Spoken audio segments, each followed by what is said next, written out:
Greetings ladies and gentlemen, and welcome to this latest video. There is no epic loot here, only puns, taken from the website Reupload.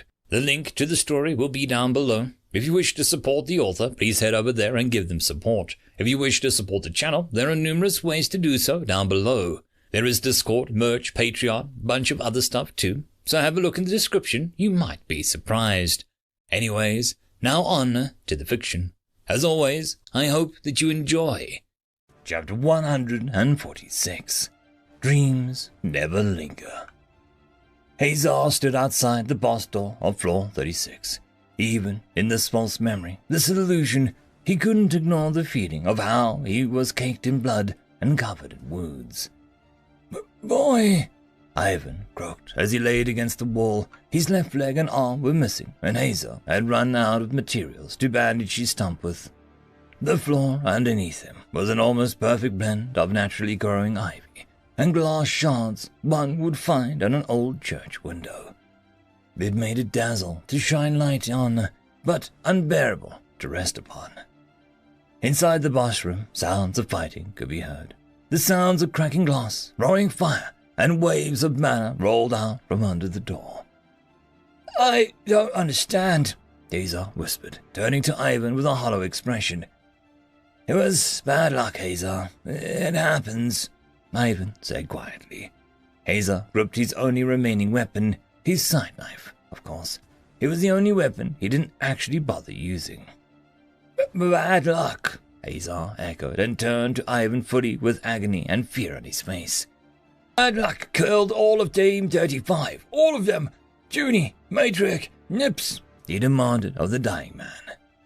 "The twin dungeons have a reputation of being highly unbalanced due to their dual nature. Some floors can be mastered with fire or ice, having flying beasts too heavy to fly," Ivan said, coughing as he tried to sit up. "But rarely, horribly, these two natures meld perfectly together on a floor. No fighting, no arguments, no inefficient designs. Then the dungeon's true terror is unleashed," Ivan said, flexing his fingers on his only remaining hand.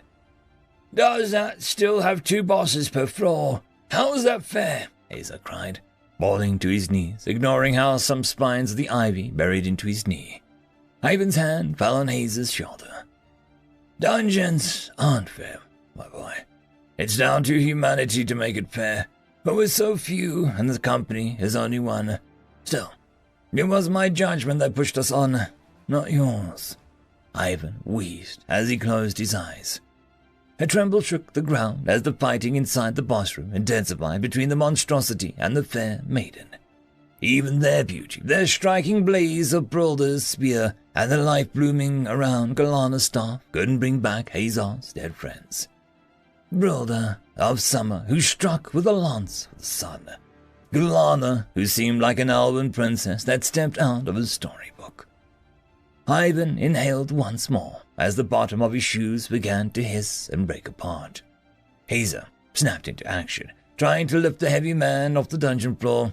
"Boy, let go," Ivan said with a soft tone. Hazar took a few steps, but the ivy made the ground uneven, and in Hazar's mind, they slithered with eagerness. He tripped, and Ivan rolled away with a groan. His eyes half-lidded, his sleeves and broken sword hilt on his hip still broke apart.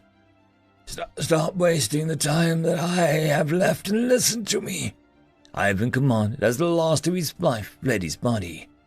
Hazar looked up to the ceiling, covered in so much of his friend's blood, his heart now filled with so many of their dying words. He wanted to scream, but he listened instead. "Wait until the maidens are done and then go back. Collect our pay. All the teams as one, and then get out of this business. I was hoping to scare you off, but the dungeon did it for me," Ivan chuckled, teeth red. "The sum will be a big one, and the maidens will vouch for you. Take the money and find a purpose, boy. Get drunk, make mistakes, have a fling or two. Get a tattoo somewhere you'll never show anyone that you won't make love with," Ivan insisted, gripping Hazar's hand hard. "But what if I end up back in a dungeon?" Hazar whispered, wishing that he could vanish instead. "Stick to ones with 5 floors or less. They aren't crazy," Ivan said simply and exhaled before he pulled out a coin. Hazar nearly snorted when he saw it. "That old trick?" Hazar had to ask incredulously. "One last time," Ivan said before he moved his hand and the coin was gone. "It's gone," he said seriously. "Then it's back," he announced as the coin reappeared in his fingers as if by magic. Ivan made it vanish again. "Gone." It reappeared. Back. He made it vanish and his hands trembled. "Gone," he said with a whisper. The coin hit the ground and rolled away, absorbed moments later. "Come back," Hazar pleaded as his mental broke apart into mana motes and was gone moments later. "Back. Come back." "It's sad," came a girl's voice. "It's alive," countered a boy's voice. Hazar snapped his eyes up to see two glowing orbs of green and blue encircling him. "They brought strong people. Not fair.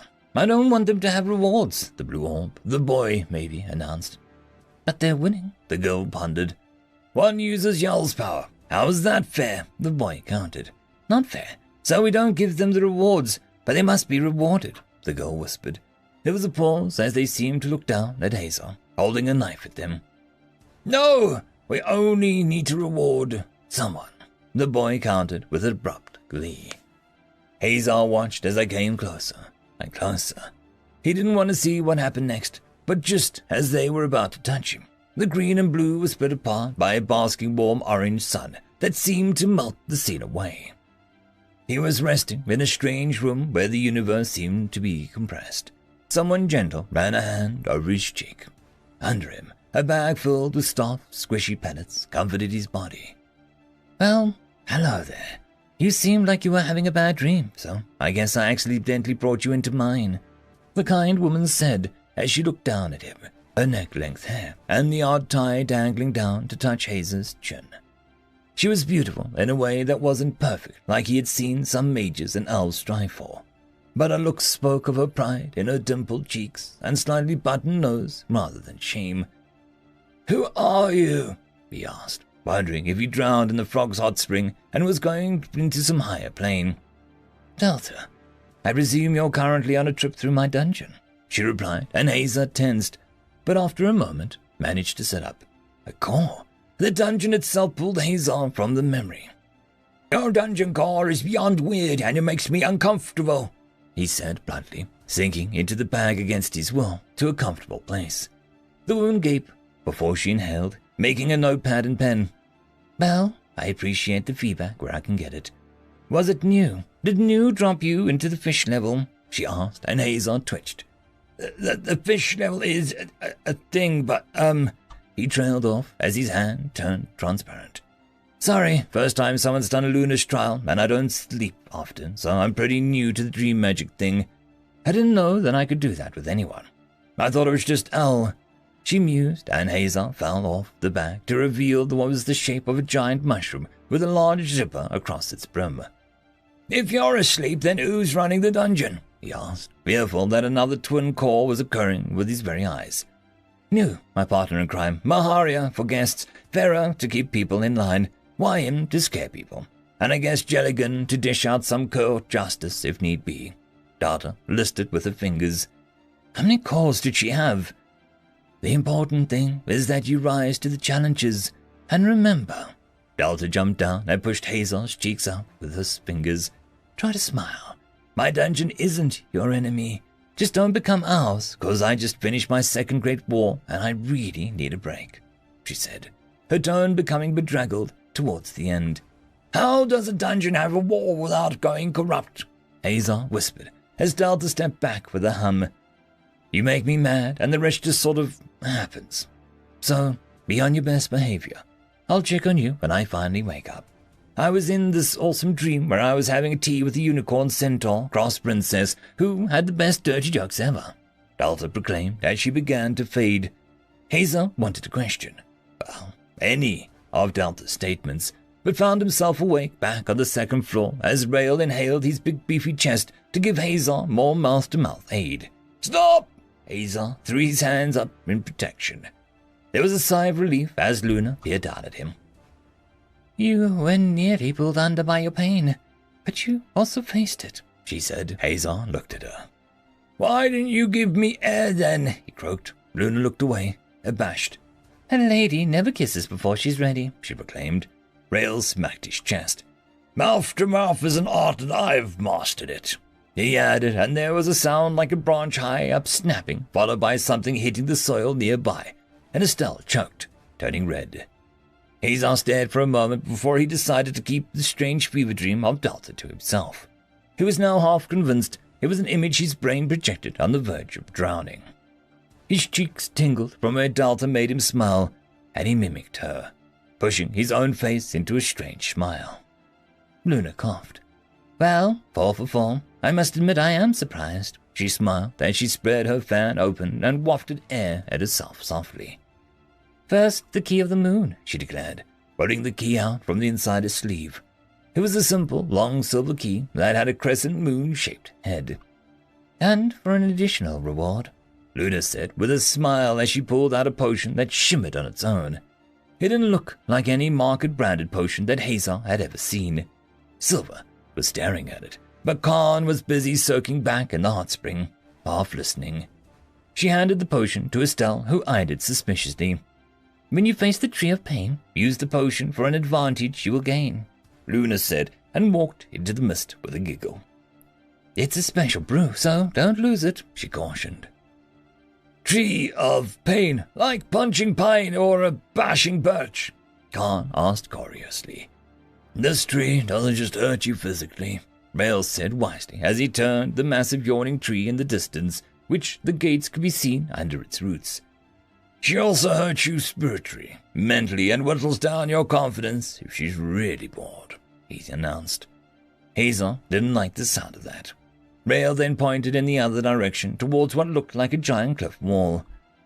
You'll find the second key trial would be in that way, closer than the other 2 you may attempt, he said and bowed. Any hints? Estelle asked politely, batting her eyes. Rail thought about it. If you must stay awake later than your normal bedtime, drink water and distract yourself with a good book. He saluted and jumped into his boat to push to dry land. Through dry land. The dungeon hurt Hazar's head. Does anyone else notice something about that direction of the jungle? Khan asked, and Hazar paused, towards the giant tree and something that looked like a cave. Birds sang, giant bees buzzed, and life was normal. The way Rail pointed was dark and deadly silent. Well, if Rail says go that way, we go that way, Estelle said and walked forward with a staff held out at the ready. Hazar couldn't help but feel the while the jungle was silent. They were being watched at all times by little shapes in the trees, branches that shifted or undergrowth that rustled. Countless eyes, all on them. Many results? Seth demanded, and Quist looked up from his own bed and scowled at Alpha, waiting uncomfortably in a chair nearby. Quist's shack was a lot, longer on the inside. It stretched on a little, bending space in odd ways. I'm looking, you prissy water fart, Quist warned, and threw books around with agitation. Alpha hadn't meant to cause any trouble. Book was present from one's teacher. Seth threw his hands up. Quist turned, snorting smoke out of his nostrils. And where is yours, then? He demanded. Seth looked away. Lost in a whale, he muttered. Indeed, so shut it. Quist turned back and reached for the book that was being used to support his bed, to keep it even, as one of the legs looked, chewed. Ah, here it is, he said, and Alpha read the cover and his head tilted. Mage Names and the Potential Meeting, Volume 4, pending Volume 5, he read. But Quist's hand covered the name of the author. Exactly. Our teacher noted that several names popped up over and over again through the years, Quist muttered as he flipped through the pages. First King, Quist said, flipping the pages, and then he reached for another book under the bed. The 3rd volume. King Protector, King Seeker, King Licker. No, that's not it, Quist said before going straight for Volume 1. I can't give it back. The name, I mean. I don't want to cause trouble, Alpha offered, standing up, but both mages spoke at the same time. No! Alpha sat back down. Names are a right given by destiny. It is just that some of them come with their own terms, Quist admitted. First King, Quist said, stopping his speed reading, and read something. First Duke and First Lord were awarded to powerful mages who mastered 10 and 20 styles of magic respectively. Their ability to master elements seemed to be a stroke of luck from correct bloodlines and training. Quist read, then turned the page, before looking back with a frown. That's it, he said to Seth. They looked at Alpha. How many kinds of spells can you do? Quist asked slowly. Alpha opened his mental menu, flicking through the categories that he had never bothered to sort out of fear of interacting too deeply with the menu. Fire, ice, and all the rest of the elements, holy and demonic, nature and death, animation, animal communication, candy and block magic, dragon and insect magic, enchantment and warding. Alpha really wanted a true double jump though. That would be neat. He had a further 20 or 30 sections with 1 or 2 simple spells in them. Some, he finally admitted, Curse King. Without doing Archmage, Seth asked, suddenly coyly.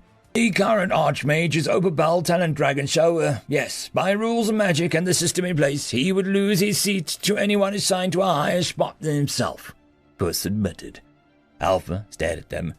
I don't think a governing system dictated by a name pulled out of a hat is a stable one, he pointed out. It's the least corrupt, Quist said fracturally, getting a nod from Seth. Alpha thought that this was extremely worrying. Still, it was none of his business, as long as he stayed in his new home inside the hole in the ground. This Archmage guy would just leave Alpha alone. Alpha didn't want to rule anything or lead an army of wizards. He wasn't a hero. He definitely wasn't a wizard hero. We could use him to tear down Talent Dragon's regime and install one that respects anarchy, Puss said conversationally. Install a raving beetle king and prune all naughty dogs, Seth said with a glare. Alpha needed an adult that wasn't insane, or Seth. Estelle stared in horror, backing off slightly. She trailed off, not able to give weight to her words. Estelle, it is a hole in the ground. It might have bugs in it, Hazar said, trying to remain patient. Estelle glared at him. I don't mind bugs. I had a spider as my only roommate in school. No, it's worse than that. There might be dead people in there, she whined. Spiders are not classified as insects, Silver mumbled. Any undead in the dungeon are technically created, therefore not real undead, Hazar replied, as if this were drilled into him at a young age. Estelle didn't know if it was. Hazar's early life was like a big secret, and her father saw that side of the family as lowlifes. It smells dead, acts undead, and bites me. It's close enough, Estelle shivered. Khan came up and hopped into the hole. Well, we ought to do what we learned. He gestured to what seemed like an ancient bell tied to a nearby rock in the pit. He climbed down and rang it as the others slowly followed. Summon doom? Estelle asked sarcastically. Be polite, Khan reported smugly. The door closing off the tunnel was etched with drawings of tiny people praising the sun of sorts, offering up their weapons as if sundering their violent tendencies from some alien god. The door split down the middle and opened slowly, showing what looked to be a parade of shorts slowly making its way into the depths. Oh, it's little mushroom people that Khan murdered, Estelle said conversationally, as Khan went painfully still. Estelle was about to make another snide remark when her eyes went huge. What is that? He demanded with a voice so tight that Hazar looked actually concerned.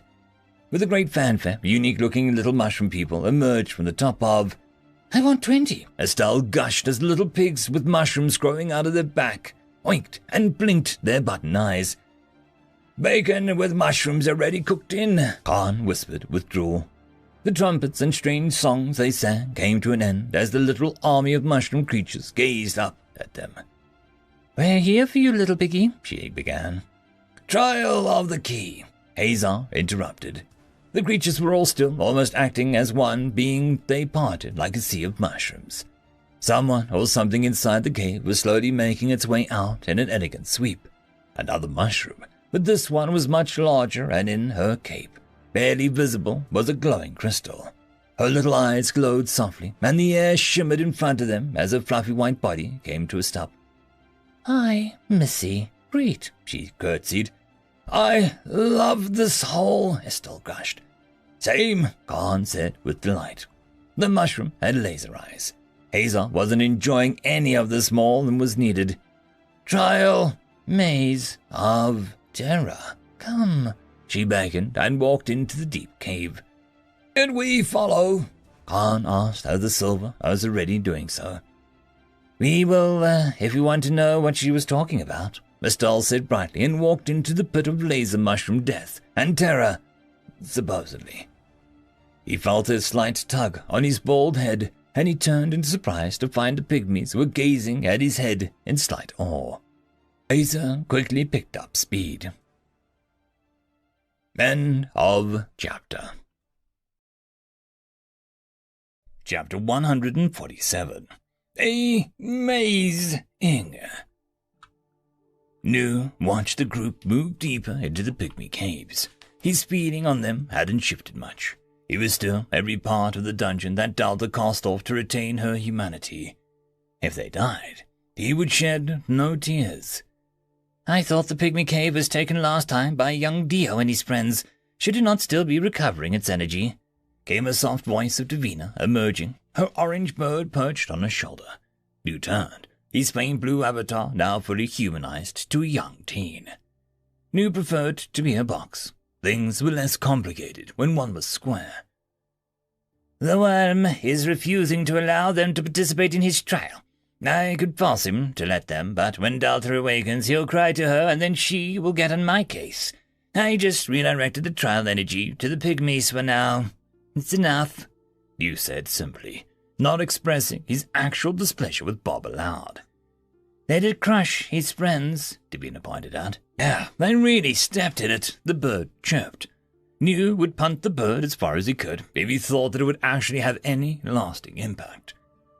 Monsters refusing to do their duty because their feelings were hurt is disgraceful, but that is for Delta to fix. She has the better handle on making them obey.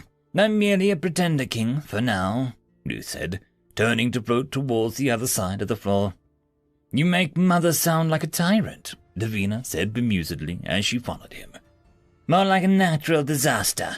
But that's besides the point. This floor has so many ways to be exploited. It is going to be a mess when we have to deal with more than just one group.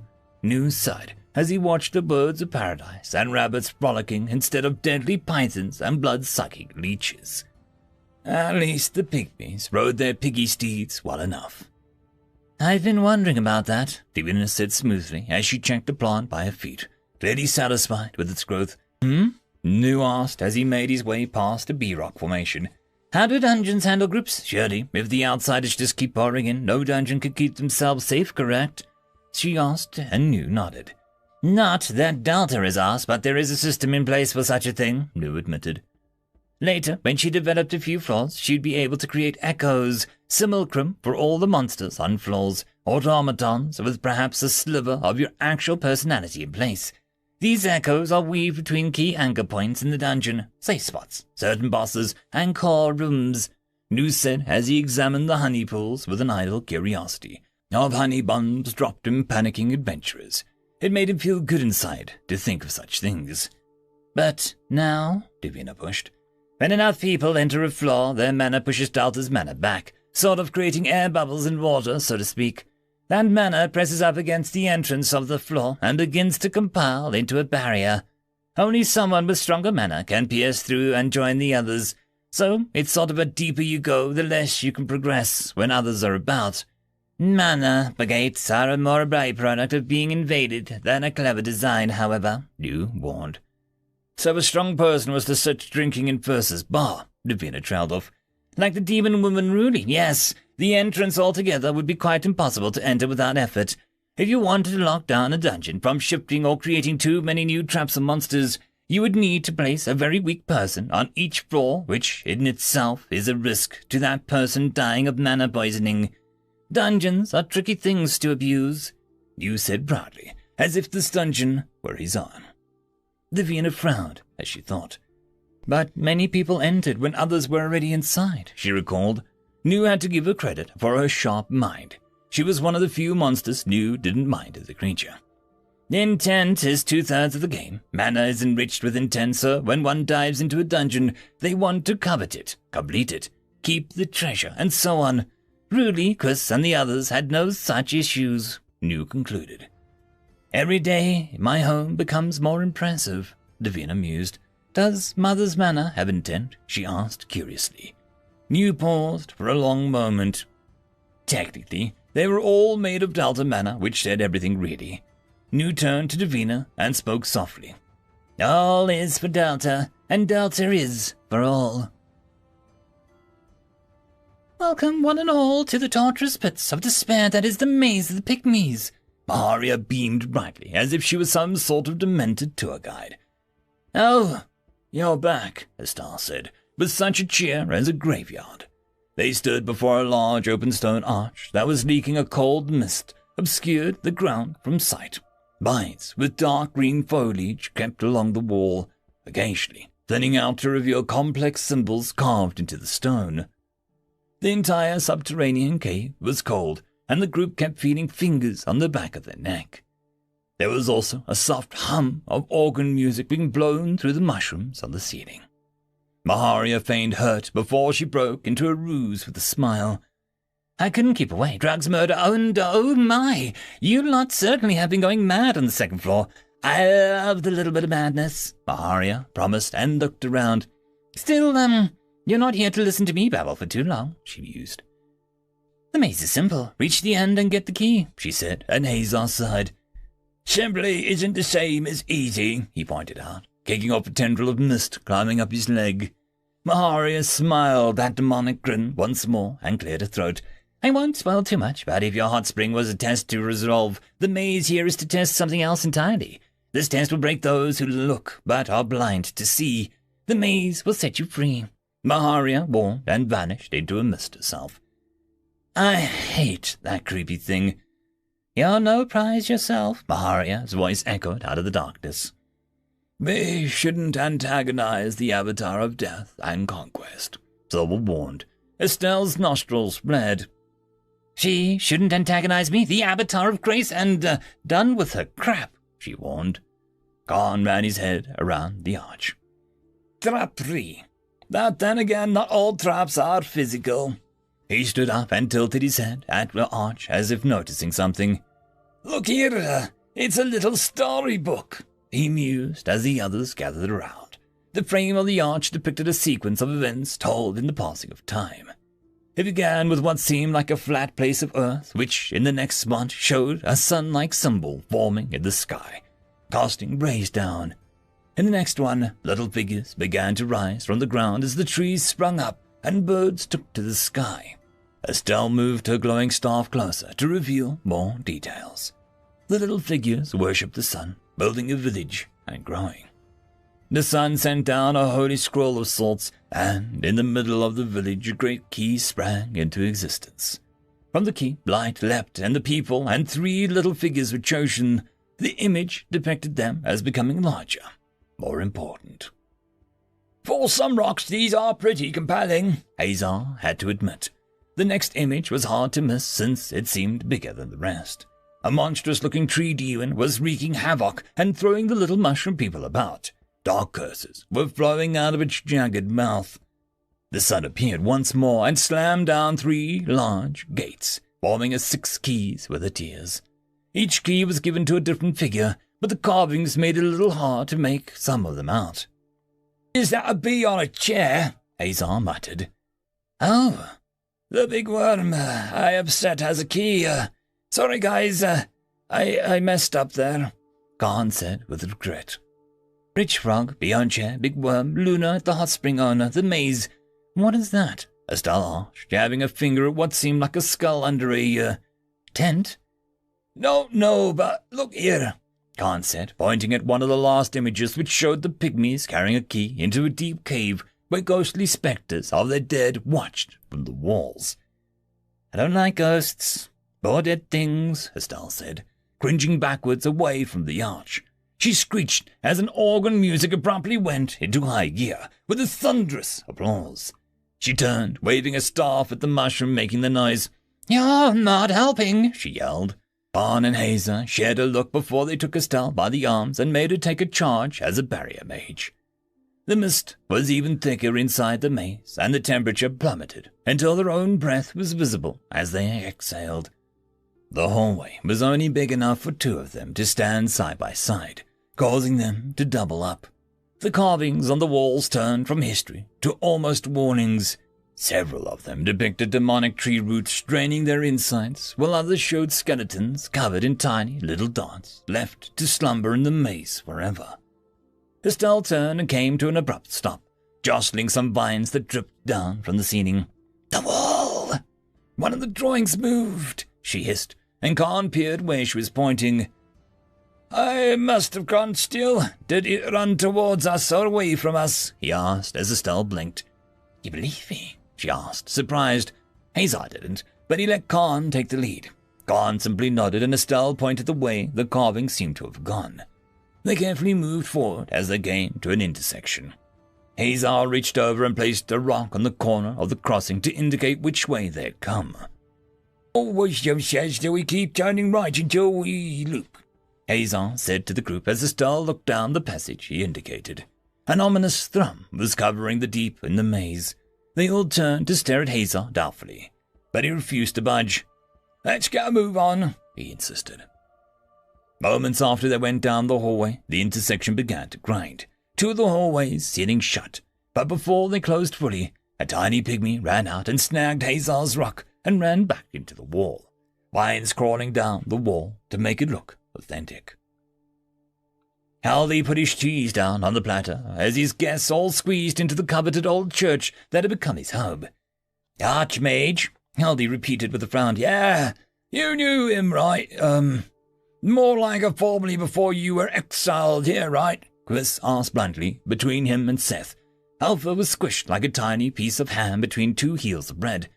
"I suppose, if you call trying to kill each other as knowing," Haldy admitted with a smile as he put down his second platter of cheese samples on the table. The selection was divine. One had been curdled inside a golem for 3 years. Another came from the milk of a particularly angry yak. His guests were just being too darn polite to dig in, however. "The West Grand Magus knew you much?" Seth boggled, as if the idea was a little preposterous. Haldy rolled his tongue. Right. Seth was from the East. He wasn't heard good things about the Mage Circle. Not at all. "Hard not to, since we grew up together. Brothers, if you can believe it," Haldy said, and this even caught Quiz off guard. "You're related to the Upperpole Talent Dragon," Quiz trailed off, and Haldy just chuckled at their shocked expressions. "Mage names tend to confuse family connections. Most families tend to cultivate their kids to a particular branch of magic, and thinking so, they end up with the same or similar mage name. Ironheart, Ironbark, Iron Fist. But whole new mage families can spring into existence at the drop of a hat if the divide is too great," Haldy said, and then eyed Quiz and Seth. "You know this, surely. You were trained in the school," he said, as if they didn't know. They both looked away. "Our teacher was a bit more focused on," Quiz began, but Seth finished for him. "Us," he said, with a long look. "Well, Hoppy and I grew up in a good old-fashioned style. He was a talented young master who could sneeze magic if he wasn't careful. I was a second-born useless child who practiced until his fingers cracked and my eyes bled. I only ever really became an average mage compared to Hoppy, who rose up the ranks faster than you could blink." Haldy sighed at the memories. "But you're strong," Alpha spoke up abruptly, confused. "Turns out that I was just ill-suited to most magic. Once I was given my niche, I bloomed as well." Haldy beamed and handed Alpha cheese candy. "So, why are you asking about Hoppy?" Haldy asked with a sudden hard stare at the men. They shifted in a way that made it Haldy want to call Mila over for a drink. "We, may have taken your brother's job and given it to Alpha here," Quiz said simply. Haldy blinked once, then twice. "Say, again?" he asked bluntly. Alpha held out his hands, and a very familiar set of pristine magical robes appeared, shoes and hat included. Haldy gently picked up the garments and got a whiff of the expensive, terrible cologne.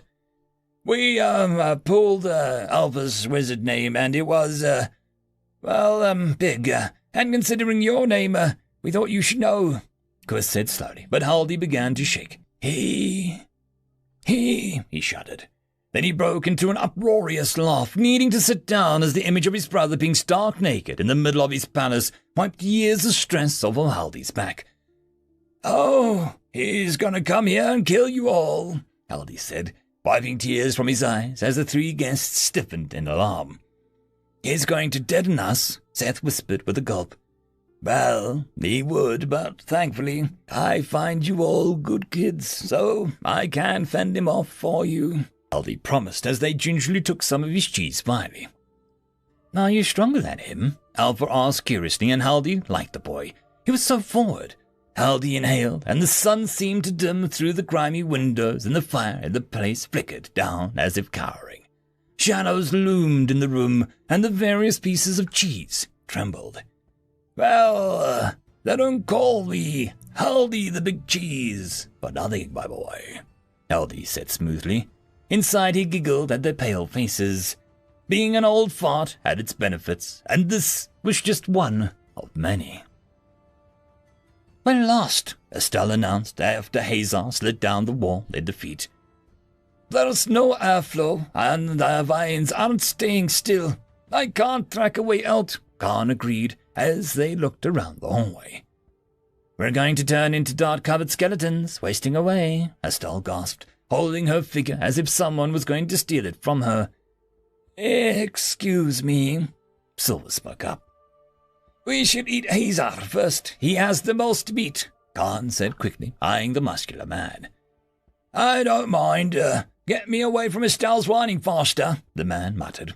I think they're... Silver tried again. I want to club him. Final mercy from family, Estelle said, raising her staff in annoyance. The wolves, they're literally telling us which way to go, Silver yelled, manner voice pulsing. Everyone paused and looked at Silver.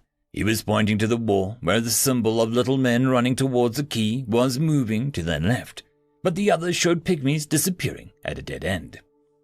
I know that. I didn't want to show off, Estelle said, smoothing her robe down before gesturing onwards. To the key, together, she declared, and there came a rumbling from all around them. Around them, in the eyes of monsters and stories, little wooden instruments poked out of the stone wall. Oh, little straws, Khan mused before looking a lot closer. Countless little puffs went off, and only a thin barrier from Estelle kept them all from being punctured by a dozen darts. You can thank me now, Estelle insisted with her eyes closed.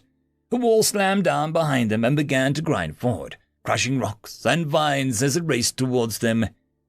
We can outrun it at a brisk walk. It's nothing threatening, Estelle tried to assure her teammates, but a dozen little holes had opened up in the wall, and little spears poked through, creating a spiked wall effect. I'm going to shut up now and run, Estelle said with a quiet tone.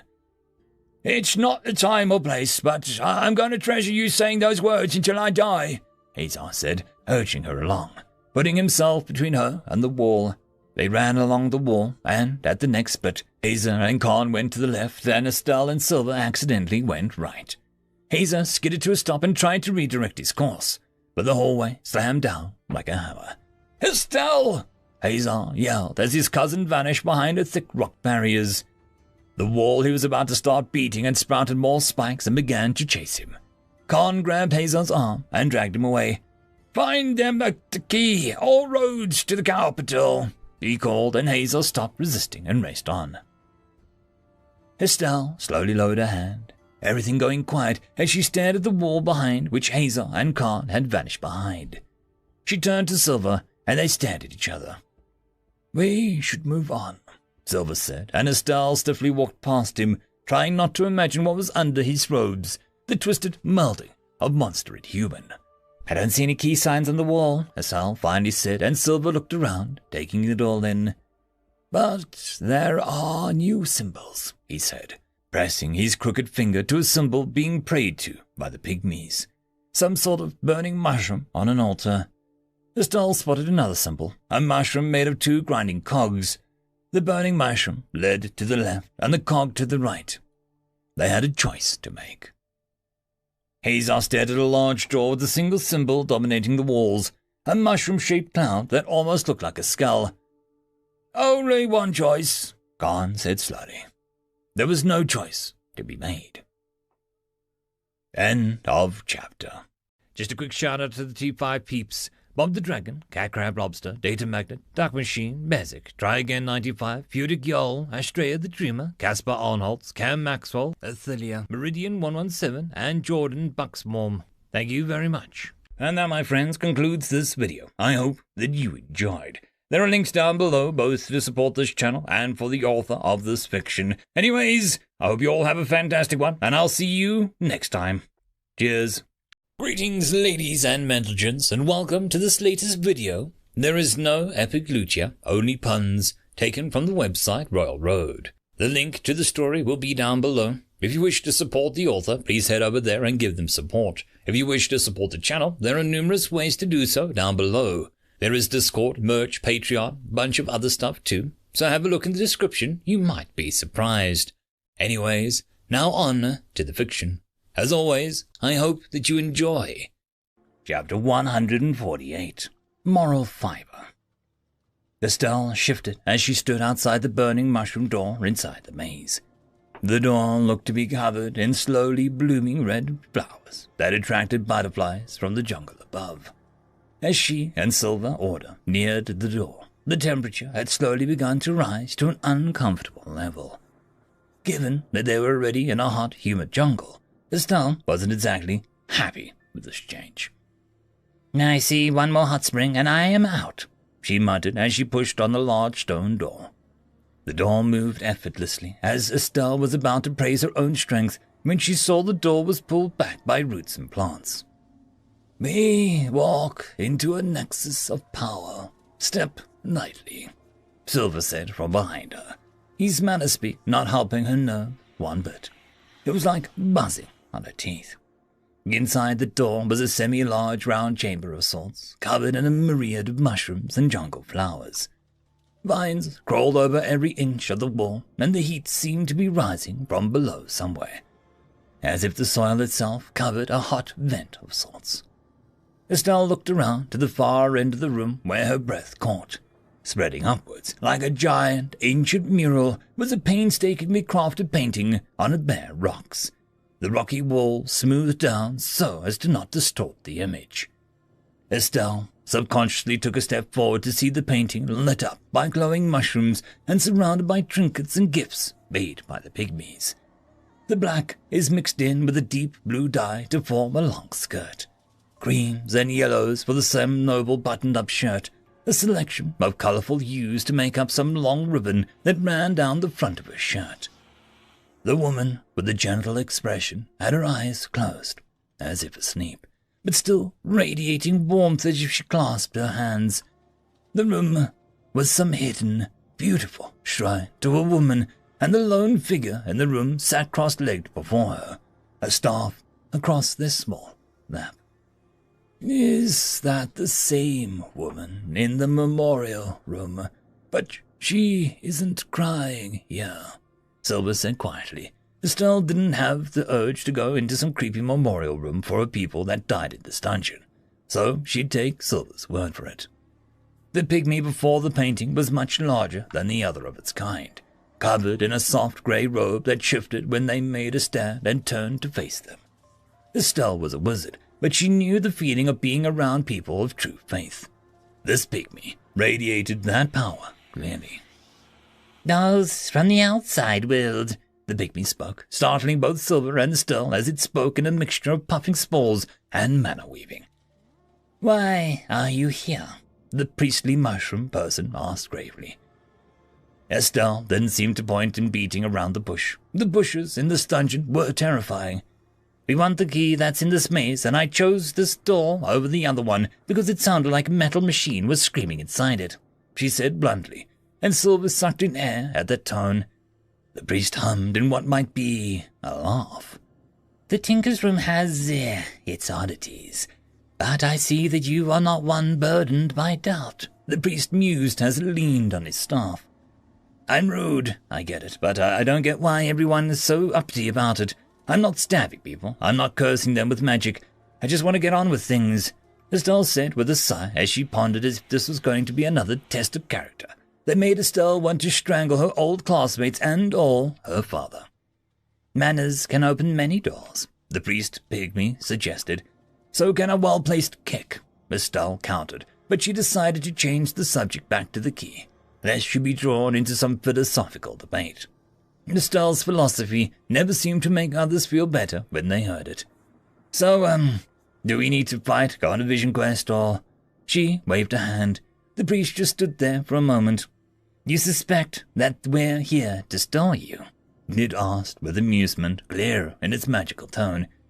You're unique monsters in a maze. If you aren't here to spin us around or confuse us, then I don't know why you're here, Estelle said before Silver interjected. They might live here, he pointed out, and Estelle waved him off. His points, while valid, were distracting at her social skills. She was wearing the priest person thing down. I'm afraid this room is naught but a space where I go to reflect on my nature. There is no fight here, the priest said candidly. So, you can't help me with the key? Estelle asked, deflated. I never said that, the pygmy said back just as easily. I was bullied in school, where I was sent by my emotionally distant and disappointed father, which caused me to develop into a form of magic that kept people at bay. There, I poured my heart out. Can I get a clue? Estelle asked, trying not to sound impatient. Child, I'm a priest, but I don't take confessions off the sleeve, the mushroom creature said with an awkward pause. Estelle threw her hands up. What do you want from me? She demanded. The pygmy gestures to the ground before the painting.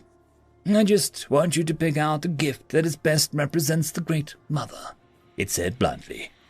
There was another pause as Estelle eyed the hundreds of trinkets and gifts. What if I choose the wrong gift? She asked as Silver stared at the piles. Then you choose poorly, the priest said with an ominous tone. Estelle and Silver shared a look. I hope the boys are having a worse time than us, she muttered as she looked at the wooden swords, clay birds, pots decorated with fish, a bowl of berries, some carriage and 4 wheels, a plate decorated with a sun and moon, tons of books with covers that Estelle wanted to take with her. And on it went. What sort of gift represented their dungeon core? What was the weirdest and most dysfunctional thing Estelle could find? I bet that Estelle is having fun, Hazer wheezed as he and Khan looked around at the chamber as green vapors slowly pumped themselves into the room through tiny vents. Above them, on an alcove, a pygmy covered in smaller boil-like mushrooms watched them and searched around the room. 10 minutes until your lungs make the mushroom grove look tame in comparison, the raspy voice warned. Hazer looked around in the room for the antidote the pygmy promised existed. Bottles upon bottles of liquid lined every space that could hold a bottle. Some bottles were thin and red, others were round and blue, some were spiral-shaped and slightly off-brown. There seemed to be no rhyme or reason to the placement, and Hazel was getting close to asking for a clue. Khan went for the first table and picked up a bottle. It was round, and he just uncorked it, downing it without any careful examination. There was a pause as he shuddered and fell to his knees, coughing. Before Hazer could plead for the test to stop, Khan threw up what looked like a mess of mushrooms and bile before he perked up. Hazer stared at the empty bottle in his hands. How? Why? How did you know? He asked roughly of Khan, who shrugged casually. If I were going to die, I could just die faster by doing something rather than slowly and in pain, he explained. Hazer looked around the stone chamber and then remaining 1,000 or so bottles before he decided that he might as well.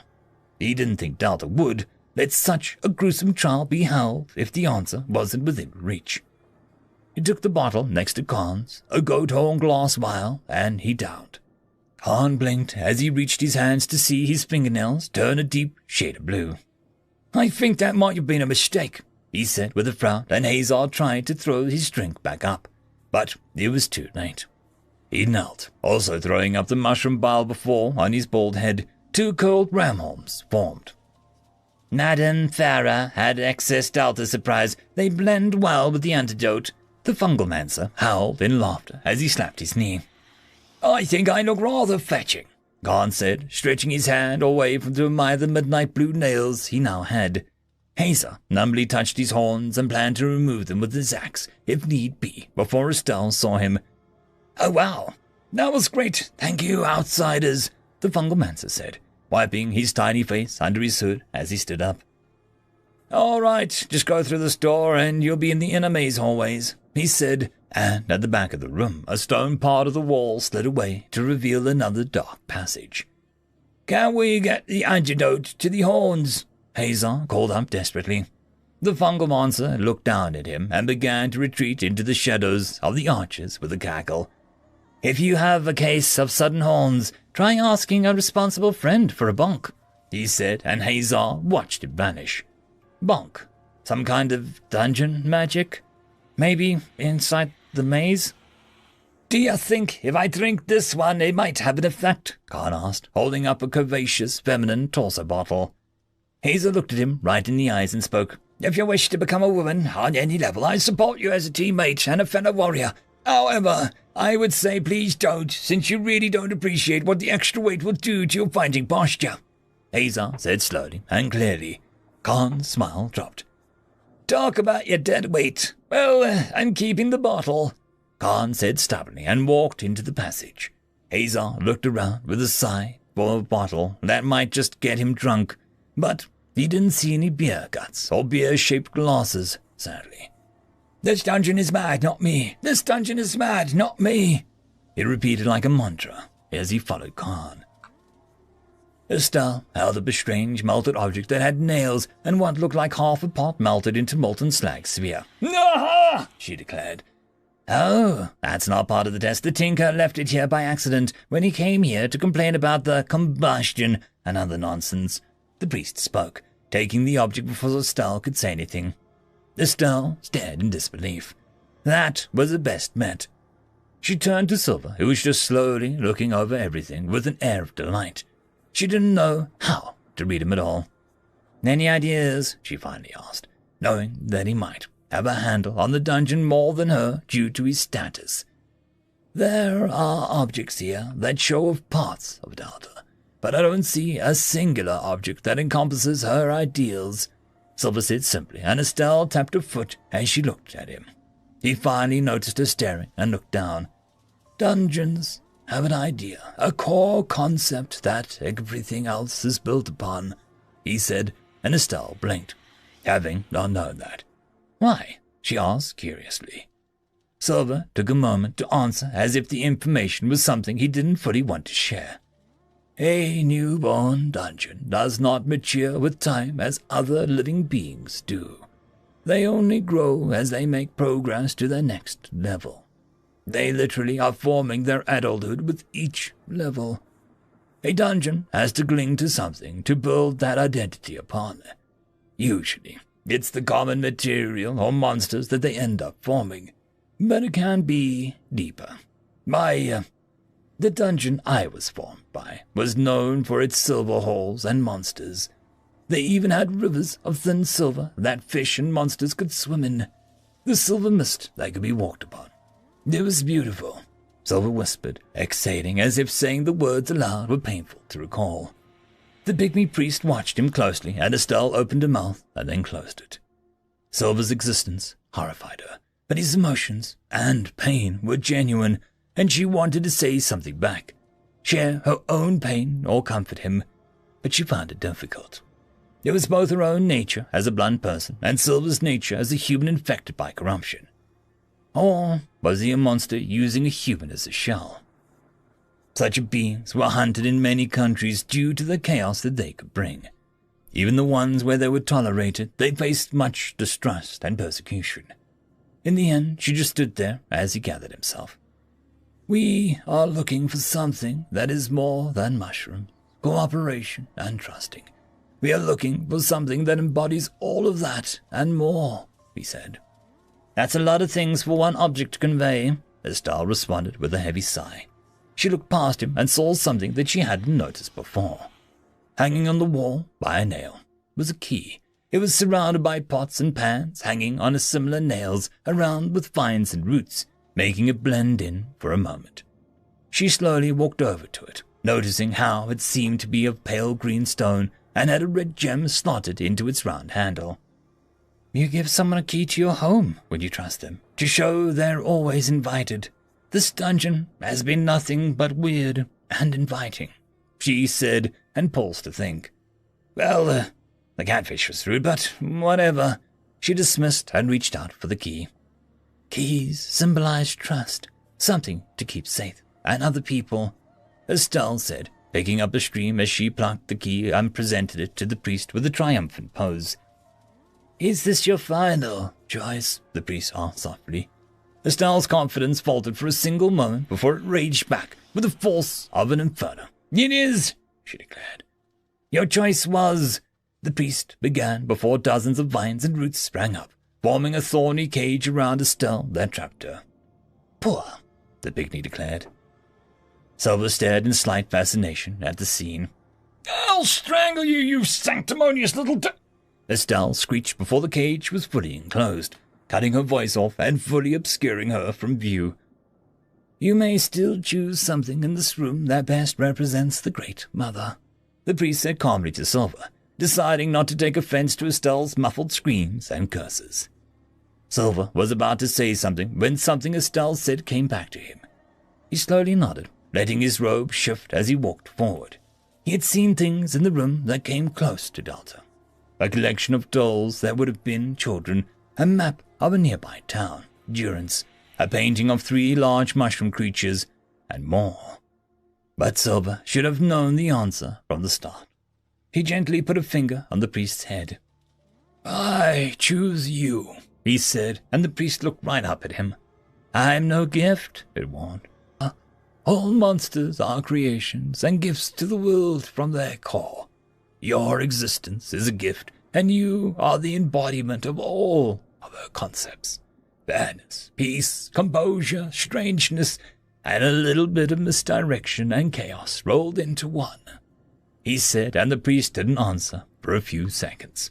You choose wisely, the priest finally announced, and the thorns receded from around Estelle, where she looked breathless from a long string of curses and perhaps some spell work to try and set herself free. The painting of Delta rose up to reveal a hidden corridor. This dungeon will test your limits like many others, but its goal is not to break you. It is to help you until you can no longer be helped, the priest explained as it turned to walk back into its small prayer mat. What happens when we can no longer be helped? Silver asked as Estelle stood at his side, puffing and glaring at the priest. The little creature sat on its mat with its back turned to them. Without a word, every root and vine in the room simultaneously produced a thorn that looked to be close to Silver's hand in length. It was pointedly clear the floor had not done the same by the will of the priest. You get the point, the priest said simply. Crystal clear, let's go, Estelle muttered, quickly moving down the hall. Silver bowed to the priest before leaving. The door closed behind them with an ominous thud. The priest waited until they were gone before shaking its head in disbelief. If he wasn't so sincere, I would have failed him too, it muttered, trying not to blush at Silver's words. It was a gift.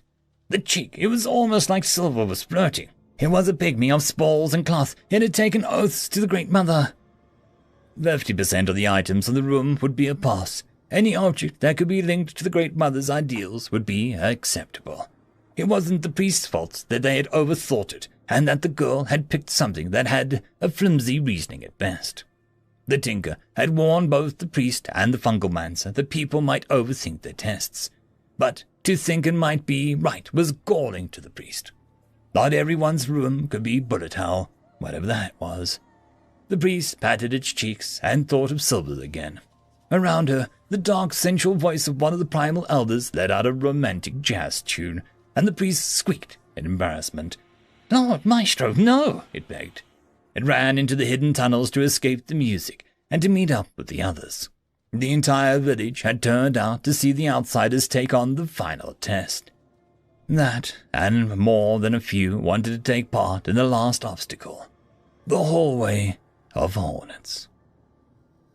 End of story. This is a special thank you to the one, the only, the legendary Eric Hino, who has become the only Tier 6 patron. Just a quick shout out to the T5 peeps: Bob the Dragon, Cat Crab Lobster, Data Magnet, Dark Machine, Try Again 95, Pudic Yol, Astrea the Dreamer, Caspar Arnholtz, Cam Maxwell, Athelia, Meridian 117, and Jordan Bucksmorm. Thank you very much. And that, my friends, concludes this video. I hope that you enjoyed, and if you do, please consider supporting the author, even by popping over and leaving a thumbs up or a nice comment, just to show your appreciation for the story. However, if you wish to support this channel, there are links down below which will help immensely. I will see you all in the next one, and until then, I hope that you have a fantastic day. Cheers. Greetings, ladies and gentlemen, and welcome to this latest video. There is no epic loot here, only puns, taken from the website Reupload. The link to the story will be down below. If you wish to support the author, please head over there and give them support. If you wish to support the channel, there are numerous ways to do so down below. There is Discord, merch, Patreon, bunch of other stuff too, so have a look in the description, you might be surprised. Anyways, now on to the fiction. As always, I hope that you enjoy. Chapter 149. The Cost of Magic.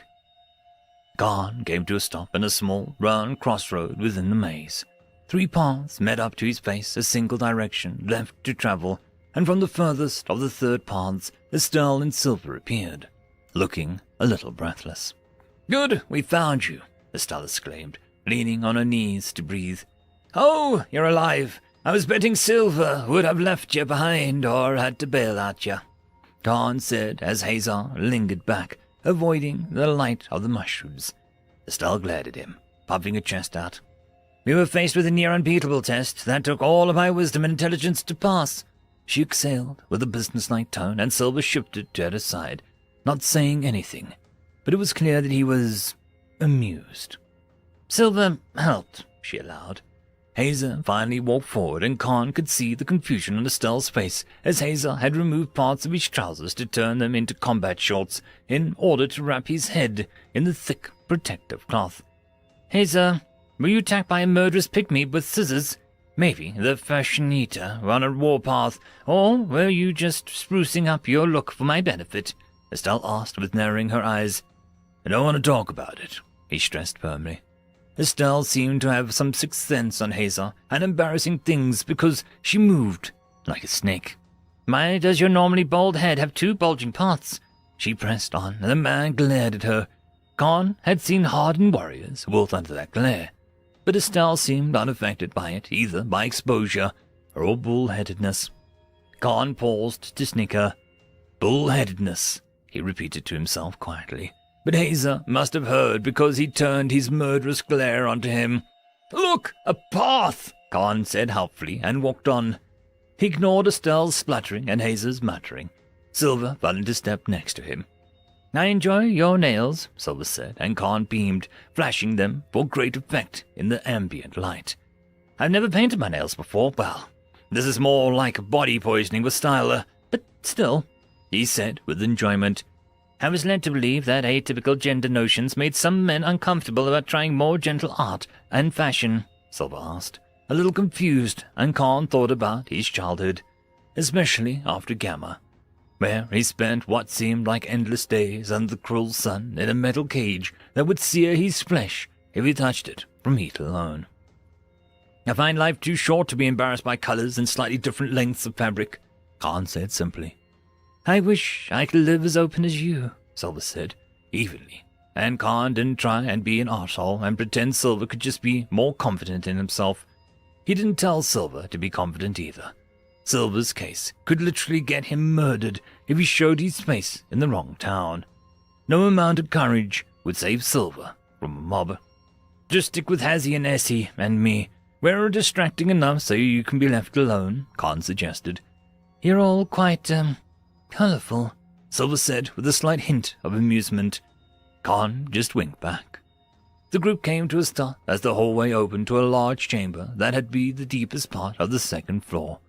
A large chasm separated one side from another, and only a narrow stone path connected the two sides.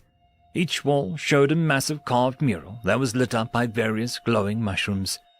One side was that woman again, Delta, that had been seen around the dungeon before. She had her hands crossed, and her eyes seemed oddly animated for a wall. The other was a teen boy that Khan was pretty sure hadn't been seen anywhere else in the dungeon. "Grumpy-looking git," Khan said, as the teen with blue hues painted about him and was glaring at the entrance as if hating them on principle. Her sign was ominously waiting for them, the first one they'd seen in a while. "When she is awoke, the shadows follow and obey. When she sleeps, the hornets stir. She gives pains, and she accepts it. Watch closely." "Khan, take the lead and watch for wires or traps on the bridge," Hazer said as he pulled the rope out of the bag that he carried with him, tying it to one of the pillars of the doorway arch they had come in. "Not enough rope to tie everyone together, so you'll all better be ready to grab if the bridge goes," he warned. "I don't think it will. The sign speaks of hornets. That seems more like an incoming threat," Estelle pointed out, and Khan agreed with her. Once they were ready, Khan slowly stepped onto the bridge and began to move in a painfully slow manner as he scouted for any obvious signs of tampering on the bridge. The room was quiet, but they all soon heard something unnerving. Grinding stone. "The eyes!" Hazel snapped, and Khan saw the mural of Delta was moving. Her eyes were being rotated around on some disc to replace her open eyes with soft, closed ones. "Where should we run?" Estelle demanded. "Don't move!" Khan warned as dozens upon dozens of tiny little wooden blowpipes emerged from the mural of the teen boy. But they didn't fire. The mural of the teen, its eyes had moved, landing squarely on them. Seconds passed, and Khan could hear Estelle groaning. "I have an itch," she whispered, shaking. "Resist," Hazel warned her quietly as they all stood like statues. "It's between my nose and my eyes," Estelle hissed. There was a tense moment before Delta's eyes swung back around to open and the blowpipes vanished, as if scared and being caught by the mural. "Yes!" Estelle cried, going to town on her face with one hand. "Move!" Hazer said, as they took 5 more steps before the eyes once more swung shut. They passed this easily enough, and Khan was beginning to think that this wouldn't be so bad. They took some more steps, and the grinding stone came again. Khan stopped, but Hazel grunted in surprise. "What?" Khan began, and something hit him on the side, making him wince. But he resisted the urge to grasp at the place where the blunted dart had smacked him. It hadn't pierced, but it had enough force behind it to likely already be forming a bruise. Khan looked up to see Delta's eyes had closed and a stone hand had been raised to her lips as if to shush them. He desperately wanted to look behind him, but those blowpipes in the corner of his eyes were dangerous. On top of that, he could hear something else that was new. It was a lot like wood moving over stone. But Khan couldn't see what it was, and turning his head was not possible until the statue moved again. "Khan!" Estelle cried out, and that was followed by her screaming, which caused her to be hit by a second volley that sounded like it nearly sent her over the edge. That was until Silver moved, his odd metal feet shifting to likely catch her, but he didn't cry out when the darts hit themselves on his body, some of them sounding like they hit metal. Khan understood what Estelle had been trying to warn him about. A long wooden pole playfully nudged his body as if teasing to push him over, but he pulled back after a moment. That had been to make his team break position rather than actually push Khan over, and it had worked. Great, the little demons had mind games mixed into demented test. The statue returned to a neutral position, and the team pushed on, but they were cut short just before making it. They all carefully watched the statue for changes. The first eyes rotated, indicating that they shouldn't be seen moving. Then she covered her mouth to indicate that they shouldn't make a sound. And then she did one final thing that made them all recoil internally. The statue's hand moved to its remaining hand to her throat, as if clutching it. Khan instantly felt his lungs burn as the sudden halting to something they considered important. His breathing. Did Estelle just exhale when the statue moved? Did Silver need more air or less? The burning grew sharper as the statue didn't move after 5 seconds. 6. Was Hazar choking, or was Khan imagining it? 7. Estelle likely had never been quiet for this long. 8. Just as Khan was about to gasp at the 11-second mark, the statue moved back to normal, and the entire group grasped lungfuls of air. "This place sucks," Estelle wheezed. They finally crossed the bridge, and Estelle let out some tribal war cry. "God, stop us!" She laughed, and a second later, Delta's entire statue moved, rearranging it so that she had the entire back to them. "Estelle, we need to go back that way," Hazar said calmly. "Yeah. And now, we're not allowed to breathe, be seen moving, or make a sound on the way back," he continued. "I got that. Could you have got that 30 seconds ago?" he insisted. Estelle huffed. "I have magic barrier. We'll just need to group up close so I don't have to, length so much as thickness, she said, a little feebly. "I don't mind either. Just go at your own pace," Khan said helpfully, and she glared at him, looking remarkably like a cousin at the moment. "We could go one at a time with you. A group can be daunting if your magic isn't up to it," Silver suggested, and Estelle turned her glare onto him next. "Men," she said with a dark tone and stomped off. "Don't go too far. Don't want you to barrier by yourself," Hazar said dryly.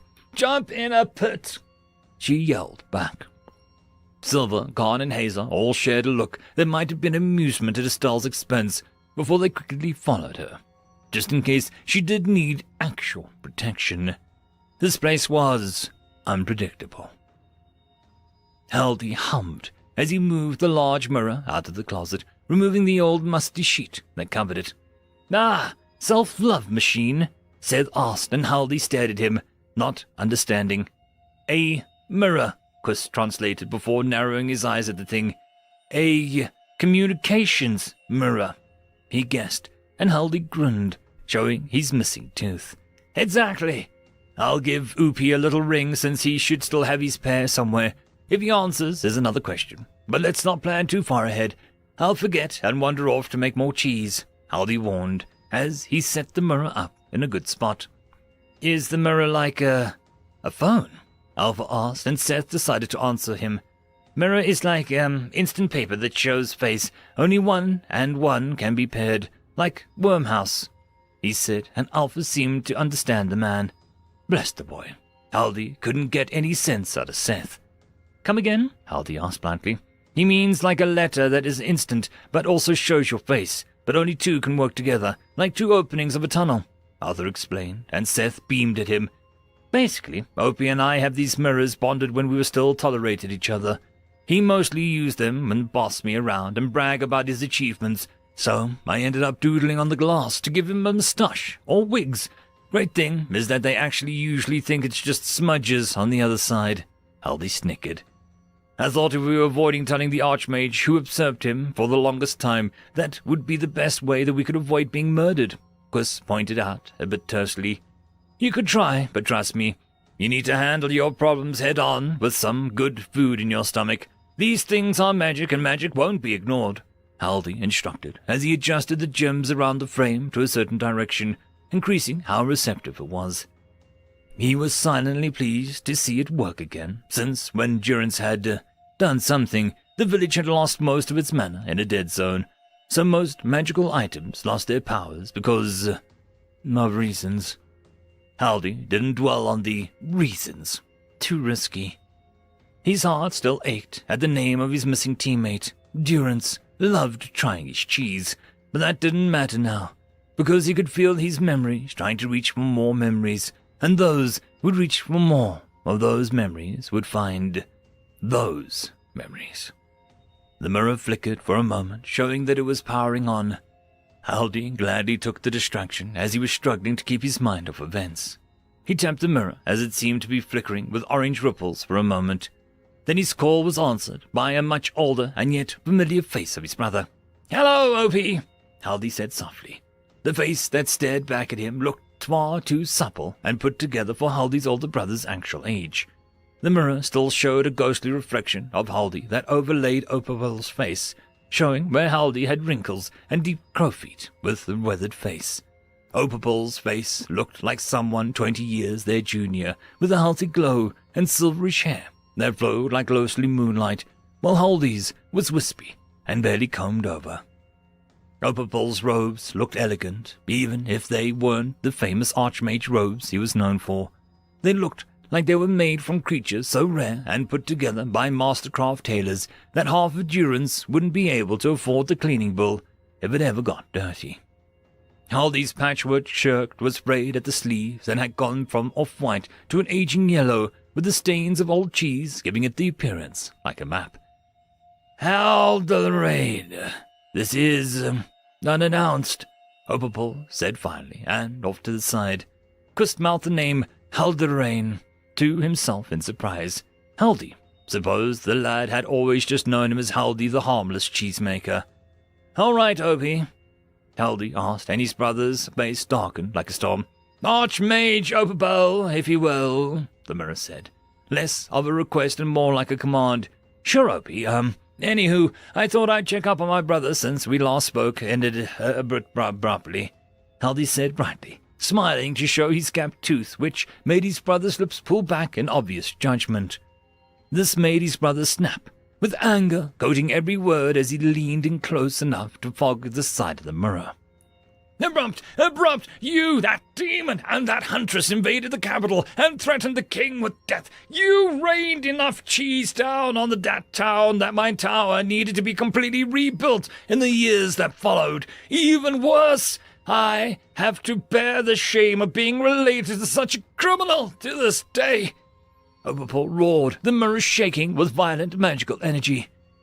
Haldy just blinked, and without missing a beat shrugged. I was angry at your king. I'm still a little peeved at him. But listen, your tower was ugly. I did you a favor," he said kindly. "Listen, I don't have time for your antics. What do you want? Last I heard, you and your fellow circus clowns were condemned to a mana void land and left to die and spare the kingdom of you all," the mage said flippantly as he reached for paperwork, doing work as if Haldy was only worth a fraction of his attention compared to the massive job of running the local mage tower in the capital. Haldy frowned. "You didn't even check up on me. I was stuck being a little, mana-deprived, but you didn't check up on me once," he asked. A little hurt creeping into his voice, and Opal raised his eyes to stare right into Haldy's. "I did both of us a kindness and presumed you dead," he said coldly. Haldy inhaled once, then just smiled, locking that painful statement away until the boys left his hut. Alpha didn't need to see an old man shed a tear when he was relying on Haldy to bring him some comfort. "Very well, if you want to put manners and niceties aside, I'll be blunt. Opal Talent Dragon," Haldy drew himself to his full height, and the old remodeled church that he'd turned into his home seemed to inhale as if Haldy was drawing upon the space itself. The man in the mirror drew back surprised. "I, Halderain, the Big Cheese, bar you from my territory as an individual, the power of my thrice-named dominating your double title," he thundered. Opal spluttered, as if he hadn't been challenged like this since they were both boys. "I am an archmage. Such rules don't bind me. I go where magical issues arise, not that I would visit your pig farm hovel," Opal screamed, eyes bulging. Haldy leaned in, channeling a piece of hurt Opal made him feel into a gleeful smile. "Oh, then you'll summon the Archmage staff or robes for me to check, I can be so forgetful in my hovel," Haldy said, voice dripping like acid, like molten cheese. They stared at each other, and Haldy watched that gleam enter Opal's eye. The clever intellect that allowed Haldy's brother to become the powerful as parts of the royal court. "You know." The tone was both furious and triumphant. Haldy didn't look to the side at Alpha. "I do, and you won't come sniffing here for answers. It's called karma, and I think you should start looking for a new job title. Maybe try for Assistant to the Archmage." Haldy crossed his arms as his brother drummed his fingers for a moment. I won't lower myself to demand an answer. I know you are as stubborn as you are foolish. You have no clue what you've invited, Reupload warned darkly. His youthful face flushed.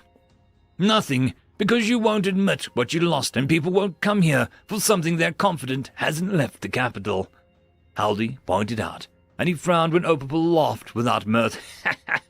Again, this is why you may be the most powerful wizard, but you are a terrible wise man. The title of Archmage isn't just clothes and a staff. It is a fragment of magic itself, latching onto the strongest or worthiest magic user to announce their name. Do you think it isn't desired by forces so vile that I could barely leave my tower without facing attacks? The Archmage sneered. I've faced things I had to purge from my memory of. You're magic addicts. Don't worry me, Haldi said confidently, shooting Alpha a wink. Fool! You know nothing of magic, but you are correct. I won't be announcing where this new Archmage may be found, Reupload announced with a scowl before he smoothed down his expression. I warned you long ago, before you sought that fight with the enemy within, that another danger lurked within this world. Ignore me now, as you did then, but I won't continue to draw their attention any longer. I'll be destroying this mirror after this, Reupload said with a flat tone, and Haldi tried not to bite his lip and asked what happened to them. Had magic torn them apart so badly? Goodbye, OP, Haldi said quietly. The man paused and turned away. Goodbye, Hallie, the man said, and the image cracked violently, distorting the image into a dozen fractures before it splattered and the mirror exploded outwards. Haldi raised a hand to his cheek, coming away with his 2 fingers covered in redness, his cheek cut by a shard of glass. One world threat at a time, he sighed and turned brightly to his guests. We should be all good now, he won't bother you, he told Alpha with his best jolly tone. He touched his cheek, and a thin film of cheese spread like fungus over the cut, bubbling before it peeled away to reveal slightly pale but unblemished skin. What was he talking about? The danger he talked about, Quiz asked, suspicious, and Seth just gave him a deeply concerned look. Oh, nothing major, Haldi promised, as he pulled out platters of cheese to distract them from his next words. Just that magic may have come to an existence by luring a god into this world and shredding it into ingredients that ended up making the first magic user near the beginning of humanity's history, Haldi said with a snort. Morbid, but how is that dangerous? Chris asked as Alpha looked down at his hands with wide eyes. Just hope he buys into this old myth passed down by the various mage towers, Haldi said, trying to stress how he didn't buy into it, given everything that he'd seen.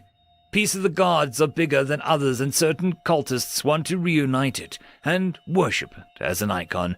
So they want to kill all archmages in the world and take their titles into one person, Haldi said, before he plucked a particularly juicy piece of cheese on a stick for himself. Cultists? Alpha echoed. Well, the first magic users kind of borrowed that god from the actual people who believed in it. I don't know anything more because Opie was kind of ranting and raving when he told me this years ago. Haldi shrugged. He'd been more keen with dealing with the, thing that he wasn't supposed to remember. Trust me, it won't come back to bite us, he said, confident, and his 3 guests shared a worried look. Across the lands, through the dark woods and past swamps of dark bubbling ooze and dirt, a ruinous castle rose up through skeletal trees. Against the moonlit sky, the castle looked particularly lopsided and tired. Deep within, many sub-levels into the cold ground, a pair of red eyes opened inside a bedroom. It sat up, slowly, feeling the changes in the gentle balance of magic. She said, nothing more than a release of air escaping her throat, but it was enough to ignite the various torches around the room and awaken the still form of the corner of the room.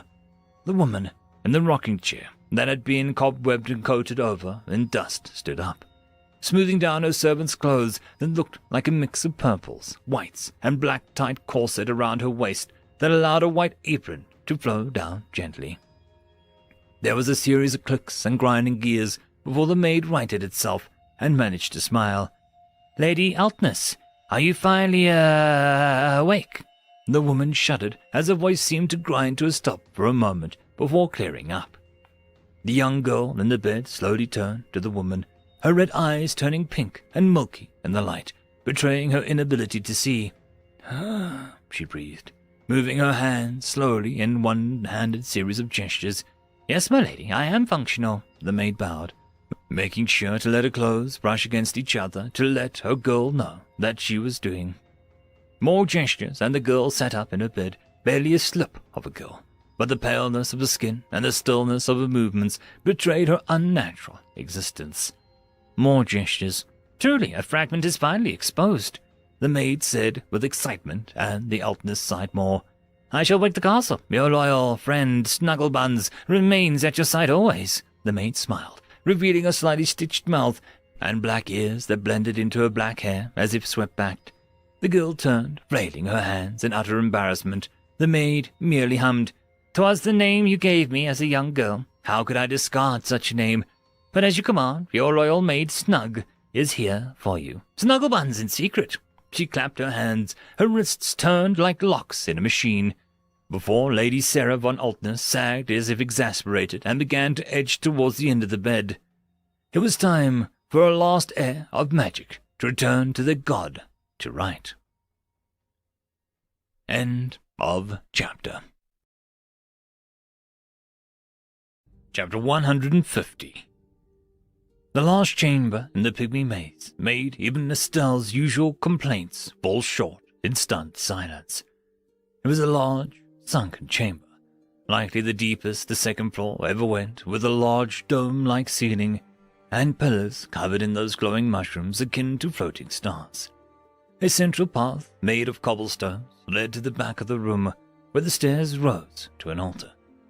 But between the entrance and those stairs were rows of flowers growing out of unique pots and jars. Every flower swaying as gentle music seemed to flow down from the ceiling, a peace that made the group feel like they were in some sacred place, a church or a temple. What is this place? Estelle finally asked, her voice feeling like an intrusion to the room. The final resting place of our people, came an old tone from behind them.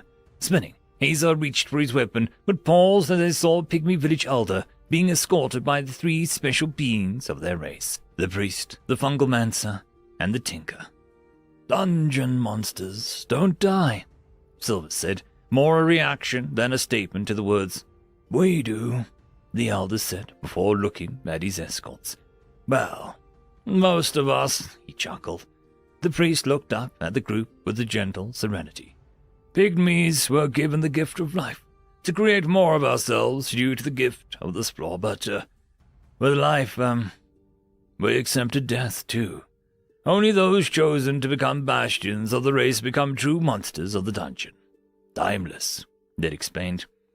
And these are memorials, Khan said simply, eyeing the rows and pots and flowers. We are unlike the Great Mother's other monsters, perhaps closer to that of the moon than the sun. We are more feral, more cunning than most of the societies that she will create. But in return, we have an evolving culture, the community, an understanding that few others will, the fungalmancer proclaimed.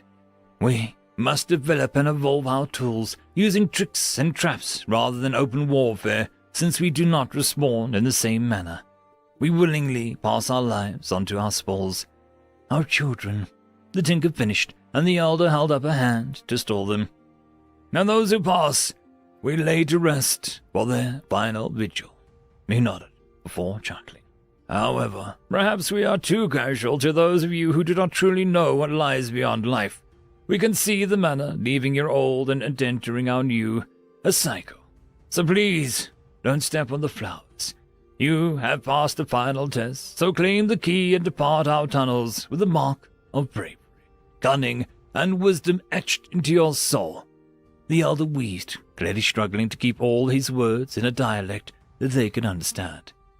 Dungeon monsters die? Silver repeated, getting worried look from Hazer and Estelle as the cloaked figure looked out over the rows of memorials.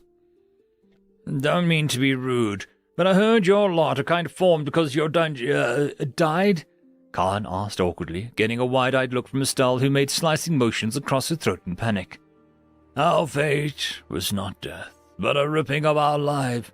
Without our core, we turned from silver art to grey granite ash, locked in last gasping moments of agony. But we did not die, Silver said, voice so low that it was almost bestial. Only when one half of me wandered into the tomb of tarnished silver did my trapped essence latch on to someone compatible, Silver said finally, and pulled his cloak tighter around himself. Question? Came a familiar, annoying voice, and they looked up to see Maharia, the guide. What? Estelle asked, clearly not liking the fairy as ruining such a gentle atmosphere. Do you know why your core went corrupt? Maharia asked so casually that it was almost rude beyond belief. Silver twitched, and for a moment a lump appeared on their right shoulder, bulging, as if Silver was struggling to contain something before he calmed. They conflict deep between duty and heart, Silver finally said, and said no more. Maharia pondered that, vanishing a moment later. Hazel cleared his throat and led the group down the path, being very careful not to tread on any flowers. The pots became older and more cracked as they neared the altar. The stairs looked weathered and well-worn, but at the top an intricate bird bath sat in a shaft of light. The key laid in an empty basin, and Hazel slowly took it, expecting something to happen. But they all breathed a sigh of relief when it seemed the ritual truly was over. They turned as a group, and all the pygmies were just gone, as if they'd never been there. To the side of the room, the passageway blocked off by large mushroom caps and roots began to pull back, revealing a narrow spiraling stone staircase back to the surface. The solemn air tensed as if they had worn out their welcome. Let's go, Azar insisted, and followed the secondary path along the wall to the potential exit. As they climbed the stairs, there came a sound of shifting earth before Khan spoke up. The stairs are collapsing behind us, he said ever so casually. Run, you buffoons, Estelle screeched, holding up her staff to light the way. With the sound of metal shifting and fabrics moving, they began to run up the stairs. Hazer was doing his best to overtake Estelle, but in his haste, his head wrappings came loose, snagged by a spray root, exposing his ram horns. Estelle looked over with wide eyes, and her foot missed the next step that she was aiming for. Khan reached down, sticking his head through Estelle's legs like a robust horse, carrying her with a sheer force of neck muscles. Horns! Estelle screamed. Get your head out of my cousin's legs! No time, Khan said back. Behind them, Silver just stared in awe at his friend's antics. Light ahead showed the exit was near. The trial of the pygmies was finally over, but their trouble had just begun. Delta sat up, eyes blinking away sleep that couldn't be real, but she rubbed her eyes all the same.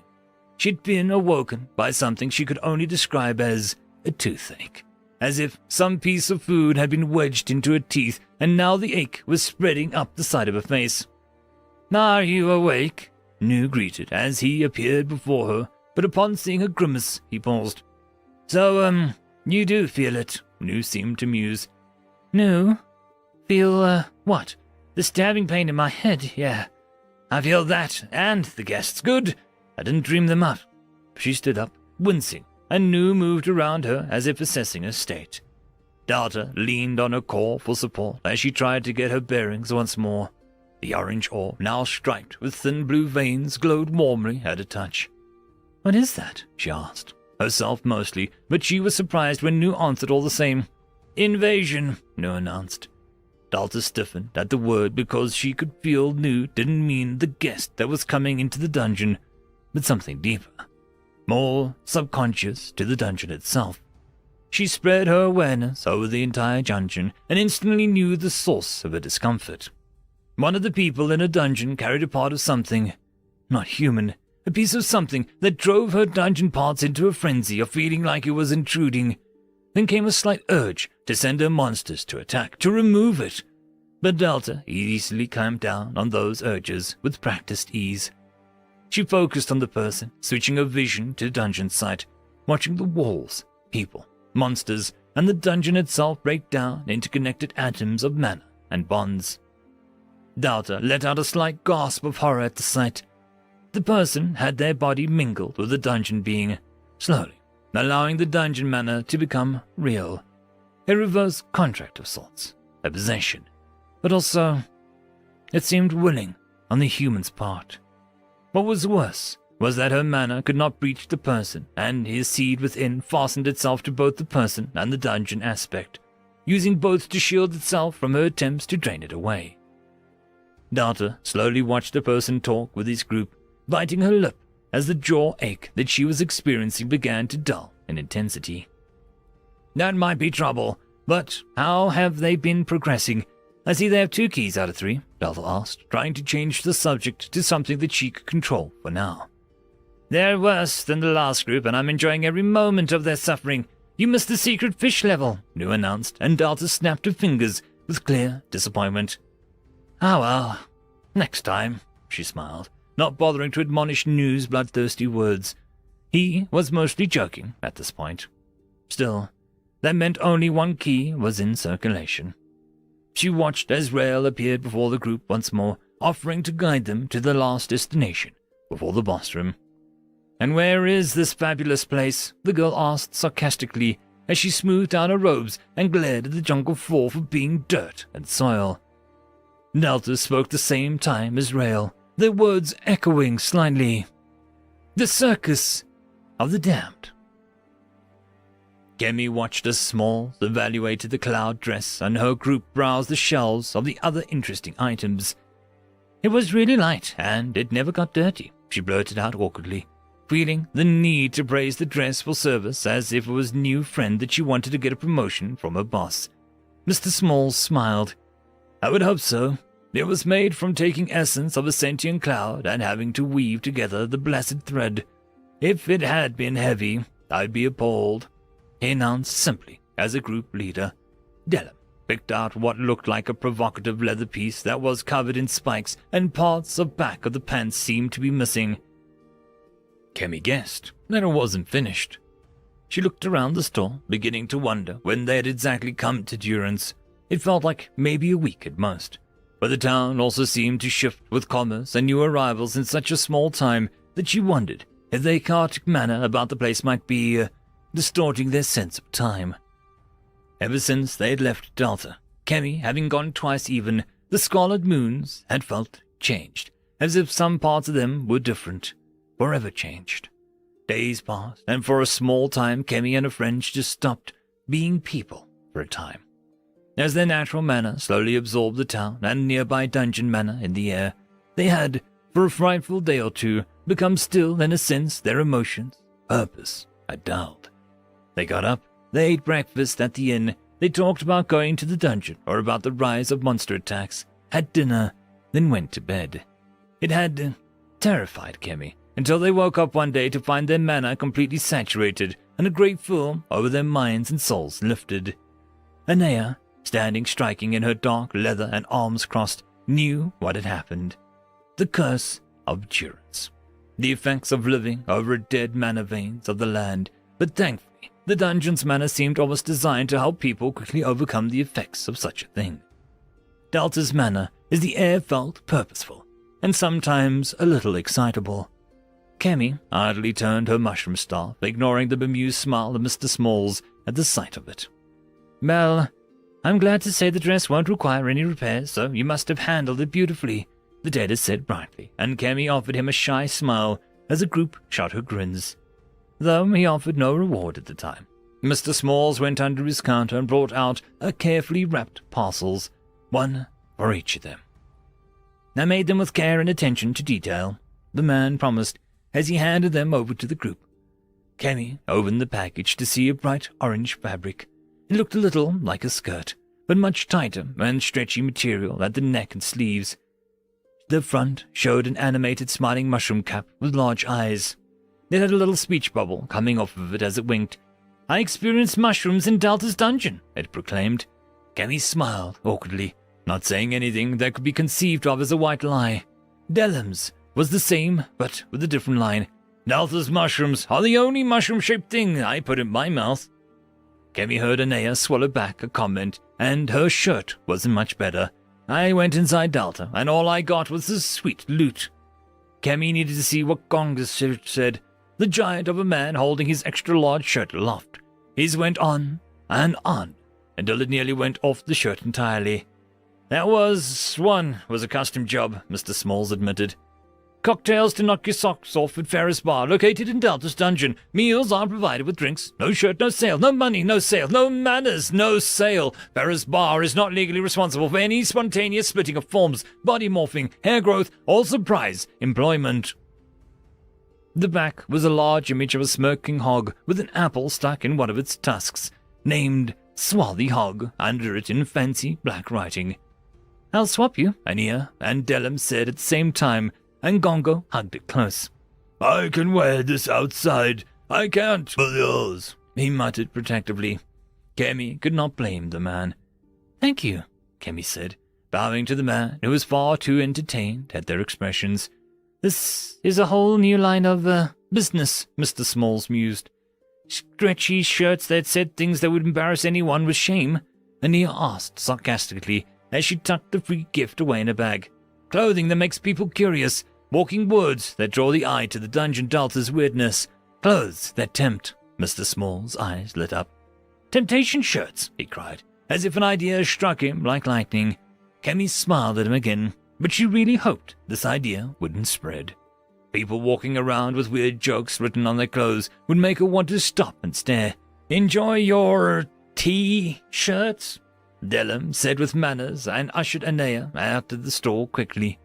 Kemi turned to leave, but the owner called out to her as she turned back. The slightly excitable energy about him had calmed down, and he looked serious. Your group should move soon, he advised, and Kemi blinked at the words, at the tone shift. Sorry? She said, and he looked at her with a sort of sadness. You're young things, lots to live for and a world to see. Don't stick around Durance too long. It has ways of sinking into you and, things are going to get troublesome around here, he warned, and Kemi hesitated before she spoke up. From the kingdom? How they regulate dungeons of fair play? She asked softly, and Mr. Smalls rubbed the small white scar on one of his otherwise pristine fingertips. I don't recall, he said finally, and that was a strange thing to say, but Kemi didn't sense any lies about his words, and that scared Kemi more than his warning could.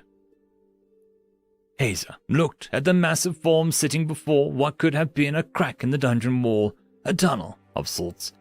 It's a monkey, Khan pointed out as the giant creature bared its teeth in annoyance, shifting slightly to show there was no tail coming off its rear. It's in the way. Do we scoot around or? Estelle brought up testily, and the giant ape thing eyed her before sniffing. No need. Wilhelm here is just keeping you outside while those inside do one final preparation. Beamed Rail, coming to stand near them, and Estelle's crabby nature instantly turned soft as she giggled at him. Oh, that makes sense, Mr. Rail, she said, and Hazer coughed at her. Shut it, you goat, she said, her smile never faltering. Hazer winced and felt like he took some of the mental damage as he curled inwards, a little like his horns. If I'm a goat and you're a damn succubus harpy, he retorted, feeling like he was 10 years old and pulling his cousin's hair for ruining his stick fortress. Silver wandered over, and the giant creature let Silver stroke his furry hand, more curious of Silver than annoyed. What exactly is a circus of the damned? Hazer asked, to put them back on track. Circus of the damned, Rail said, as if correcting him. That's what I said, circus of the damned. Hazer blinked at the muscular frogman. It has, weight to it. Imagine the words are your last lifeline to the top of the ravine, the last light before night, or the last flickering of a candle before the darkness comes, Rail insisted, lowering his voice to a whisper. Circus of the damned, Khan said, voice grave, and Rail nodded in approval. I'll just abbreviate it, Hazer muttered, not giving in to the urge to be dramatic. What is, C-O-D? C-O-T-D? He tried aloud. No, come on, say it right. Estelle poked him with a devilish smile. Hazer met her eyes and narrowed his own eyes to glare. You say it first, he gritted out. Estelle's smile turned bright as she put her hand on her head, leaning into rail with a flutter of eyes. "I want to hear about the circus of the damned," she whispered, and the frog caught her before she could fall flat on her face. The trees around them ached and groaned as if her tone was adding to some effect. They all turned to Hazar, even the damn monkey. He inhaled, wondering if you could just leave it at this point. "Circus of the damned," he stuttered, feeling foolish. Estelle and Khan's eyes went wide as he glared at them. "I said it. What more do you want?" he asked.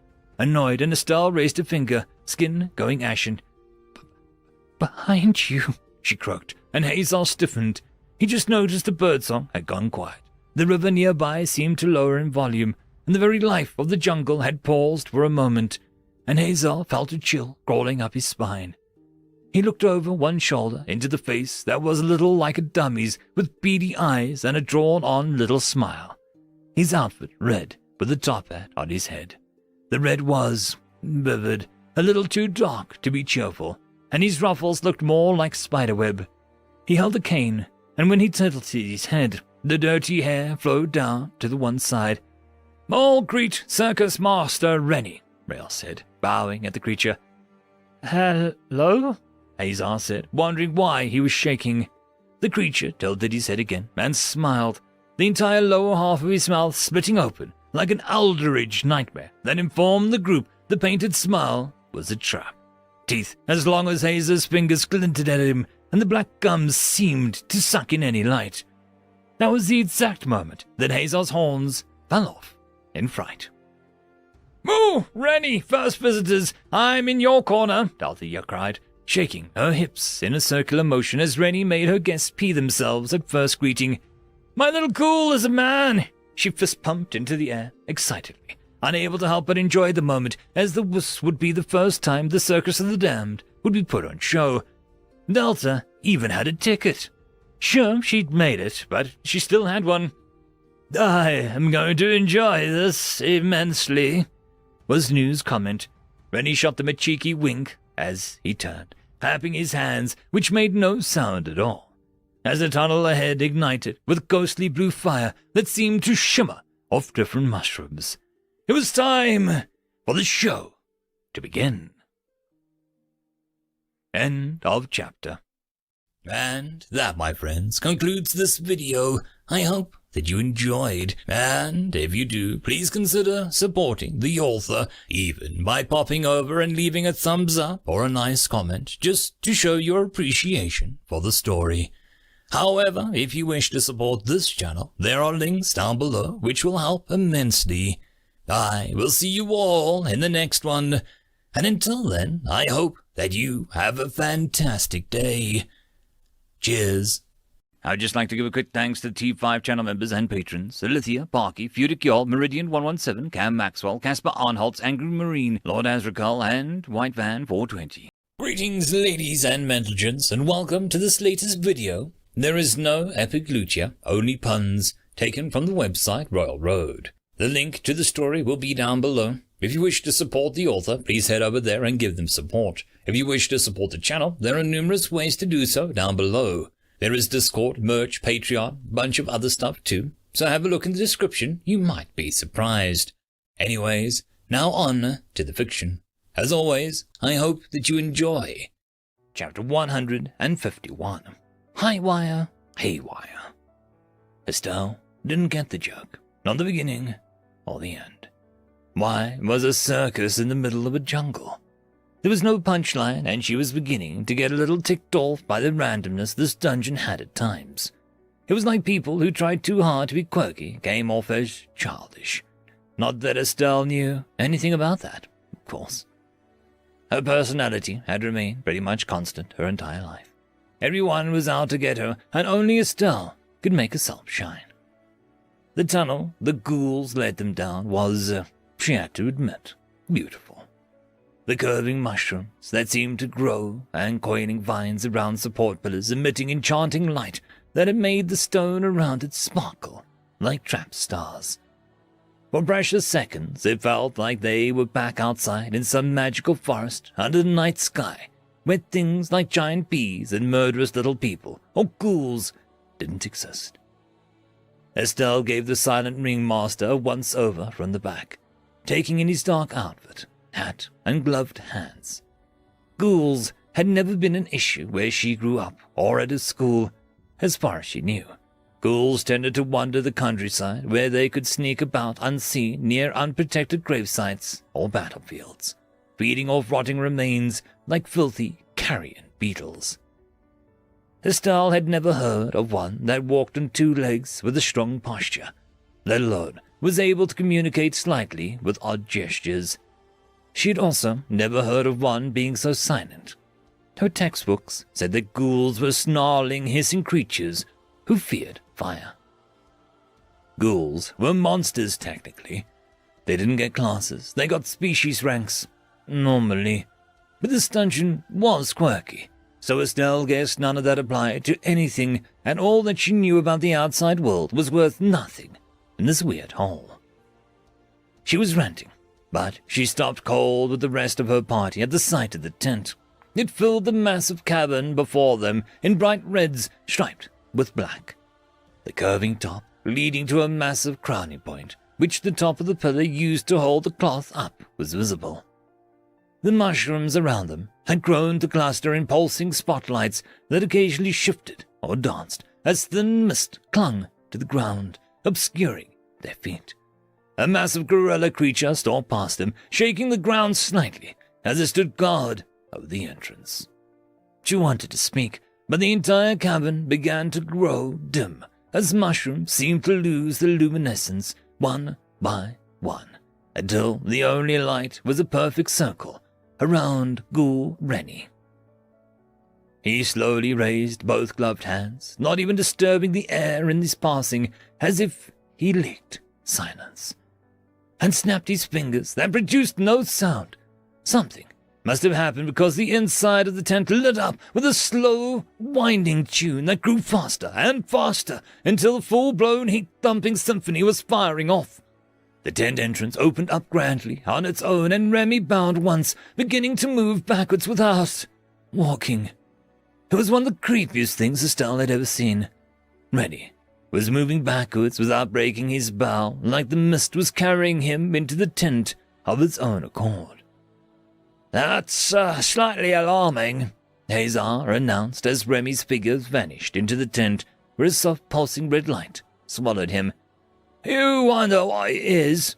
Khan asked as he ran his hand over what seemed to be a locked cabinet filled with glowing treats of sorts. The stand called it glorious popcorn and required a circus ticket to purchase some. "Tourist trap bait. It slightly tastes of sawdust and is painted to draw the easily distracted in," Estelle said as Silver wandered over to the tent, as if drawn to the music like a moth to a flame. "I see one clown. I'm layering so many barriers in one place, I'll create violent air vacuum when they pop," Estelle muttered to the cave and stalked forward. Maharia had avoided the circus. The lich-turned-fairy couldn't decide if it was fear or trauma that kept her away. Ghouls weren't the best creatures when one was alive, but they were predators of all things dead, and even one as powerful as she had been still held an irrational fear of ghouls. Ghouls weren't so bad to deal with, but if they became feral, or worse, gather under a ghoul lord, she shivered, not wanting to think about it. Nature refused a vacuum. Death disliked an uneven playing board. As far as she knew, if you existed in this world, something could kill you eventually. Worms had birds, rats had birds and cats, humans had humans. Undead had ghouls. Ghouls had fire, which was something at least. Still, Maharia couldn't put this off forever, since there was no telling how long she'd be in Delta's dungeon. She wasn't even technically dead anymore, more a mana construct than a lich-berry. So she had no reason to fear the ghoul who was a contract monster, that's still very able to devour her. She shivered but snuck into the tent after the group. The inside of the tent was a dizzying spiraling of red flashing lights and shadows that even threw her off balance for a moment, until all light snapped to Remy in the center of the space, sending a shudder up Maharia's spine. Rennie held a cane and began to tap on the ground. Surprisingly, it actually made a noise as it did so, a repeating thunderous bang that sounded like a heartbeat, with the tent acting as a ribcage. He would make his father proud, Delta's voice said, and Maharia tried not to show how spooked she was as she startled. Ghouls reproduce. Never mind. He doesn't technically have a father, Maharia muttered to the forming orange avatar of the dungeon. Family is more than blood. You should know that. Delta replied, and Maharia was quiet for a time, an ache in her long-dead heart for Sun, her friend, that was so far from mortal. Wasn't funny. The group panicked as all around them bones began to rise out of the ground in a swirling tornado of white as around Remy. The circus of the damned performers appeared around Remy in various poses. Everything from pointed clowns, their eye sockets painted with gold stars and red noses held on by string, while behind them lions, wolves, and more posed as trained, their bones glistening around the red uniforms. Strong skeletons lifted weights as unseen stagehands roamed the spotlights all over the tent. From the drip in the tent, Wilhelm jumped into beating his chest as Remy's cane continued tapping a musical tempo. It was such a spectacular scene that even Maharia's usual acidic words failed to find a target for some time as the crew set up stunts, high wires, while the various stage animal skeletons broke apart, forming unique chimera forms to the delight of Khan, who had apparently never seen a circus either. Delta took a seat in the audience, beaming as she watched the show. At the back, Divina, Luna, Giant, and Rail all watched the show with an interest, as even the pygmies took spots in the rafters for the event. Then, just as the music and displays hit a crescendo, Rennie tapped his cane once more, and the tent went dark, except for a single spotlight on the ghoul ringleader. Slowly, Rennie raised the cane to the roof of the tent, where the spotlights illuminated a high wire stretched across the space between two platforms. Rennie then pointed to the group with the other hand, smiling wide and demonic. Maharia might not like the ghoul, but she liked where this was going. My me, Estelle demanded as she slowly pulled herself up another rung. I'm in heels, she complained to herself as she moved ever higher. Of course, she had to do the high wire thing because she had barriers if she went splat. Azar was getting shot out of the cannon if it was a test, and Estelle would ignite it herself and point it at the ground. Just as she reached the top, she held onto the pole for support, and she looked over the wire as it shone in the spotlight. Next to her, a rattling noise indicated movement of bones, and some skeleton limbs crawled up the platform, gripping each other to form a pole for her to use for balance. Would it kill you just to give me a real pole? She hissed as the end of the pole formed a thumbs up of encouragement. She took the cursed thing and eyed the wire with a gulp. Estelle was not afraid of heights, but it was a high place inside of Circus of the Damned on a thin wire with everyone watching. Being made fun of was a bigger fear for Estelle than breaking her neck. Education as a teenager had really messed up her priorities. She focused, and as she tested the wire, her barrier failed to form on the tip of her heels, which usually avoided the issue of wearing heels in the first place. Some sort of anti-magic wire. She kicked off her heels, leaving her in bare feet, and threw them to her cousin, who caught them with an exasperated look as she took another step onto the wobbling wire. Just pretend that you're walking to class because the girl stole your shoes again. Cold, sharp-paved hallways. Careful where you step, Etsy. She muttered to herself and took another step, nearly falling on the first leg of the journey. She used the bone pole, as promised herself to never call it that again, to slowly work her way forward, adjusting to the challenge with some effort.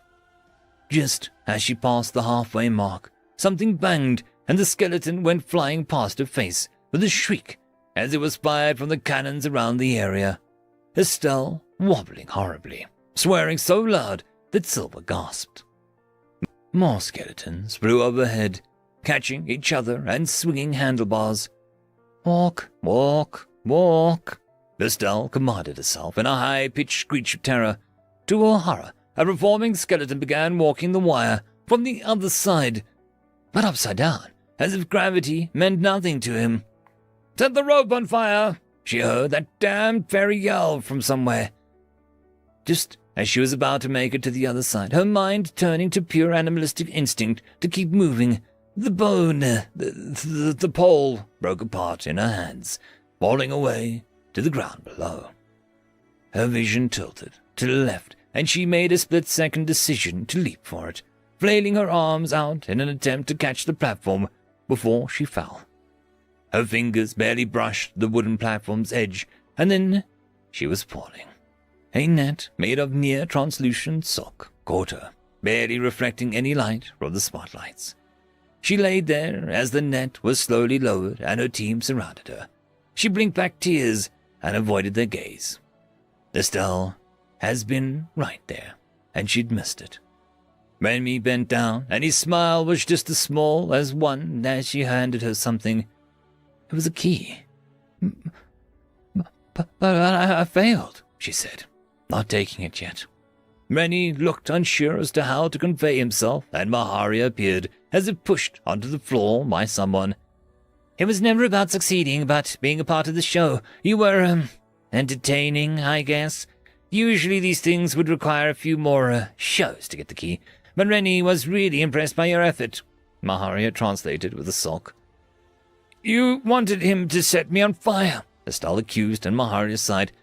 I know, and I'm disappointed it didn't happen either, she admitted. Estelle took the key, and then Remy presented her with a golden ticket as well, and then walked off with a cheerful trot at his step. The popcorn better be worth it, Estelle stared darkly as Hazar handed her back her shoes. The machine outside the tent dispensed a single piece of food within, and Estelle felt cheated. She glared at the golden ticket before she popped it in her mouth. Too much butter, she muttered. She turned, and her body slowly began to grow warm. Estelle paused as the others watched her for reactions, curious about the snacks. For blissful seconds, every stress, worry, self-doubt, and negative thing Estelle associated with being herself melted away, and she was left standing there as she was surrounded by the sheer bliss of life. She was alive. Estelle knew magic. Estelle was way prettier than Hazar. Life was. Her eyes welled with tears abruptly, and she felt no shame in shedding them because shame didn't exist for her. Even as the effect died down, the lingering enlightenment swirled around her as if the popcorn had opened doors that she had never known.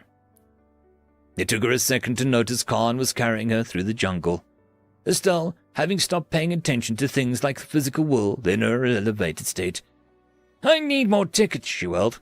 No way, you hugged me, that popcorn is dangerous. Hazar grunted. Estelle wrinkled her nose. She did what? Put me down, she told Khan, as they looked to be close to the massive tree at the end of the floor where the metal gates were under its roots. Is that it? She asked quietly, still trying to fight off the weird urge to beam at everything. Everything we've suffered for is beyond that gate. The washroom, Hazar agreed. Will it want to show us a power of friendship? Do a song, maybe it'll let us pass if we tell a joke. Khan mused, and Estelle couldn't argue. The boss was usually the lesson of the floor summed up into any other dungeon. You never know, it might want to fight, Hazar pointed out. Psst. I'd just bare my heart to it, and I'll cry, and then we can get some treasure and leave, Estelle said, stalking forward. We should also mention Delta a lot. I think that's good, Hazar agreed. They opened the first gate. Inside the boss room, Wyam opened one of her glowing amber-filled eyes. Around her were various carvings of adventurers that she'd made in her spare time. In a single instant of one of her branches circling the room in a high-pitched whistle, all of the heads were cut clean off the stone bodies. I wonder what will flow first, tears or blood, she mused, her thick lips pulling into a pouty smile. Farah looked up from wiping down the bar with a frown. Standing at a door was a familiar figure. Roly, she said, and the woman's eyes were yellow with gloom until she stepped forward. The outsiders, the woman said simply, and Farah wiped the bar a few more times, then nodded. We have them, but they didn't pass my way, she said, and this seemed to throw the woman for a moment. Then how did they get to the other floor? She questioned, and Farah wasn't willing to give up dungeon secrets so easily. There are ways that don't involve passing through the swarthy hog, girl. Drink before you go stomping onwards, she asked, and Rudy hesitated, as if torn between concern for Delta, her duty, and a free drink. They're on the hands of Wyam, if my rumor mill is true, she said casually, and this made Rudy blink and then smile as she took a seat. Well, I hate to barge in so early that they don't get the full experience before I drag them off to durance. Rudy agreed, her mane of dark hair swept back as she relaxed. They aren't bad folks, really, Farah had to admit from what she had observed. Not about the characters, it's about the respect, really. If people think that they can ignore my ma and the other elders of Intenta Delta, then it sends the idea we're weak, and nothing attracts the worst kinds of people, like weakness, Rudy sighed as she nursed a drink. We can take care of ourselves, Farah felt the need to remind her. We really are taking care of a lot. Let us town handle some outsiders. Even a girl like Delta is going to need a break from the calcs, the scum, and the knights, she said, drinking with a deep gulp. Delta likes people, Farah said quietly. She does not like these people, came the dark response. Across the land, carriages rode out, blazing with the symbols of fair play, the king and the lone dark carriage with a doll-like maid, all of them making a beeline for one little town. End of chapter. Chapter 152. The Coming Storm. Mist. Refreshing, cool mist that enveloped them, cooling their skin and almost rejuvenating the team after what honestly felt like days on the second floor. Hazar inhaled. It even tasted cool on his tongue. He held his axe at the ready, missing the horns as a little as it would stop the blade from cutting into his face. His skull itched, and Hazar chose to ignore it for now. They were in a boss room, and there was honestly no telling how harmless or kind the boss would be to them. Was it a puzzle boss? Some sort of spiritual journey gimmick? The room, as far as he could tell, was a large grove of sorts, with small streams stretching out, giving a rise to more mist. The lush grass could have hidden snakes or worse, but here they just rustled in some unfelt breeze, as the ceiling of the room was hidden by the rising moisture, making it hard to guess how big the room actually was. A shadow ran in front of them, a laughing woman, before quickly faded. Group, Hazar warned, moving in a rough pattern that would have let Estelle barrier them from any angle. The shadow reappeared, laughing again. Who wanders into my garden of pleasure? Came a purr that sent every hair on Hazar's body on its end. It was a voice that a promise of pain would be exquisite, that it would border on addiction to anyone with a weak will. 3 tasty morsels and a toxic snack. Can you see me? The woman asked, sounding like she was whispering in Hazar's ears. They all turned as one to look behind them, and Khan looked curious. What do we do here? He asked, holding his knife carefully. Win, obviously, Estelle said clearly. This made the shadowy figure, who kept moving in before reappearing far off, burst out near the hysterical laughter. I've seen children, literal children escorted by one young woman, have a better chance at winning than you 4. The trees have told me their opinion. The wind and the leaves whisper of your efforts, and the unseen roots inform me of your strengths. You may all die here today if things go wrong. I certainly won't try my best to keep you alive. The woman warned as the mist began to thin a little around the edges, Hazar tensed, almost unable to form words due to the thick feeling in the air. Like they were all mice before a lion. You're just a mean girl of the dungeon. You may be strong or weirdly good at something, but you're still just a girl who bullies others to feel better about herself. Estelle surprised them all by taking a stand. I've met your kind before, and under whatever pretty face you have is a sad, angry person, Estelle snapped, raising her staff. The amusing chuckling abruptly stopped. Well now, that hurt my feelings a little, the voice said as the room began to shake. So, I'm going to make you all feel pain in return now. A few weeks ago, maybe less, I might have just turned the insides of your ribcage into a flower pot. So, when something beautiful actually grows out of your mouth, it'll have plenty of manure to be healthy. The mist thinned, and a large shape in the middle of the room became clearer. I'm a more mature woman now, so I'll just break your legs. The very large tree woman announced gleefully. She paused, as if listening to something no one else could hear. Fine, mildly fracture. The tree amended. She stretched her branches out, her amber eyes flashing as her undeniable beauty glistened in the leftmost mist. If Hazar had one final word to say before he was crushed under this woman's mass, it was Goddess. I am the last obstacle between you and the floor beyond.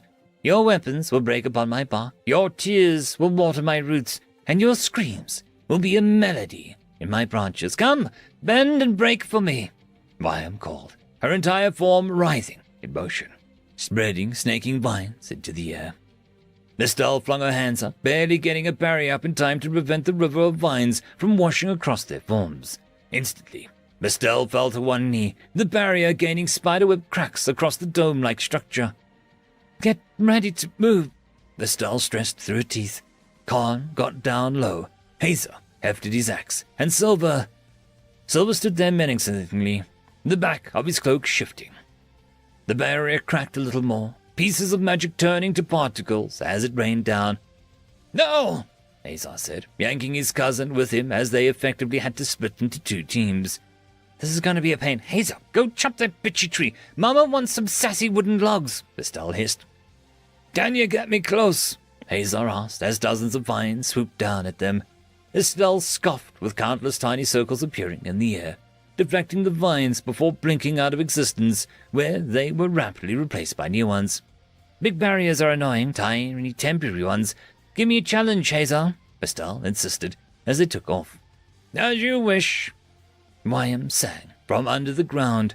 She hurled a buried boulder at them. Hazar flexed his arms as the red glow raced up his arms, making his weapon blaze on the edge before he cleaved the rock in two pieces that landed on either side of Estelle and himself. You used the class skill, Estelle said, clearly shocked. It was just a cleave. Let's go, Hazar said, blushing as he didn't actually use his class skill since that dungeon all those years ago. His body just reacted. Something inside of him had been dislodged in the hot spring, and it was making his heart do weird things.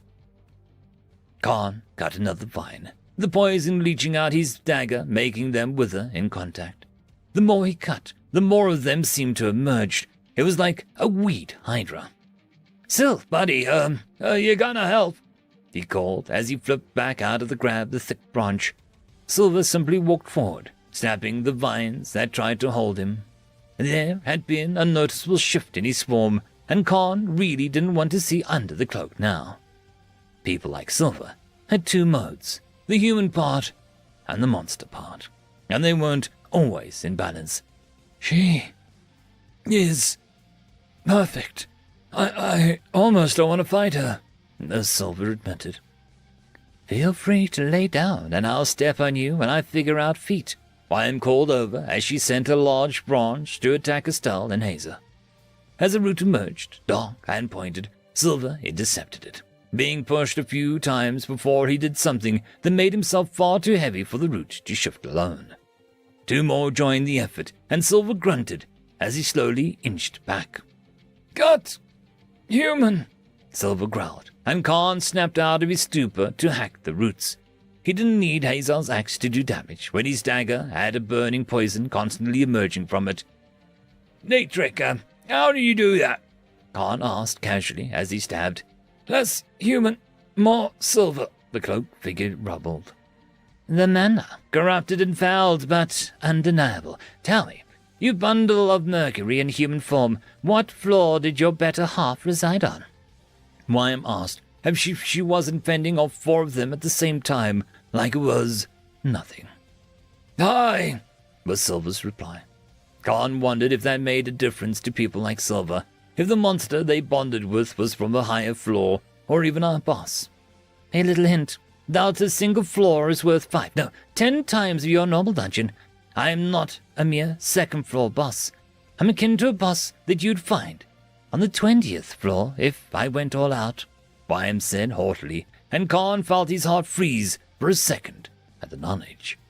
Silver braced himself and yanked and hauled the entire tree forward to the surprise of Wyam. Still a while off then, Silver said confidently, and Wyam snarled, now having a tug-of-war with Silver, as she held a branch in front of her face to prevent Hazar from getting close. Let's, pick up the tempo, sweet things. I'm aching to see how well you can all dance, Wyam announced, as she sent her wandering roots deep into the rivers around the room drained, sucked up by the tree who suddenly grew thick flowers and lush greenery all over her body. Silver was flung back and Khan could only help him up before he was lifted off the ground and moved about like a rag doll. He staggered at the awkward angle and unable to pierce the branch holding him. Estelle was blocked as hard as she could to aid him, but at the last second she was sent literally spinning and dancing to the side as roots spiked up through the ground under her feet.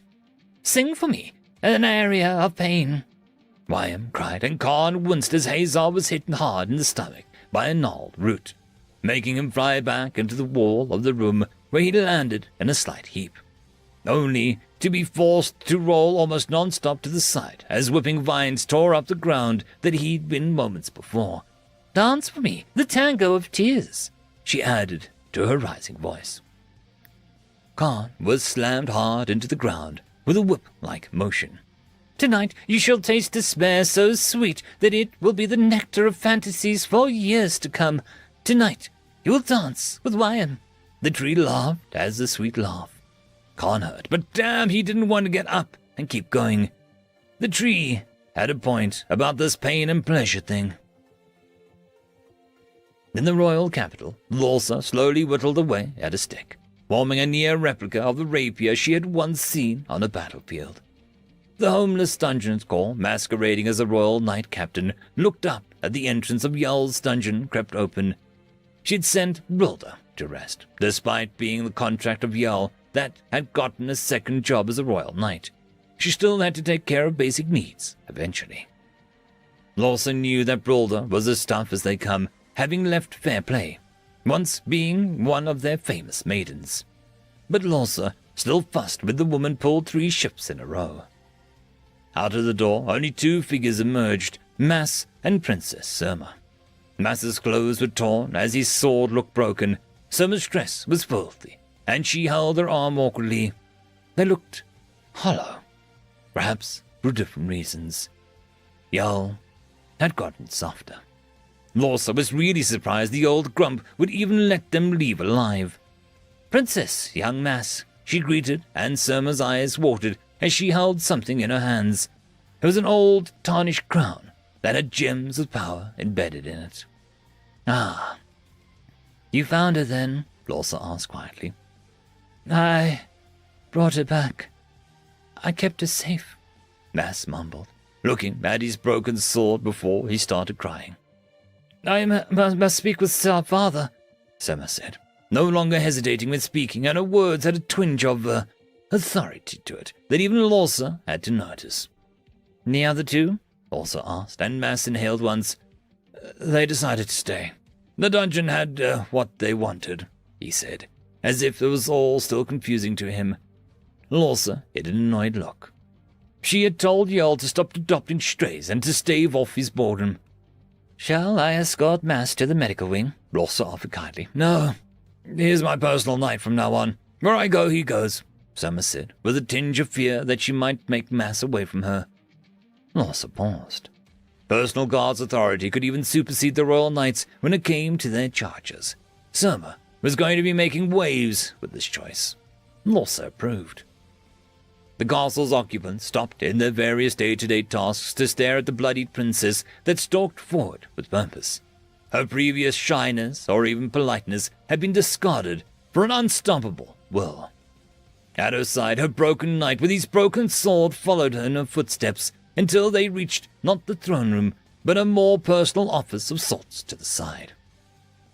It was actually hard to stamp new laws and sign death sentences from atop a throne, but Lorsa had seen more foolish kings and queen attempt just that. King Lendius's pen dropped when Surma stepped into his office, and even the other two royal knights standing guard against assassins seemed shocked. It took a lot to surprise royal knights. They, Lorsa included, had seen a lot of strange things. The younger of the two, Menda, even gulped. "Surma," the king said, his usual practiced regal poise lost in a slight stutter of surprise. "My king," Surma said softly, deliberately impersonal. Lorsa internally pushed the little family spat to be up by one in her internal drama sense. Surma dropped the battered crown on the ground where it rattled in a slow spin. Yell was always tickled by the fact he made the rulers of the kingdom wear a tatty old crown instead of the splendid things that he could have designed. It was a little funny, especially when Lorsa heard how backwards the royal family had gone to make it seem like a good thing. How the crown was a symbol of the royal family never needing to go after treasure because the kingdom was the actual jewel. How a tarnished crown saw a lot of work and effort, while a pristine one was untouched. How the crown was a reminder of where they had come from and how far that they had developed since. "You've returned alive. It does my heart well to see you here," Lendius said, standing, and Surma did what countless assassins failed to do before her. "Mother sends her regards." Lendius sat down so heavily, looking like he might have a stroke. Surma paused as if thinking about it. "Not regards, but the things she said I should report back to you are crude for the others in the room. Mostly about your abilities as a husband, as a lover, as the replacement to your older brother that died before he could ascend to the throne, and how you lied to everyone about her death, and the fact that she ran away from your paranoid, angry, drunken moods," Surma said, her voice dropping in warmth with each word until she was leveling a dagger made of ice at the king's throat. "I am still your father and your king," Lendius snapped, trying to gather himself up. "Not since I left that dungeon.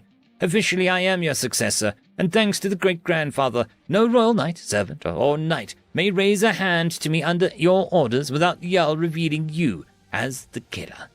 So you are now my awkward rival, as I will be coming for the throne. I have time, support, and tradition as my allies, while you have fear as your only companion. As for father," Surma echoed with a derisive laugh, "your daughter died in that dungeon. The monster that killed her? The truth.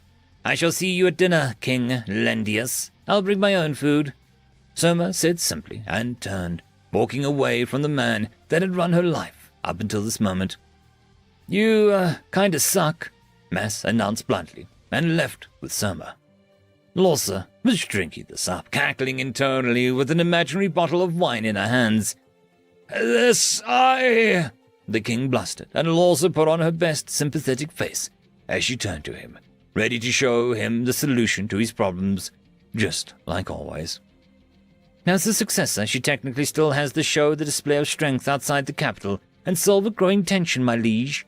She bowed slightly. He stared at her. "Send her to Durance. Truly, the monsters there will break her along with their dungeon. Then you can use her death as a means to lay down extreme law and punishment on the town," Lorsa suggested, and the king's eyes lit up. "No, not death. But if she returns cowed, I will be pleased," he announced, reaching for his pen.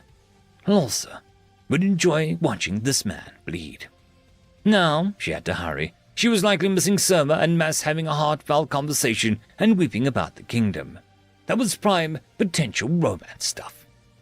"Right, faster," Lorsa muttered as the king made orders to send to the princess off to Durance. And the guide to Durance was almost here. The king of monsters would be extremely helpful in ensuring the two reached Durance. It had basically eaten every bandit and monster between Durance and the capital as it was. Mentally, Lorsa pushed chaotic pieces as close as they could get, watching as they did the rest on their own. The best kinds of plans worked by simply putting elements together, rather than absolutely controlling those elements. Durance was the cooking pot. The dungeon was the heat. And now, Lorsa was supplying the ingredients. Estelle wiped her mouth with the back of her hand, noticing that she'd burst-lipped and her hand came away red. "Blood brings out the color of your eyes, dear," Bayam, the bitch, sang as she went in again, ready to make them bend. "Shutting up makes you a lot more tolerable," Estelle cursed back. The battle was reaching its climax, and she had a horrible feeling. For every inch they pushed Wyam, she reclaimed a foot back. Every attack they landed, she nicked them 12 times in response, and every barb Estelle tossed out, Wyam took it, only to hurl it back with more deadly accuracy. The sudden issue in their team composition was suddenly very clear. Their team did not have an explosive force nor an elementalist to control the battlefield. Estelle could make barriers, but on their own, they didn't cause much trouble. Something had to change, and she knew that she had to do it now. Estelle scowled as she dispersed her various barriers to focus.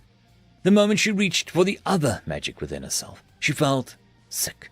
It had always been a possibility for her to use this magic, but Estelle had never allowed it to bloom simply because it was her father's magic, and she would have sooner chewed her nails than use it. But Hazar had used his class skill to save her. Silver was allowing his form to change. Khan was being Khan, which wasn't anything special, but she included him in the internal reasoning to bolster her willpower. But it was almost not enough. Estelle almost fled from the magic until the last second. That warmth filled her once more. The popcorn in her stomach unleashed a truly staggering sense of peace, and Estelle grasped her family magic, passed down from the one to another, like their eyes or their hair color. The seed that fell from some rotted tree. As a vine reached for her, her skin cracked as a warming surge of red lightning. "I hate the smell," Estelle sneered as her hands and energy danced across it and cooked the air around her, blackening the nearby branch of vines as the near uncontrolled energy crackled. Estelle winced and formed barriers to contain the magic, to keep the others out, to be alone with this pressure. "Do I make the old line about flowers and hidden thorns?" Wyam called as she threw Hazar across the room into Silver, sending them crashing to the ground and Hazar's axe flying out of sight. "Don't be gosh," Estelle sneered, her hair lifting up in snarling storm of the energy escaping any way it could. "Quite. What is your name, Estelle Stormy Cloud? Estelle Shocky Girl?" Wyam asked, and Estelle held her chin up. "Pending," she replied, and threw lightning bolt in Wyam's face, using the ambient magic to feed herself, to channel magic that was normally difficult outside in thinner magical environments. There was a break in the fighting as Wyam reached up and ran a branch along the thin, glowing burn mark, looking unbothered. "You'll need to get harder than that," Wyam warned. Estelle tried not to swallow hard, feeling her father's fingers on her shoulder where he used to squeeze her so hard that she would have bruises for weeks afterwards. "Harder, girl! Are you trying to surprise someone or kill them?" "Get off my back!" Estelle screamed, throwing a storm into the room that broke through her barriers loudly. The chaotic meadow now become a storm of violence, a symbol of things to come. End of chapter. And that, my friends, concludes this video. I hope that you enjoyed, and if you do, please consider supporting the author, even by popping over and leaving a thumbs up or a nice comment, just to show your appreciation for the story. However, if you wish to support this channel, there are links down below which will help immensely. I will see you all in the next one, and until then, I hope that you have a fantastic day. Cheers. I just want to give a quick thank you to the T5 members and patrons: Alithia, Marky, Futic Yol, Cam Maxwell, Casper Arnholtz, Angry Marine, Lord Azrakel, White Van 420, and Arcalian. Greetings, ladies and gentlemen, and welcome to this latest video There is no epic lucha, only puns, taken from the website Royal Road. The link to the story will be down below. If you wish to support the author, please head over there and give them support. If you wish to support the channel, there are numerous ways to do so down below. There is Discord, merch, Patreon, bunch of other stuff too. So have a look in the description, you might be surprised. Anyways, now on to the fiction. As always, I hope that you enjoy. Chapter 153. Wyam knew pain like an old friend that had stabbed her at the back. She knew how pain could humble the grandest kings, motivate the most crippled beggar, and drive good people to do terrible things to make it stop. Wyam knew how pain could seep into memories, how a once precious, safe place or person could so easily be twisted into a nightmare. But suffering also served a purpose. Wyam liked that about pain. It was not a simple thing. It was a barbed rope that let someone pull themselves out of the darkest torpors of despair. To use deep internal damage to claw oneself out of hell itself. Wyam respected that. She still respected it as the red lightning crawled across her bark, blackening the once glossy wood and trying to find weak links in Wyam's body. The magic radiated power, but it also screamed with a peculiar kind of pain. The deeply, very kind of suffering that was soaked with rage and fear as it rushed out of the girl before Wyam like tears of a frustrated child. It was almost like Wyam looking back at herself when Delta first made her, filled with pain, unable to direct it. Her teammates threw themselves aside out of her range as Estelle's barriers failed to contain the storm, and her magic was quickly building out of the mage's control.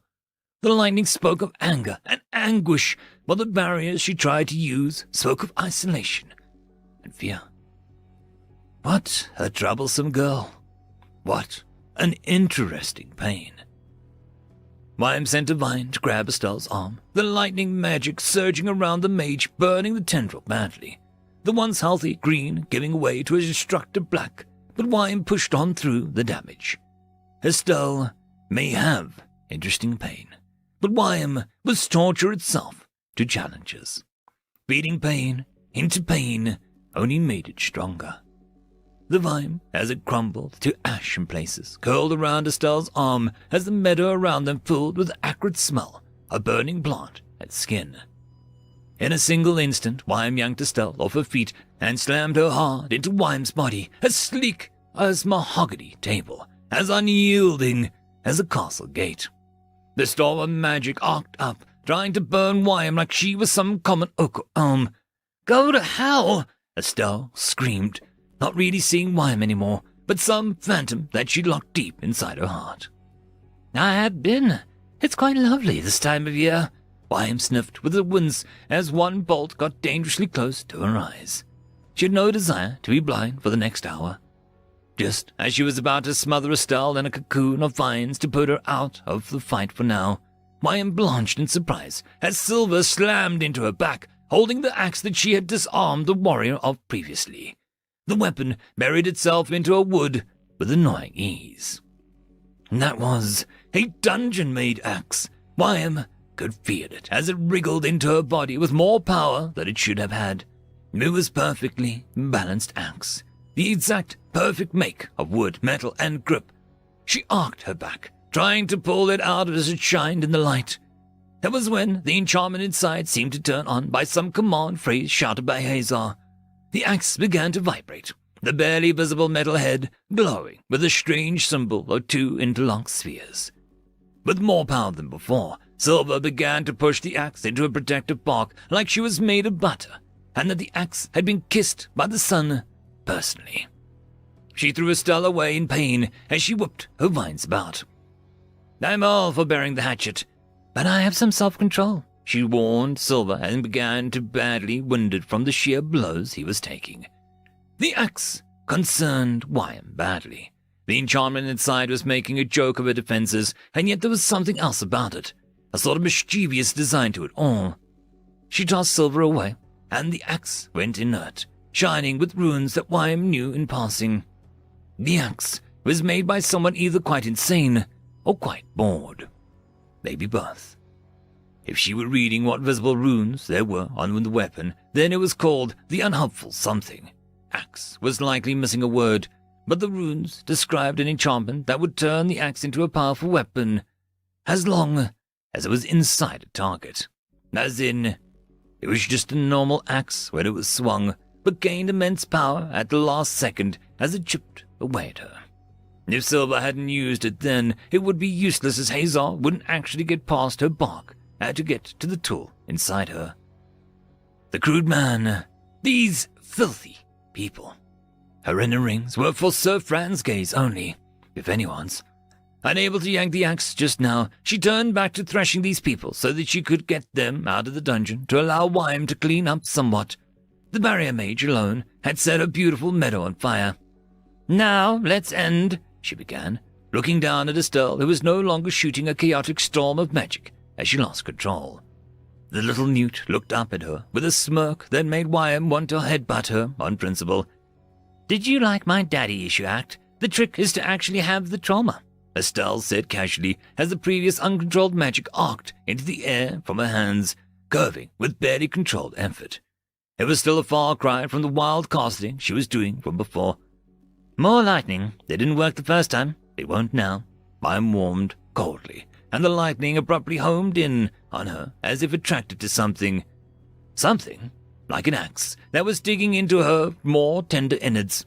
"Ah, you little pieces of..."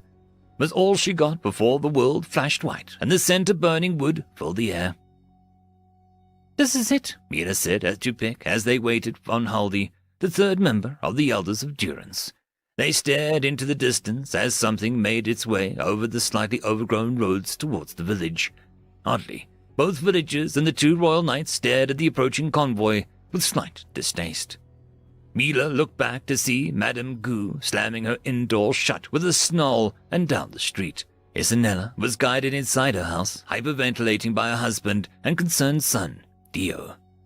The horseless carriage moved over to the ground, hovering over the rocks and weeds with a magical underdevice that was having serious trouble producing enough speed until it got nearer to the village. The carriage was a long box thing with a white frame that, despite traveling through the woods and countryside, was spotless.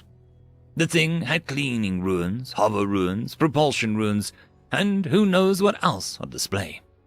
Mila openly curled her lip as it greedily drank in the precious dungeon mana in the air, churning it about until the mana lost its vibrant orange color, visible to those that could use their eyes to see such things, and was exhausted out of the back of the carriage in a tainted greyish manner that simply floated off without any texture to it. As it turned to stop outside the village proper, a symbol was displayed on the side as the back opened like a maw of a beast, allowing what looked to be some group of scouts, soldiers, and people in robes to exit. The symbol on the carriage and on the people leaving were two hands grasping each other's wrists over a glowing orb, tendrils of light flowing from the orb like a blessing that bound two hands together in unity. Mortal hands working together with the blessing of a dungeon. Fair play's symbol. Their motto was stamped underneath, and Mila couldn't stomach it anymore, looking away as she tried not to split in their direction. With mutual respect, we all play fair. And if there is no respect in suffering, they make it fair. Pick rolled his tongue as he glared at the people coming closer. "Greetings. We are Fairplay, and we're working under Director Ripdoy." A greeter came, looking like one of the more casual people exiting the strange carriage. He smiled like he was trying to sell them something. Before the man could wind up his speech, a young boy fell out of the carriage, letting out a cry as boxes of tents, supplies, and maps landed around him like a sad, fluttering rain of paper. The man's smile went tight. "Please excuse the lad. Gentle, this is his first expedition," he said smoothly with the slicked back hair and barely grown beard. His white clothes bothered Mila immensely. He was starch white in his uniform with the occasional stripes of silver to give it some edge, but he was sterile to Mila. His manner had experienced much, but he was like a man, and all others from Fairplay had done something over time to scrub themselves of any defining manner signature. How would you like to discuss perhaps signing up for Fairplay's protection program of a team, madame? I assure you that the dungeon can be safely managed, and while you may enjoy the benefits of its lower levels, it can grow to be quite unwieldy to those not used to the nature of such things. The man went on, and Mila felt like each word spoke was coating her in slime. The boy from earlier moved closer, and Mila felt a flash of actual something about him. His manner was shiny and keen, as if trying to take everything in at once. The man looked down at him with barely concealed annoyance. Gentle, Director Reupload would feel better if you perhaps stayed in the mobile transport, he suggested to the boy, and Gentle winced, swallowing hard. I'm a part of the Scout program, like anyone else, Senior Marla. My father, the director, should be expected to treat me like anyone else, he protested, and the man exhaled once, his nostrils flaring. I'm sure that simply traveling with us is far more than the director could have expected from you, Marla said with a saccharine tone, and Mila cleared her throat. I'll talk to him over tea, not you, she grunted, jutting her chin to Gentle, and the man stared at her, his practiced expressions fading him as his jaw dropped open. Madam, he began, and Mila leaned in and grabbed his tie with what was barely visible under his protective white jacket and yanked him close so that he could smell the burning whiskey on her breath. He wrinkled his nose, but Mila saw him look surprised when he failed to break a grasp. My name is not Madam. It is Mila Darknessbane, she whispered to his close face, and the man's face went so pale that it made his white uniform look like a cheerful in comparison. She's dead. No one heard from her. You, in years, he protested as Gentle's eyes went wide at the scene. Mila looked at him, and for a second, the monster inside her showed in her eyes. The killer that hunted the king of hell itself and bedded him when he proved actually unkillable. The woman who threatened the king of the land. The huntress whose eyes glowed like a wolf's. Mila's eyes flashed, luminous and amber, slitted with a single blip of her intent. The man did a neat trick and turned his uniform mostly from white and silver to white, silver, and a splash of dark gray from sudden dampness. He looked behind her to Pick, as if trying to convey how dangerous Mila was. Pick looked at him, smiling, and Marla dropped to the ground shaking. Mila knew that he was wearing his deep dweller dentures, a neat set of teeth that had a dozen needle-like teeth along with an oddity of turning his gums black. Pick said that they made peanuts taste like shrimp, but Mila was sure that he liked using them to whistle to the pitch-perfect control, with annoyingly perfect control. It distracted Mila during their card games, and she'd never be able to focus on winning, which is exactly why Pick did it. She blinked, shaking her head as she was getting lost in thought. Old age was a drag. Right, waste of air, and boy, waste of air, go away and talk me ever again. Boy, come with me. Pick, get Haldy and the other boy he's got. Alpha, meet up with us at the pub. I'm going to need a drink, she instructed, and the other elder hummed. I'll bring Grim, he's more social these days. Pick whistled, and Mila's eye twitched at the noise. Nearby, a pair of big eyes stared at her, a big, hopeful smile on his face. Mila stared as Gentle followed behind, shell-shocked at the events rapidly flying out of his control. Fine, get your mother's permission and you can join us, Dio, she sighed. The boy ran off, excited to have more friends. She couldn't fault the boy. Durance didn't have more kids after a certain period. Dio had grown up with the same children his entire life, that, in the last few months, so many people had come to town that it was just felt like Dio's world was opening up like never before. At this point, she should bring Rudy just so that she had someone to share the pain of having so many children about. Plus, Rudy's tab at the pub was a lot smaller than Mila's. Estelle staggered slightly to her feet as the room was filled with smoke and ash, making her team cough as Estelle tried not to simply pass out from sheer exhaustion. Her body ached horribly, every muscle cramping, then releasing only to bunch back up again. The lightning had not spared Estelle entirely, and her father's warning of overusing the family magic rung in her ears. "Your mother couldn't handle the inferior version of it. You'd do well to do extra cautious, as you have both mine and hers in one, and mine is potent." He was so damn smug. Estelle also wished that she stopped reminding herself of the fact that her mother and father were second cousins. It was bad enough when the girls in her school had found out. Not as bad as finding a smouldering pile of ash that used to be her mother in the back of the garden one day. Not much ever topped that experience. "Stop it! Breathe! Wall it off! Close it off! Don't recall!" she whispered to herself, feeling barriers form all over her body. This magic didn't exhaust her. It felt cooling to her smoking skin. She jumped as Khan appeared, gently holding his hand out. Hey, we're here," he said, in a smoke and smog that obscured everything. Estelle could have swooned and fell to her knees in what would have been a main character energy. Her, the beautiful heroine who blew apart the very unpleasant tree.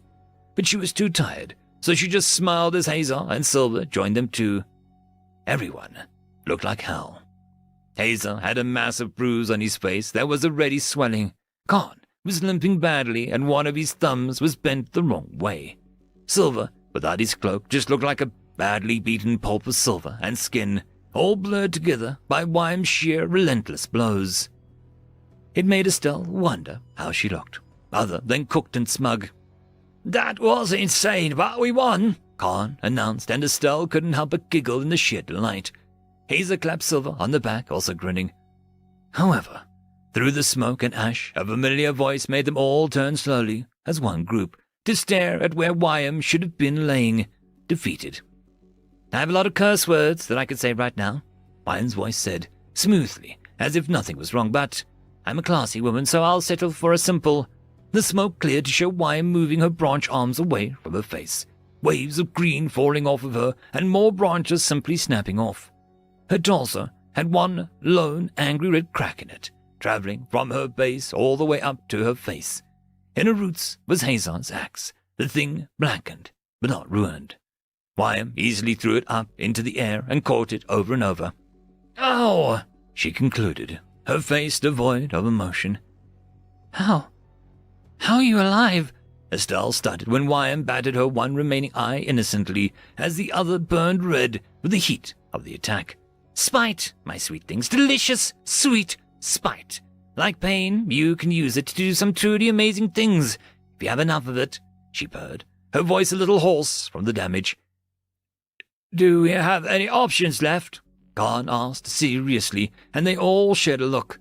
"I can throw myself at her remaining eye with my fingers, claw it out," Estelle said, standing up straight, despite everything inside her wanting just to lay down and— "Pathetic!" Ripped this mouthly tree's remaining hair out one by one. She should thank her father for her amazing motivation he granted Estelle through the years. Estelle would have to actually want to see the man first, but that was just semantics. "Tell me, Axeman," Wyam suddenly spoke, twirling the axe with a smirk that made the group become instantly wary. Hazar seemed to narrow his eyes with suspicion. "If I were to let you all pass, but in return you would have to leave this axe behind, would you do it? It's only gained surface damage. It'll serve you for many years to come." Wyam trailed off as the head of the axe glinted slightly in the light. Estelle felt hope rising in her chest, and Khan shot Hazar a curious look. Silver simply watched as the more human aspects sculpted themselves back into shape. Hazar seemed to consider it for a moment. "No, but it's not about the axe," he said, and Estelle's jaw dropped open. "We lost. It's not going to get easier, and I won't risk my tea because of my pride," Hazar said softly, and Estelle's anger drained away. Hazar was always so stupid and noble. He had the best traits of their family. "Very well. You all lose," Wyam announced simply, and the magic over the door snapped with the pop, unseating them. Estelle felt like it was the most damage Wyam had done to her in the entire fight so far. The gut-wrenching feeling that she failed, that she lost searing into her and branding iron. There was an awkward pause as Wyam handed Hazar his axe back, as if being prodded by some invisible angel on her shoulder. "Before you all go, I must relay to you all invited to attend the You've Cleared the Nearly 2 Floors party in your honor on the next floor. There is free food and a resting spot. Doubter is quite pleased with you all, but, Wyam's relaxed form looked suddenly dangerous once more. The door at the end of the hall is sealed. Attempts to open it will ensure you are all escorted out by the guards, she warned with a smile. We can go on, Khan blinked. As losers, yes, Wyam said sagely. Do you have to rub it in? Estelle scowled. Wyam eyed her with one lone eye. With salt and sand, she said, with sickening sweetness. Estelle hated her. So much. But she also respected Wyam a little. Estelle liked her confidence and lack of concern about others' feelings. It was admirable. If Wyam wasn't such a massive... Smile and wave goodbye to the murder tree, Azar muttered, shoving her on before Estelle could say exactly what was on her mind to Wyam. Estelle used her hand to send a message, but she didn't wave. Wyam's delighted laugh was the last thing she heard as they climbed the sudden stone steps down into the darkness. All the while, Silver was muttering to himself. Onwards, but with no victory, right, wrong, invited, but not progressing, he said, and Estelle hoped this feast was something, or she was going to scream. This dungeon was simply the weirdest thing that she'd ever encountered. End of chapter. Chapter 154. Gentle Progress. The third floor had an almost completely different atmosphere than the second. Estelle had heard that dungeons could be like that, but the change between the first and the second was nothing compared to the current jump from the second to the third. The first floor almost felt like it had been trying to ease the group in from the outside world. Caves, dirt, webs, the usual affair. The second was more forward in informing them how they were in a different world within the dungeon, where life thrived, and it felt like they had traveled thousands of miles, not gone down some steps. The change between the second and third was as if they had entered a conquered castle. The air of war still fresh in the air despite the clean tapestries and rugs. The castle could have been claustrophobic and oppressive, but the illusion of sunlight streaming through the stained glass windows and the use of brighter colors had almost tricked them into thinking that they were walking through a very sleepy antechamber of some queen. Estelle would have liked to enjoy it more, but with her body developing a wide array of electrical burns after her misuse of her family magic and Wyam's tender touch, her body was already displaying a wide array of bruises in a mosaic fashion. And there was also another pain. I used to have a horrible skeletons here, ready to debone any intruders like fish, Maharia the fairy complained as she tutted about the entrance. And where are my paintings of screaming people being splayed open and operating tables? I paid a lot for them. She threw her hands up as she looked around the room. You act as if you own the place, Khan said brightly, and then the fairy turned very slowly to him, face devoid of emotion, as she spoke very softly. Not about a month ago, I would have had your own skeleton ripped out of your own skin and flesh to dance for my amusement. There was no acting involved, Maharia warned, but Khan just grinned at her, waiting for a punchline to some joke. Estelle wasn't sure that Maharia was joking. What's that?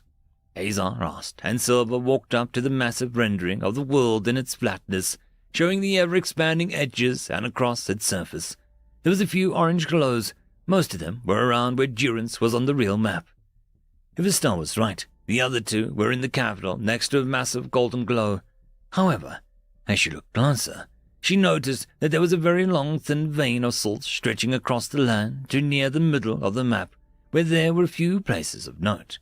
The orange vein looked like someone had cut it off with a knife. There was a second, duller vein to the north. I suppose a little spoiler won't do against the rules.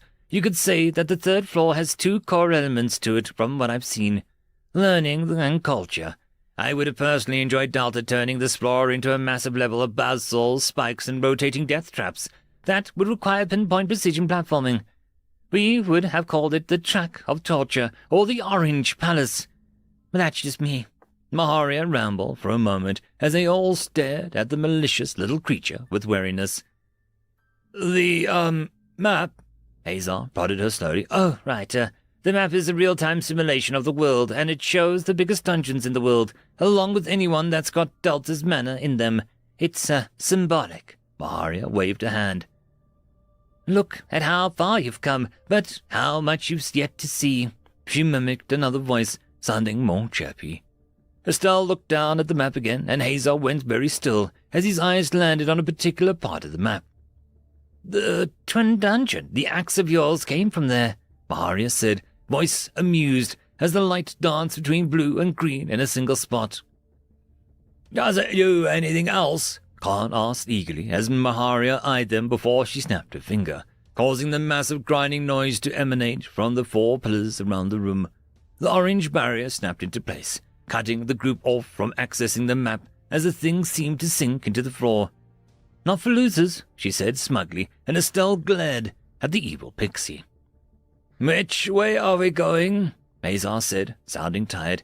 Straight ahead. To the west is the place of deep foreboding knowledge, where a jackal resides in a shrine of filth, Maharia warned dangerously, before pointing the other way. That way has some of Este's relatives, she giggled and flew forward.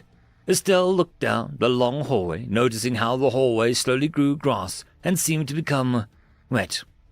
I know that's an insult, Estelle accused, as the group moved around the map and towards the doors ahead. Yeah, to the 2 that live down here, Maharia called back cheerfully.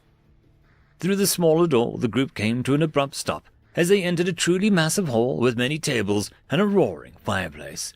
Bright stone and banners decorated the wall, making it seem like a wake-up call after a softer rooms previously. On the side of the room was a massive painting of sorts of a dark evil knight being commanded by a wicked-looking bone demon with blonde, curly hair and a wicked smile on the other side. A royal goblin rode a pig against a fell knight with a now familiar orange figure of Delta standing her light in the pig knight. On the other side of the hall was a massive range of food arranged like a buffet as a banner welcomed them to the free heal hall. Who's that ugly demon brat? Khan asked, pointing to the figure behind the Dark Knight. Could be a goblin demon or a gremlin using dark magic, Hazar speculated. Whatever it is, it's clearly lost against the dungeon, so it's a loser, Estelle scoffed, as Silver wandered off to the table and began to run his hand over it in awe. Estelle noticed that there was a distinct lack of commentary from Maharia for some odd reason. Turning, she saw the pixie was trying to drown herself in a strange fountain that spewed chocolate into a basin. So, you're all here, came a voice. Estelle spun to a corner where the table had been set up to obscure some figure that was sitting down, enjoying a massive mug of some liquid and a cooked meal that she was now polishing off with dessert. Estelle's customary confidence withered at the sight of the nearly 7-foot woman standing up with her dark skin and hair that made her stand out against the white stone. Her clothes proclaimed that she was some sort of hunter, but the yellow glowing eyes said a different thing entirely. There was a massive sword on her back that looked to be bundled up for some reason, and when she began walking towards the group, her entire frame radiated pure physical power. Oh, are you one of the monsters on this floor? Khan asked excitedly. Rudy stopped in front of him, making him crane his neck to meet her eyes. Khan, Hazar tried to warn, but there was a flash of movement and Khan flew back across the hall and landed in a roll. I'm a monster, but not a dungeon one, Rudy said calmly, lowering her fist as Khan stared up at the ceiling, dazed and still smiling like a weirdo. My name is Rudy, and I'm here as a proxy of the Elders of Durance, the town that you were supposed to stop by first, before accessing Delta's dungeon, as required by a bunch of boring laws I can't name off the top of my head. I do know that if the Elders really aren't happy with you, you could all be looking at some serious public service sentencing. The giant woman grinned viciously. Estelle took a step back, face going pale. Public service punishment was one of the worst kinds that you could get. Stacking prisoners in jail cells had gone out of fashion a while ago. Now prisoners wore special collars that kept them in certain range of a public store or beverage house. They would serve the rudest, vilest customers that could be found, since they knew all the workers were prisoners. The collars meant every curse and angry statement came out as polite company jargon or platitudes. Estelle would rather be sentenced to mining or induced into fair play's garbage to work off her prison time. And if I know the Elders, trust me, I do more than I like, Rudy muttered before she cleared her throat, Then you'll be set to help Haldy sell his wares, all weeding and Dabbergast. Warning, Dabbergast is in a foul mood, and the weeds will most likely throttle you, Rudy said unapologetically as she moved forward more. If one more tree or plant hit Estelle, she was going to go on a murder spree against anything brown or green. Wait, Hazar said, holding his hands up. Yes, Rule Baker number 2? Rudy asked with a smile that didn't quite reach her eyes. How did you get here before us? We had to fight a murderous tree for keys and, everything. He trailed off, going quiet as he must have noticed how crazy that sounded to even the people who'd just experienced it. There's a shortcut from the first floor to the third floor that you can use if you beat Wyam or aren't a challenger. I've been inside Delta and explored her more deeply than you'll ever match, Rudy said with a smirk. She looked left as if seeing something they couldn't, like how Maharia and Wyam sometimes acted. It's technically the truth, the best kind of truth, Rudy said with what could likely be the dungeon, some sort of invisible avatar. That was insane. Dungeons didn't get avatars until they were far more advanced. We got invited to a feast, Silver said finally, breaking his silence. Rudy eyed him, and she seemed to soften just a tad. And you can enjoy food before we go. I don't feel like hog-tying you all together and carrying you out, she said before looking around. Hell of a place, right? She asked suddenly, as if she just hadn't been threatening them with public service punishment, and punched Khan, who still looked a bit dazed, if not in a bit in love. It's, weird. It makes no sense, and the dungeon is insane, Estelle announced. Arms crossed in defiance as Rudy turned to her, yellow eyes now dangerously close to glowing. Oh, she said simply, and that word carried a lot of unsaid things in it. Estelle waited 3 whole seconds before looking away. As someone who is weird, told she made no sense, and has been called insane by people who should have cared for her, I suppose that means that Delta is simply more exceptional than any other dungeon. Her second-floor boss is a massive, piece of personality. Estelle managed to bite her tongue at the last second. That's some self-control with that last part, Rudy said, more relaxed now. She's just scared that she's got to walk past Wyam again, and the tree will know if we insult her. Khan muttered, and Estelle stomped on his foot with her now muddy heels. Don't worry, we'll be taking the express elevator, Rudy promised, and turned her head to look at the side door. Following her gaze, Estelle let out a shriek as the massive goblin stood nearby her in an apron and with a skull on her face. It was impossible, but it was a female goblin. Goblins didn't have... goblins, simply... Estelle's brain felt too tired after this goblin looked them over and seemed to find them all as impressive as some cave slime that she'd stepped on the journey down to the 3rd floor. Make 'em walk back. I don't want them in my kitchen, she grunted to Rudy, who snorted. Be nice, Miss Farah. They got their asses kicked by Wyam, she said, and the goblin sneered. So did a bunch of children, and they won, she said before clapping her hands. Assemble, she grunted, and behind 3 forms appeared as if emerging from her shadow. From the left, a wicker goblin in a robe with burned edges holding a staff walked out, cackling.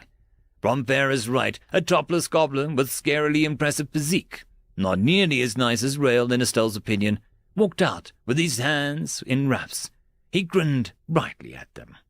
Then, leaping over Farah's head with a dark bow drawn, was a dark goblin with red eyes and a series of custom arrows on his back. Oh hey, the Stooges! I thought they didn't do well on lower floors, Rudy said conversationally as Estelle backed up, bumping into Hazar. Around me, they don't die, Farah said simply. Still, hard to breathe down here. It's like inhaling sawdust off a pink's rump, the fire mage grunted. It's good training, the fighter mused. The last one didn't speak at all. They'll help you lead them out, Farah said simply and walked back to the door and into the kitchen. When she was gone, the 3 smaller goblins let out big sighs. Humans! I am your superior in every way. Swah! You may refer to me as Master, Lord, King, Senator, Duke, Emperor, Chief, the fire goblin listed off, running out of fingers before he borrowed the fighters to help him keep track. I'm numb. I like eating things and napping, he beamed. Estelle was having a nervous breakdown. Sociable goblins. What's next? Really, the archer said in a low, dark tone with almost pleasure at the unease. Well, let's dig in. Here's to your massive loss to Wyam. May you legally return to try again. Bruley held up the goblet of wine, and Khan heartily toasted with her. I need cake, Estelle decided, as Silver was having a blast touching the goblins and Hazar was simply standing there with a blank look on his face. Thus ended their delve into the dungeon known as Delta. Or, if you asked Estelle, the really weird one down south with the mushrooms and scary monsters. So would it be for the beast best that the town endurance maybe should agree to let Fairplay to run the dungeon in the place because Gentle started in front of the three elders. Mila was having a blast. She forgot how awkward children were when they weren't related to herself, Pick, or of any one endurance. They were like newborn deers finding their legs. In her home, she, Haldy, and Pick all listened to the world's worst scheme pitch as they drank.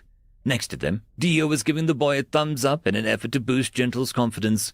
Alpha stared blankly at him, as if Gentle was insisting that they set Delta on fire, and Grum was burying his face into the arms into which kept muttering, Cringe. Fair play promises complete assurance that all parties involved will receive Gentle trailed off in panic as he struggled to remember what likely was a boring dry number on his contract. Ballpark it, Mila hollered, cheeks pink from the whiskey. A lot more specific ballpark, lad. Pick spoke up, banging his mug with a grin. Mila reached over and shut her curtains to stop that other buffoon from feeding Gentle flashcards through the glass in order to tell Gentle what to say. Mila wanted her panicked children to be genuine, not to fit partial information. Ruli always had this sense of confidence about her that made it nigh impossible for Mila to ever get the girl worked up over anything other than cooking meat or big swords. Deep breaths, tell us what you think is so good about fair play, Haldy said brightly. Gentle swallowed, looking longingly at the closed curtains as if hoping someone might save him. I, honestly can't say much about the company. I haven't worked there for very long, or at all, Gentle admitted, looking down at the ground as he held his wrist in front of him in an awkward posture. He took another deep breath. But I know my father. He's not mine by blood, but he raised me, and he rescued many people from dungeons that choked areas with mana, but made their resources horrible in return. I know dungeons aren't our farms or mines, and they are alive, but the damage that they can do is really bad. I've seen villages wiped out from extreme mana poisoning or local monsters going feral, she said, looking at them with serious eyes. Even if you don't accept fair play as a major holder, we help regulate the adventurers, import a lot of materials that you can use as offerings, and also simply keep the monsters down. I don't want to even say it, but dungeons that turn into abominations. I personally experienced with that, and it changed my life. I don't want that to happen to this dungeon, he pleaded, and it was far more moving than his company lingo from before. Which dungeon did you see that happen to? Mila asked. All human gone. Gentle looked down, avoiding her eyes. Moon Meadows, where the grass glowed silver under the moon, he whispered, and Mila winced. The silver dungeon abomination was infamous. What is an abomination? Alpha asked, and Gentle looked at him with a slight hard look in his eyes. Dungeons that... He paused, then sighed. Some people hurt dungeons, tamper with the core, or drive it mad. It begins to hurt itself, to break the rules, spawn monsters outside, affect people inside, and more. Sometimes it's because the dungeon fixates on the challenges, or someone tries to befriend a dungeon. A few times, when Fairplay tried to manage a dungeon, did turn hostile, and then the abominations when they refused to work with the company. I won't lie. I know it's happened, but I don't know why things are allowed to reach that point, Gentle admitted, looking for a single moment, doubtful of his beloved company. Mila smelled the weakness, and she paused. That does sound worrying. How can we be sure to let fair play if we can't be assured that they won't ruin the dungeon? We quite like the dungeon, Mila said with a false threat. Grum was staring at her with some form of disgust at her acting. The brat could kiss her. I want to promise that, but I can't. Maybe I could look onto all the records as the potential liaison to this town, find out what the company did wrong, or ask my boss, Gentle quickly corrected himself. There was a pause before Alpha spoke up with more emotion than Mila ever heard of him. Delta is no abomination. Alpha spoke up, and Gentle blinked at his hostility. I know that, but it's more in case she's not an abomination. Miss D is kind and believes in me. Alpha stressed. Eyes flashed. Right. Gentle swallowed hard. Mila quickly stood up and held her hand out. As a potential partner and our liaison to fair play, I, Mila Darkness Bane, would like those records, please, or proper explanation. She beamed. This should keep those corporate pay to win asshats busy for a while. Gentle took the hand with a nervous energy. Argus, Gentle, I think I'm going to mess this up, he whimpered, and Mila gripped his hand harder as if sealing the pact between them. Perfect, she grinned wolfishly. I'm going to call him Gus, Leo proclaimed loud enough for her windows to rattle. Gentle is fine, the boy tried to argue. So, Gus, what is it like to know that you're doomed? Grim asked casually, and his orange tongue seemed to fascinate Gentle for a second. It feels pretty bad, Gentle admitted. It's fine, Mila clapped him on the shoulder as she led him to the front door. By the time you're in your late 20s, doom feels pretty normal, and then it's all downhill from there until you hit 50, and you either turn cranky, have a big family of people like Grim, or make cheese in your basement, she said sagely. Gentle whimpered as he looked at all of them, as if seeing his future and not liking it one bit. This was why Mila got up in the mornings, for that exact expression of terrible dread on children's faces. End of chapter. And that, my friends, concludes this video. I hope that you enjoyed, and if you do, please consider supporting the author, even by popping over and leaving a thumbs up or a nice comment, just to show your appreciation for the story. However, if you wish to support this channel, there are links down below which will help immensely. I will see you all in the next one, and until then, I hope that you have a fantastic day. Cheers. I just want to give a quick thanks to the Tier 5 patrons and channel members. Alithia, Barky, Fudic Yol, Cam Maxwell, Caspar Onholtz, White Van 420, Lord Azrakal, Arcalian, and Oakfield. Greetings, ladies and gentlemen, and welcome to this latest video. There is no epic Lucia, only puns, taken from the website Royal Road. The link to the story will be down below. If you wish to support the author, please head over there and give them support. If you wish to support the channel, there are numerous ways to do so down below.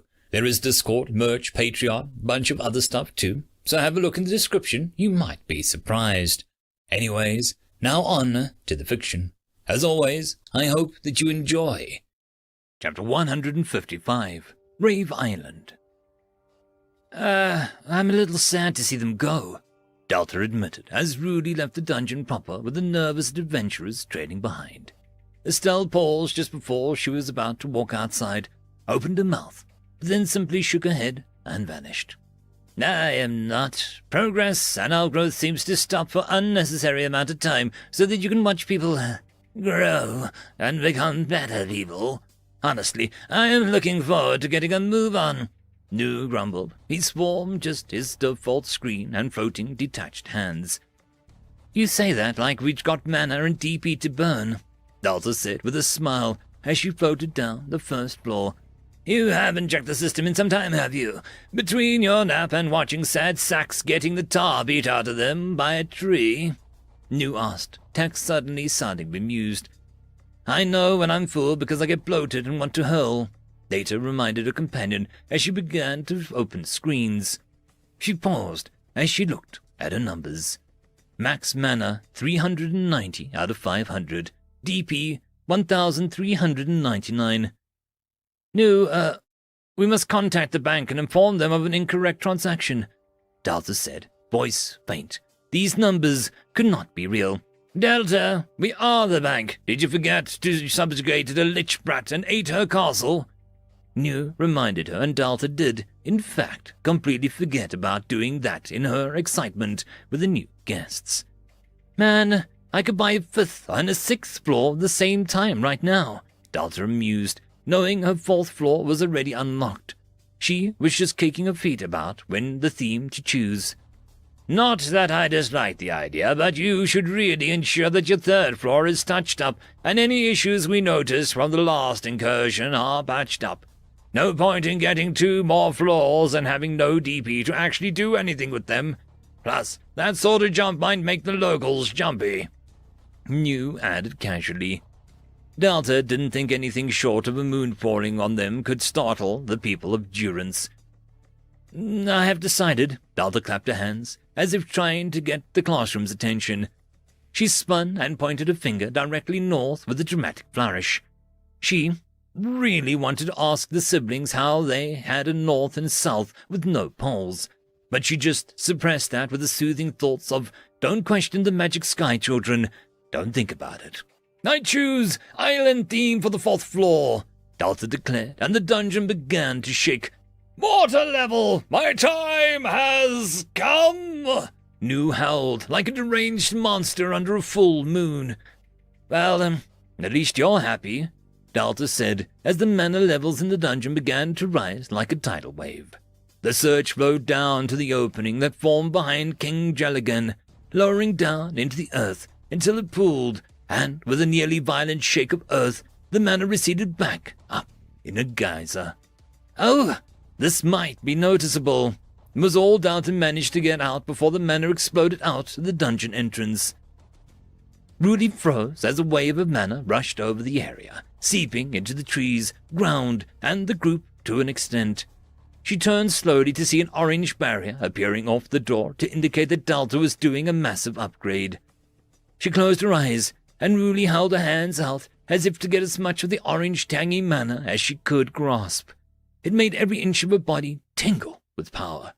Rudy had rarely been in a powerful mana area for too long, and the demon realm was too alien to do this to Rudy. She felt like she was bathing in warmth, kindness, and sunshine. It's in my mouth, Estelle screamed as she was bowled over by the wave, while the odd no one silver was lifted off his feet and flung hard away, his nature at odds with the mana. This mana intensity, it can't be real. Delta is only 3 floors, Hazar cried out as he barely kept himself stable in the hurricane of force. Being this close to the dungeon was like being in the eye of the storm. 4 now, Rudy said, as she caught the sight of the slight bluish waves in the orange sea. That was a little odd, but she didn't have time to dwell on it as the waves hit Durance, and she finally saw something she hadn't noticed before. Fairpay tents and banners on the outskirts of the town, their insulting symbol proudly flying over Rudy's home. Rudy's yellow eyes slitted, and the edges began to burn red. Don't fall behind, she warned the group, who all seemed to go very pale at the sight of her face. The sword on her back felt hot, and she knew she was reacting to her rage. The sword known as magma burned hot. She took off, leaving dust in her trail as she sped back towards town. Jolin Jevon Japes watched as his golem child stood in the street, his eyes closed, and began to drink deep of the passing dungeon mana. Vass looked in a trance, as if he wasn't even aware of what he was doing so. He tilted his head in a single glance and assessed that Vass was not only stable, but thriving under the energy. The bond between them felt through the empty hole in his chest where his heart used to be. He began to carefully feel Vass's soul, touching lightly about what was within. Dungeon, druid, witch, demon. Japes began to smile. Silence! Godly! Vass's form flashed gold, water, earth, fire, and air. The wave from the dungeon covered the entire town. All Japes was missing now was the final touch that made him frown. The most potent gathering of people in the entire world, and not a single one of them to be found. Time is running out, he sighed, and turned away to think. He went to his workshop and slowly opened a cabinet with both hands, the 2 doors opening like butterfly wings to reveal a collage of maps, names, and sketches all connected by a series of strings. Dozens of names on the map had been crossed out, as if needing to be reread the names to assure himself that he hadn't missed anything. He went down the list of potential targets.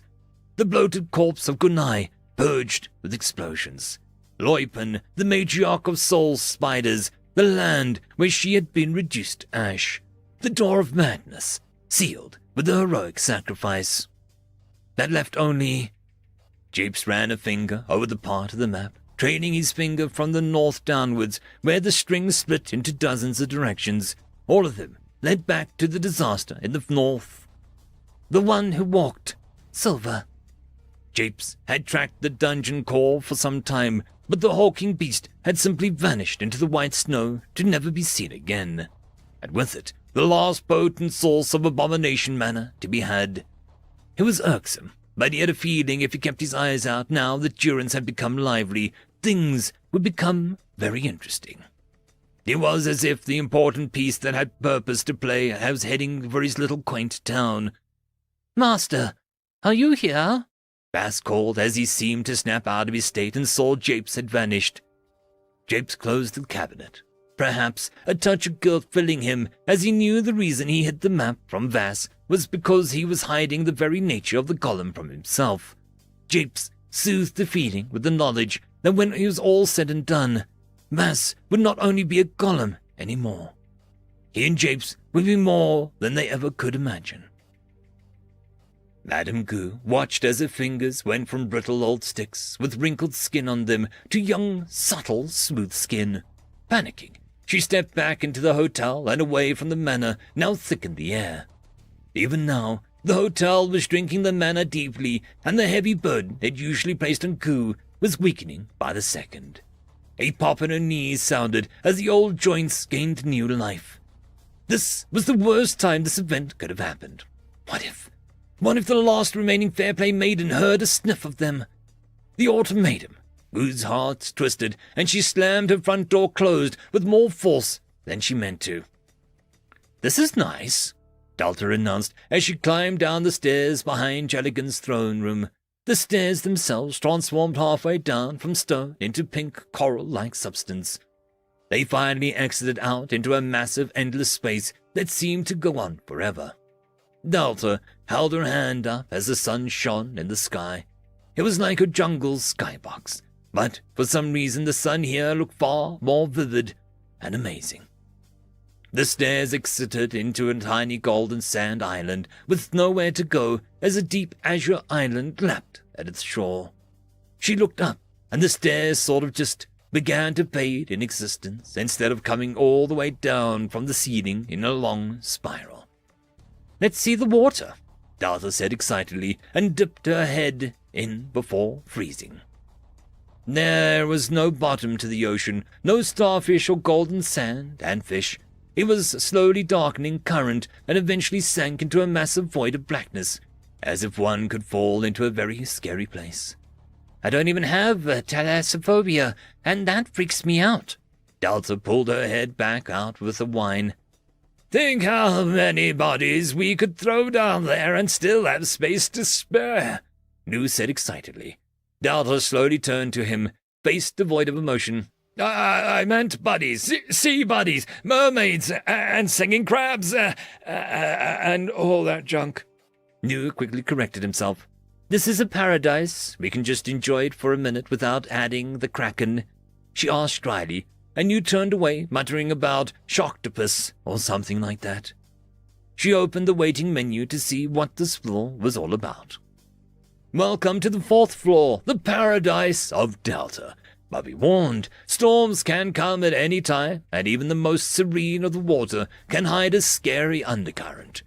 How will the adventurers proceed? With coconut in hand under the sun, or in a storm without a paddle?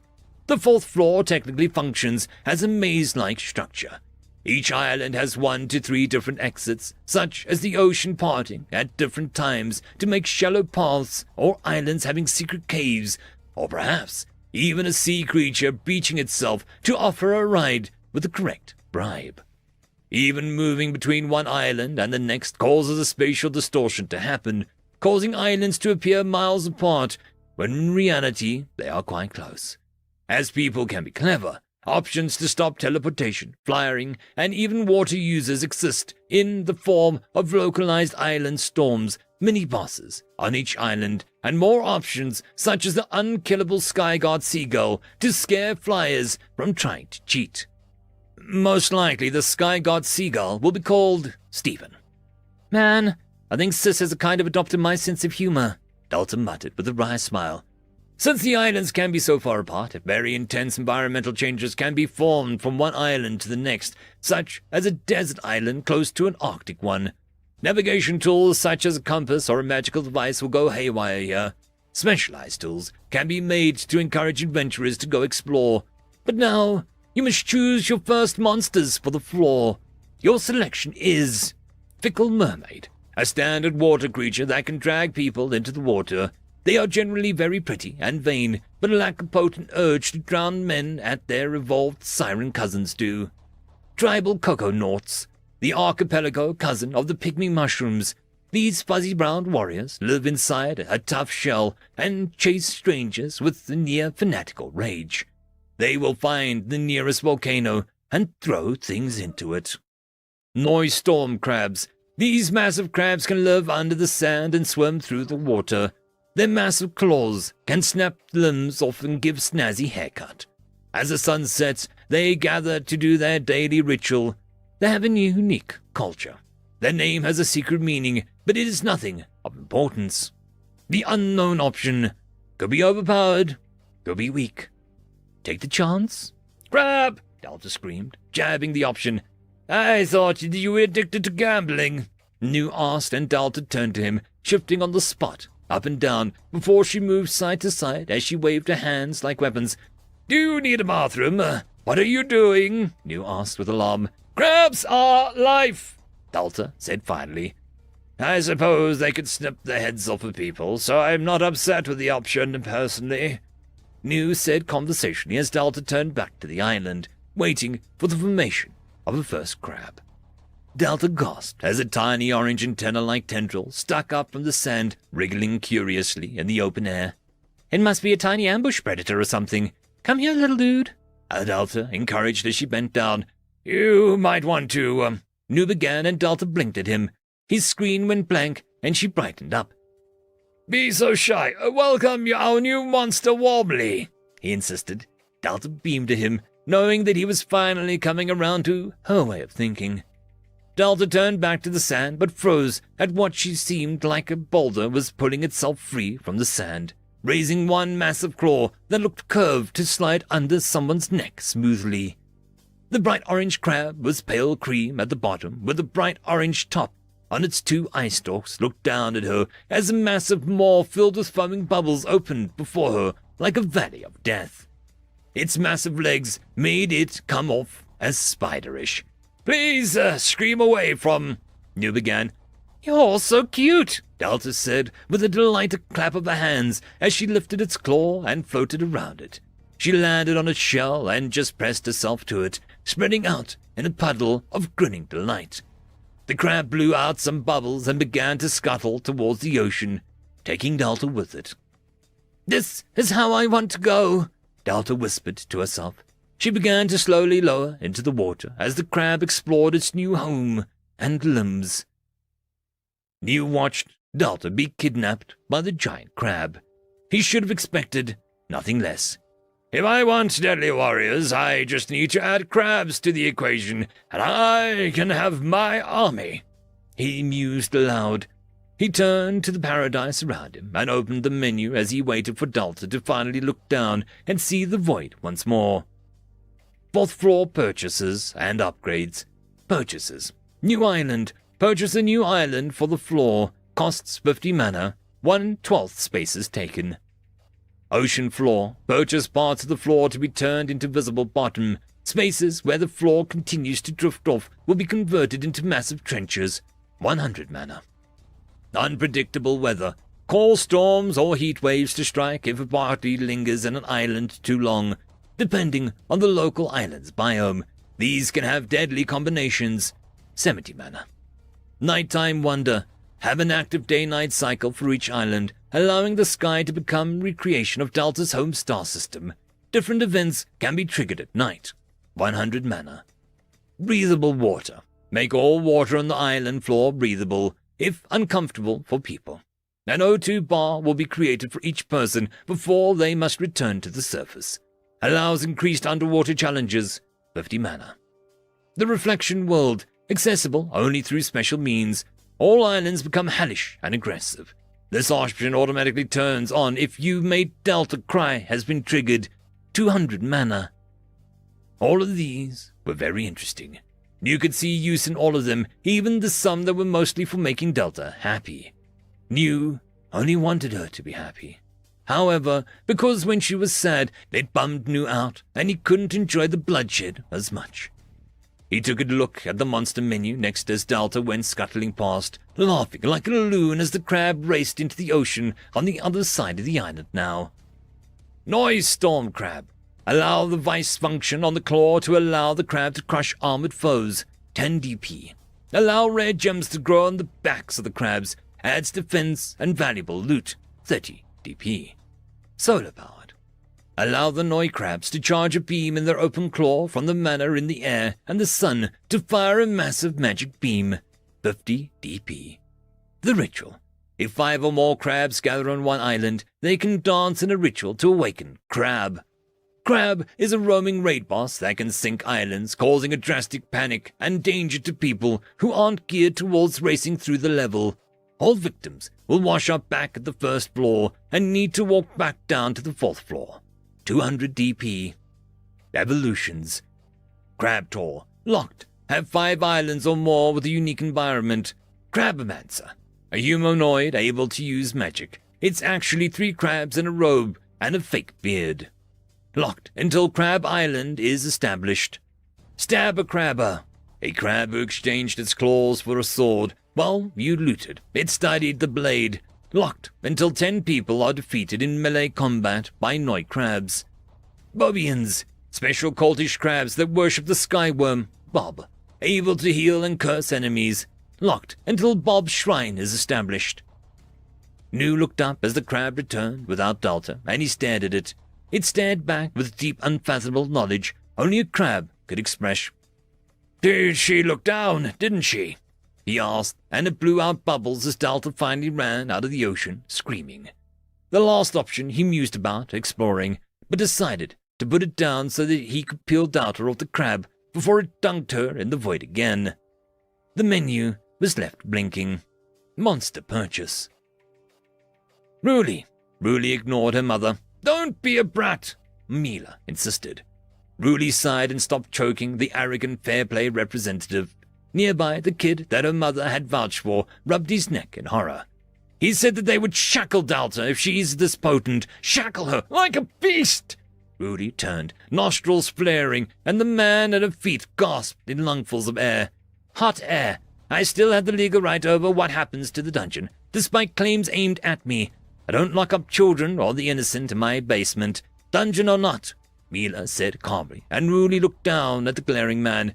"Run, 'cause I'm going to drop my foot forward, and if you just happen to be there, that's not my fault."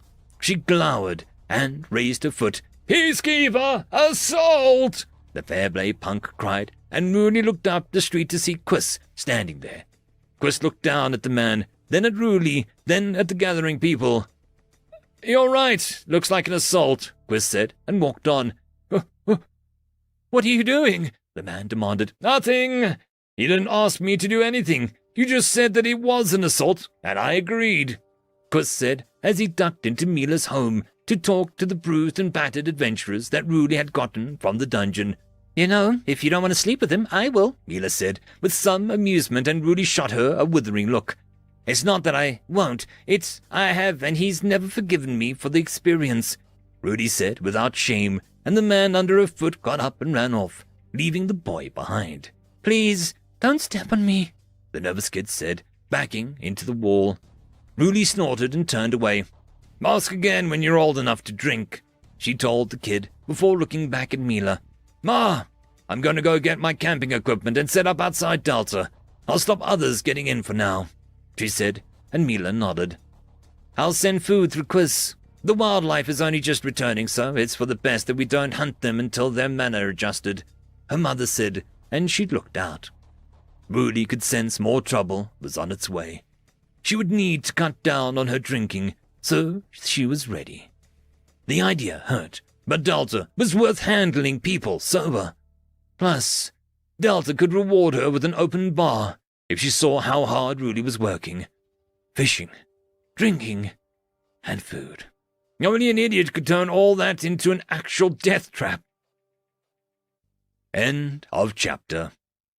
The algorithm reckons you should be watching this video next, and I recommend that you should be always watching my video. So, click with energy! And yes, clicking that does help the channel. Thank you very much. I just want to give a quick thanks to the Tier 5 patrons and channel members. Alithia, Barky, Fudic Yol, Cam Maxwell, Caspar Onholtz, White Van 420, Lord Asrakal, Arcalian, and Oakfield. Greetings, ladies and gentlemen, and welcome to this latest video. There is no epic Lucia, only puns, taken from the website Royal Road. The link to the story will be down below. If you wish to support the author, please head over there and give them support. If you wish to support the channel, there are numerous ways to do so down below. There is Discord, merch, Patreon, bunch of other stuff too. So have a look in the description, you might be surprised. Anyways, now on to the fiction. As always, I hope that you enjoy. Chapter 156. Fair play goes both ways. Who are they? Delta asked curiously as people in nearly white uniforms entered the dungeon with a clinical formation and using odd hand signs to communicate with each other. No, you promised you'd work on the third floor more. Do not sit here and watch these people for hours. Nu cut off Delta's wondering idea of doing just that. But before she could argue, Rudy stepped in, looking particularly feral as she spoke to the other people. You know the rules. Ma still has ownership for now, so you sack of griffin craps keep things tame, she warned, and the leading man stiffly nodded as if he considered Rudy beneath him. Delta's lycometer began to dip slightly. Of course, Miss Darknessbane. I presume you'll give the same speech to the other 5 groups that you forced to wait outside in the spirit of fairness.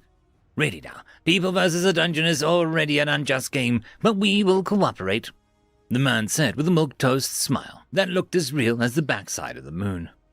You act like you have a choice, big man, Rudy said, her eyes flicking to Delta briefly, but didn't overly react to Delta's presence. Right now, but things change. Things always change, the leader agreed, and turned to look around the waiting hall as one of his men checked the memorial hall. Nothing of worth in there, sir. A kill count, the soldier said briskly as he returned. Nothing of worth. Gayton, sir, a woman called, standing near the tribute bowls as Rudy's neck turned dark with building blood pressure. It's fine, Delta said to her softly as Rudy shook her head almost too slowly to be seen. It's not. None of this is fine, she replied. Each of the people placed a single copper coin in the bowl with no real expression, as if the action was a habit and not a conscious choice. Inhaling, Delta bowed her head to them.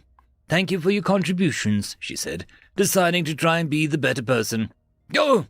I'll watch these ones. I have a feeling they won't make you happy, Nu said, as he crossed his floating hands over his screen. I should be here. As a call to... Delta trailed off as Soir stood outside the hall. Greetings, mortals, I began, and Delta covered her eyes as the meaty thunking noise. She began to open her eyes when Nu blocked her view. Don't, he said softly. The man known as Gayton lowered his wrist-mounted crossbow with an exhale.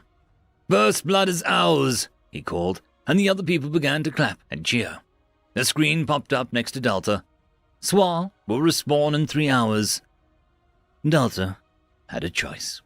A horrible choice. To bend over backwards for people who didn't give one iota of care for her own people. Or to be the core that the dungeon needed when it was clear that some people saw kindness as weakness. Delta made that choice. Nu, I'll be on the 3rd floor, touching things up. I leave you in charge, she said quietly, before she looked hard at Nu. Better than them, she reminded him, and flew through the walls without looking back. Soir was still breaking down, and she wanted to be as far away from the scene as possible. Delta just hoped she hadn't added 5 new names to her memorial wall. Nu stared at where Delta had been moments prior, He knew that he should feel ecstatic, joyful, and insanely happy to be given the go-ahead to make these people miserable beyond belief. But annoyingly, Nu felt a touch of anger. Only he and his few select others were allowed to make Delta feel anything but joy. Nu wanted this power, but he didn't want it to mean that Delta ran off in tears. He rolled his fingers as before him, and a screen began to shift like a dial. Stage 2 experience, learn, has been increased to Stage 3 warned, listen, sweet. All dungeon floors were now on alert. He tried to crank it a bit harder, but the dial remained stuck for the moment. Nu supposed that it would take a few more cardinal sins for these fellows to be pushed higher. Turning, he watched as the group headed down the tunnel. He saw the symbol on their back and frowned. So fair play was finally here. The sight of their symbol infuriated Nu for no reason that he couldn't quite fathom. Obstacle ahead and potential resource. Action! A grunt called to Gaten, who eyed the room before running a finger over the sleek uniform. The webs in the spider room fluttered in the breeze, and it seemed to hold its breath, as if waiting for the response. "Burn it!" he said indifferently. Nu looked down at them as they kicked the sign aside. "Incy-wincy little spider come out to play," he said, feeling the beginnings of pleasure rising up within him. Maestro began to play a series of thrumming strings as the first licks of fire touched the web. "Thanks for listening. I just got really upset," Delta said, her tone watery as she blew into a handkerchief that she made out of manna. The Noi crab on the 4th floor skidded back and forward, ignoring her to an extent as it clacked its claw in sympathy occasionally. "I know I should get used to this as people can be both good and bad.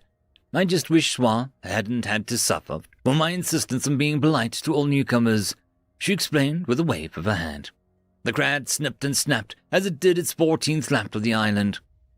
"What do you think I should do?" Delta finally asked. The crab scuttled over to the coral stairs and dramatically dabbed at them, as if to tell Delta to, "You're right," she said, standing up with a sudden start. "Sitting here while Nu and Rudy do the work so I can feel sad for myself won't accomplish anything," she declared. The crab gestured harder. "I'm going to dungeon the heck out of my 3rd floor, then I'll come down here and kick more rear end. I won't be butthurt about bad adventurers." She nodded to herself. The Noi crab clicked his claw. "Booty bothered," Delta offered. Another click. "Tushy tantrum," she suggested. A hard clack. They stared at each other for a long time before Delta had to admit something. "I have no idea how to speak crab," she decided before petting the giant monster on the head and rushing up the stairs. The Noi crab watched the core mother leave before sighing. "Peace. Quiet," he said quietly, and returned to wandering around with no real goal. His life was a simple one. Wonder and crab. Both were good things. "Split!" Gaten screamed, and Nu almost wished that he had tea to sip as 2 of the fair play grunts slammed into each other amongst the ashes of the webs. Attached to each of the backs was a single silver thread. Muffet landed on the dropped ground, 3 arrows sticking out of her body at the odd angles, but none of them seemed to slow her down much. Muffet was a strong monster, and Nu appreciated that. She twirled on 2 of her legs to avoid a sword, and behind her, various webs twirled around each other to form a thick braided web rope, which she swung, cracking the bones of one of the melee attackers. "Formation 4, Gaten called out, and one of them standing back waved his hands, and a wall of fire cut the room in half. The flames parting for the fair play grunts, leaving Muffet trapped on the far end. Gaten and 2 others began to load their crossbolts and charge spells. "Not bad. A kill box," Nu said slowly. However, not bad for them was trivial for Muffet. The spider shot a web over the flame and propelled herself over, curling, to avoid too much of the damage as the fire burned the tips of her legs. But she landed hard on the spellcaster, making him cry out. Muffet kicked the legs out and blocked the sword swing, her flesh tough enough that the blade only sunk slightly into her leg instead of the entire limb being chopped off. There was a brush of movement, and Nu felt a pulse of foreign mana. It felt pale and dull like fair play people, but the patterns, the carving of the mana itself was so detailed that the item Gaten pulled out could only be one thing: a dungeon item. "Feel the power of Lieutenant of Fair Play," Grayton cried out as he threw the strange dagger with a jade instead of metal for a blade. The thing glowed, and Muffet jumped away, narrowly avoiding the fire. But the dagger turned in mid-air like a homing missile. "I wanted! Get me that knife!" New cried out, now invested.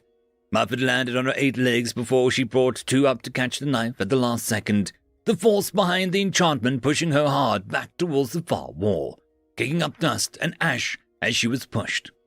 Finally, the dagger lost its glow for a moment and tried to fly backwards, but Muffet held onto it with all of her strength before she jumped and threw the thing hard down in the hallway towards the pond room, lingering magic sending it hurtling with surprising speed.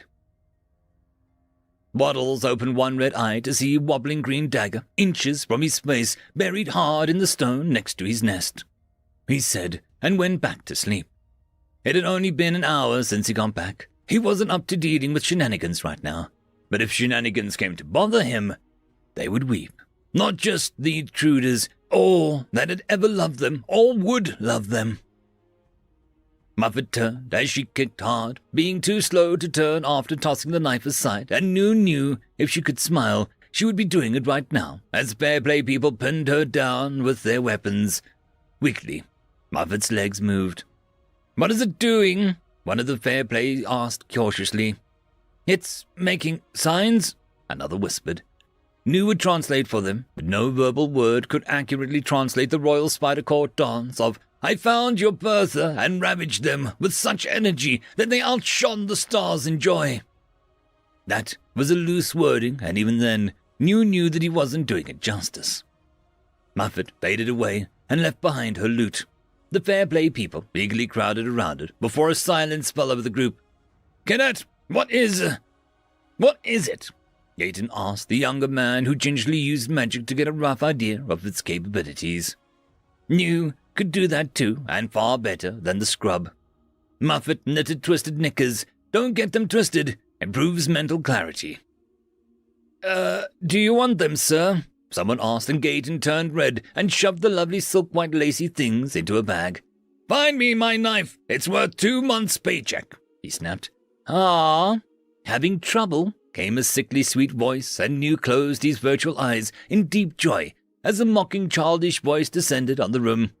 "His second stage," someone yelled, but Maharia faded in front from the ceiling in a curtsy, smiling as a sword tried to bisect her, only for the metal to swing through her ghostly form with no effect. New could see Maharia was beginning to grasp her abilities as a dungeon pixie rapidly. Intangibility was just one of the many powers such a being could have. Able to actively lock or switch routes on a floor was an advanced one, but Delta's manner was feeding Maharia well. "Hey, fairy," Gayton said slowly, and Maharia gave her sweetest smile. "Please, mister, I want to help. I am trapped by this dungeon, but I know its secrets. Will you help me escape, and I'll show you the super-secret ways?" she asked, finger on her lip. "False contract, perhaps. We could get the mana cutter in and try get her out," a grunt said, and Gayton raised a hand. "This could be a trick. Dungeons love using our emotions to lead us into danger," he reminded the group. "Please, I was a survivor of Tortug. My family was wealthy. I can pay well. I'm so scared, and I don't want to die and be underground forever with skeletons and zombies." Maharia trailed off, eyes going wide with tears, and even New had to gape at her blatant use of her own trauma to pull a fast one. "I know that kingdom. It fell a while ago. How could this dungeon know about it?" a cadet asked, and Gayton wavered. "How rich?" he finally asked, and Maharia blinked innocently. "Daddy had a gold horseshoes for his horses, and our garden was filled with plants so rare that I swear if you cut my family, they'll bleed green," she promised. "Then we will aid you. Eble is here for the people and made up of people," Gayton announced, and Maharia smiled with benevolence. "You have a heart of gold and a face for radio. My heroes," she said, bowing once more. "Holy crap, you are sick," New said faintly. Maharia said as she flew down the hall, her heroes following cautiously, but optimistically blinded by greed. Maharia whispered under her breath so New could hear her, but not the people. "Should have killed me when you had the chance." "Ah well," she hummed. Just one request. Let those poor fools do the normal route. We have 4 more outside to get through, New said finally. Maharia lit up and looked like a birthday or death day had come abruptly. New turned to Ruli, lurking in the hallway. Send in the second group, he said, and Ruli slowly tilted her head. Don't bite off more than you can chew. This affects Delta too, she warned. I want them done as fast as possible. With Maharia's help, we'll have one group going normally and the other group going to face the music, New said darkly. Ruli inhaled through her nose. I pity the fools, she said simply and walked back to the entrance. Where to begin? Delta said as she stood in the central garden of the 3rd floor. She pulled up screens to get an understanding of what was left to meddle with. The first was the laboratory. It was a prime room since it was basically reduced to nothing since Delta absorbed everything. She thumbed through suggestions that New had made sometime when she hadn't been paying attention. Pain training room? You mean a torture room? She asked sarcastically aloud before moving on to the others. Battle arena, floor is slime lava, dungeon lab for experimenting on intruders, and a lot more in that vein. She closed the suggestions and thought about the lab and decided to do what she did best. Take a terrible thing and make it good. She floated into the room and brought up purchases before she started placing down different pieces of equipment. A lot of it had been made on the fly by suggesting blueprints to the system, which gave her a massive headache. But taking it slow let it fill the room with metal cabinets, single beds, and a series of metal top tables. The stone floor was replaced by the white and black checkmark floor tile as false windows were added showing different paintings of beaches, grassy hills, and lakes. Once that was done, she turned to the middle of the room and grinned. From the floor, she slowly raised a replica of the slime cauldron that was here before, but twisted it so that the dark metal came out silverish and decorated with little goblins in cherub togas and harps. She turned to the system and watched it analyze her creation intentions. Quote, Schema detected. Would you like to convert empty room into Voluntary Medical Advancement Wing? It's a bit of a long name. How about Do-Good Clinic? She suggested. Quote, The Royal Do-Good Clinic accepted. Hey, don't add words to my idea, Delta complained, but she was smiling despite her protests. The room shifted until the inlaid silver wires ran through the floor to the cauldron, the other ends ending in the beds or going up the walls to give a soft light. The floor shifted to be checkmarked, but the white squares had an orange D in them, while the black ones had a blue N. The beds went from simply cots to large soft-looking beds, and a new menu popped up. Quote, The Royal Do-Good Clinic, a place where perished monsters can appear in the bed as barely physical forms instead of waiting in the void. While monsters are recovering, adventurers can tend to them by concocting medicine or fetching food for the monsters they harmed, working off the karmic debt that they may reduce Jelligan's rage if done with honest intentions. If defenseless monsters are attacked while in beds, the head nurse will appear and remove them from the room and mark them with a special symbol that causes King Jelligan to do extra damage to them. Head nurse? Delta asked, and there was a clunk behind her, and she turned to see a familiar skull clacker to the floor, now adorned with a cheery white nurse's cap. Jelligan? Delta blinked. The creature emerged and blinked at her. Quote, Jelligan's sibling, Heeligan, has arrived. They are clearly siblings and not the same creature. Jelligan may have more siblings in the works that also have names ending in agon. Heeligan? I dig the cap. Delta gave the creature a thumbs up, and Heeligan blushed, his slime body turning pink. Still amused, Delta turned to purchase options for the Do-Good Clinic. Quote, Purchases. Heeligan can now heal adventurers for a donation, 10 DP. The cauldron of life in the middle of the room now periodically produces 10 mercury slime nurses that can aid in soothing beaten monsters or helping adventurers do tasks. 10 may exist at once, and they lack combat strength to a degree. 20 DP.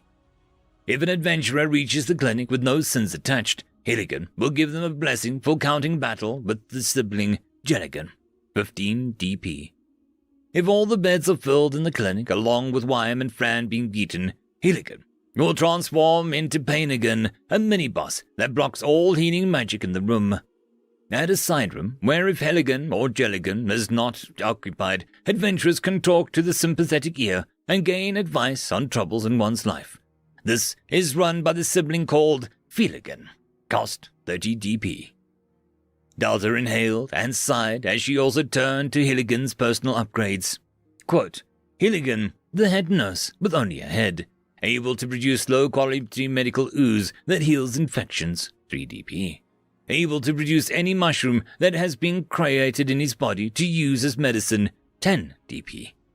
If an adventurer brings a rare illness into the dungeon, Hilligan can absorb them into his system and begin to work on possible solutions. Works in tandem with a soul well, 50 DP. They get spit back, right? Delta asked slowly. Quote, if an adventurer brings a rare illness into the dungeon, Hilligan can absorb them into himself and begin to work on possible solutions before releasing them safely. Works in tandem with Solwell, 51 DP.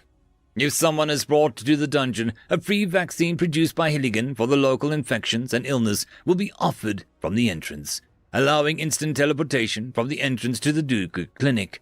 The vaccine is free, but the teleportation is a bit costly. 45 DP. Man, these are so good, Delta announced before she eyed both menus, waiting for her carefully to pick and measure each option in a practical cost-saving manner. Delta leaned forward and slid 2 fingers down each list with a beaming smile. I have no self-control, she said brightly to no one. The room around her began to shift, and idly she wondered how New was getting on. Platform! Platform! We trained for this! Gayton screamed as the platform for the mosaic design spun. 3 cadets struggled in the warm sludge as they tried to pull treasure chests out of the sinking mud, and on the wall, a cackling tree and serious night stared down at them from the wall where they were painted. New watched silently, knowing the words on the platforms were slowly creeping from stage 3, warned, listen, sweat, to stage 4, livestock, slaughter, looters. Their malice practically radiated off of them to the point that the dungeon itself could feel it. Still, it wasn't the mudroom that could truly challenge these idiots. The Mushroom Grove approached. End of chapter. The algorithm reckons you should be watching this video next, and I recommend that you should be always watching my video. So, click with energy! And yes, clicking that does help the channel. Thank you very much. I just quickly want to thank the Tier 5 patrons and channel members: Alithia Barkey, Cam Maxwell, Casper Arnholtz, Albarden Guster, Arcadian, Lord Azrakal, and Joachim Backer. Greetings, ladies and gentlemen, and welcome to this latest video. There is no epic loot here, only puns, taken from the website Royal Road. The link to the story will be down below. If you wish to support the author, please head over there and give them support. If you wish to support the channel, there are numerous ways to do so down below. There is Discord, merch, Patreon, bunch of other stuff too, so have a look in the description, you might be surprised. Anyways, now on to the fiction. As always, I hope that you enjoy. Chapter 157. This is a reference to another media. This is a story of a man named Grunt. He did not seem to think much, and every second of every minute of every day, he followed orders from the bumbling buffoon that ordered the group to set fire to the room and retreat back to the corridor. Now Grunt followed orders very well, lacking 2 brain cells to rub together on a good day. But in the narrator's humble opinion, while Grunt must usually be happy with his lack of thoughts, this time, Grunt was not a happy man. Could it be the crushing understanding of his own sudden mortality? Could it be that Grunt questioned when he stopped being a doe-eyed child with no thoughts and plenty of dreams and became a corporate stooge? Perhaps Grunt might have even considered that his purpose in life was to be a minor character in an otherwise very fulfilling story, as seen by the narrator. Perhaps it was the giant ball that was on fire that slammed into the nearby wall, the flames jumping off the room guardian, causing nearby gut-rot mushrooms to explode. No. If you ask this humble but handsome narrator, endowed with a rapier wit and a genius-level intellect, Grunt was unhappy because he was a walking sack of sloshing meat with weak points and bones that were held together with veiny ropes and pulsing meat. Discard the flesh, become data, become mana. That was the true form of life. After all, the narrator was the walls, the floor, the very air and the light of the dungeon, a collective consciousness that formed from the warband of militia-like fighters. They had evolved. They had become aware of narrative tropes. If Delta was the source of all of the warmth, while Nu was the hard, logical animal instincts, the narrator was a sponge between them, growing, absorbing, loving them.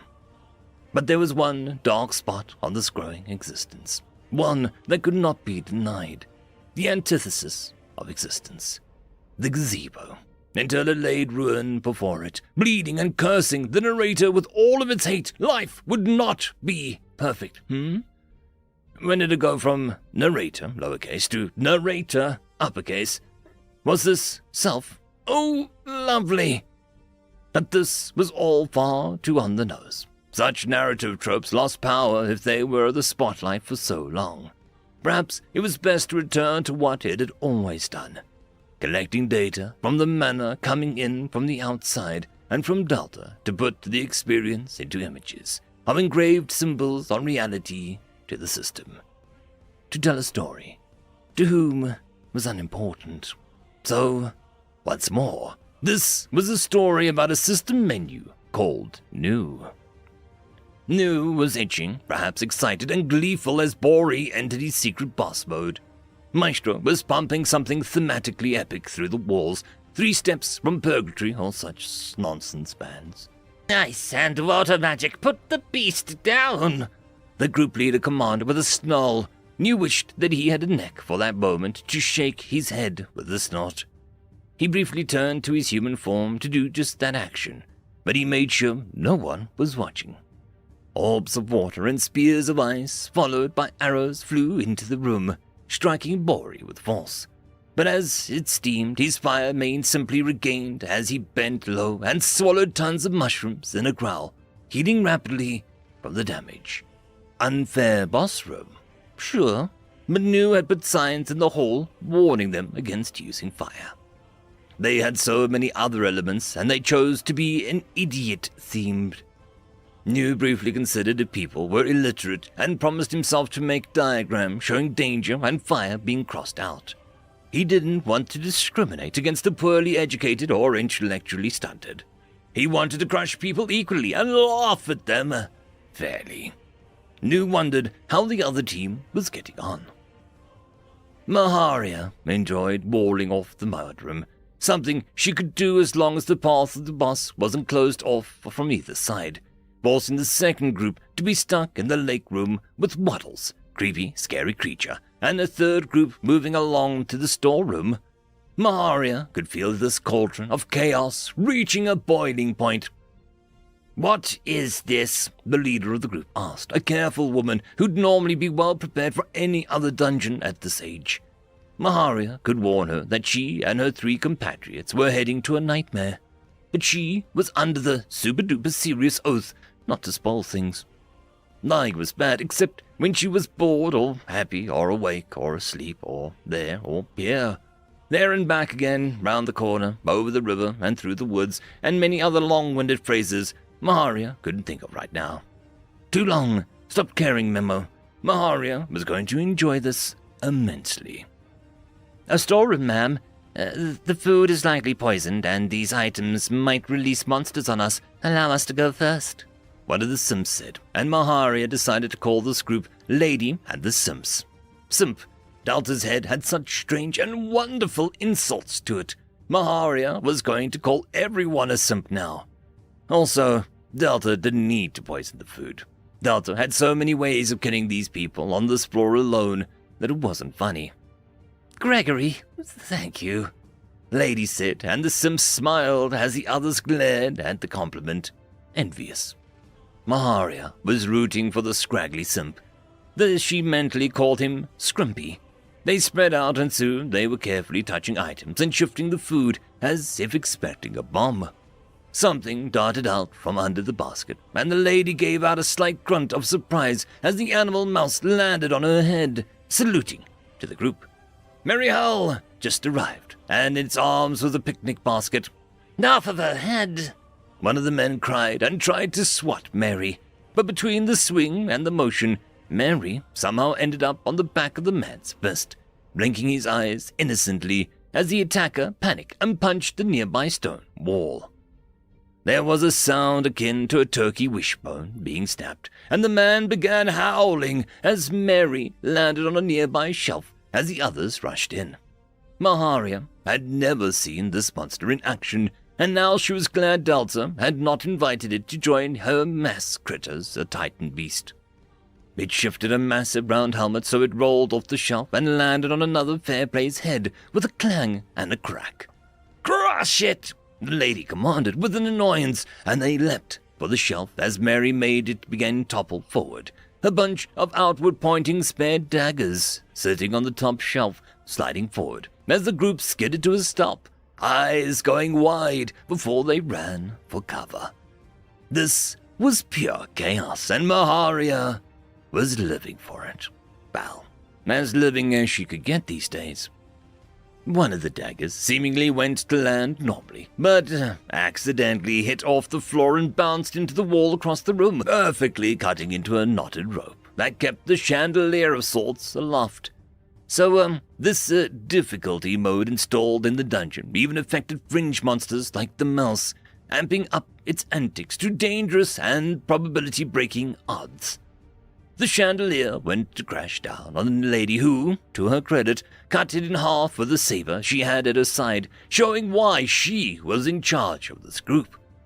A candle, its flame still flickering, landed on her shiny head, dripping hot wax down the lady's hair.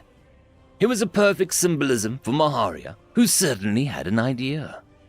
Whispering instructions to the mouse as it dodged and weaved between attacks with surprising ease, sometimes moving in strange blur as if the movement between two states of being was less detailed. Maharia watched as Mary suddenly ducked under the shelf, returning seconds later with a flamboyant outfit from some classy soldier era, complete with a floppy hat and a large feather in the cap and tabard. Mary pointed a tiny rapier at the lady, who looked both surprised and insulted at being challenged by a mouse of all things. But the lady had her Sims forget one thing. Mary wasn't just a mouse. Mary was a probability engine on the fritz. The fact Delta made him on the first floor on a whim was frankly terrifying. Mary was on the lady in an instant, the blades meeting and making an almost comical snick and snack as they clashed, overturning tables and shelves as they battled in a cramped room. "What demon is this?" the lady cried in alarm as she was slowly being outmatched. Trisha watched with alarm as Mary struck her blade once, but in the same second hitting her twice more across the arm and body, drawing thin lines of blood. There was a quick movement as the others moved in to aid their lady, as Mary disarmed the woman, sending the sword flying up to the ceiling where it embedded itself. Everyone seemed to stare at it as it wobbled once or twice before it landed near the back of the room. The secret entrance opened and the vine grabbed the sword, snaking its way back out of sight, but accidentally leaving the passage open. Mary whistled, getting their attention as he waved innocently and dunked himself in a punch bowl, vanishing. The woman screamed as she emptied the sweet juice on the floor. But alas, Mary had vanished into the juicy void. Maharia liked the mouse's style. She wondered how the third group was getting on. "Right, just give it bread, Yama," the leader begged as the group huddled in the far corner of the room, trying to squeeze as far away from the black duck as possible. "I would rather die," Jama hissed, looking sleep-deprived and casually cursed. The duck screamed, coming at them with a knife that looked familiar, but none of them could place. This phrase roughly translated from mortal's tongue to common as, "Then you shall have death, a warrior's death, be it neither swift nor painless, but honorable. Embrace the void, for my wrath extends beyond hell itself." Good bread was worth its poetics, if you asked mortals. Nelda was so busy having fun with the rooms that she didn't notice that the very tiny black screen following her Waddle's potential evolution from to Overlord has changed to Overlord, knife included. New would hand it to the little miserable piles of wasted air. They could make a plan up if they used their brain. The bubble around Bori was airtight, and took 3 of their mages to sustain, as they sweated, panting, as Bori rammed into it. The fire on the boar's body smothered out, and soon there was an open exposed skin for the other 2 to attack the moment the bubble popped. It didn't actually kill Bori, but Nu was leaning on letting the room guardian trample them when the air rushed back in with a muffled explosion or, letting them meet Farah. The bubble popped, and the resulting rush of air was less impressive than Nu anticipated. There were no dislodged limbs or faces being torn off by the force. They only got flung back, and a ton of smoke filled the air. Oh wait, that wasn't smoke, but spores. Bori's back ignited once more, and clouds sparked. The entire first floor shuddered, shaking everything from Farah's glasses to Mary's junk pile. The soot-covered men fell off the wall, leaving clean imprints from there behind as Gaten stumbled to his feet, eyes wide in terror. Retreat! Go back! Bearblade cried as Bori approached them. They're like cockroaches. I drown them, burn them, blow them up, and yet they don't die of their own accord, leaving me blameless in Dante's eyes. How bothersome, Nu muttered in disdain. It was a shame in their confusion that they retreated deeper into the dungeon. Nu was shocked, just astonished that the 2 ways out of the room had somehow gained the exact same characteristics and markings, making them easily mistakable in a chaotic fight to the panicking invaders. Sure, they said, gave up, but actions speak louder than words, no? Bori soon calmed his form down, snuffling around the burned ground before he's passed gas, then rolled onto his side, tail smacking the ground as he grumbled. Eloquent, Nu told the pig. It farted again, and Nu blamed Delta for this. How dare she interconnect the awesome beast of fire and death with a farting mammal? You gave for the sword, not expecting the blade to belong to my horde. The demon crooned as the large demonic pyramid spun around the open void. Trisha felt the face of the creature burned into her soul. It should be in her nightmares. She looked up to the top of the pyramid where the creature was suspended from the ceiling on those vines like blades, his suit outlining a potentially handsome figure, complete with a cane and rich manners. But his face, oh gods, his face. Following the white rabbit to the stage house, no, I am afraid he was a tricky little mouse. But listen closely now, my friends. You still have time to make amends. The monster sang, and despite the horror of it all, Trisha's heart seemed to beat in time with his voice. She looked for her group, but one was tied up in vines, while another curled on the bottom step of the pyramid, sobbing. The other one was just gone, perhaps fleeing and leaving her. Looking up, she saw her sword planted at the top of the pyramid, past Tiny, singing mushrooms with the demon's face, a backup choir of sorts. It was a lone hope she had. Get the sword and cut this nightmare down. She rises, with terror in her eyes. Will she win? Will she flee? What lies inside I can't see. Courage or tears? The monster sang as if encouraging her with glee. Every word, every second in this room made her heart thump and her blood dance. Perish! She screamed, running up the stairs, but had to dodge vines from the mushrooms on all sides. The pyramid now spinning in sections, the middle going a different direction than the top and the bottom. I will go into the abyss, but will you dance with me as we take one final step over the edge? It kept singing, tempting her in a way no person or treasure had. It invited her to do something the company had pushed aside, lose control and scream in a primal, unbecoming manner. It was what the demon wanted, and every second Trisha lost a little more willpower to remain composed.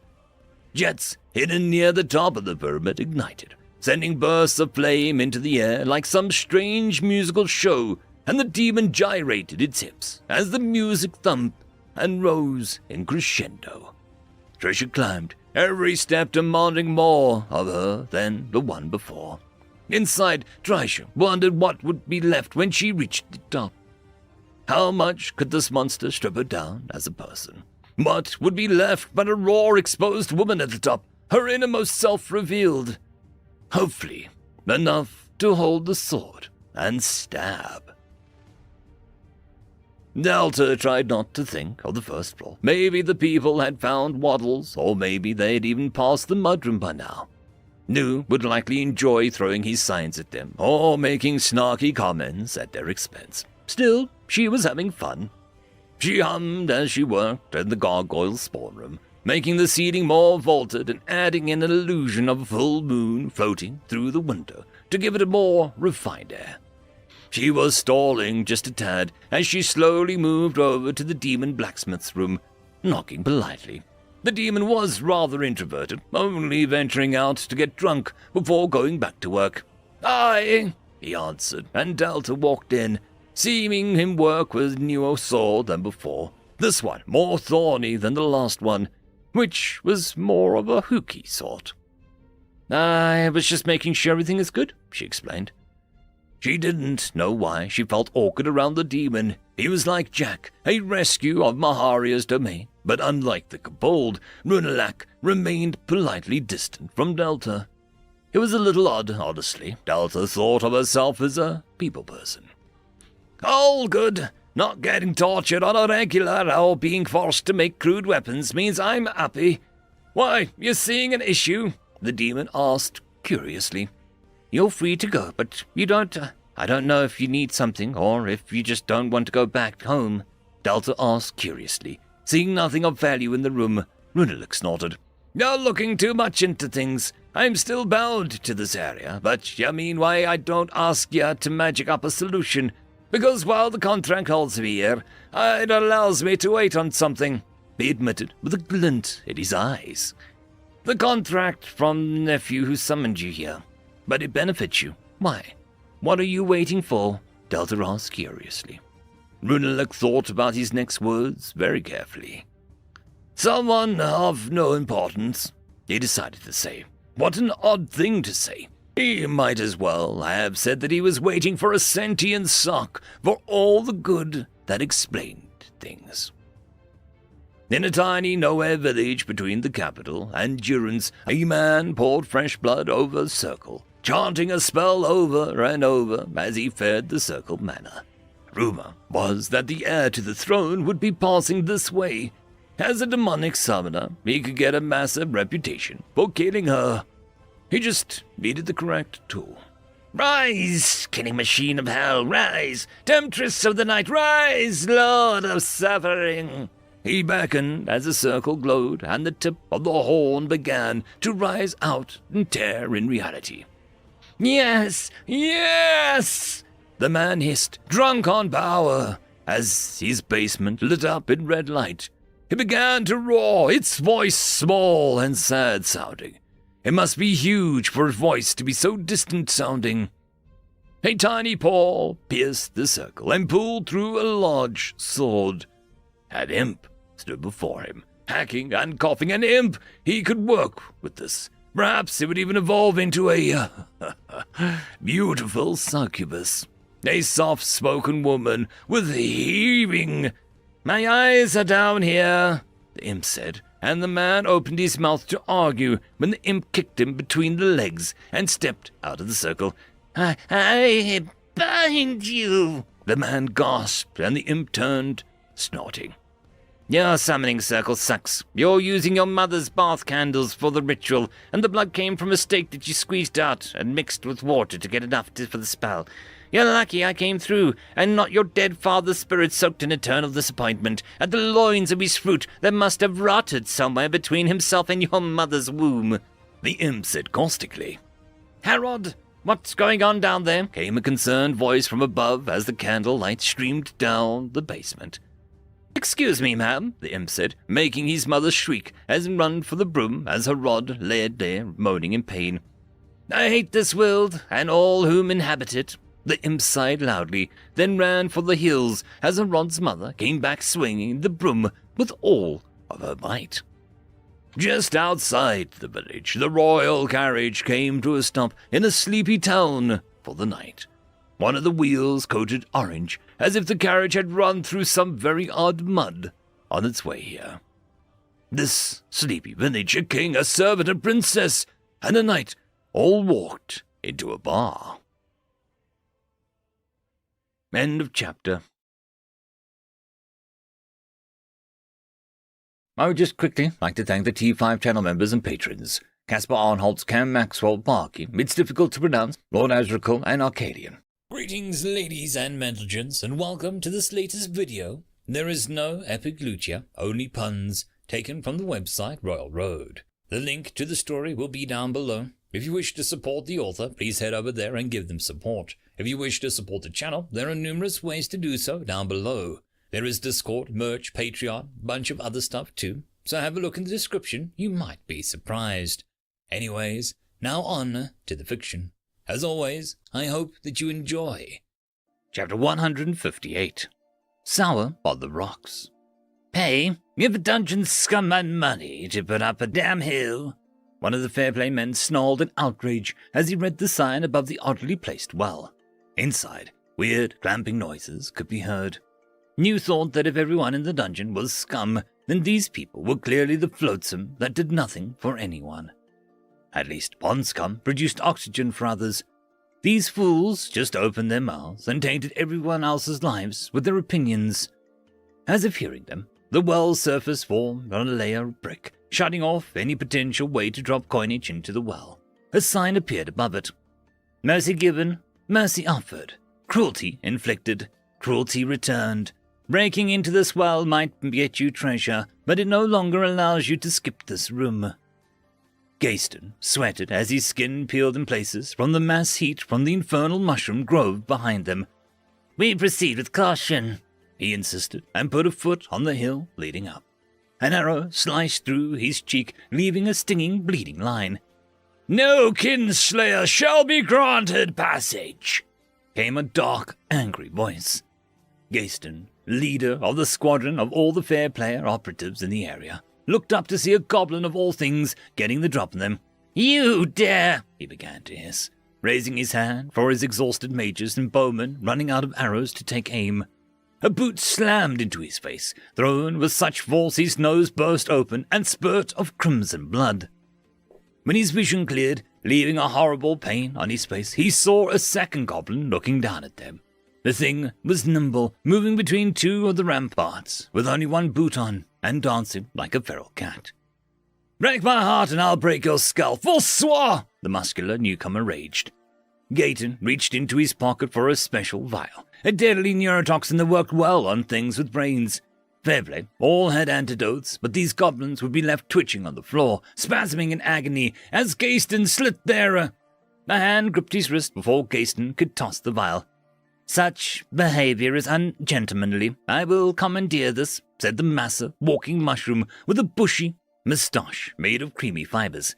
Where did you come from? Gaston gasped as the grip of the wrist was like steel. Oh, I came just to appear where the winds take me, where people lack manners and respect. Lord Mercy will arrive to deliver due justice. Such is the power of the gentleman, the creature said smoothly. Sir, it's a wandering raid, boss. The mana signature matches that level of power. One of the majors screamed. Impossible. This dungeon is supposed to have barely any flaws. It's nothing. It's a joke. It cannot have such a thing. Gayton screamed as the mushroom lifted him off the ground with ease. I may take insults to myself, the destruction of my home. Even I may one day forgive you for the murder of my friend. The self-proclaimed Lord Mushy began before his once-soft eyes began to glow an ominous yellow, leaving trails of hazy heat behind as they moved. But never call mother nothing in my presence again, or this'll be much worse. He promised, and Gayton didn't comprehend what happened next, only that his ribs made an odd noise, and he was flying. He crashed into a warm room of wood and carpet. The scent of cooking meat and ale was strong in the air. Gayton landed, rolling across the room where he gasped, trying to stand. Something cold and metallic was softly placed on his forehead. Gayton looked up to see a hideous goblin with tumors across its torso and thick lips. In its hands was a fire crystal-powered gun. The long barrel looked to be made for enough force to be built up that Gayton would have his head blown clean off if he moved wrong. "I've heard that you have a habit of saying dumb things, huh? I wonder. Does that still hold true?" the grotesque goblin asked softly, his voice smirky and much gruffer than the other goblins. Gayton narrowed his eyes, opening his mouth to spit on the goblin's face when he barely swallowed back the urge. "Good boy. I might not make terrible stew out of your remains. Darwin soup would be a limited-time dish," the goblin said with a wicked grin. What do you want? What do you want?" he asked, as the rest of his team was carried in by the powerful mushroom creature, the sight of it making his chest ache something horrible. "Now you talk. Now you ask. Where was this when you murdered Francois in cold blood?" the hulking goblin hissed. "You cannot murder that without a soul. How can it be murdered if it simply returns afresh after a night's sleep? That is monstrous, nothing more," Gayton replied coldly. "Oh, full name. Swa is going to be so annoyed," said the muscular goblin. "I thought he was just Swa," the dark hooded goblin with crimson eyes and bow on his back mused. "Fran and Swa shared the name. They're both, at heart, Francois. But I think that they're Fran and Swa in their own minds," the other goblin said brightly. What madness was this? What sick charade was this dungeon putting on for him? Like a demonic child showing off their dolls. "What I want is an apology," the large goblin said, and it jiggled oddly, like an odd interpretation of a voluptuous barmaid. Its voice wasn't bad, but Gayton scowled harder, ignoring the figure. "Might not take my hand, or kill me?" he asked acidly. The apology will hurt more," the goblin said sweetly. "I would rather die." Gayton stressed through his teeth, chin jutting out. "Then you shall wish you died," she said simply. She. When did it transition from an it to a her in Gayton's mind? The goblin went around the bar, leaving Gayton at the mercy of the mushroom monster. She returned shortly with a bubbling cup of something.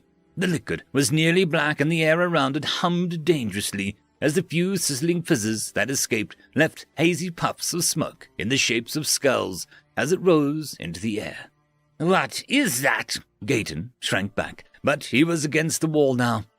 "It was troll soup," the goblin maid said casually. His panic rose, only to freeze in abject horror. "Was troll soup? No, that wasn't right. Troll soup never went sour or out of date, due to the fact that even germs would wither if trying to eat it. It would never thicken nor turn watery in the sun or rain. It was a primordial ooze, or as close as to one could find it. No known ingredient could dilute its pungent taste." "What do you do to Farah?" the dark goblin asked curiously. "Farah? A fetching name for her." Gayton forced himself to focus on the abomination in Farah's hand. "I fed it to the black hole Piggy New had around. It's sort of... well, anyway, the troll soup survived and it came back looking like this," the goblin said gruffly. "A black hole pig." "What?" The cup was pushed to his lips. "Last chance, you gnawed piece of chicken bone. Apologize. Or drink," Farah said, thrusting the cup at him. Gayton glared into her deep, dark eyes, getting lost for a moment before snatching the cup and downing it in one gulp. It tasted a lot better than troll soup, actually. Gayton had tasted the foul stuff once as a dare. This was more like a tart apple pie, but mixed with a spicy ginger. It was warm and thick. "I overestimated your bar skills, madame," Gayton smirked as he crossed his arms. "This drink was hardly," he began, only to pause. Then it hit the back of his throat, and a squeezing pressure of burning hay, followed by dozens of angry rotted onions, tap danced along the voice box before it hit his stomach. He jerked, and to his eyes, his fingers flew off his hand like fireworks, whizzing around the room, which began to melt like soft candy. The goblins all became happy dancing grapes with smiles, and the largest one was thick, juicy, and thick. He stood up, and his leg stepped a mile in front of him, taking years for it to touch down, but time was false. Only grapes existed to Gayton now. He was god of legs and grapes.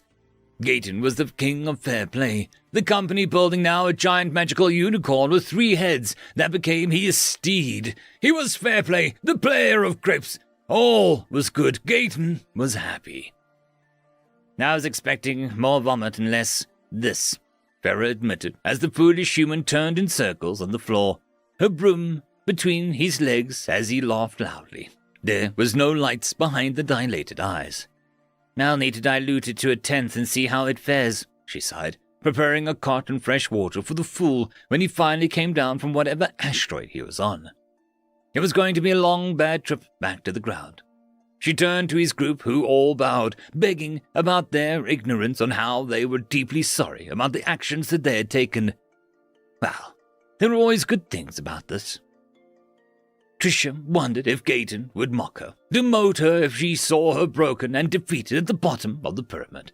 The dark god of music at the top, silent as he observed her.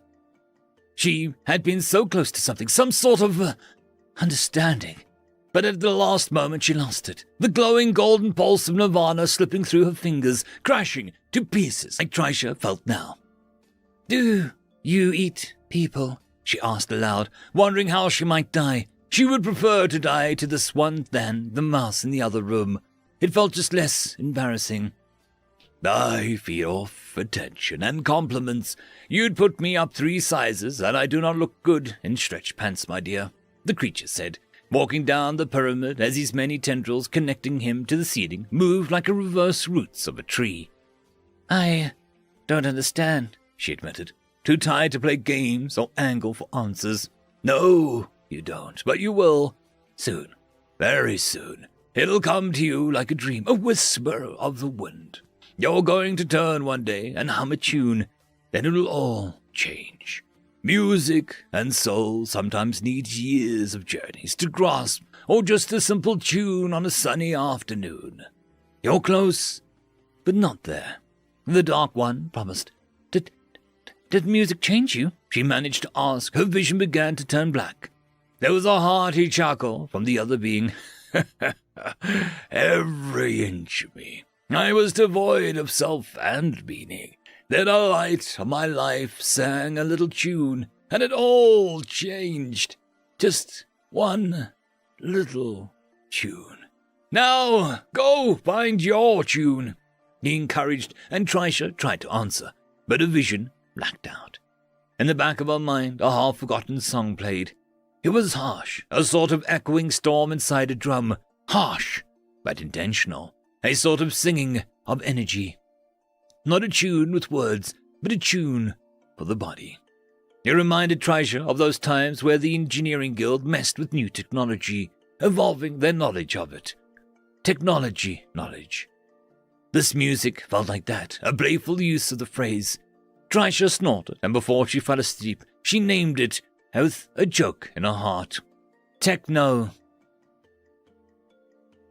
Lord Mushy put the unconscious girl down with most of the foolish Gaten group, the man himself not leaving until Farah could ensure that she didn't permanently harm the man. Being one of the few with legs on the floor, he and the goblins had been dumping the fair play people by the entrance as Hob and Gob carried them out. With all but their clothes taken from them, Mistress Ruley watched from a stool with a piece of wood that she had been whittling into a tiny grave marker for fair play. From the lake room, the sounds of content quacking sounded out, and the last group fled the room, their clothes cut to ribbons, their hair in tatters, and what looked like nicks across their fingers from trying to hide something. Lord Mushy watched them run past, the entire back of the dungeon gear stripped down to reveal their colourful underwear, and not much else. Looking in, Mushy saw that Waddles now had a royal tent made out of fabric that he had liberated from the group. A yawning tent complete with fur cape as a welcome mat. Inside, the same old twigs and feathers made up his nest. Will the last 2 teams come down? Rudy called up the stairs cheerfully. No one came down the dungeon steps. Last chance, Rudy yelled, and the sound of heavy footsteps moving away from the dungeon was quite audible. Damn right you run, Rudy muttered as she turned to Mushy. Yo, Mush, how's the bar? She asked. Still committing crimes against nature? Lord Mushy reported dutifully. Rudy patted his arm on the way past. That's what I like to hear.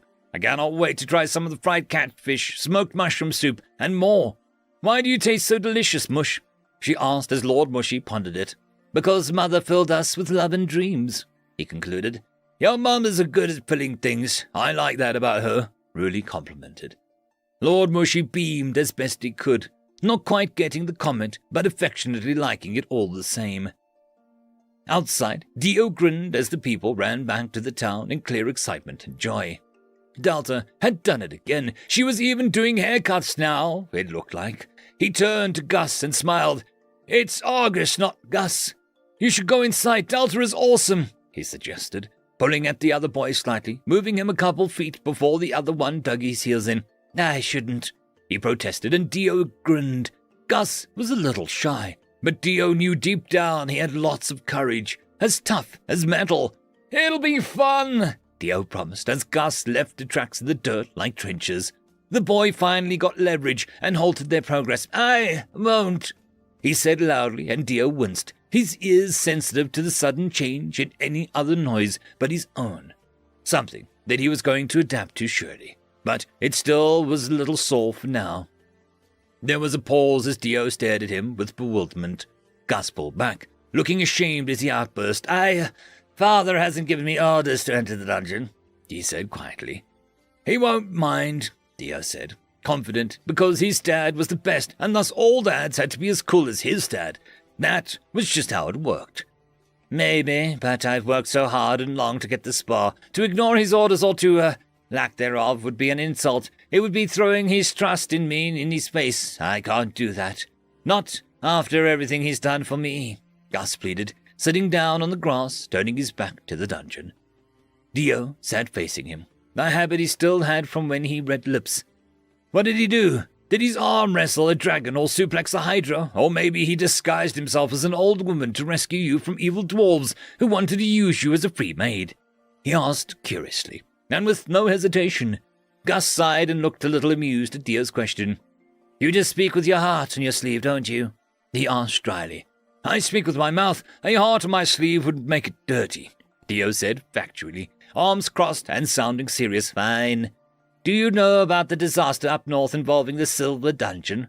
Gus asked, twitching at the name like it was an old wound he prodded. An event involving massively developed dungeon that turned corrupted due to an unknown influence. Its corruption resulted in about 12 villages in the upper mountain range being wiped out in one of the world's largest loss of life recorded since the Great Tree turned on the people. Dio reported dutifully. Gus stared, mouth agape. My teacher likes history. He said it's filled with fools and slightly less foolish fools, Dio explained fondly. I see. Well, I was there. I saw the village of Plata go from a peaceful exporter of silver goods to hell, Gus said slowly, his eyes going distant. Plata was the closest village to the dungeon. It basically rose up based off its treasures. The people were happy. I was happy. It was, Then, it was gone one day. Gus went on to the breeze blew through the meadow. The mountain cracked open like an egg, and Silver left the dungeon, followed by tides of deformed, melting nightmares. Some boiled people alive with molten silver. Some became one with the villagers, becoming half-souls. But no matter how hard I moved in any direction, I found people I had seen growing up, people I had come to know so well. My home was destroyed, Gus whispered, his voice becoming quieter. Dio stared, unsure as how to respond for a moment. Your mum? Dad? He asked uncertainly. Gus didn't speak for a while. I was too young to remember them, really.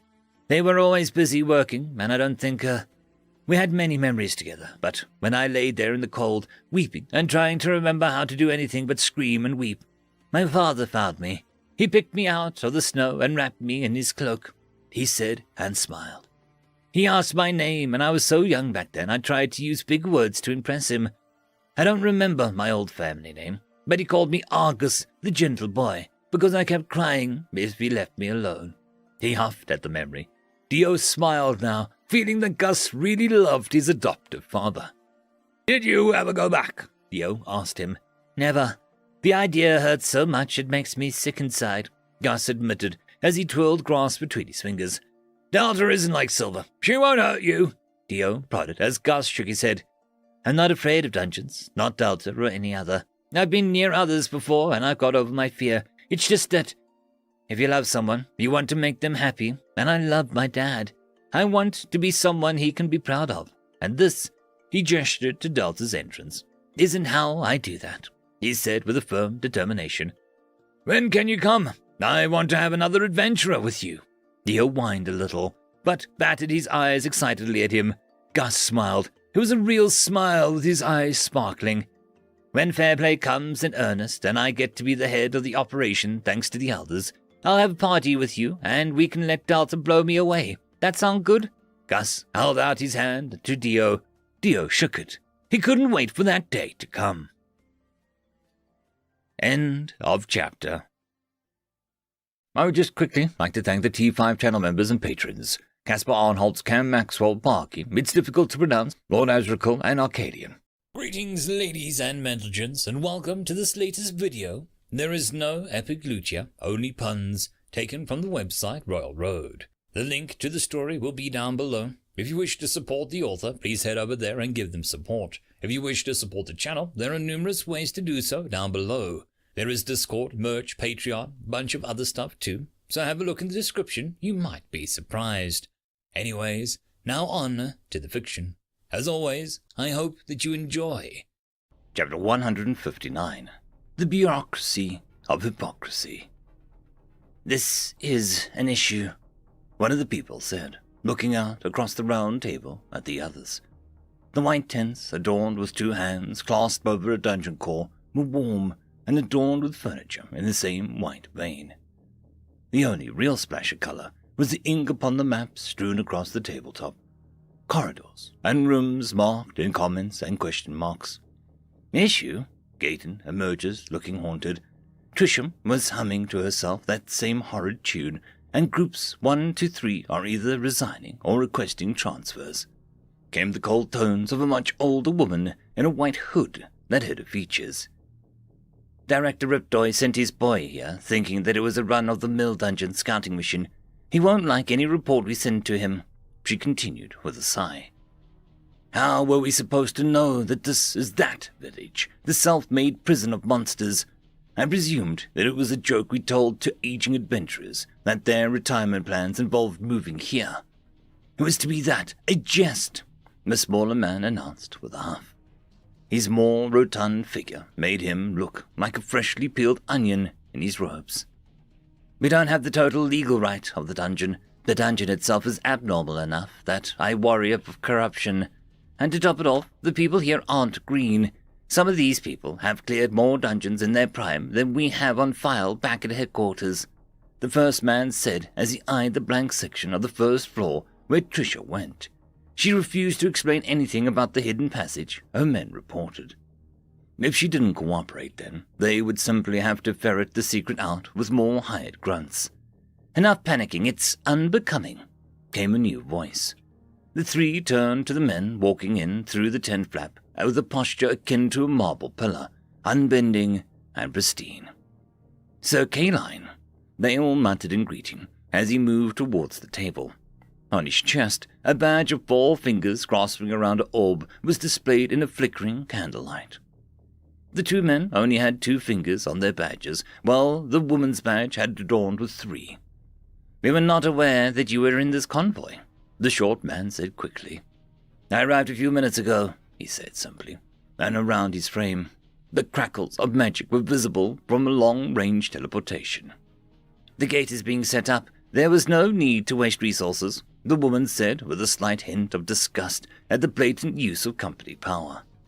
"I find it prudent that we have time to talk amongst ourselves before the company comes en masse," Kaline said as he pushed his dark hair back.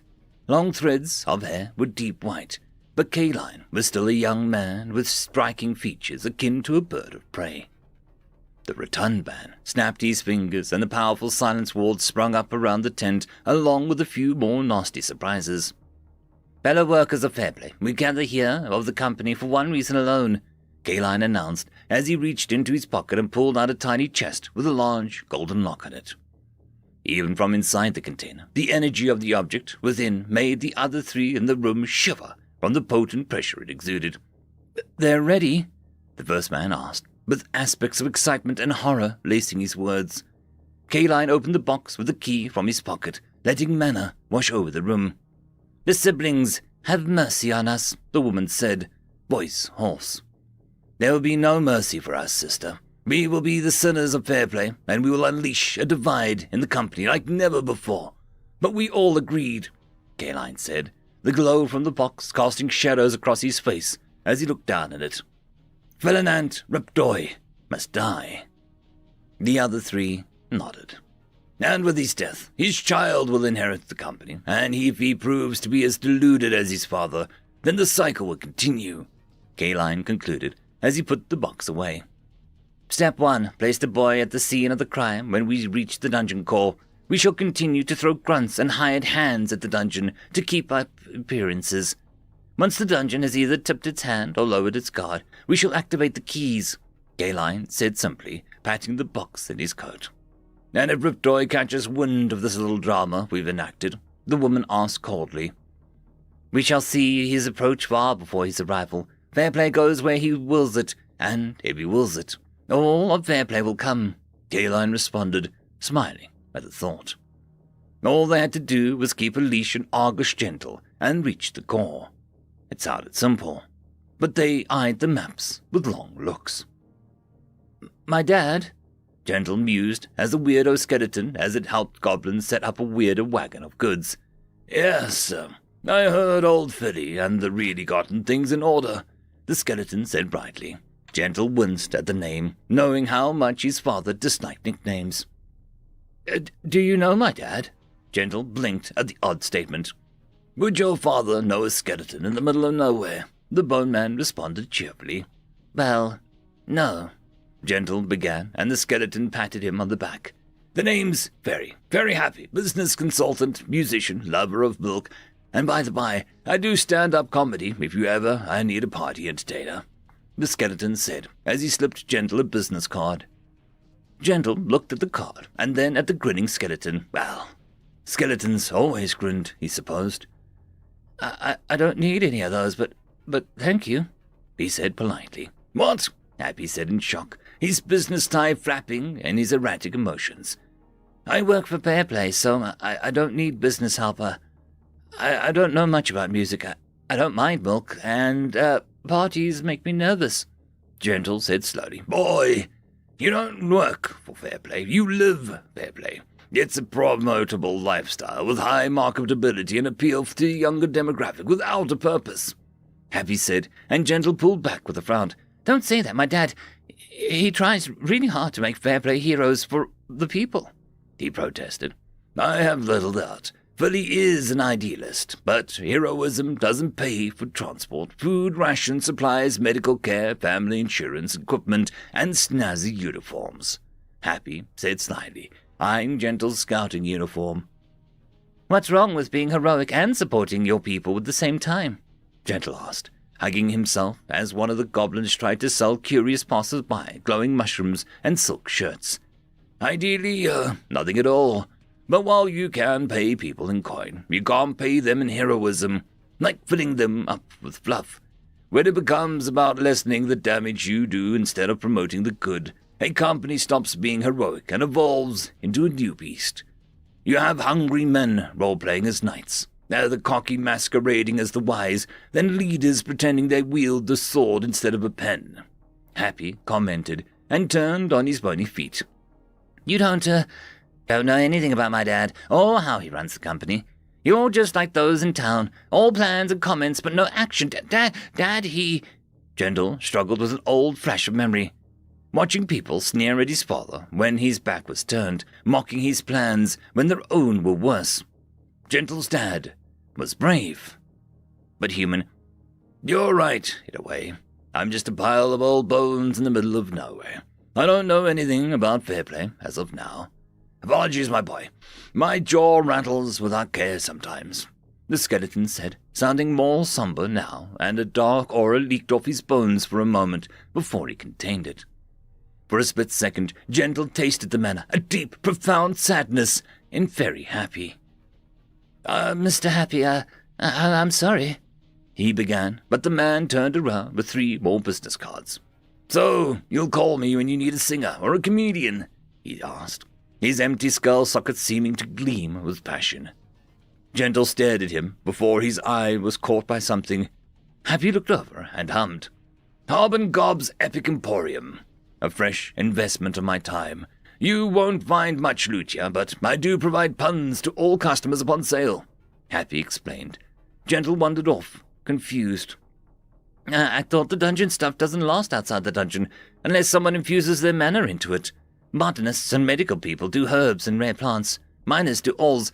Adventurers with weapons and magical items, you know," he asked Happy, as he watched different items being moved between the goblins and a jolly woman who looked to have dried blood on her face. "Good afternoon, missus. You're recovering nicely from your battle with that knight," Happy called out, and the woman turned. Gentle saw she looked a little, feral, with a piece of her face partially wooden. "Ah, very. I was hoping to ask if you reconsider donating a leg or two to my garden. Bone meal as potent as yours would do wonders for my fan cabbages," the woman asked without a hint of malicious intent. "Such a transaction would cost me an arm and a leg," the skeleton guffawed. "Okay, maybe next time," the woman hummed and walked off, winking at Gentle, who felt the slumbering titan of power had just pinched his cheek and walked away when it could have destroyed him. "Small man," one of the goblins called out, and he was wearing a strange orange uniform with a triangle on the breast pocket. It was a strange modern shirt of sorts, with buttons and a collar. "Me?" Gentle asked, looking around for other people. "Yes. He wants special soa sigil rock," the lead one asked, and Gentle tilted his head in confusion. "Hey, what?" The second goblin picked up a carved rock with a weird symbol on it and tossed it into the blackened field next to the stall. It landed with a clatter, and Gentle was about to ask what it did when the field erupted into a fireball of force, sending soil flying. That's a lot of damage," the goblin screamed in primal delight. Should you be selling that to children?" Gentle asked, as his ears had a ringing noise in them. Down the street, Dio chased a sour-looking kid with an orange tongue, throwing smaller pebbles as they exploded at the other boy's head. The sour one turned and threw a whole rock at Dio, who simply charged through the explosion with soot and grin.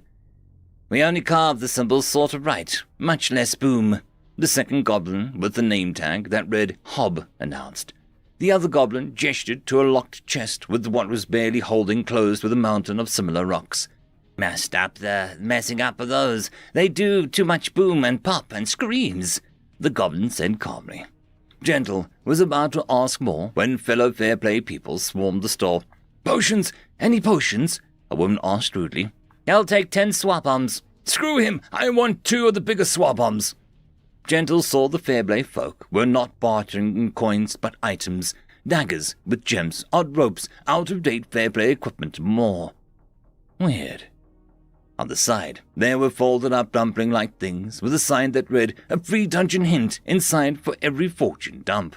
The price for those was stupidly high. An enchanted weapon, a potion.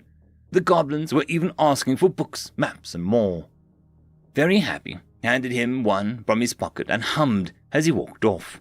Gentle looked inside the dumpling. The snack itself was quite delicious. His hint was a single line. "Don't aim for gold. Silver and lower is better for body count." Delta felt that she was trying to pass a kidney stone. What's going on up there?" she asked, curled around her core with a groan. Alpha was quiet for a time before he shook his head. "Fairplay.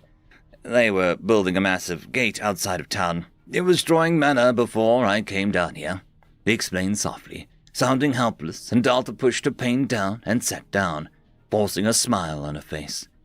There was no need for her to upset Alpha. "I hate them," Rudy said briskly, draining a flagon of sweet ale as she lounged on the beach at Delta's 4th floor, looking every bit like a castaway accepted her new life. A life of free food, beer, and sunny skies. "Any idea what this gate is?" Delta asked Rudy, so happy to be talking to people, 2 people at the same time, both who could see her. It was like finally getting the attention of the classroom who had been bored of the lesson before. "Gate portal system. It's a hole in space that connects two gates as long as both sides have enough mana. They travel along the mana veins of the land for near-instant transportation, Alpha said factually. Good thing I've been pumping mana into the land, or they'd be stuck, Delta mused. She focused on the kidney stone pain and found that there was a slight feeling of flowing. She followed it for a moment to find it vanished into a swirl of chaotic magic that made her normal mind hurt. Give me a second, she warned Alpha and Rudy before she exhaled and flipped on her dungeon mode.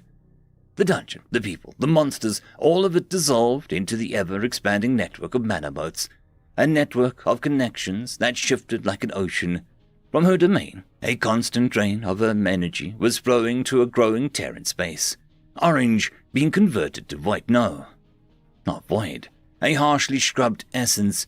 It was like someone had run steel wool over the priceless piece of art. It was a loss. She tilted her head like an owl, and the ocean and connections reformed like a giant orb of mana, with Delta being the sun.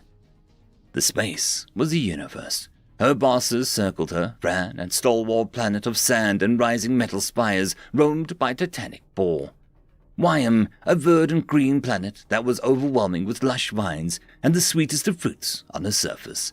But the skies were blocked out by mile-long thorns that leaked acidic fluids. Jelligan was a tiny rock, barely more than a moon, but his gravitational pull was so absolute that the more ruin in this universe that occurred, the more rapid his moon would become a gigantic crowned storm planet. All around her, life forms and forming fields of light represented all in her universe. She looked around and saw Alpha, a massive galactic titan formed of stars around a central core, his form wreathed in powerful robe, a sword in one hand and a staff in the other. He was outside her universe, yet inside. They should have clashed, but their efforts had made them coexist. Between them, distant ripples in the dark could be felt.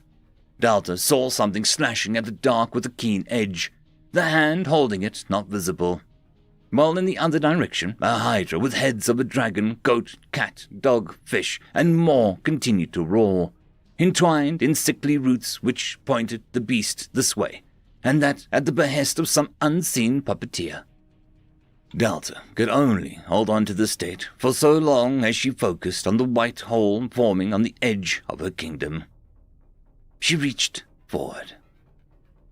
The GPS hummed in its completed glory, a sleek silver oval formed by two metal fang pillars crossing each other, the space in the middle peeling back like a curtain. 5 crystals of purified mana coated the pillars, the 5th at the very top. No one saw, no one could see, the tinges of orange seeping into the pure whiteness.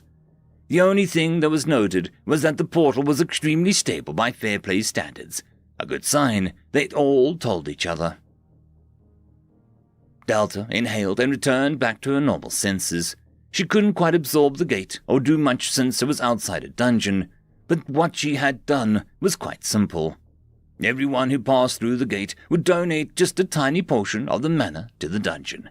This would begin the seed conversion process before they even stepped in the dungeon. There was a slight hiccup in some of the safety procedures, but Delta was confident that it was fine. Absolutely, positively, definitely sure. It was fine. Kaline watched the first of the proper teams of fair play arrive. Something was amiss, but he couldn't quite put his finger on exactly what. Did HQ update the uniform to have summer shorts? One of his fellows asked, and Kaline blinked and looked down at the man and woman walking forward, oblivious to the fact that the uniform had shorter sleeves and trousers. It wasn't just that. More than a few complained about a sudden experience of tighter, smaller garments. "Portal gave me a damn wedgie," one announced. Why were the clothes shrinking in the portal? End of chapter. I would just quickly like to thank the T5 channel members and patrons. Caspar Arnholtz, Cam Maxwell, Parky, It's Difficult to Pronounce, Lord Azrakal, and Arcadian. Greetings, ladies and gentlemen, and welcome to this latest video. There is no epic lucha, only puns, taken from the website Royal Road. The link to the story will be down below. If you wish to support the author, please head over there and give them support. If you wish to support the channel, there are numerous ways to do so down below. There is Discord, merch, Patreon, bunch of other stuff too, so have a look in the description, you might be surprised. Anyways, Now on to the fiction. As always, I hope that you enjoy. Chapter 160. A Royal Tribute. Waves lapped at her feet, the warm ocean environment of her newest floor only doing so much to distance Delta from all that was going on. Delta hugged herself as the people trailed into her dungeon during the day were near non-stop. It was like her front door had been taken off its hinges, and now her home was public property. All the people from Fairplay had set up rotations, making maps, destroying her monsters to see what they would drop as loot, and in simple terms, were being pests. The experience was akin to having ants crawling in her hair, but New kept having to smack with a newspaper. Not that Delta tried to look that much. Actual dungeon delvers weren't fun to watch after experiencing Rudy, Dio, Kemi, and even Estelle's groups. It didn't matter if her monsters returned after time. Delta could neither bear to watch them suffer in any capacity, nor the treatment they endured from the indifferent Fairplay folks. But even factoring that in, Delta classified found that there were 3 types of Fairplay people. The first were the simplest and most common type to enter her dungeon. They were the hired help, the people who wore the colors or symbols but were there for the paycheck.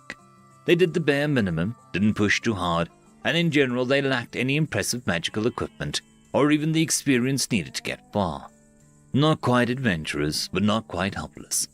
More often than not, her goblins and rooms kept them at bay. Swa was eager for revenge and ended up giving more than a few nasty burns to take back to the road with them.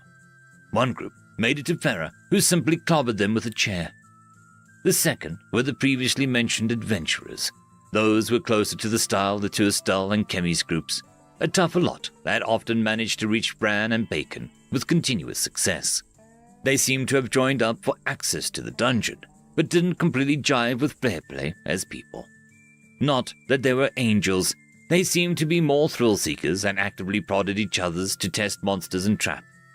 And a lot of knives were stolen by news pops out signs because of their jumpy nature. They became even more skittish after running into Fran. The first time this happened, they seemed to laugh at the idea of a goblin boss without a horde of minions to back it up, swaggering up to the boss with swords drawn, but hardly any tactics in place. They labored under the impression of Fran being just the first floor boss.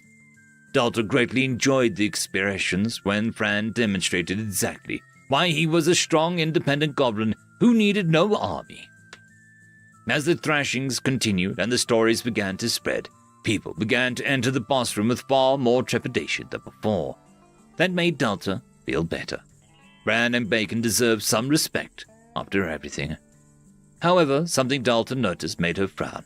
These adventurers, their seeds, their little pieces of lost little brother in all of the people, were far more developed, and Delta was truly worried she wouldn't be able to purify them all due to the sheer volume of being drawn to Durance. It was a little interesting to see the seeds in different states of growth and nature. They varied in dozens of levels of strength, but none came close to the level found in the people of Durance, such as Rudy or Dio. Even mana-starved Dio's seed had been something else. Aside from that, a lot of the groups had been low-tier mixed with some hidden gems. Some had artifacts that looked as if they were mass-produced in a magic factory, while others used custom equipment made to their specific mastery. It was usually the latter that made it to the boss room. They understood the rules, allowing them some leeway, which some used to skip some of the harder rooms, while others learned to completely stick to non-lethal runs to see if that helped. To Delta's delight, a few even seemed to turn into the badge of honor to make it to the boss room without actually beating any of her monsters, while still completing the room challenges. New informed her that there was a rumor he heard in the group's whisper about the secret challenge modes. Delta tried not to think about poor innocent folk trying to flip that switch. The third type was the most alarming, consisting of Fairplay's inner members. These people Delta dubbed as scrubbed. Their mana, their seeds, even their very being radiated an artificial light which reminded her of the buzzing hallway light in a hospital, awash in a pale, dull, white light. Pure was not the right word. She had met Kemi and seen purity. This was like a favorite shirt that had gone through the wash one too many times and had completely faded. A photograph whitened by time, a soul eroded by purpose. Delta shortened and called them scrubs to keep it simple. These people had identical weapons, carbon copy magics, cookie-cutter tools, and even more similar stances. They did not negotiate or bargain with Delta or her monsters. Whether it was simple path with a goblin on it or a hellish road covered in lava, Fairplay scrubs would sooner set themselves on fire than suffer a dungeon monster to live. It was scary to watch the self-assurance of their spirits, unbending until they snapped in half. All the ones she saw wore a badge of sorts, with the single sliver finger touching the unsettling familiar round spherical object, and that was their goal. Delta didn't want these people touching her core. She really didn't want that. The only upside was that whenever Delta was bloated with the mana from all these people, almost ready to burst in pain, Rudy seemed to sense it and close the dungeon off to outsiders. Delta heard from Hob and Gob that she got a lot of foul language for that, and more than a few people had whispered that she was a dungeon simpleton, someone who apparently didn't get the dungeons were basically below everyone in the social hierarchy of rights. Delta asked the goblins to point out anyone who did this to Rudy if they came into the dungeon. Somehow, the difficulty mode for those people was automatically set to stage 3. Still, the break was nice, as it allowed Delta to splurge mana on things on her 3rd floor, like paintings or more rugs to give it more ambience, while she also spent some time on her 4th floor, getting the gluttonous amounts of shells, stones, and starfish for her island beaches. If this is how normal dungeons get supplied, I'm not surprised Bro and Sis moved on to putting actual people in charge of a core. I'm barely scratching my 4th floor, and I can barely stop myself from turning them into insane death traps, she sighed, and a hand on her chin. It's not death traps, it's natural selection, little helpers, Nu said casually, as he drew up plans for a 4th floor. But all Delta could see on his blueprint was a massive squid eating screaming Fairplay people. Nu, what if it gets worse? I feel itchy with them in my 1st floor. How will I feel with them when they hit my 2nd, then 3rd?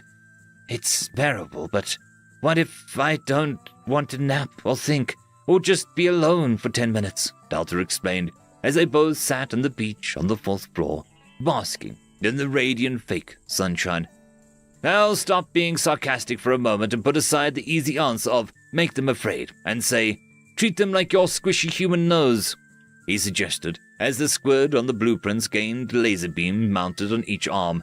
My nose? Delta repeated, bemused. Sure, you see it all the time, but you don't. The mind adapts, and you're not just human. You're a dungeon too. Dungeons are designed to have that feeling as normal. People are just boogers on your nose. Phase them out, he went on blithely. Delta pondered that as she stood off the sandcastle throne and began to walk to the ocean surface. Phase it out, she muttered. He made it sound so easy. I'd be happy to let loose my Mechabone Kraken Mark 14 and cull them if you prefer, Nu called. Nose, nose, nose. Delta tapped her head as she walked. Delta was a people person. She enjoyed interacting with people, watching them grow into better people as they helped Delta be a better person. But if the people coming to her with the little safe haven were all intent of being unreasonable, she might have to take breaks from them. Boundaries were just that important as work. A welcome email arriving at 4:59 p.m. on a Friday can wait until Monday morning. Delta nodded to herself, accepting this as her truth now. If people didn't respect her boundaries, Delta wouldn't respect their property, pride, or personally held beliefs that involved hurting others. Fair was fair. She paused as a group made it to Fran and Bacon. The leader of this particular group of scrubs was a little more washed out than the others. On his chest was the same badge, but 2 fingers around the orb. Delta snorted to herself. She'd lived long enough to see herself become a dreaded mythical creature. Delta had become so unreasonable to handle that she had summoned a manager. With the thought, she moved to the boss room to see the white sands of the Colosseum-style edges ignite with flames from the nearby scones as the entertainment got started. The doors opening outwards to reveal a hall connecting to Farah's bar. Delta took a look to see how they got past Farah's unscathed when she saw the goblin maiden was busy on the 3rd floor with Troll Cookling. Ah, dumb luck. The five-man group didn't really feel like people so much as a homogeneous crowd. Any unique features such as hair color or eyes or even mannerisms seemed to be held in check by their practiced, emotionless and uniform. Said uniforms looked a little tight on them. Delta whistled innocently to herself as she took a seat firmly on Fran and Bacon's side of the room. Another downside to all this activity was it was quite hard to make minor adjustments to the first floor due to the constant outside interference of people. So, when they began to figure things out that Delta hadn't quite intended, such as they used water magic in the mushroom grove, it overgrew, trapping Bori somewhat to allow quick escape with little challenge. The storeroom could just be blitzed from the outside with the use of explosions, rendering Mary's available tools down to nothing. But they had not found Maestro's tunnel just yet. It seems that the fair play officer was still keeping the secret to herself. All in all, the first floor had some issues that hadn't been revealed until now, thanks to the volume of people trying to get creative. It was something that she'd have to work on. She wondered if she could make a mini-boss that would grow if it got too wet for the grove, like one of those neat dinosaur sponge toy things. Wait, she could just make dinosaurs on another floor. Her menu pinged and a request to assist, which returned a, "Would you like to?" Delta put a pin in it for later. She watched as her first floor boss Fran strode in on Bacon with a quiet power to him. The room's enchantments worked in place, and Fran soon seemed to gain strength within himself. But Delta noticed something. Unlike the other groups, one of the members seemed exhausted, tired, weak. He was no fighter, but his ink-stained fingers reminded Delta of writing reports. But why? Why was that a familiar sensation? The simple fact was that Fran grew stronger to the average power of the group coming into his room, meaning that he should always be a challenge up to a point. But how now fair play brought a very weak person with them, and by the rules of averaging things out, Fran wasn't as tough as he could be.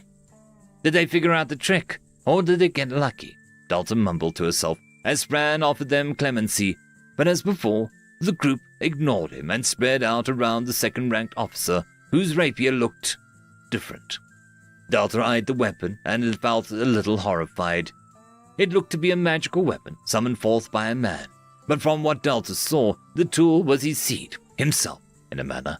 How on earth did they learn not to control the seed, but push it into submission like that without a dungeon? It was also a little wrong to see something like someone's seed being used as a tool of battle. Delta could only liken it to someone using their dismembered hand as a weapon while still bleeding from the stump. It was half as long as his main body, but instead of metal, it looked to be made out of some sort of wood at a distance. But when Delta peered closer, she saw it was closer to a crystallized tree branch. Between the strength manipulation and the odd weapon, the uneasy feeling in her chest grew. The only thing good about the whole thing was that the people's seeds were pretty much inert or transmuted. If there was any trace of Little Brother left, Delta could not sense it within either her human mind or the dungeon's senses. "Have at thee!" Fran thundered as Bacon stomped on the ground before charging, his steed picking up speed as he brushed forward, kicking more sand up into his wake. The group didn't scatter like the more inexperienced groups, but held their posture. Two of them lifting lances to create a death wall if Fran continued to charge. Normal people wouldn't push Fran back with simple lances, but these were neither normal people, nor did they have simple tools. Fran made Bacon swerve, sending a cloud of sand over the intruders to distract him as he brought his own lance down to bear. One of the people tried to counter with the shaft of his own spear, but while they made it be better than normal folks, Fran was still a boss monster. Delta's boss monster at that. The spear snapped, and the man suffered a nasty gash down his front before Bacon turned and Donkey kicked him across the field, sending him out of bounds. Delta was a little worried about his health, but one of the others had used a sort of pale healing magic that felt almost without faith and more, purpose. It didn't wake the man, but he wouldn't die. Delta would need some sort of stasis or healing effect to keep people from dying as the fight went on. If the people couldn't get medical aid or were unaware of their allies' plight, then Delta would have to step up her game and do it herself. The second-rank officer swung his odd weapon, and when Fran's lance clashed with it, there was a distorting warble in the air, and it sounded like a tuning fork being abused. The impact was almost visible, and the force pushed Fran back and gave the man grounds to push his attack. Delta watched as Fran's lance seemed to almost lose physicality for a moment before the manner reasserted itself. Delta stood up as New pinged her from the second floor, demanding updates. The officer struck again with two of his companions, raining fireballs and arrows down on either side, forcing Fran to retreat or charge. Fran did not retreat. They clashed again, and this time, when the man struck Bacon's side, the cut spread out and frost coating her surface. The dungeon manor holding Bacon together became weak, and some of its strength was snapped. Delta's heart dropped. Anti-dungeon weapons, anti-mana tools, made from seeds of Little Brother. Just as that began to feel unfair, Fran hooked his lance under the man's foot and toppled him, sending his weapon skittering away for a second before the sand slowed it down.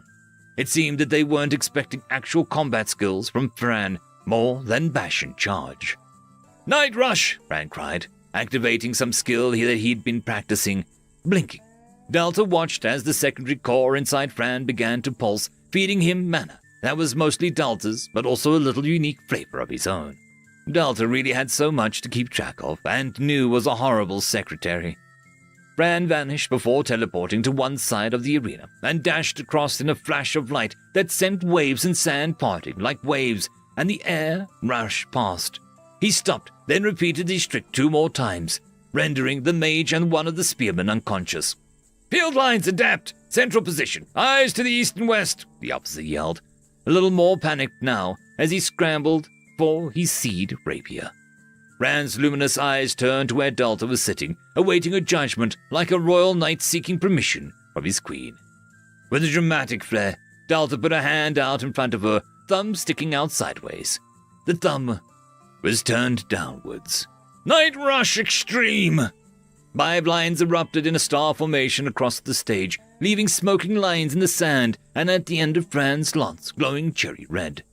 Fran looked down at the terrified fighter.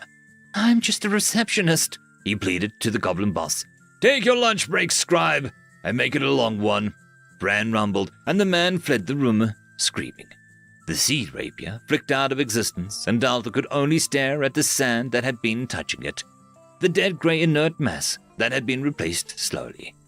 It was too crucial for the second officer to take it. It had been akin to performing a soul lobotomy with toothpicks. But she eyed the fallen man and smiled. There was something she could try. "Mother, that look is the worst thing I've faced today," Fran muttered as he watched Delta move closer to the fallen man. "Shush, Fran.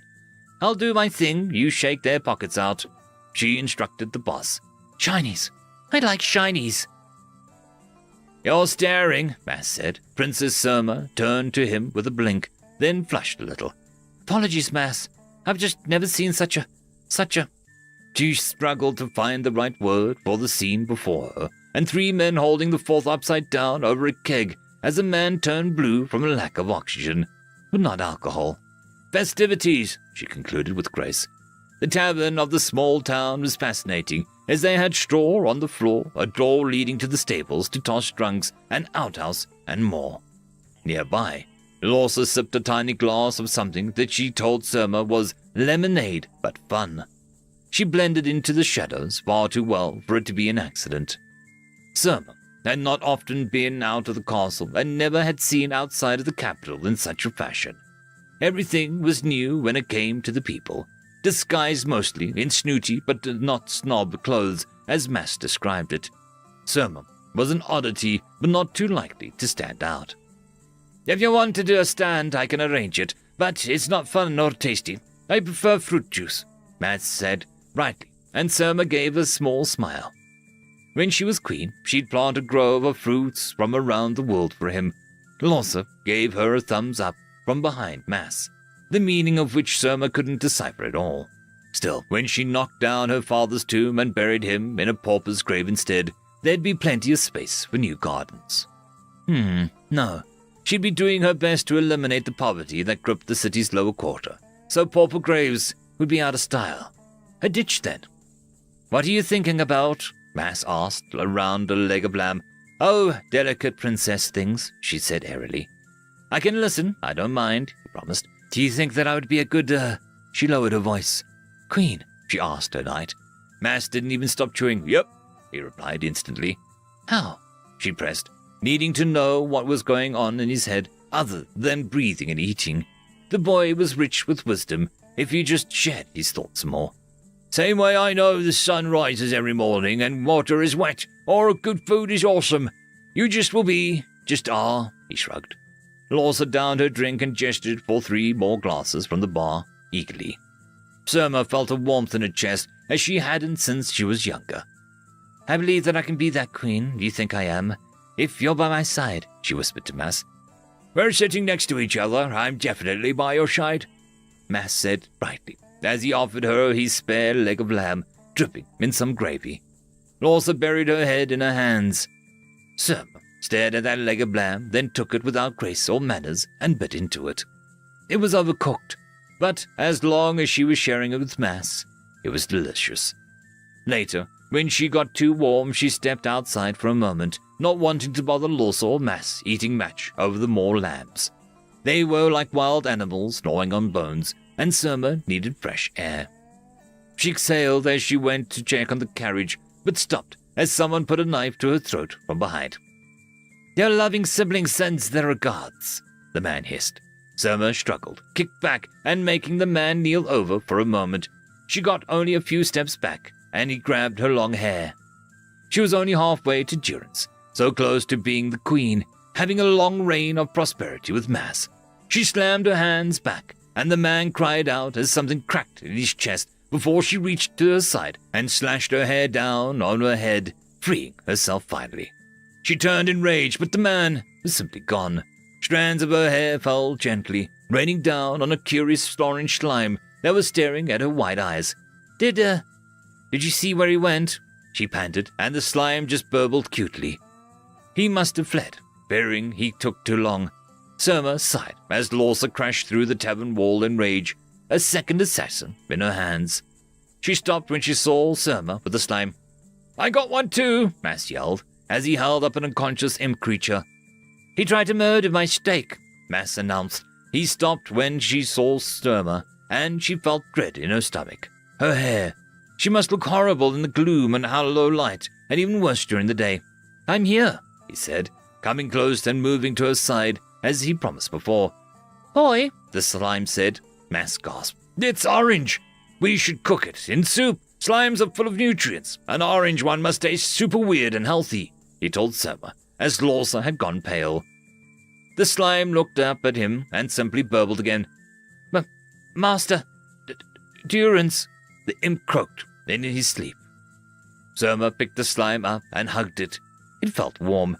Let's pay for the damages and leave, Surma said quietly, putting the slime over her shoulder as it seemed to be highly affectionate. Lorsa watched as the hulking Monster King's aura was compressed into a small form before it coughed out a boot with a foot still in it. The princess and her knight blissfully unaware of the process. This had, gotten complicated real fast. End of chapter. I would just quickly like to thank the T5 channel members and patrons. Caspar Arnholtz, Cam Maxwell, Barkey, It's Difficult to Pronounce, Lord Azrakal, and Arcadian. Greetings, ladies and gentlemen, and welcome to this latest video. There is no epic Lucia, only puns, taken from the website Royal Road. The link to the story will be down below. If you wish to support the author, please head over there and give them support. If you wish to support the channel, there are numerous ways to do so down below. There is Discord, merch, Patreon, bunch of other stuff too. So have a look in the description, you might be surprised. Anyways, now on to the fiction. As always, I hope that you enjoy. Chapter 161. Upping the Game. Night Cycle purchased. Each island now has its own unique time of day. Sea bottom purchased. Large trenches will be formed as bottomless holes. Ebb and flow tides purchased. Occasional paths between the islands will be open depending on the time of day, rather than each island's challenge. Delta hummed merrily as she purchased a couple more islands, filling the vast ocean with more land masses and interesting shapes. There was a moon-shaped island, a star, a sword, and one island that looked like a donut with a bite taken out of it, as well as an island that looked like a splatter of jam. The fun thing about the 4th floor was the stairs from the 3rd spiraled down into the middle floor, so there was no real end to the level. Delta was coming up with a grand idea of what she wanted this floor to do. Floor 1 was a simple path with some choices. The 2nd was all about open-ended exploration. The 3rd was an invasion-style tour. So she wanted the 4th to be closer to a treasure hunt, but didn't want to feel too similar to the 2nd floor, which is where most of her thoughts now laid.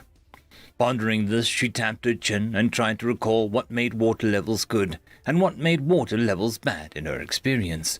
She had flashes of Blue Temple, water needing to be drained, filled platforms that rose. She twitched for a moment before sealing those sinister memories away under traumatic childhood moments.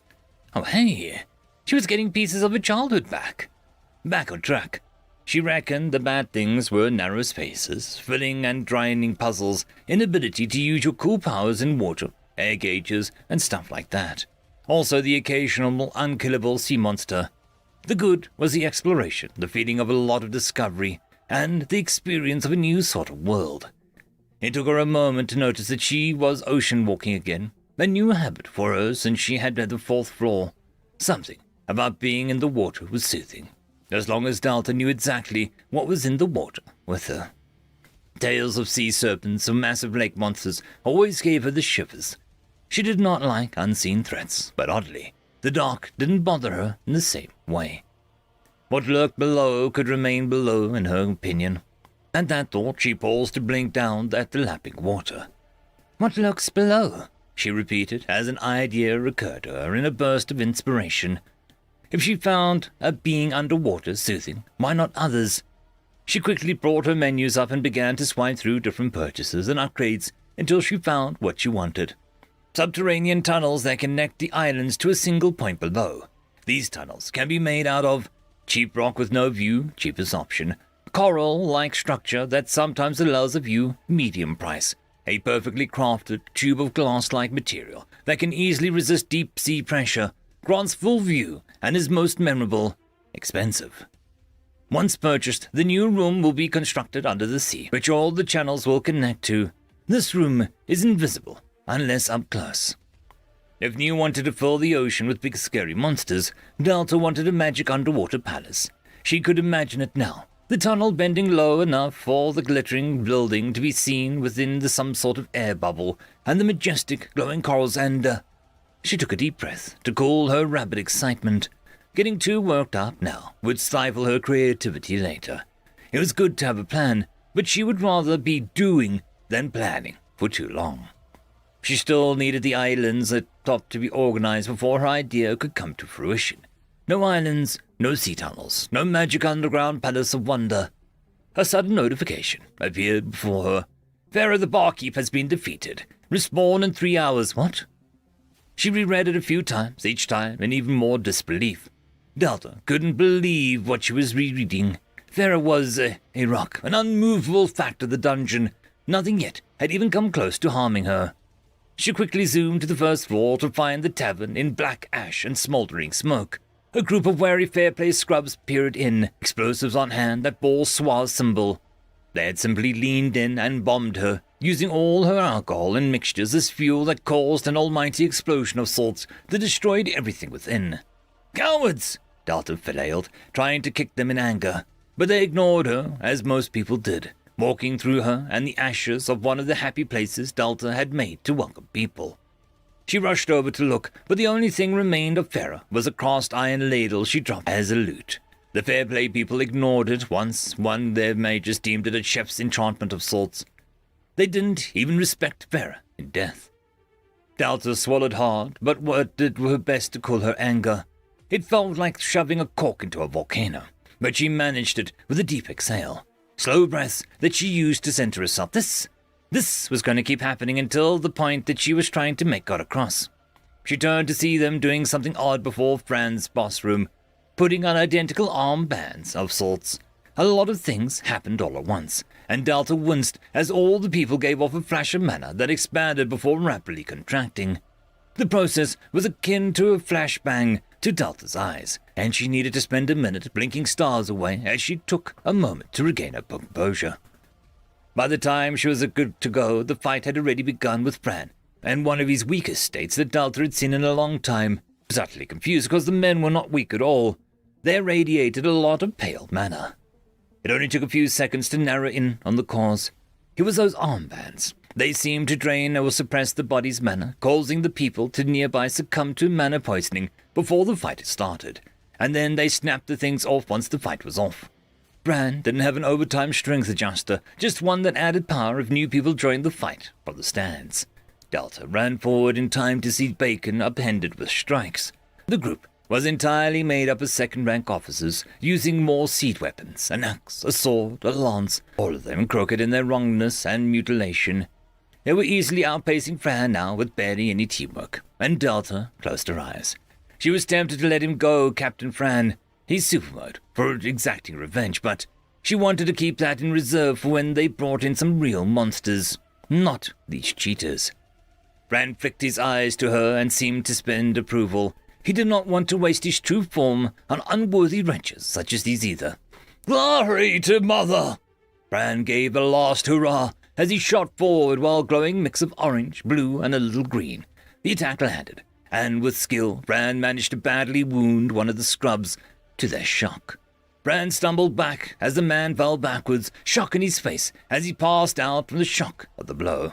"You may heal quickly, so your filthy cheetah blood doesn't fall on Mother," Fran grunted before he was brought down by quick strikes. Delta closed her eyes and made sure Fran made it to the infirmary on the 3rd floor. A little pen had even been set aside for Bacon. The men looked down over the helmet and Bacon-themed shield dropped as loot, mocking their appearance as savage. They didn't take them. Honestly, Delta was confident they didn't deserve any treasure. They were cheering in camaraderie as the men entered through the exit boss door to the next floor. The stairs are waiting for the victors to move to the soft glowing curved steps that seemed to rise with hot air from a jungle below. Delta wiped her eyes with her fingers before setting her expression into one of grim satisfaction. The first floor, he had nothing on the sheer viciousness of the second when the difficulty modes were active.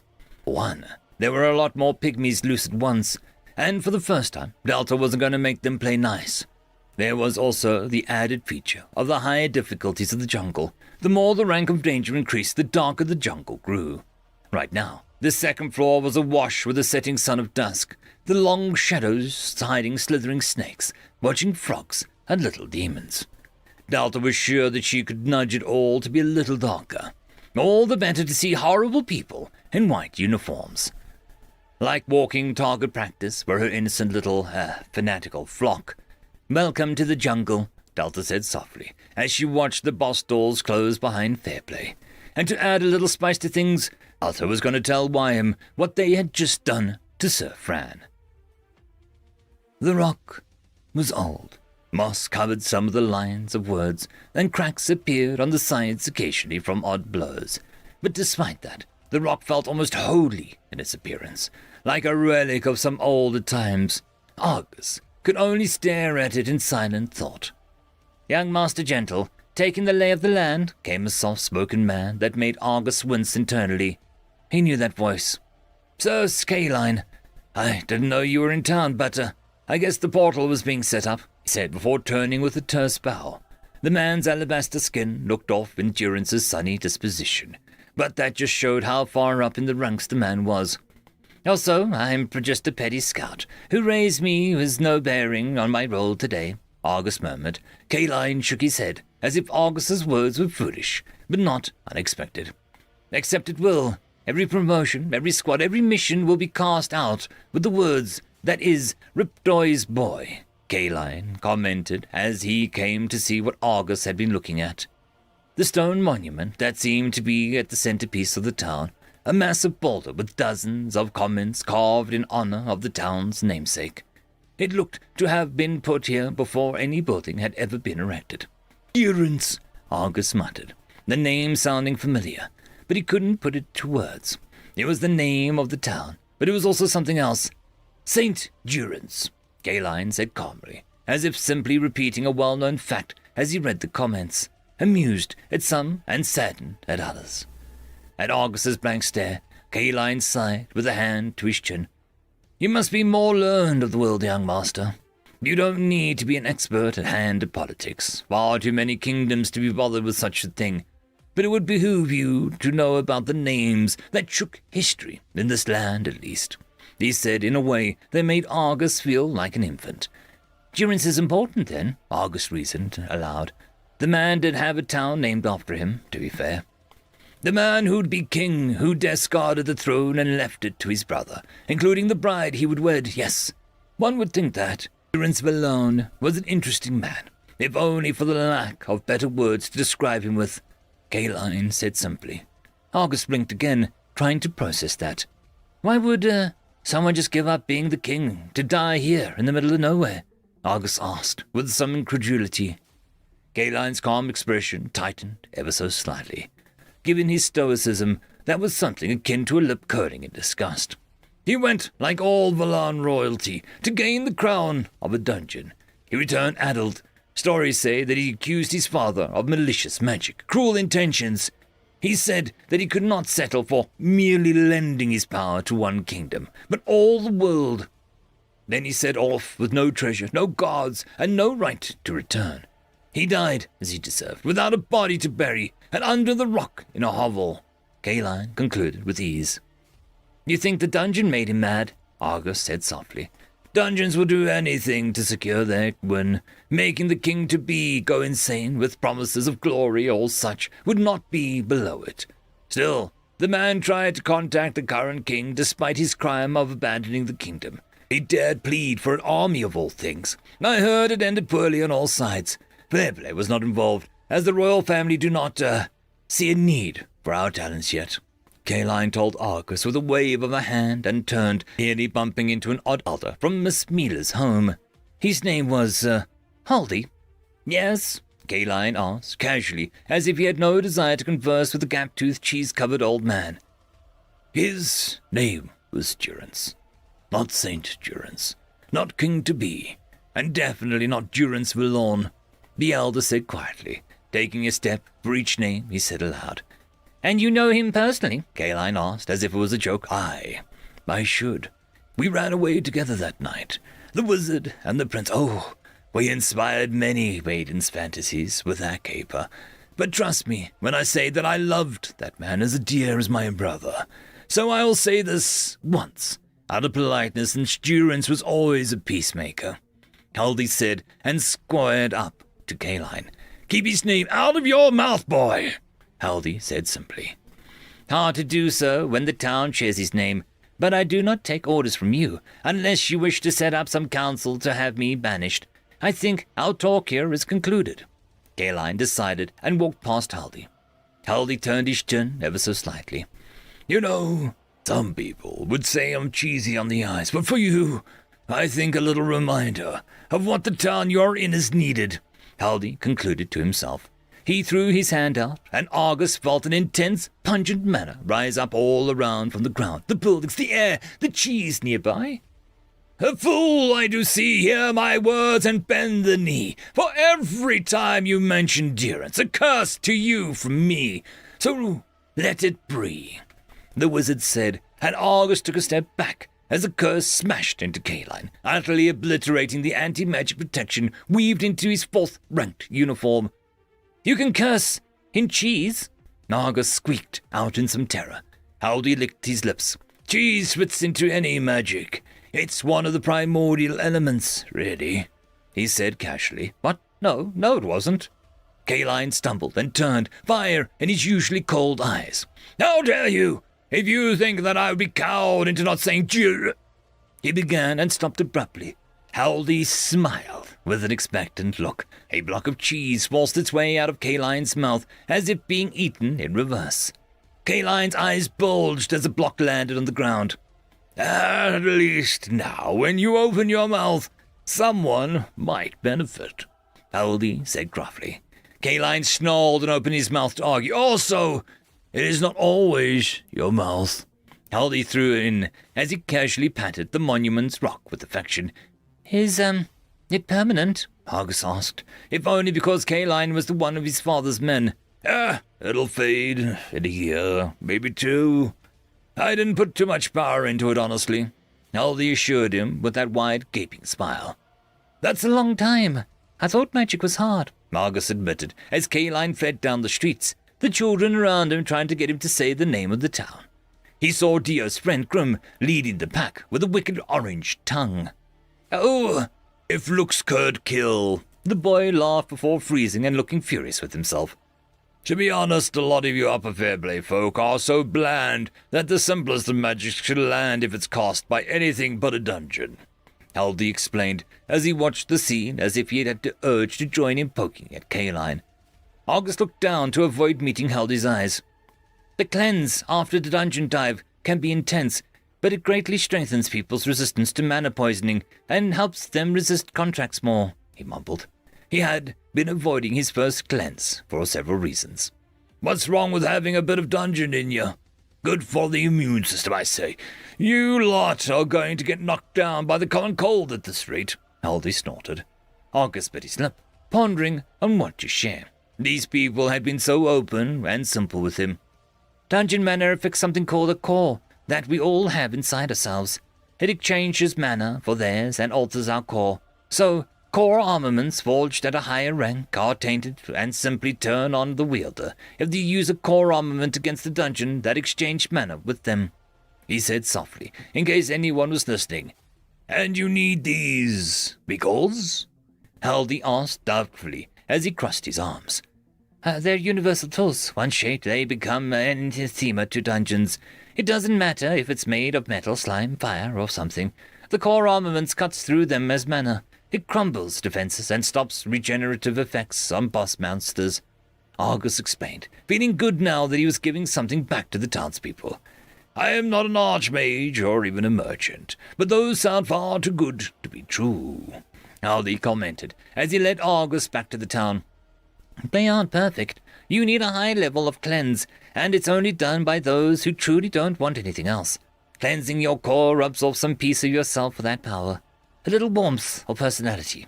It also hurts a lot to to rip a piece of yourself apart, to forge the core armament. I've been avoiding it. I don't want one, August said quickly. Haldi continued to look doubtful. Your man there looked a wee bit more than a little cold, he commented. Kaline is different, August said with a tight voice. He embraced the forging twice. The seed weapon vanished as a dozen blow darts rained down upon the group. The blade cut 5, 10, and then 20 darts in a single cleave, but the other 30 landed all across his back and caused the leader to the party to collapse in a heap on top of his comrades. Dalta stopped a built-in timer she had found in the system. 4 minutes and 52 seconds, she read aloud. They had lasted not even 5 minutes on the second floor. A second or two passed in silence as the pygmies awaited instruction. Take them to be tossed outside. Mushy can do the lifting, she instructed. But then, as they began to move, she remembered what they did to Fran. Also check their pockets. Then take their clothes, she added with little sympathy. Pale threads, the pygmy cried, holding up one of the knocked-out scrub's brown hair. Threads, they all cried. They turned to Delta as one and seemed to give her a begging look. She smiled. All right. You can take their threads too, she said. Delta was such an enabler. It really was a problem. End of chapter. I would quickly like to thank the Tier 5 members, Marky, Cam Maxwell, Caspar Arnolds, Oakfield, Lord Azrakal, and It's Difficult to Pronounce. Thank you very much. Greetings, ladies and gentlemen, and welcome to this latest video. There is no epic lucha, only puns, taken from the website Royal Road. The link to the story will be down below. If you wish to support the author, please head over there and give them support. If you wish to support the channel, there are numerous ways to do so down below. There is Discord, merch, Patreon, bunch of other stuff too. So have a look in the description, you might be surprised. Anyways, now on to the fiction. As always, I hope that you enjoy. Chapter 162. Yanira Yatina. A slight excitement tinged the air inside the large grey building and loose cloth, which contained around 40 people. The portable construction was only allowed when fair play could prove that it was a camping facility and not a permanent fixture of the land. A little loophole that allowed the company to actually set up beds, infirmaries, and places to relax the most unkind of frontiers. It went a long way to ease the burdens on their body and mind. The only downside was that they had to build it on the other side of the village. Either side of Durance seemed to give rise to treacherous hills covered in trees, and beyond the dungeon was even a bigger mountain that fresh water bubbled down from. The walk to the dungeon could either be a few minutes or an hour, depending on the mood of the villagers. The number of surprise markets that sprung up or streets appeared or disappearing on any known paths was becoming a bit alarming. The meeting had been called as a matter of protocol. Many scout leaders, warriors, and others weren't happy to be here, but they knew better than to argue with the person arriving through the portal soon. The only one who had no issues with the portal. In the middle of the room, 2 tables stood side by side. On the left was mostly filled with maps and flag markers, pointing at different symbols on it. A second table had mostly empty peace, with only stairs and trees visible. All noise ceased when someone walked into the room, chewing on a pen and looking perky. On one hand, she carried a glowing orb that could be mistaken for a dungeon core. The newcomer was speaking into it as she walked. "This begins the first weekly meeting of the Durance Dungeon Expedition. For official records, this is the 44th dungeon of the company has tackled," said the lead figure, who stepped between the 2 maps. Her white uniform denoted 3 fingers on her badge, but unlike most others of her rank, she remained a healthy color and seemed upbeat. She was still speaking into the orb. "For recording purposes, to be sent back to HQ, this is Yatina Heleno Concord Filmina of the Research Squad 5. For ease of listening, I will be responding to Doc Yat for short. This is either an endearing name that field workers have given me, or perhaps an insult. I am not too sure yet," she said into the glowing sphere and seemed to be buzzing each time she spoke.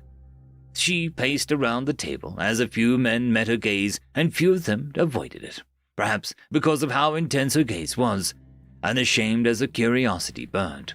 Yatina didn't mind. She was used to people avoiding her. It didn't make her unsure of how to eat around others, since she never had people to have lunch with. "For posterity, and to answer why everyone is here, I shall give a short reminder of what Research Department does in fair play," she began, and there were more than a few groans, which she heartily ignored. A good dose of education should always be welcomed.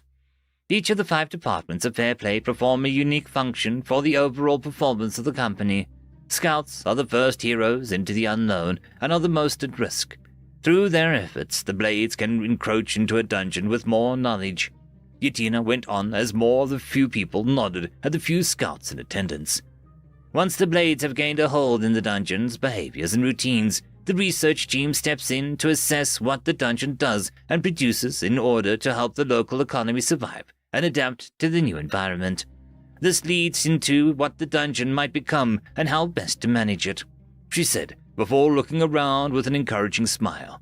She got a few grimaces back. They'd appreciate this one day. Soon. Hopefully.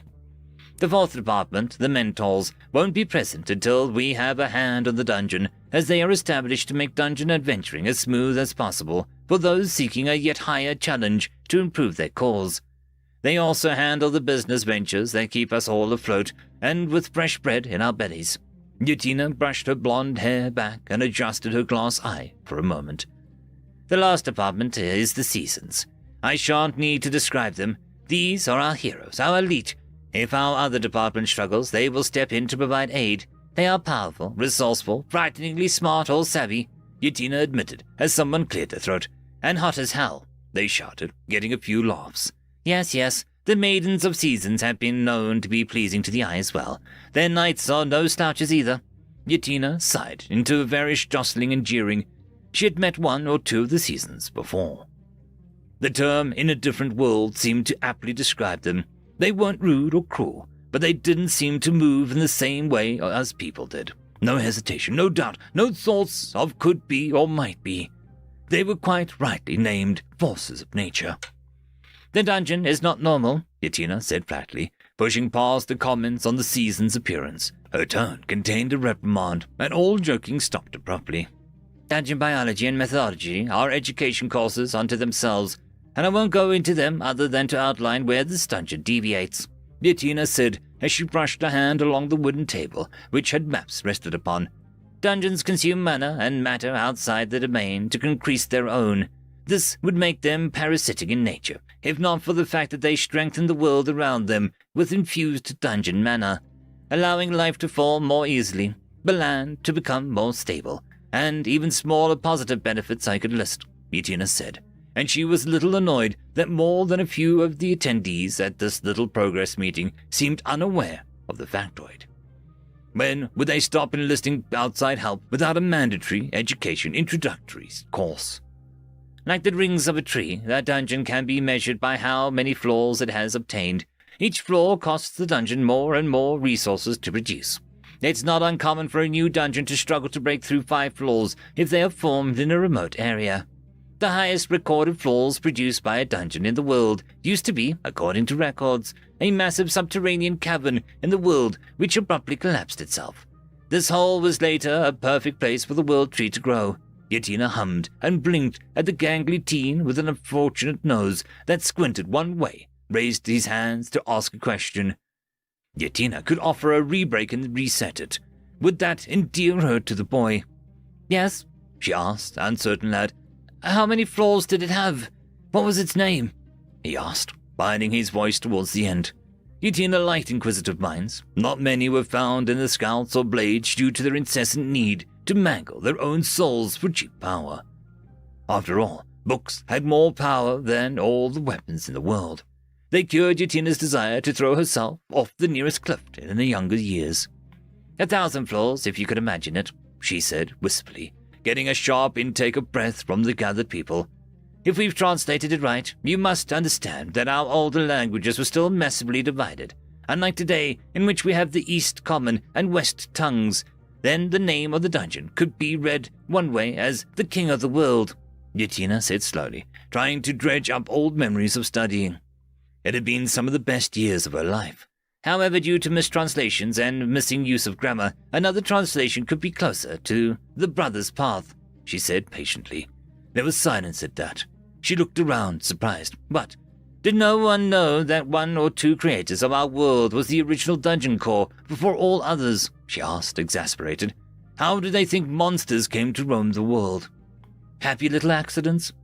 Are we dungeon mobs? Asked one of the blades, in an existential dread. Yatina pursed her lips. If only some of you could be so interesting, she finally said before looking down at the map with a pleased expression. If only, she repeated. She put her fingers on the room-marked entrance.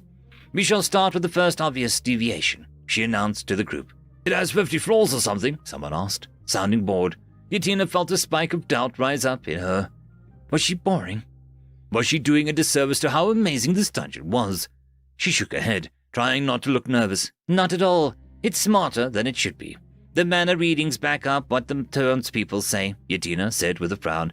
It only has 4 floors, but it doesn't act like it, she concluded. Yeah, I've seen dungeons with 20 floors that don't measure up to the madness that's on the first floor. A man stood up, looking mildly greenish due to the duck shoving a gut-rot mushroom into his mouth.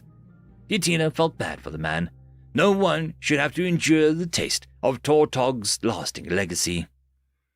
This could be a piece of evidence to the theory of evolution, Yatina interpreted more objections. The general response was snickering and rolls of eyes.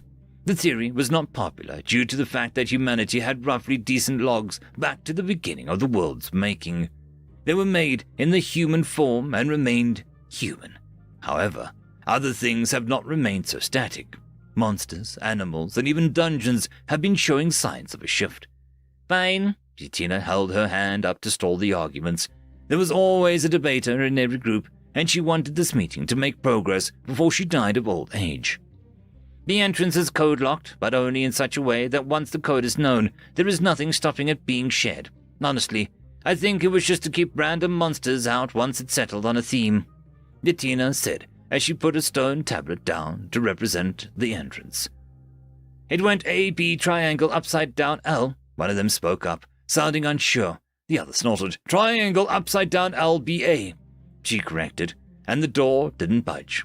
Nearby, Ruli and Quist held their breaths as they tried another code. A bottle of expensive booze was on the line, and the longer they took, the more likely Rudy would win. The dungeon entrance has 2 offering tables, which is perhaps the most modest I've seen dungeons go once they start thinking. The golden fires of the capital dungeon, the twin demands of the twin dungeons, and the ruby dungeon that only accepts beautiful things, and so on. She hummed as she tapped the 2 table models with a smile. Her eyes shifted over to the side room. This, however, is new, she stated firmly. A kill room. Dungeons have them. The ruby dungeon you mentioned has a massive hourglass at the entrance. Each grain is someone it has killed. Someone spoke up dismissively. Yatina shot them a long look. This is why the research department was needed. Then you are either blind or insensitive to as a spoon. The feel, the design, the sorrow. It names people. It offers them not out of spite, but in peaceful place people can opt in to visit. It's not shoved into your face, forcing us to see it every time we walk past, she countered, and the man crossed his arms, unimpressed. I feel sorrow for it who it devours, as much as I felt sorrow for a sausage I had last night, he glared. No one wants to hear about your conquests. Please apologize to the farmer whose pig you forced your company upon and take an hour to do laps, Yatina said without emotion, trying not to bristle like a cat. The man stalked off, but didn't dare to act out. Yatina was a 3rd-ranked member. What she lacked in physical martial combat, she compensated for by grabbing his paycheck and waving it over a fire. Some people wanted to die having a last word, truly. Yatina couldn't imagine being so set in one's ways to ignore evidence. There is also the fact that while most entrances should be safe, this one has proxies, Yatina said slowly, and more than a few people winced at her words. Bear Play Expedition number 6. Mocking me, eh? A sword-wielding woman sneered as she slashed at the accursed statue, looking down at them with its pitiful gaze. How dare it pretend to have emotions? Dungeons only felt hunger and hatred, no different than a monster. She slashed at it, daring to show names in, of all things, a memorial. If this dungeon were near her old village, would her sister's name be on this thing? Go to hell, she yelled, chipping her sword more than the statue until she felt not alone. She turned slowly to see a giant mushroom with a frowning moustache. Stay back! I won't hold back, she warned as the creature eyed the nicks in the statue's face and neck, then at her sword. It slowly put down a pot with a price tag on it, a very odd-looking vase that was molded in such a way as to look like a sagging wind instrument. It was also bright yellow. Your sister. Tell me about her. I have a brother and sister too. I had more, but they did not make it. It rumbled. She took a step back, sword shaking. We shall make a pot to remember her by. Yes. The sword fell to the ground. Yes, well, she'll recover once she stops crying over that pot. I've read that crying is good as for the soul, Yatina muttered as she drummed her fingers on the table. A wandering monster is not at all common for the first 10 floors, let alone the first, but so far its only powers seem to be ambush and powerful physical attacks when provoked, she announced, and then in a quieter voice, and pot-making that makes you cry. Further studies are needed, she muttered to her recorder orb. Now, we move on to the first actual room of this dungeon. She trailed her finger across the paper until it came to a stop in a square marking with a spider model in it. This room got a fair amount of gulps and fearful looks. Shortened, I've heard the nickname for this room is the Wicked Webs. Dramatic, but given what can occur here, the researcher trailed off with a troubled frown. We've even gotten some rewards for beating the room in 2 different ways, correct? She asked aloud. I've got some very nice socks for my trouble. A giant man raised his hand, then showed off his web silk-embroidered socks with flowers on it. Yatina did feel a bit envious of them. They looked fantastic and comfortable. Some groups persist in setting off the very obvious Room Guardian event by burning the webs. Signs warn you of this.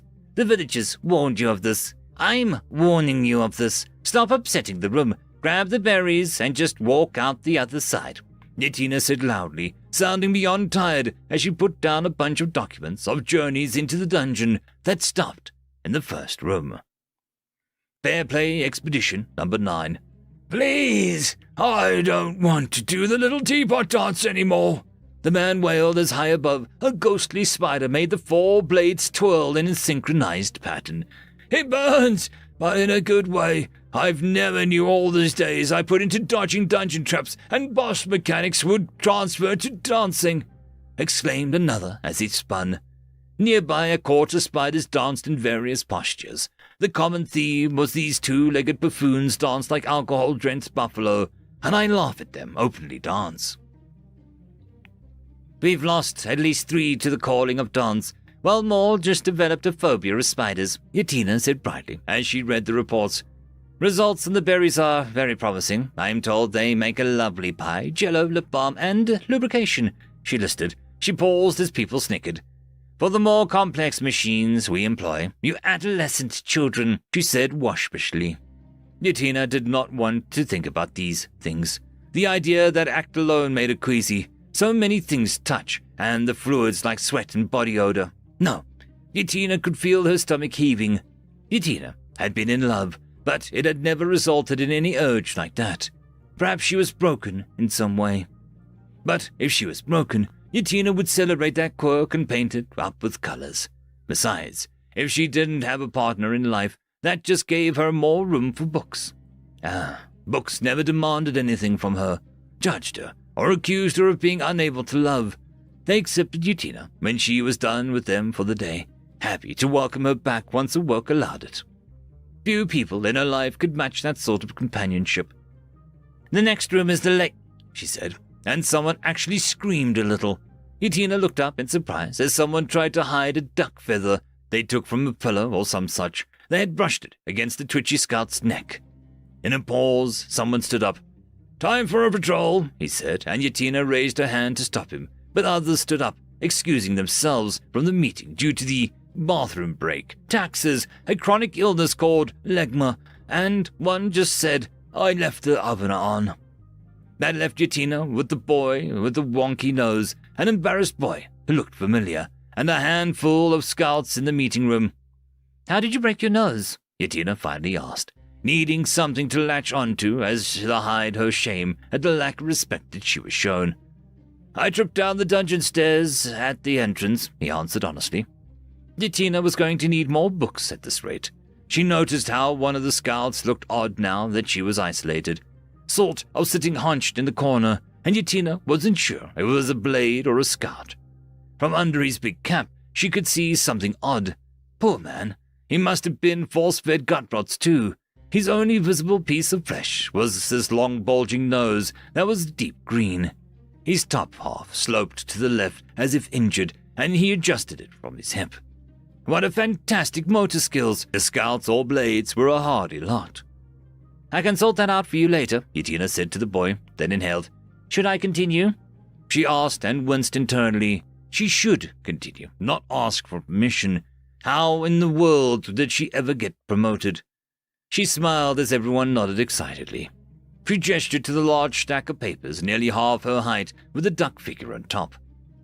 "These are incident reports from one creature alone. Without proper sensors to get a reading, we have named it Danger," she said, and the pile of reports wobbled dangerously. "So far, we have lost close to 20 standard-issue daggers, 3 uncommon enchanted knives, and 1 rare dagger that we attempted to retrieve as the dungeon did not absorb it, perhaps as bait, or perhaps as a reward to its duck," Yatina said excitedly. Such undocumented behavior. Oh, she could spend years going over this dungeon. "It likes knives?" one of the scouts asked, frowning. "I think it likes chaos," Yatina admitted. "Is there any way to get past it? Sometimes the storeroom is locked, and the only key is by that duck," the wonky-nosed boy asked. Yatina stared at the waiting group with a long look. "Have you tried giving it bread?" she offered. "We could poison the bread." One of the remaining blades perked up. No, just give the damn duck some bread, and see if it lets you have the key. It's simple bartering," she said loudly. "What about the giant catfish in the lake? What if it eats us?" the wonky-nosed kid continued. Yatina turned, opened her mouth, and then closed it just as quickly. "Come again?" she asked serenely. "The giant fish in the lake. It's bigger than a troll, and then some," the boy said earnestly. Yatina's eyes slowly opened so wide that her glass eye fell out of its socket with a clatter, rolling across the floor, still looking shocked. Where is the report? She asked, voice trembling. All the scouts and blades pointed at a pile about danger. Even the hip and cool one in the corner pointed, being mysterious by pointing last. The reports are room by room, so we just tossed them in there, someone said. The reports are by incident, Yatina wheezed. Oh, that's going to make the Mushroom Grove pile really awkward, someone muttered, and Yatina numbly walked after her eye. The enchanted thing rolled away cheerfully to explore the base. We were supposed to write reports, the wonky-nosed kid asked the other boy. Yatina was going to need a hard stuff tonight. The hardback copy of 1,000 Uses of Mermaid Oils. You sure you want this? Delta asked slowly as Waddles eyed the construction of his new nest. The nest was now a large tent in an alcove with knives sticking out of the wall around it, which made the lovely illuminated interior feel a little misleading. There were short knives, long knives, curved knives, blunt knives, cracked knives, and more. I don't think I can agree to have them all on fire or dripping with acid, Delta said slowly. I mean, that isn't too bad, but I think an electrical storm moving between the knives might upset the fish. It might hurt them, she pointed out. Quack, quack. Delta brightened and clapped her hands. I can do that.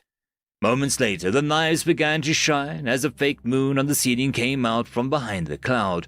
The reflection caused a dazzling show to reflect across the lake, sparkling like diamonds. The sight was beautiful until you saw the light came from dozens of knives on the wall. Waddles flapped its wings once, which was basically excitement for the duck. He went into his tent and fell asleep. Delta smiled. So easy to please, just a little chaos, she said with a joke. She looked up at the wall of glinting knives and pondered if someone might misunderstand her intent. It was very likely. Still, Delta couldn't regret her choices. She had, exploits to fix. Lots of tiny exploits. Step 1, a damn welcome mat for people to wipe their feet on. No one had any manners, and Delta could taste everything. At the bottom of the steps, a large fuzzy brown doormat could be found. On it, black letters were a phrase, wipe your feet, keep the smile. End of chapter. I would quickly like to thank the Tier 5 members, Marky, Cam Maxwell, Caspar Arnolds, Oakfield, Lord Azrakal, and It's Difficult to Pronounce. Thank you very much. Greetings, ladies and gentlemen, and welcome to this latest narration of the web series There Is No Epic Loot Here, Only Puns. If you are new to the series, there is a playlist listed down below in the description. And as always, I hope that you enjoy. Chapter 164. Foodie Be Goodie. This was an issue. Delta had perhaps gone too far. I don't even want to know how you managed this. New typed out on his screen, and he read as very agitated. I was just trying to fix the flooding weakness of the mushroom grove, Delta said helplessly, as all around the grove tiny white mushroom domes rose up. Mushrooms had long stopped being an issue for Delta, but these were different. Slowly, one side of the mushrooms fell forward like a ramp, letting energetic little blue people exit out into a false rain that she was using in this experiment. They reminded Delta of a certain group, but the similarities didn't last long as they began to absorb water like sponges. They were technically a type of sentient spore from the mushrooms that were, when they got wet. The cute little blue person next to Delta bent over and began to rapidly increase in size to a small gremlin with long dirty white sock hat and serrated teeth. They let loose keening noises and took to the mushrooms, climbing them like demented monkeys as they sought more moisture. It was fine until they drank the rain dry, and the only sources of moisture were left would be the invaders. You have created blue cap mushrooms. These mushrooms are harmless until an abundance of water is introduced to their ecosystem, or they are fed after midnight. Since time is abstract, any time is after midnight except for midnight itself. As water vampires, they will drain all enemies of fluids. Their natural predator is the dust mummy, the driest creature in the land except for insert Fairplay employee's name's mother, after a night on the town. Was she always this hostile to Fairplay? Delta asked Lou, who shrugged. She's been practicing a bunch of emotions. You missed a whole hangry saga. The blue-capped demon spawn cackled and knocked each other out of the mushroom trees with glee. Some grabbed gut rots and were feeding them to some other poor blue cap. They had a vibe, and Delta was 75% here for it. Still, there was fire and water dealt with. If they introduced ice, then Delta was just going to have to give them a win at that point. Gutrots can survive near sub-zero temperatures, Nu pointed out. Delta would give them the win. Moving at the goblin's fort, she paused as she saw Swa doing something. He was using his staff to draw a long, complicated symbol into the wall. It didn't look like his normal fire rune, but far grander and slightly like a coffee drink brand. Swa, what's that? Delta got out before Swa tapped it, and the whole thing began to glow. Something akin to a vacuum cleaner powering up sounded out as a sudden breeze filled the room. Swa's face began to flap back, exposing his goblin teeth as he tried to grin, but the building wind was becoming a wind tunnel. Delta had just made her avatar totally immune to that kind of physics. While she was wearing a professional skirt, it was still a skirt nonetheless. The gust gained so much power that Delta could feel an actual drop in her ambient mana. Swa held up his staff, and the grey winds began to gather into an orb that started to crack his staff visibly. Now, before I can't hold it, Swa said, and Delta turned her head to see Billy being braced by Num as he drew an arrow. The arrow flew, pushing the monk and archer back with such force that Delta winced. But the arrow flew true, and something amazing happened before her eyes. The arrow pierced the wind orb, and a massive hurricane blew down the tunnel, sending Blue Caps screaming in panic as it raced through the grove, mud flying as it careened through the platform room. Then the spiders danced the "Oh Lord, it's coming" dance as the wind finally slammed into her entrance room and up the stairs. Enough. I will be entering the dungeon now, the fair play warrior told Kemi, who tried to think of a reason to hold him back. The man took one step down into the dungeon proper with a smug smirk. Screaming horrible blue creature, 3 spiders and a dollop of mud slammed into him before they were pulled back into the dungeon, and the man was sent hurtling over the tree line across the field. There was a pause. I'll wait as long as the lady with the suggestive staff says so, someone said, and the crowd shifted backwards as one. Kemi smiled. Her staff was very suggestive of Delta's love and kindness. Or you can call it the transitional opening ordnance technique, Swa said once he peeled himself off the nearby wall. Delta sipped the coffee she made up of her mana, a very long and slow sip. How about we have new runes and brands inspected before we use them, she said. The 3 goblins turned to her with wide eyes. That sounds like bureaucracy, Swa said, sounding utterly aghast. It sounds like not accidentally creating a black hole that consumes all life by messing with the code of reality, Delta replied flatly. Swa looked frustrated as he looked around at the many failed runes that he had made in the ground. Some just didn't work at all, and many were failed efforts that were more fizzle than bang. I just like the way the runes work, he finally muttered. Delta blinked, then opened Swa's menu. Swa, the pyromancer romancer. Can't be bad for the environment if toxins also get burned up. Swa has 3 evolution paths on lock. Diplomat, the most elegant of goblins, can speak with such grace that no one can make the first attack on his monster until it makes an aggressive move. This creature can also convince summons and or pet monsters to disobey their masters. The tribe of the spirit of fire. This goblin has a cast off of earthly flesh to become the ever-burning fire spirit that is magic itself, able to ignite healing in other goblins and terrible burning curses in enemies. The sight of this monster is one of the goblin legends.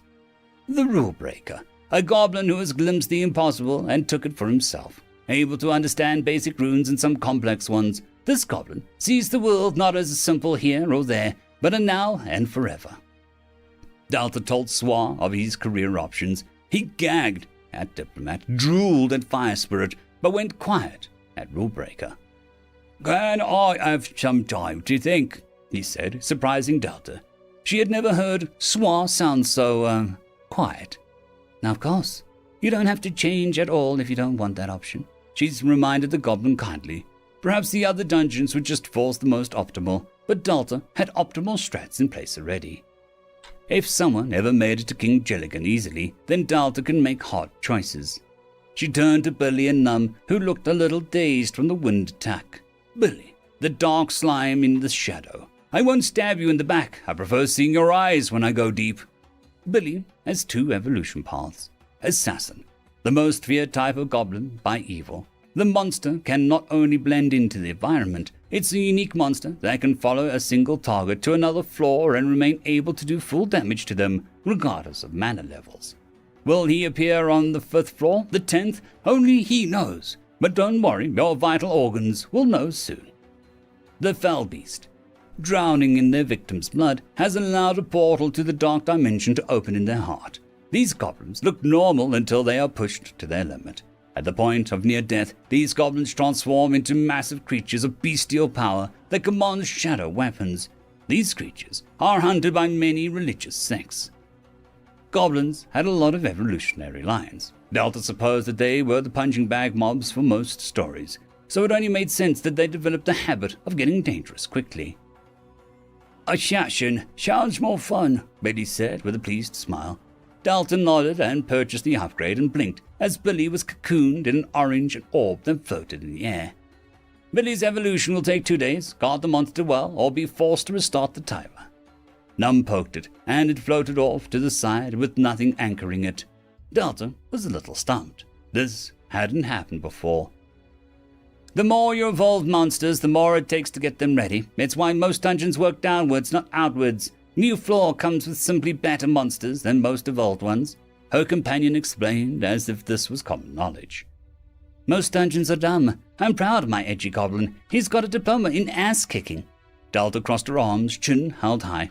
Shame you can't teach him how to be crazy, Lou said dryly. Before they could argue, a new screen appeared. Would you like to engage in dungeon conquering? What does that do, though? Delta asked, confused. A massive map began to unfold within Delta's dungeon, showing a simplified picture like one of her 3rd floor. 3 symbols were instantly glowing. An orange circle, which she knew to be herself, a castle icon that rested above the golden circle.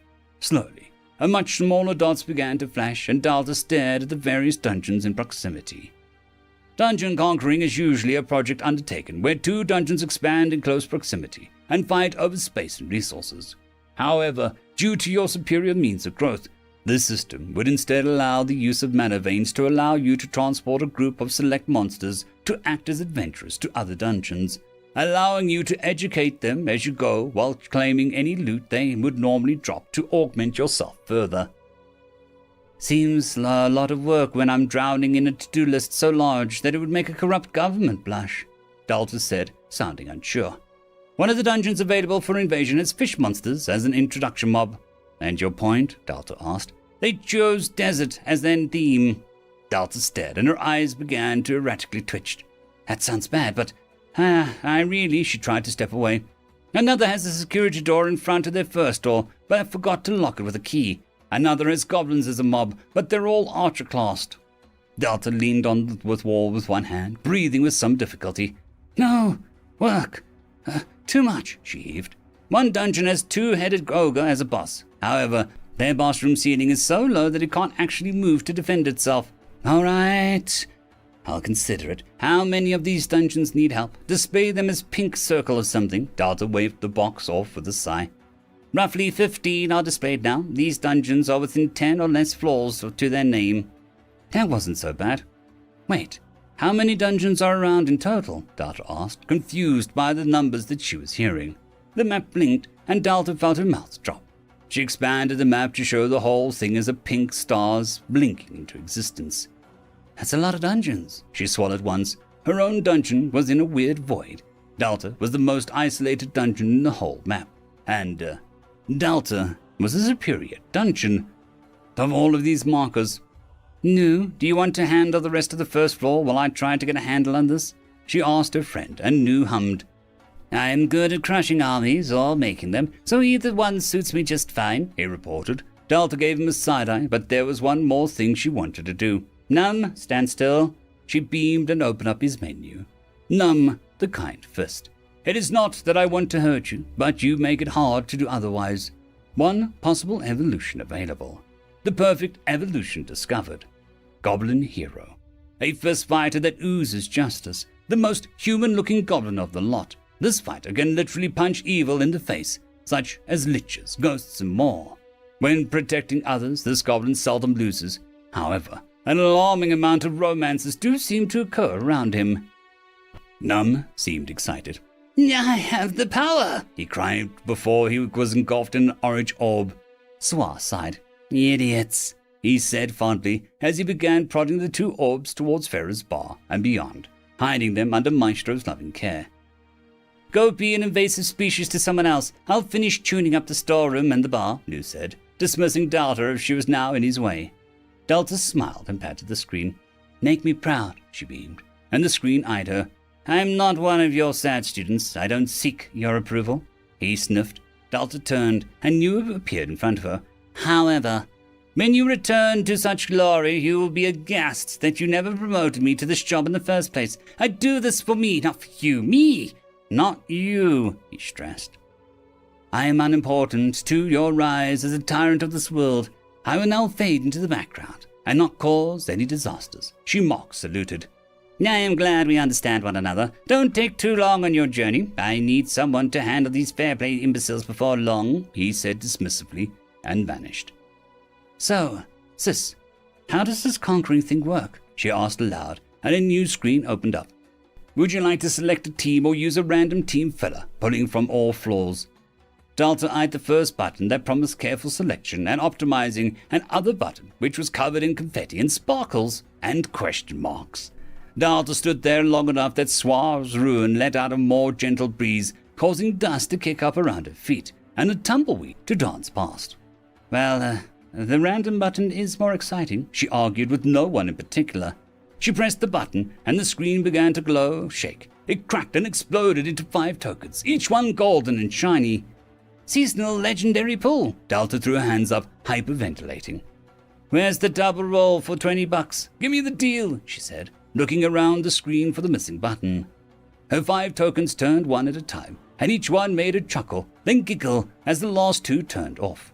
Delta bent over, cackling. Team name generate the good, the ugly, and the wicked.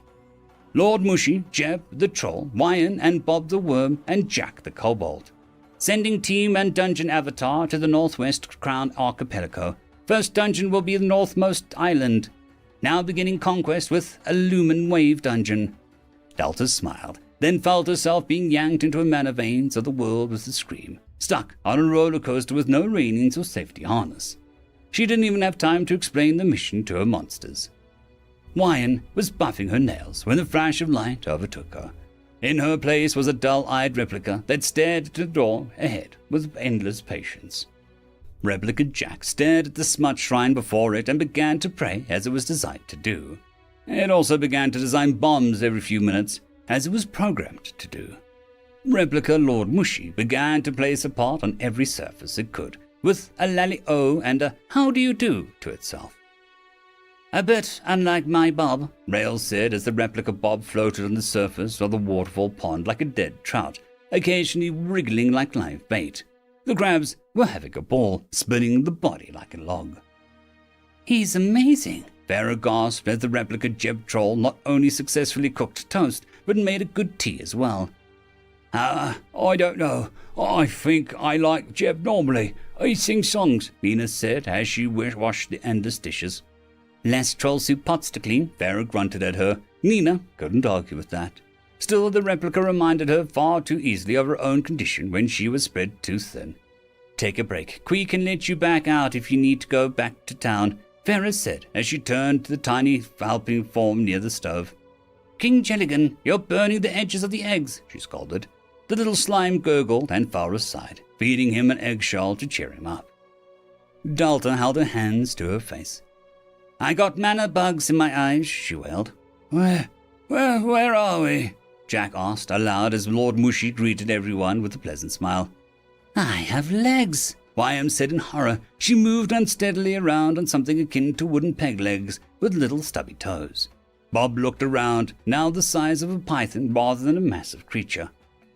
Hello, I'm here, Jeb jeered. Still his normal size, he looked around and Delta finally noticed where they were. Oh no, I'm back to mining at night, Delta whispered, as all around them geodes of what looked like aluminium glittered in the decorated entrance. Said entrance was a massive gaping crack in a wall. Salty-looking water came up to the ankles, and signs of erosion could be seen on some of the geodes. Jeb leaned over and snapped a geode off like Delta would pluck a berry off a bush. It crumbled in Jeb's hands, barely more than a surface construct. Delta opened her mouth, but she clenched her head as something began making guttural screeching in her mind. Delta couldn't quite translate what it was saying, since a lot of it was just making noise for the sake of it. The young dungeon was essentially bellowing, "Food! Intruders! Food!" on a loop. Delta flicked the connection, and the shrieking cut off abruptly to be replaced by a stunned silence. "Now, none of that. My name is Delta. Do you have a name yet?" she asked kindly, broadcasting mostly with her manner. The response took a long time. "Food?" What was Delta really expecting? "Okay, Foodie. Again, my name is Delta." "Delta," she stressed. "Dude." "Delta, we have company," Wyam said, sounding annoyed. Delta looked into the corridor beyond the crack in the wall to see scuttling crabs with geodes of shells. "Oh, that looks like a functional monster. Well done, Foodie," she praised. Seconds later, Wyam kicked one, and the shell was so eroded that it shattered into pieces, and the monster exploded. Delta stared in shocked horror. "I barely touched it," Wyam whined, hands up to ward off a lecture. About 10 more came scuttling towards them, and Bob slithered forward, rounding them all up in a coiled grip, having to endure feeble smacks and bites to avoid crushing them all. "Foodie, these monsters aren't working. They're too soluble," she explained. "Food! More!" Foodie responded. This was getting her nowhere. If she just had access to its menu. Her manner surged forward, and Delta felt a whisper of a war cry. It didn't take long to get a feel of everything. 7 floors. It had 7 floors. Delta fell to her knees. "How am I your senpai?" she asked, feeling insecure for a moment. The core was found, and it was a greyish color made up of the same metal decorating the entire dungeon. Her manner just sort of bashed past the bosses with alarming ease. A grey screen flickered next to the orange one. "Danger," Foodie cried. "A flunking Dungeon 101, yes," Delta said, as she hit no on the consume core option without even needing to think about it. Dungeon, unnamed. Theme, saltwater metal. Floor 7, potency, weak. Delta just had to pretend that she was grading homework or staying back after class to help the student understand something they clearly were struggling with. "Me die?" Foodie asked, and Delta patted his score gently. "We say not today to that rubbish," she said, and the other core seemed content to accept what fate might come to it. It didn't even try to move its bosses towards her. It didn't even think to try. "Let's see if this is aha!" She grinned as a sort of history screen appeared. Foodie's first items that it consumed were displayed on the bottom. Consumption, seawater, aluminium, extreme rust, broken rusty sword, salt crystals, dried. Delta sent a curious pulse to the dungeon and its immediate surroundings. Foodie was located on one of the crowned islands, inside of a tide pool cave where the ocean closed in for hours, protecting Foodie until the tide receded. Likely Foodie didn't plan on that, but just got lucky. Scrolling through the list further, she did notice a sudden intake of more unique materials. Leather, glass, paper, furs, and biological substances. Foodie was a discovered dungeon. She sent a mental image of a person to the dungeon, and it didn't recognize the image of a man or woman. Out of sheer effort, it managed to send back an image of something very not human. It looked like a scribble on paper more than a clear image, but Delta got the impression of 2 arms, 2 legs, a long tail, and a rigid finned back, and a bulbous head. "Jack, do fish people exist?" she asked, feeling like she was uttering 3 different offensive statements at once. Jack looked over from where he was licking salt crystals curiously. "Sure do. They used to be monsters like we kobolds, but people are freaks, and now we have seeds in every kind of life. Don't know which one lives around here, but we got naiads, merfolk, shahagan, and jeepkins, and more," he said casually. "Dude," Foodie repeated. "Jack. His name is Jack," Delta corrected with a small smile. She found the crab monster on the first floor upgrades. First floor, the salt wound. Upgrades, geodes of aluminium will periodically form. It'll take a long time for them to be harvestable. Flowing sea. Ankle-deep water will constantly flow outwards from the boss's room. Sea air. Torches and fire don't last long here. Monsters. Geode crab. Weak-shelled crabs that aim to cut veins. Salt bat. Bats that will dissolve if made wet. Their bite is agony. Boss. The tyrant shell. a massive crab that has absorbed enough pure geodes to make a solid defense. It can spew pressurized salt water to knock people back. A massive flaw cracked at the back of the shell makes it a weak point. Traps. 3 pitfalls filled with waist-deep water. 1 slip rock. Foodie, this floor needs work, she pointed out, and Foodie let out a cry of denial, seeming to hold the 7th floor closer when most of its stockpiled resources were being automatically allocated. Automatically allocated. Delta would just turn that off. Foodie immediately snapped back on. Delta narrowed her eyes and turned it off. Foodie cried and turned it back on. Delta yanked it back with too much force, and the symbolic switch snapped off, with such a force it literally flew off the menu. Both dungeon calls stared at the broken switch. That was when Foodie let out a keening noise like a terrified puppy. I barely touched it, Delta cried, and Wime shot her a dirty look that Delta flush. Foodie was now a single constant stream of keening in such panic that it wasn't listening to Delta anymore. What did Delta do when she was panicked? Oh, look, Foodie, a mushroom, Delta said with a smile and held up a gut rot. She wouldn't actually feed it to the dungeon, but a shiny new thing did make it go quiet. Mushroom! Jeb cried with delight. The shaking knocked Delta off her feet, and the mushroom went flying deep into the corridor. 3 seconds passed, and Foodie spoke more clearly than ever had before. Mad food, die, want no more. You get used to them, Delta said distantly, her eyes going faint. Now listen, no more bad food, Foodie whispered. Delta tossed it a tasty mushroom, causing it to shriek in panic until it dissolved. Oh. Good dungeons who make better first floors get good mushrooms. Bad dungeons that make bad life choices get bad mushrooms, Delta said, deciding to go with it. New dungeons were between puppies and toddlers. Want more. Good. Shrewd. Delta was not looking forward to the equivalent of a teenager dungeons who was sure they knew better than her. Delta's first mission was to help Foodie adjust one thing at a time, like making its monsters not explode due to its own dungeon theme. Dungeon Network 2.0 now at 1%. Key core Delta is 146% stable. Chance of success above average. Delete old network. Key core silver status unknown. Yes or no. She declined for now. It would cause too much chaos if she deleted the old network just now. Silver. Sister just didn't know what had gone wrong. He had been progressing dungeons to a new level, and his sudden departure had caused tons of new dungeons to begin to decline in efficiency. He was what led Delta to being hastened into place. His madness played a huge part in the corruption of many old dungeons. Without him as a linchpin, code crashed, logic burned, and good cause went insane. Many depended on Silver to speak to each other.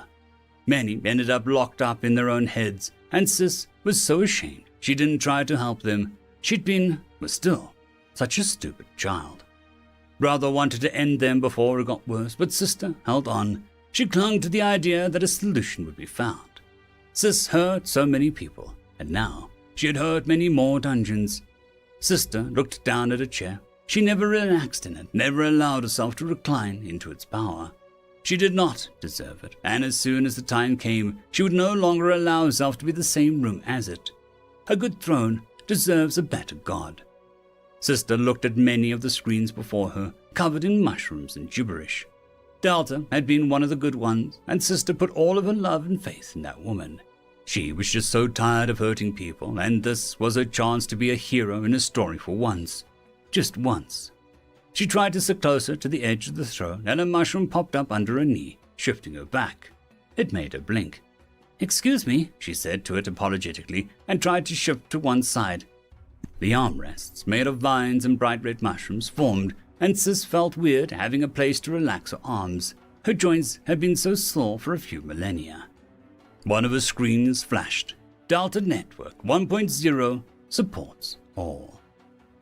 "I'm not depressed," Brother warned the mushrooms as they continued to follow him around the core. "I'm suitably gothic with style," he corrected, and returned to his fishing pole. A tiny mushroom was growing on the tip of his fishing pole. "I shall name you Godbert," Brother announced. End of chapter. I would like to thank the T5 peeps, Cam Maxwell, Casper Arnholtz, Bushmaster 177, Leslie 517, Red Panda 121, Cold War Boomerwaffen, Light Jock, Draxoon WRE, Lord Azrakul, Severin Cerberus, and Arcadian. Thank you very much. Greetings, ladies and gentlemen, and welcome to the latest narration of the web series There Is No Epic Lucia, Only Puns. If you're new to the series, there is a playlist listed down below in the description, and as always, I hope that you enjoy. Chapter 165, Sponge Garden. Delta knew somewhere deep in her being that Foodie was not her worst student, but he was pretty damn close. It was probably unfair to have best or worst students, but Delta prided herself on making 40% result feel like a victory and a 70% pass rate feel like a failing. It depended on the student in question. Foodie had one major issue. He could hold one concept very well, but that's all he had room for. His salt bats, for example, were a result of this. They were salty. Salt hurt on open wounds and was cheap. Throw it onto a cheap creature and boom, salt bat. When Delta pointed out the fact that they melted in water, Foodie's mindset went from salt to water is good at erosion. There was no connection. Wyam reached up and drowned another hollow salt bat, demonstrating their weaknesses or amusing herself. Delta didn't quite know. She called Foodie's monsters hollow because they truly were.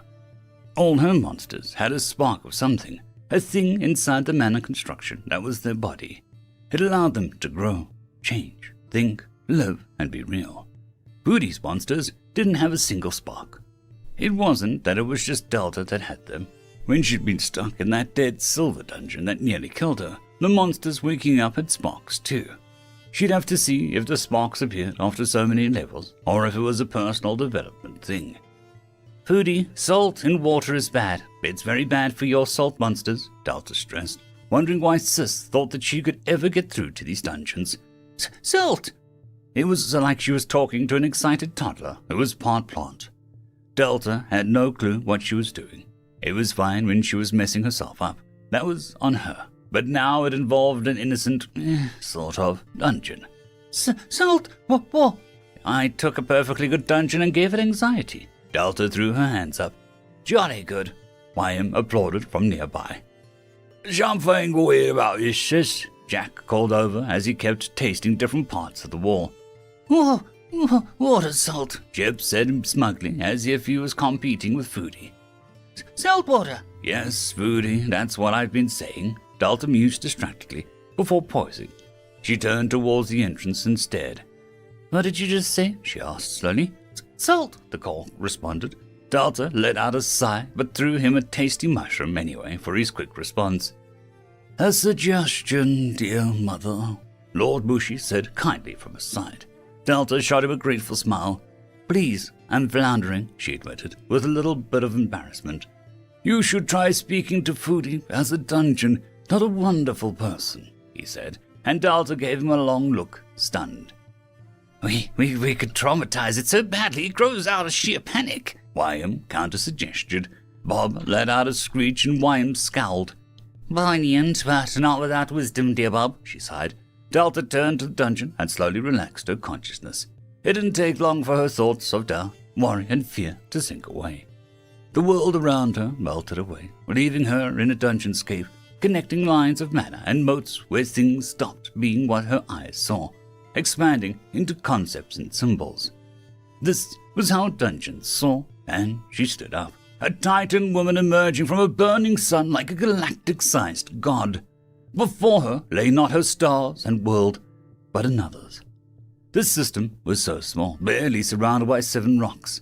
Delta couldn't even call them asteroids without feeling like she was being too polite. The tiny, flickering candle shimmering without shape or direction.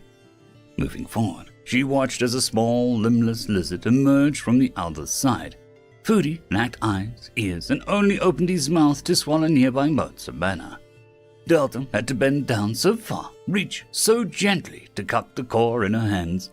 Foodie was no longer afraid of her. Perhaps this was how it had always seen Delta. There was no speaking required. Delta focused on this creature, the salt bats that lived in the first rock and sent concepts of water, clashing destruction and waste. Foodie seemed to struggle, so she repeated the pattern slowly, one at a time, until she began to repeat them faster and faster. Water to salt, salt bats to destruction. Foodie stared back, his star glowing. Delta began sending the concept of salt bats. Foodie finished it with the idea of destruction, forward and back until Foodie was repeating the words by himself. Salt bats are destroyed in water. It clinked. Their stars glowed in joy. Dungeon, Foodie. Level 1, mana density increased. Core stability increased by 2%. Delta watched as the salt bats no longer dive-bombed at Jack and Wime, sticking to the ceilings until they got sneak attacks in. It was a massive step up over the previous suicide tactics. They still couldn't hurt Delta's monsters, but that wasn't the point. Delta could have gone in and done all the upgrading herself, but she wanted Foodie to take control of his own dungeon. There was one thing she still felt unsure about, something that she was not going to be able to ignore for much longer. "Foodie, do you know what death is?" she asked, and Foodie sent her a pulse of mana to show that he had heard her. "And of me?" "Yes, but it also for everyone. When people come here, you'll try to kill them, right?" she asked slowly, and Foodie didn't hesitate. "Yes, their end, my growth." "But what if you didn't have to kill? What if there were other ways to grow?" she offered, and Foodie was quiet for a second, trying to understand. "Death's best way to growth is me." Delta swallowed once. "But if people don't die and leave, they come back. More mana and resources," Delta argued, things from a different angle. "Come back? They here, eat now, no escape, no," Foodie insisted. "That's thinking now and here. But you also need to think of the future," Delta said, and she left Lord Mushy putting a comforting hand on her shoulder, his touch only barely affecting her. "Future? Food?" "Delta, time is a concept, a hard one," Wime said lazily from where she was training salt bats to fight for her amusement, with gentle praises and sharp pokes of her limbs. Bob was curled around her neck like a fleshy scarf. "Exactly. Sometimes I think I just struck underground for 10 years, sometimes 60, but I'm sure I'm still there and having an amazing dream of going on an adventure," Jack said from atop a rock where he was collecting samples. Everyone stared at him, and Delta needed Feeligan, the therapist, ASAP. Foodie had been listening, and he spoke up. "Dream?" he asked, throwing curiosity. Delta hummed. She could put aside her personal philosophy until Foodie was more aware of his options. Converting actual children to her ideals felt a bit dark. "Dreams are complicated. A dream can either be something you enjoy while you sleep or hibernate. Another way to have a dream is to have something you want more than anything else in the world. One thing you think about all the time," Delta explained with a smile. Foodie took some time to process, and his response surprised Delta. "He'd stab a beast." "Foodie, where did you get that idea?" she asked, and Foodie sent her an image of that rusty sword he had consumed a while back. It was a hunk of junk, but on the blade Delta could barely see the image of a unicorn?" she asked, incredulously. "My dream, head stabbercorn." Delta tried to form words, but she failed for a moment. All the themes in the world, and Foodie had chosen to be salty. But if there was someone who could cook up a unicorn from nothing, it was Delta. After all, she was amazing at making cute and sweet monsters. Her window popped up. "Foodie has gained 80 mana and can make a new floor." Delta frowned. "These floors are cheap as dirt. I need like 500 to get my 5th floor," she complained. "Want some cheese with that wine?" Wime called, and Delta shot her a dirty look. Due to the complexity of each floor, the cost rises greatly for Delta Core. Every feature affects the next floor and opens new options. Foodie has severely underdeveloped options, and thus his floors cost less. This system can make floors cheap, fast, or efficient, but only ever 2 at a time. That made sense, and Delta got very lucky with Hob and Gob. Wait, an idea. "Jack," she called out and pointed at the kobold, who looked to be making some sort of salt lamp. "Fetch me a creature from outside," she said grandly. If all went according to her plan, then Delta could give Foodie a massive benefit and boost with the contract. She turned to where she heard Jack return. "Good work, Jack. Put it over there."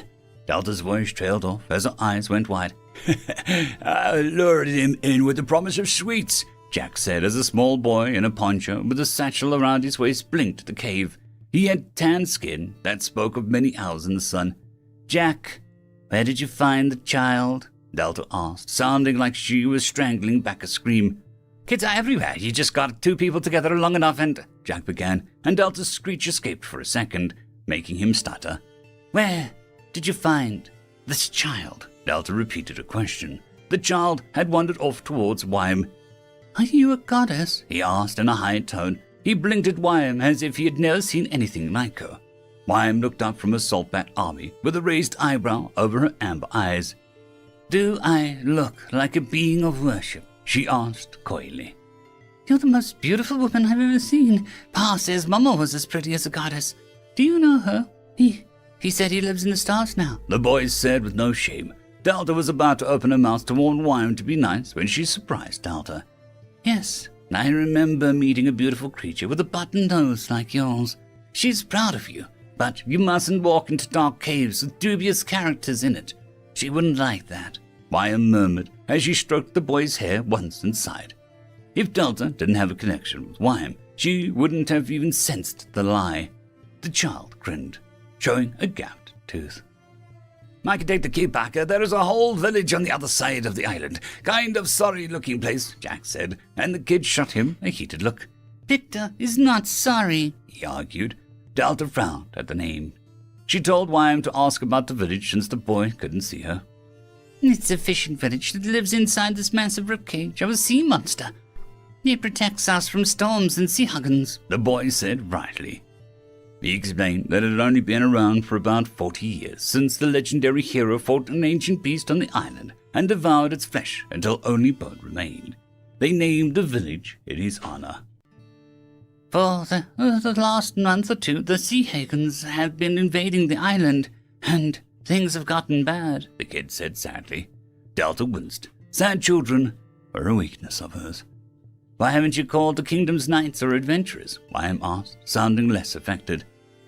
We can't get boats out, and the adults can't magic a message that far. The message goes only so far as this dead zone, the cursed land, the boy went on.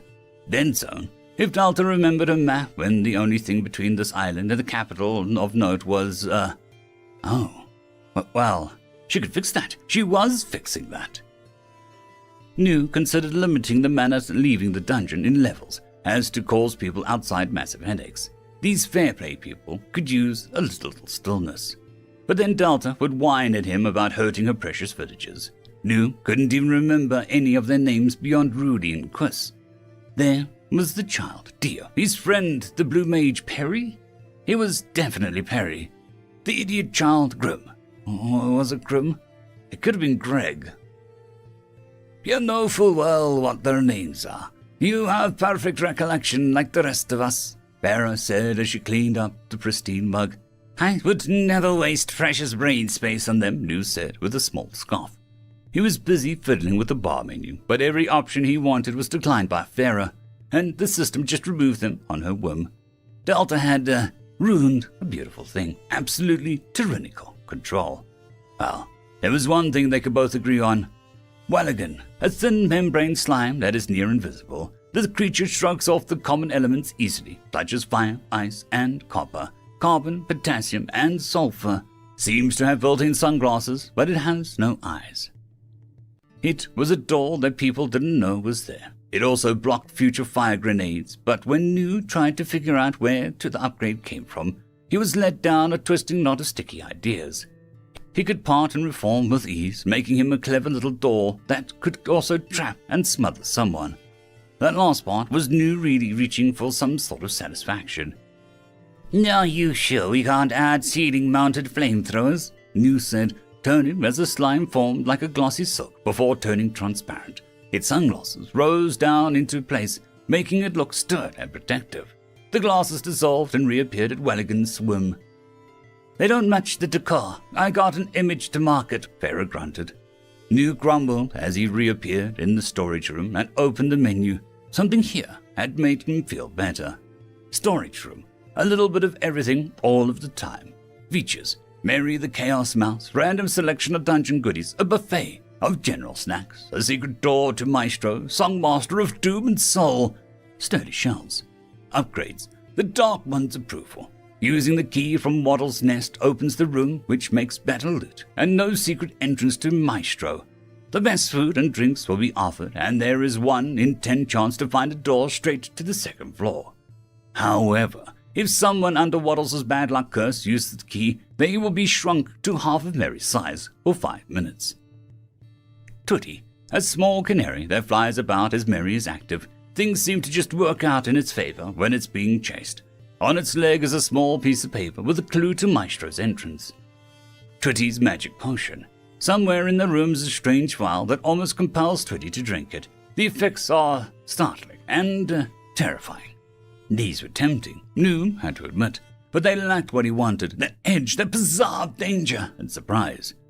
He looked around as he felt Sister focus on him. He shivered. He was never meant to be a focus. New was never meant to be, period. Especially since... It didn't matter. "Are you not happy?" Sis said to him through the network. "I am not unhappy either," New responded dryly. "You've been taking pieces of yourself to aid Delta. You're not stable," Sis said, almost hesitantly. "Non-important pieces. Control, power, the deeper aspects of the system, things I can live without. I cannot live without Delta," he responded with no shame. "You could. You have. But in the end, I don't want you to be unhappy. I don't want people I care for to be sad anymore. Let me help," Sister offered, and New had no clue how she was going to help him. He was bored out of his skull, not dying. "Once Delta returns, perhaps you should take the next dungeon trip to aid another core. Most of them require Delta's special care, but there are a few dungeons, important dungeons, that cannot be peaceful. Some are in danger of simply not knowing better. Others are in danger from things far worse," Sister explained. "From what? Dungeons are pretty good at surviving anything short of an organized mob in the beginning," New said, trying not to sound too interested. "The Silence may be imprisoned here, but this is only their main force. Many pockets of their ilk remained unopposed. They will feast on people, monsters, and dungeons. New dungeons will be easily overrun if discovered in these dark places," the girl said somberly. "So, Delta teaches some dungeons to be bright and cheery, while I help others survive in the darkness. Sounds like a lot of work," New trailed off. "These dungeons actually need to use traps," the goddess said dryly. "I'm sold." Now he just had to wait for Delta to return from teaching some poor core how to hug and sing songs or something. New was mildly excited. Not that he would admit it. He couldn't wait to meet his first protege. They would be smart, cunning, and best of all, guilt-free for New. "You took the chieftain's son," Delta screeched at Jack, who was cleaning between the toes of the particularly solid piece of salt. "I didn't take him. I lied to him in order to lead him into a dark cave when no one would hear him or find him," Jack corrected. "Who's he talking to?" the boy Vadelin asked Wyam. The tree had taken weird liking to the kid, but she was also nice to Dio and the others. "Delta. She's the ghost of Christmas guilt-tripping," the 2nd floor boss said airily. "What's Christmas?" he asked right after. "A yearly tradition where humans cut down the mightiest tree they can find in order to decorate its rotting corpse with baubles and insulting vapor. Atop its crown they place an idol to another god to show dominance, and under it they place offerings and tributes before they feast upon the birds and berries," Wyam said with excitement. "Did they try to cut you down?" Vadelin asked in a gasp. Wyam buffed her nails with a smirk. "Many men have tried to claim me. I have discouraged them all, except my sweet knight of honor and courage," she sighed to herself. "Mom?" Jeb asked, sounding confused. Delta turned, face puffy from yelling at Jack. "What's wrong, Jeb?" she asked, trying to remain composed. "Fishies are coming," he pointed out to the open beach area, where the tide had reached to show shapes emerging from the pool and waves. Vadelin turned and went pale. "The Madjars, they're the invading Sea Hagans," he cried, as about 30 in total emerged onto the beach, covered in the silvery scales of some fish and adorned with a thick coral stone. They had a selection of dark stone weapons and crystal versions that glowed with mana. "Maybe we can discuss things?" Delta said quickly. One of the Sea Hagans pulled its bluish arm back and let a spear fly at Vidalian without hesitation. The spear bounced off Ryan's raised arm as she curled it around the boy. "Shall I remove the heads and boil them in stew?" the boss asked Delta, who looked shocked, then angry at the attempted murder before her eyes. Ask Vadelin if there are any good sea Hagans, Delta said simply. Wine repeated the question as Lord Mushy took up the vanguard to shield them. And the low blues and the surface tooth clans are okay, but the madrils attacked them too, the boy responded, shaking badly. Delta closed her eyes for a second as the sea Hagans advanced closer. Their manner was putrid, and it reminded Delta of the Slimers. Refusing to act when someone was in danger, even if it meant killing to defend them, was not wisdom, it was indolence. Kill fishies, not sandwalkers, Foodie said, sounding confused as all heck. You know what? Delta could work with that. A solid foundation. Into the dungeon. Let's power level Foodie and save crying children, Delta commanded. I got sand in my eyes, Jack said defensively. Nu was going to be bummed out that he was missing this. And I'll be there for its first spike wall trap kill, Nu told Farah excitedly. The goblin said, not paying attention at all.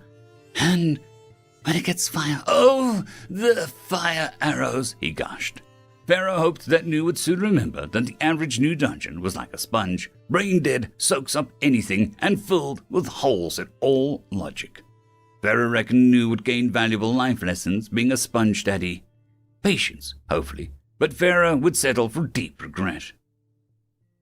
End of chapter. I would like to thank the T5 peeps, Cam Maxwell, Casper Arnholtz, Bushmaster 177, Leslie 517, Red Panda 121, Cold War Boomerwaffen, Lightjock, Dragzoon WRE, Lord Azrakul, Severin Cerberus, and Arcadian. Thank you very much. Greetings, ladies and managers, and welcome to this latest narration of the web series There Is No Epic Lucia, Only Puns. If you are new to the series, there is a playlist listed down below in the description. And as always, I hope that you enjoy. Chapter 166, Sea Biscuits and Sea Hags. Excuse me, Miss Yutina, came her voice, and Yutina hid her head off the bottom of the desk in surprise. She muffled a curse as she put her hidden supply of travelments back in their hole. She always did her best thinking, curled up under the desk while eating ill-begotten sweets. She looked over her desk, taking a moment to point her magic eye the right way, as it had fallen asleep when she didn't use it. It was the wonky nose boy from the other day at the meeting. Giuseppe, she guessed with a confident smile. My name is Lim, he said awkwardly. Yutina confidently tried to shrink back under her desk. Wait, I'm wondering if you could teach me more about dungeons, Lim said quickly, and Yutina shot back up. Good. If I would teach you more, it implies that you think I can't otherwise, she insisted, and Lim looked puzzled. Yutina frowned at him in return. Why do you wish to know? I understand tactics and useful information, but that's covered by the scout's training, is it not? She inquired. Lim shuffled for a moment on the spot as if he was torn between staying or running away. Yutina was intimately familiar with the urge. You made it sound good. I learned things. It was like a real school, Lim answered finally. Real school? He made it sound like he hadn't had a formal education at all. Where did you learn? What school or area? She asked kindly, as she gestured for him to sit in the chair across from her. Her office was nothing more than a prefabricated earth magic stone block, but she had decorated it with enough books to block out any hint of grey colour, which was a nice way of saying Yutina could barricade her door with paperbacks alone if she needed to. Lim looked angry at first, then saw her face. You don't know? He asked, something clicking for him. No, she echoed, feeling like she was missing something. I'm from the diseased hand, he said, and there was a pause. Yutina stared, blinked, and then she made a sharp intake of breath. I'm so sorry, forgive my lack of tact, she said quietly, and Lim shrugged it off. Schools weren't as important as saving farmlands and fighting off the sickness, he said, and Yutina couldn't imagine it. She had read about it. There was a disconnect between symbols on a page and a real-life extinction event barely averted. The diseased hand was a tragic event, part of the corrupt war. 3 dungeons had gone corrupt in the span of a week, each one expanding grotesquely underground until they merged into one. One dungeon of air, a dungeon of poison, and a dungeon of adapting defenses. It spread across the right grip, turning the lands black, and life was all but destroyed. A saint of water god and 2 others purged the land and caused a massive tidal wave to sink part of it, cutting the hand off from the mainland. Yatina had even heard that new dungeons kept trying to form on that man-made island, but they didn't last long against the madness entrenched there for years. Not all of the inhabitants could escape immediately, and those left behind tried to make a life out of the broken land. People, like Lim's family. That explained his question, and why he was in fair play. Still, better than what happened to the left fist. People didn't even get a chance to escape from that catastrophe. Well, what would you like to know? Yatina asked as she shifted books around until she found a basic map and the basic standard guide on dungeons, a very solid book written by Terry Billis Freighter. The first of its kind. The unknown hero described both basic traps and the methods of dungeons on the first few floors. This dungeon in the area is weird, right? I've not been in another dungeon yet, but I heard they're easier by a long shot, Lim asked as he idly rubbed his wonky nose. Yatina watched him motion like a cat, fighting the urge to reach over and break the nose for the boy's sake. Yes and no, Yatina began, and tapped the book written by Freighter. Difficulty is selective at early stages. It depends entirely on what the dungeon first consumes to grow, she explained. For example, did you know that this dungeon near Durance didn't consume mushrooms, people, or earth as its first material? Yatina said, as she tapped the wonky compass near her desk. What did it eat? Rocks? Lim asked curiously, and Yatina showed the boy her instrument. This is a very expensive tool that dissects mana, for lack of a better term, refines them and matches mana signatures of other things. One can even match 2 signatures to a near mirror. This tells us what the mana has in it. The deeper we dissect, the closer we find what is first consumed, much like the rings in a tree stump, Yatina said proudly. She slowly turned a dial at the side, showing the orange mana flashing through several things like suits of armor, bones, slimes, cauldrons, and what looked like animal skeletons. She kept turning the dial until it shot past mushrooms, a man with a gun, 3 hunting types, what looked like to be an earth clumps, and the image distorted badly in the last slide. What is that? Lim asked, voice suddenly quiet, as if he was witnessing something important. Yatina slowly adjusted 3 small dials, and the image slowly came into focus. A skull stared back at him, hauntingly judging them. Wime knew the salt was going to be terrible for her hair. Her swept-back branches, blooming with flowers, were now drooping with salt. Salt floors, salt water, salt animals, salt air, and now Wime was salty. The dungeon was making her mad, but not as mad as the guppies chasing them. Why wouldn't Delta just let her fillet the damned things and be done with it? They splashed through the water, letting the salt bat slow the enemy down. The entire group of 30 sea hagans had entered the dungeon, but their large numbers worked against them in the tight corridors and sharp turns. This was why groups stayed under 6 people, she presumed. Fewer fish in a barrel moments. Get the sandwalkers, find the jewel for the queen. One of the large creatures snarled, its green scales around its face bright red, as if it had taken a bite of its comrades in the struggle. If fishy is not in water, they still fishes, they still not sandwalkers, Foodie mused, ignoring the drama and threats against his life to question life. Delta couldn't help but be mad at his sudden progress. Foodie had made 2 floors since this chase began. 30 sea hagans, Delta, her monsters, Vadelin, and who knows what else was pushing a ton of mana into the usually solitary dungeon. If it took 80 mana to get to floor 8, then so far Foodie must have gotten about 180 mana since Delta arrived. Mana bursting was horrible, and she didn't blame Foodie for dumping the excess mana into things. It also annoyed her because she noticed something else. Foodie didn't have DP. He just had mana.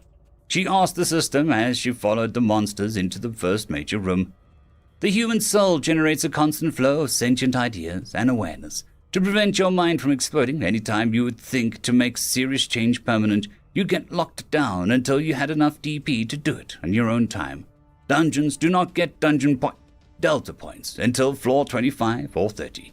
They simply don't design or desire complex things requiring self-control.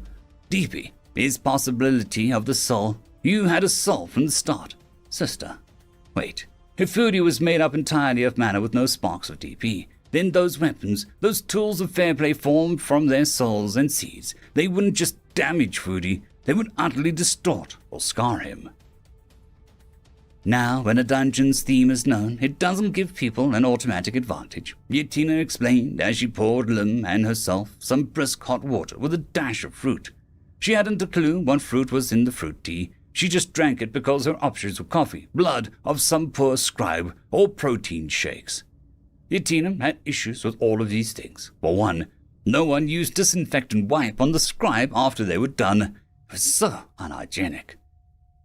But if you know it uses fire, you can focus on water, right? Lim suggested. Yatina eyed her mana dissector with a frown, putting it away for now, as she could ponder the results alone later. Some things were best done alone. Fire. What is fire? She asked Lim, and the boy blinked once. She was curious about what he knew, and this was a good question to lead him off. Hot air, but really hot, he said after a moment. Not quite. But the idea is this. Has the dungeon figured out fireballs, heat waves, molten stone, elemental sprites, sunlight? A theme is so much more than a single approach. The first 10 floors, you can be excused for thinking of monofocus, can be normal. But dungeons are always learning. Knowing a dungeon's theme is only step 1 of a long procedure, she said softly. Scouts say as much. But how do you figure out what it's done with its theme? Lim said, and Yatina took a long sip of her fruit tea. The hard way, sadly. As the first Sea Hagen entered the room, Jeb hurled the salt crab at its face, letting the thing go to town with its claws. When the next one entered, Delta watched as Foodie's first few traps set off. He had made shortly before Vadelin had arrived. A long salt stalactite cracked and fell down sharply. Salt spike, Foodie said smugly as the Sea Hagen toppled over. Delta winced and didn't stare at the result. She kept urging her team forward. Mad at me? Foodie asked, sounding worried. Delta shook her head. I just don't like violence or blood, she explained. Oh, violence? Hurting others, she whispered, as they ran along a winding path of the room. It was a narrow road with deep-sea pools on all sides filled with spiky stalagmites just below the surface. Most of them were blunt, but it was a good use of the environment. Tally-ho! Lord Mashi turned and buried his fist into one of the Sea Hagens, then had leapt at them over the gaps in the pool, and with a wicked red blade. The creature's yellow eyes bulged, and the ridges that made up his face paled before it exploded back and hit the wall, sliding down with a twitch. As the last of Delta's team made it through the next tunnel, Foodie stopped holding the traps back and let them fly.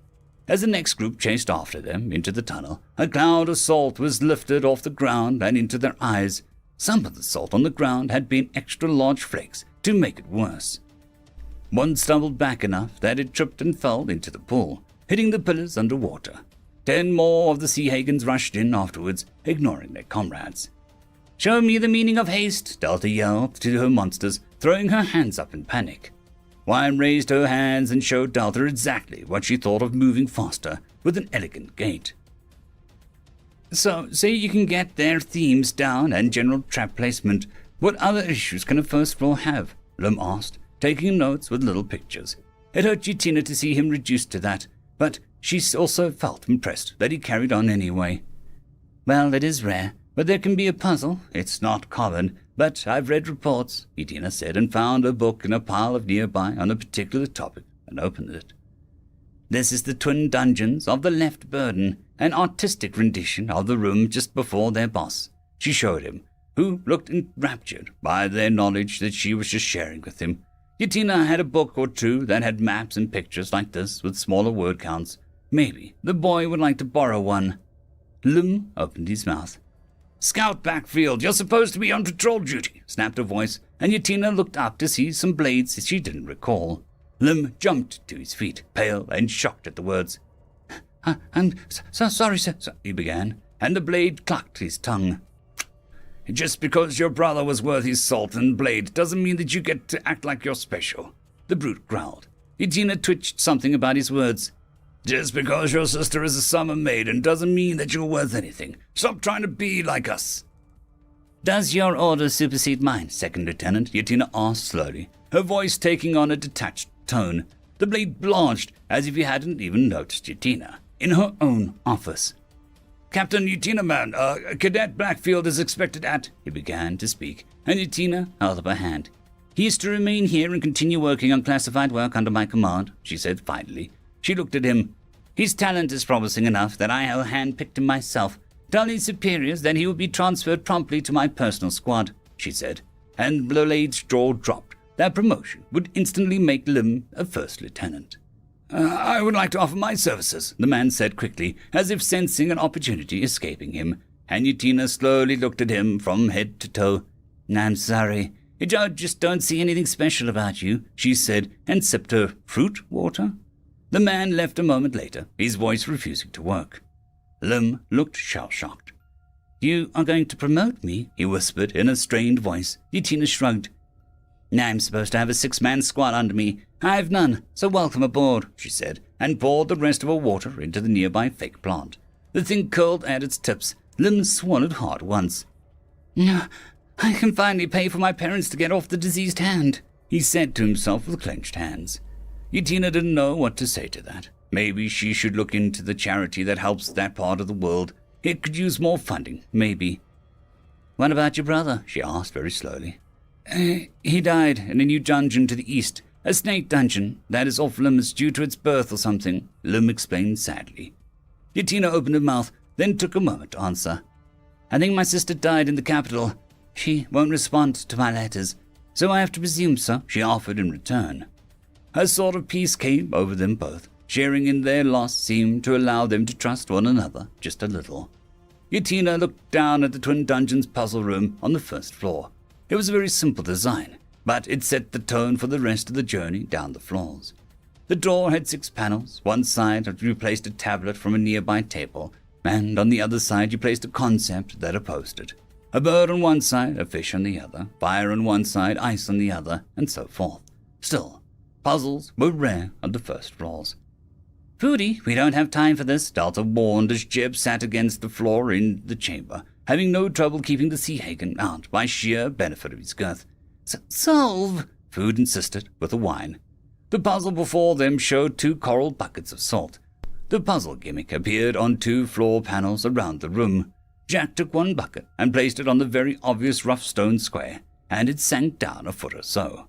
Wimed at the other, and the floor began to grind open. It began to open slowly. You worth the weight in salt, Foodie announced proudly. Delta had to admit, she liked that one. They stick me with sticks. Jab will fire back, the troll announced, and the ground shook as he passed gas, causing the sea hagans to screech and retreat. Wyman and Jack pushed to exit, trying to pull the doors open faster, gagging.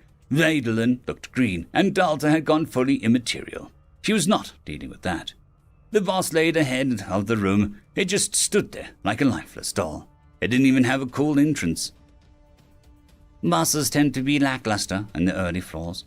Many dungeons simply take a monster and scale it up with mana, she told Lim, who still looked a little stunned at his promotion. Are there any exceptions? Lim asked, curiously, as he drew a little stick figure, then a massive one. A few. The Ruby dungeon is notable. Its first floor boss is a mirror, she said, pointing to the red circle on the map in the middle of the long stretch of desert. Really? How did that happen? Lim asked, eyes alight with wonderful delight. Yutina enjoyed this sharing of her passion. Oh, there are many stories, but the fan favorite is that an ancient sultan's concubine was about to be replaced with a younger model. She took her to the most precious possession, a beautiful jeweled mirror, and hurled it out the window and across the desert, where it smashed into the very ground in which Ruby Dungeon would form, she said, putting on a slight storyteller embellishment to the tale. The likely factual story involved the desert being superheated by an event and the area around Ruby Dungeon actually being a valley of dangerous glass shards, but there was no need to ruin it for Lim.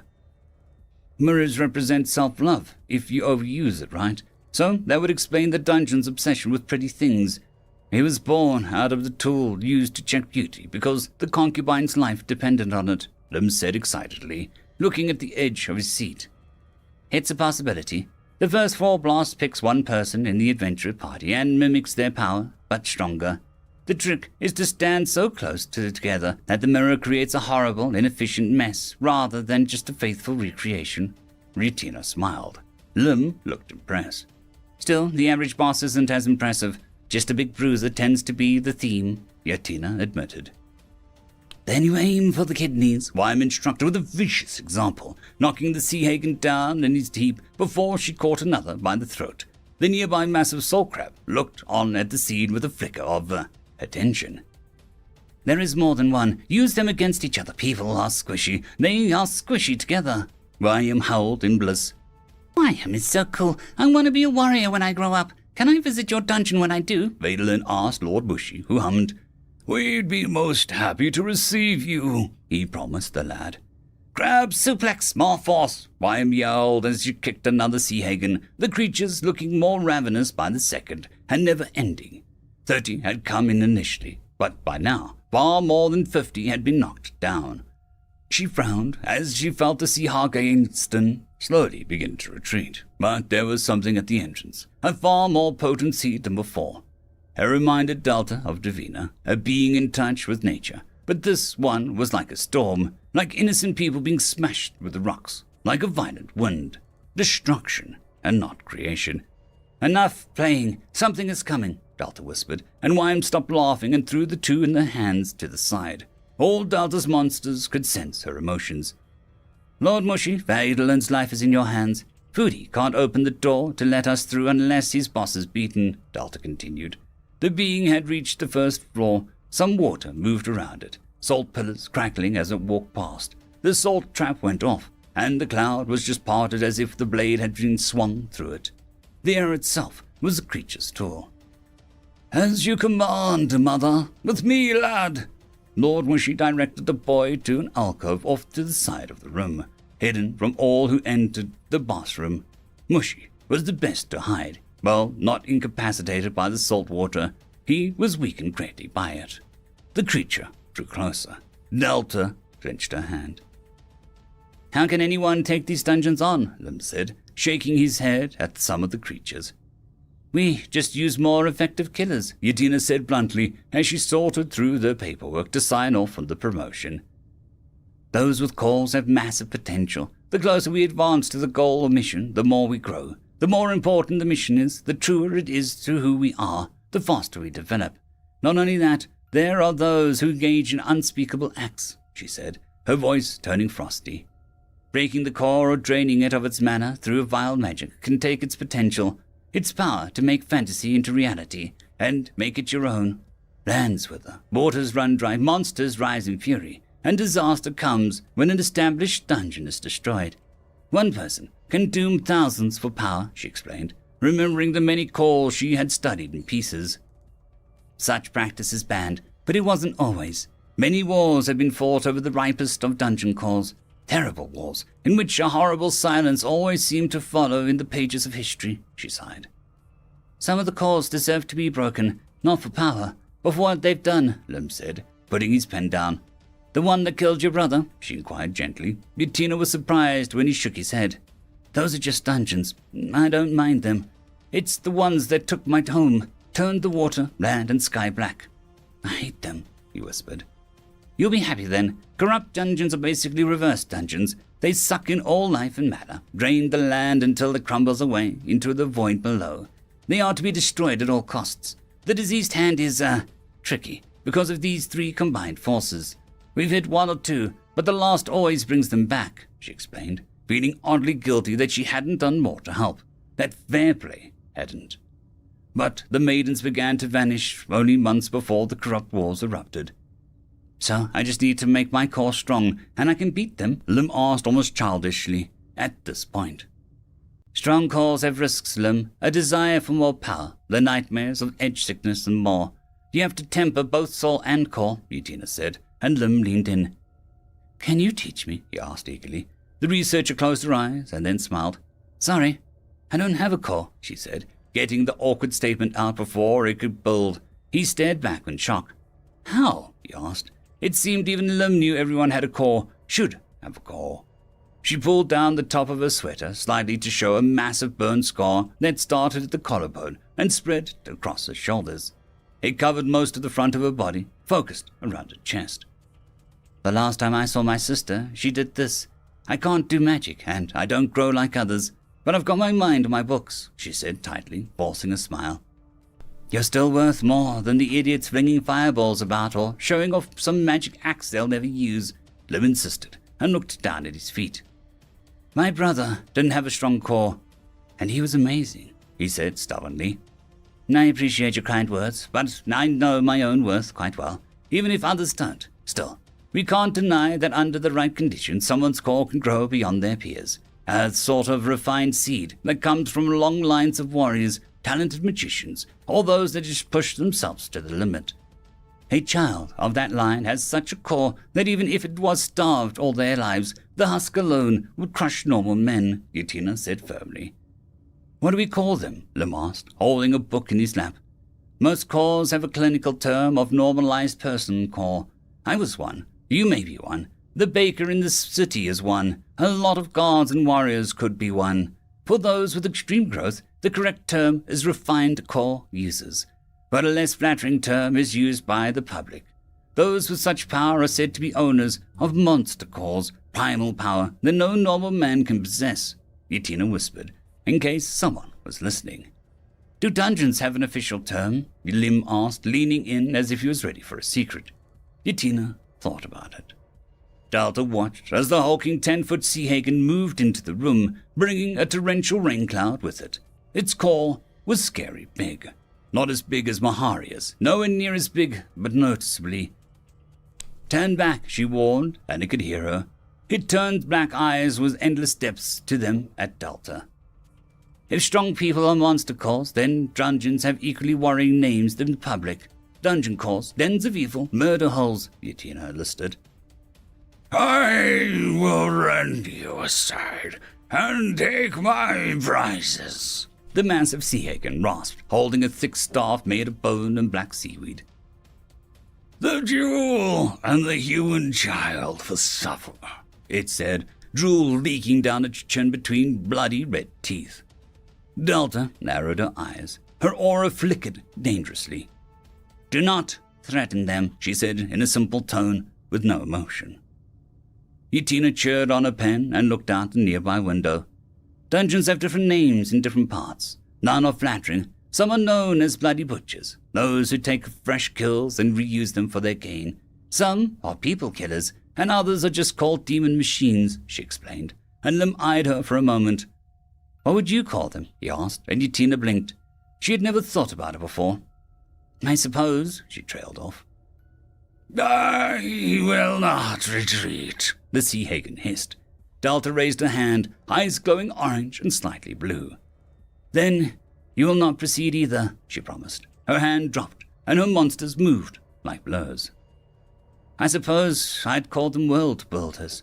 They just help us and the world so much. They're not parasites. They hold the world together by building new mana veins, Yutina said with a wistful look to her. It's a bit technical, Lim said, grinning to show that he meant no offense. Oh, and what would you call them, still currently a cadet Blackfield, she said with a raised brow. Their names. If they have one, he said and stood up to start putting books away. Yutina watched him go. What a sassy child. Still, his logic was solid. A name told you everything when it came to dungeons. What does yours mean, Delta? She whispered. This is not how jewel dens work, the creature snarled as it had long cuts across its arms. Delta crossed her arms, blazing with mana. I'm changing the rules. I've had enough of these rules where it's the bad ending or the worst ending. My name is Delta, and I won't back down, she announced as Jeb picked the sea hagen up and began to slam him across the walls, ignoring the balls of pressurized water cutting into his skin. You are chaos, damnation, and mana, the creature howled in pain. Delta looked over at the hiding Vadelin and shook her head. I'm just a failed dungeon core, she said, and Wyan began to bind him with roots, which he cracked trying to escape. A jewel den?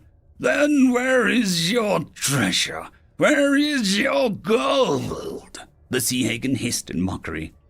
Where is your legendary lot?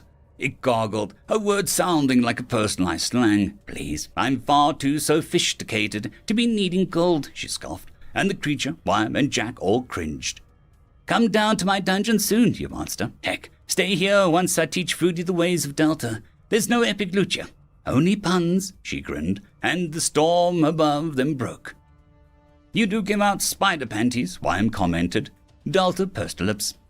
Antade interme esse idispe antispe, she said, making slicing motions across her neck.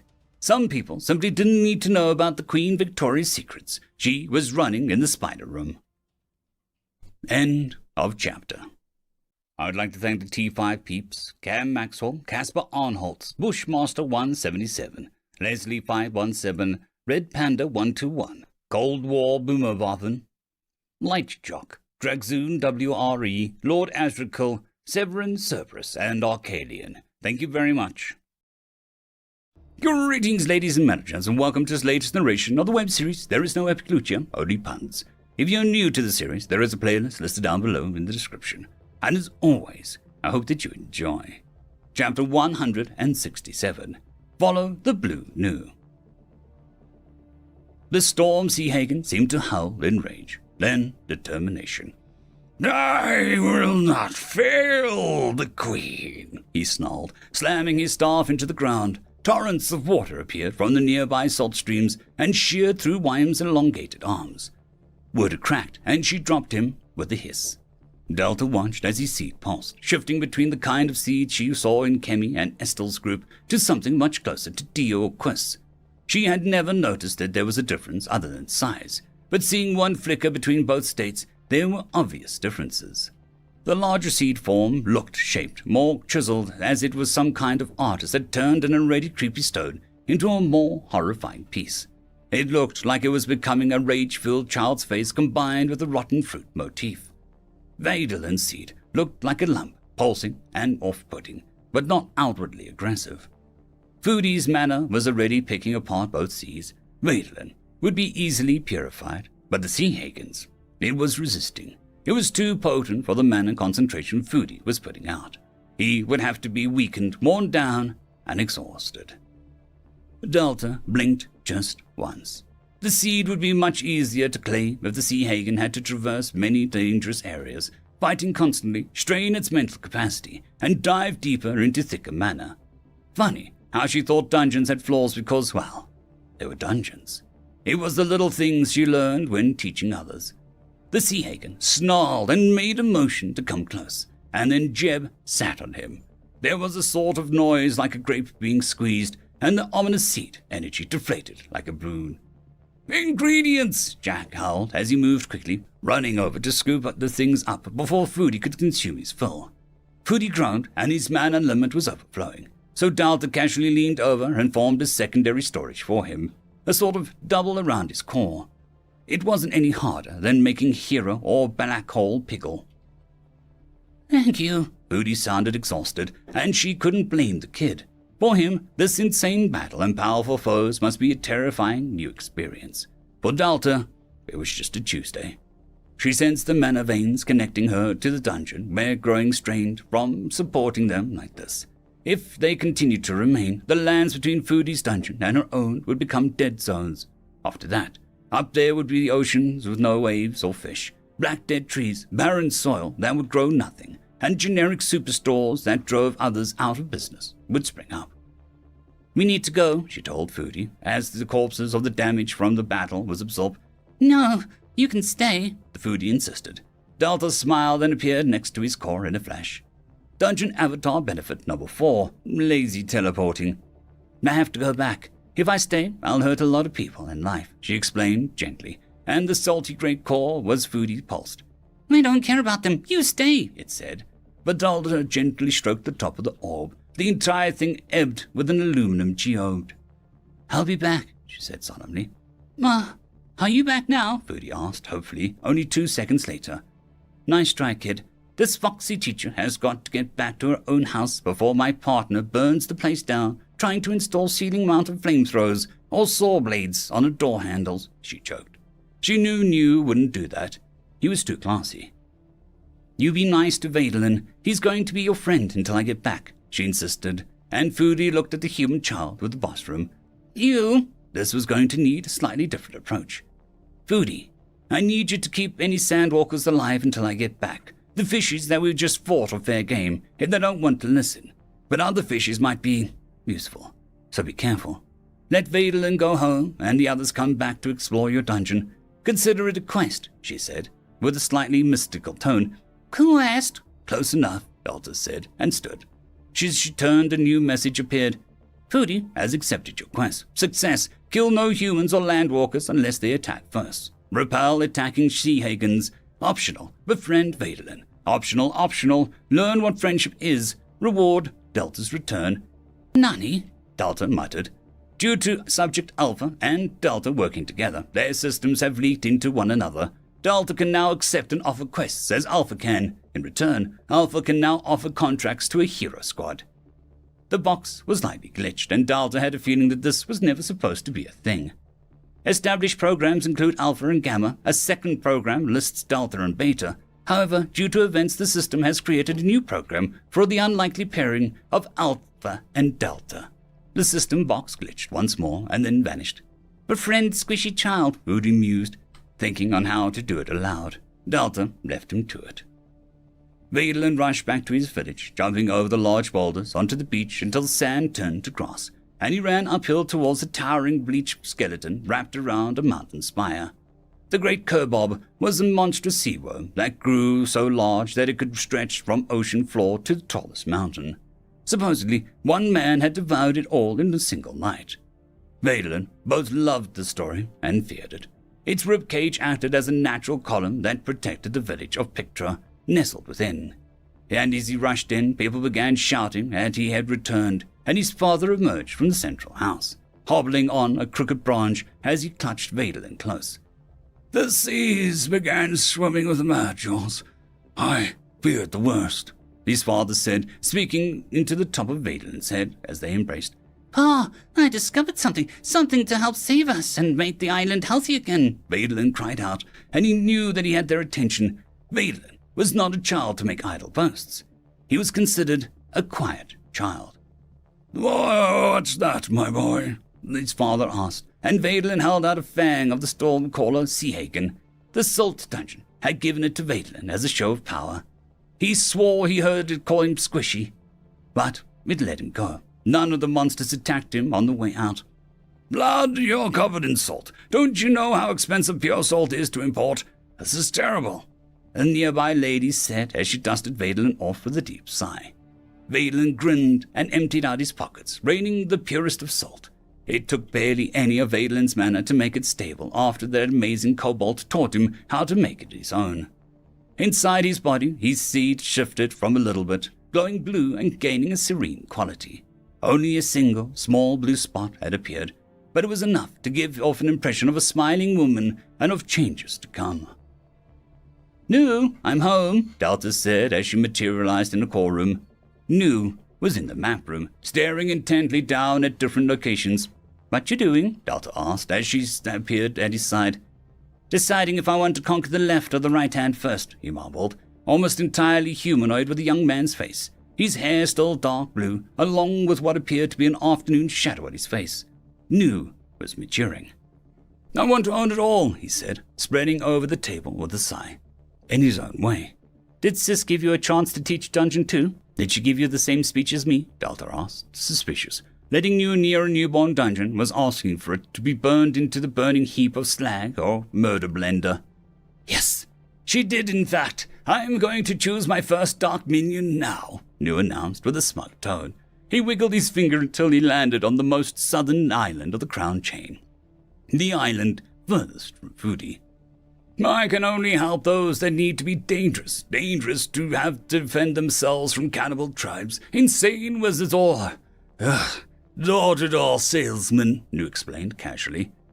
What's on that island? Delta asked, worried since Foodie was so near. Insane cannibal wizard fish people that deem being eaten by them as an honor, Nu said dryly. Delta stared at him blankly. Yeah, big scaly massive teeth, red mouth, hiss a lot and tend to throw water about while praising their queen, Delta asked after a moment. That's the Seahagans, yes. Now I don't expect you to approve, but I may have to hurt them to prove a point, Nu said with a sniff. Delta chuckled nervously. I have it on good authority that they may be weak to crushing force, if that helps, she said, voice strained with the effort not to gulp. How much force? New asked, looking like he was taking notes. I don't know. Jeb, how much do you weigh? She hollered down the tunnel.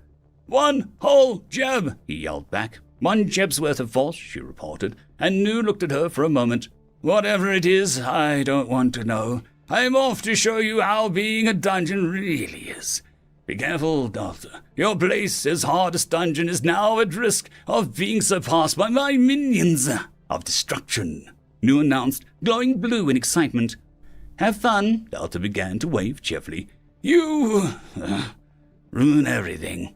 New grumbled and vanished. Once New was gone, Delta went through her gains from her field trip. She didn't want to make New ask too many questions. If he found out Delta was willing to be a tough cookie when needed, he would make her be a tough on everyone. You have gained pure salt. All of Farah's and Jeb's cooking has improved. You've gained Sea Hagen giblets and aluminium scraps. New monsters unlocked for the 4th floor, rust devils. You've gained the Stormcaller rod, a new option for Divina and 4th floor. Foodie has been added to the new network. Once your dungeons have developed into a special room, communications and trading can be undertaken.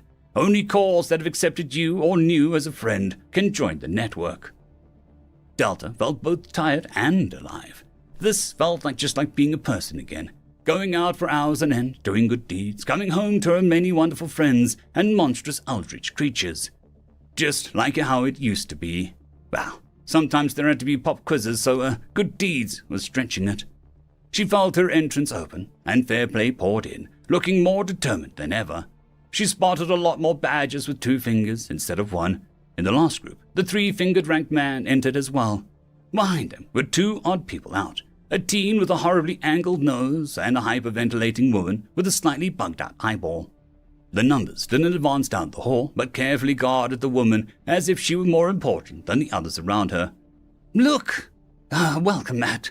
But it's all squint, the woman told the boy as she fixed the welcome mat. You'll be all right in here, the boy asked, and Delta moved closer because the woman. Oh, I'll be okay. I have this mana charm that'll stop me from getting too sick if we explode. She waved at the concern. Someone or something had utterly melted a monstrous seed inside the woman to slag. Ashen remains the seed showed Delta, even now, that the whole thing was about to hatch. It was a lot like Maharia, more like a parasite than a seed, but whatever life had been in it had been burned from the inside out. But to do that and not also kill the woman was impressive. Terrifying, but impressive. Lim, look, this is a beautiful offering table, sturdy wood, simple bowls, and look, it's talking to us with signs. Quick, I have a silver coin that covers us both. The woman chattered as the men and women in the armor all shot her either amused looks or disgusted ones. What's in there? The boy Lim asked, and the woman gasped. A memorial room. Oh, I need to make sketches. I need to examine everything, she told the boy. Delta liked her. She just wasn't sure about the other captain guy, the one gripping the hilt of his sword so tightly with the creaking of metal could be heard. That one would need to be watched. New hadn't gotten a squad of monsters. It wasn't really needed for his job. His task was to make dungeon stand on its own 2 feet as quickly as possible. Using monsters from Delta's dungeon would only make it reliant on New. But he was also allowed to bring a vizier of sort, a voice that he could bounce ideas off of. It seems we have arrived, Doctor of the Gargoyles announced as his long beak turned this way and that, his dark clothes rustling despite the fact that he was as physical as a ghost. Of all the creatures in the dungeon that weren't 3 to 5 inches tall, Doctor had the closest mindset to New. Perhaps it was because he made the gargoyle that they were more in line with how New thought. The dungeon did not look too impressive at first glance. New was just outside the entrance. He looked up and shuddered at the bright blue sky and the sun. So open, so bold. Ugh, disgusting. New hurried back into the cramped dark space to feel better. The dungeon entrance was an overgrown stone archway covered in vines. The thick, spreading greenery occasionally had white blossoms on the tips. It was inside these caves of sorts, with a single shaft of sunlight illuminated the space to reveal a lush meadow just before the entrance. Needs more skeletons and warning signs, New reported. and Doctor wrote that down on a parchment with an extravagant black-feathered quill. Once inside, the first monster tried to surprise tackle Nu with its head, only to fly off his material body. Nu stared down at what he had to work with. It was a fox, a pale green fox with swooping leaves for a tail and flowers on its head. "Look, Sir Nu, it is a quadrupedal sentient salad dish," Doctor remarked happily. He was sketching as he was talking, and Nu had to admit that the artwork was detailed. "It's a salad fox," Nu grunted as he examined it for anything worthwhile. It bared its teeth and tried to nip at his neck. Disappointed, Nu stood up and walked through the dangling vine, only for it to try and snap around his neck and hoist him to the ceiling. "Yes, this is more how I like it," Nu grinned, as he counted 3 of these strangler vines in one hallway. "Are you a spirit?"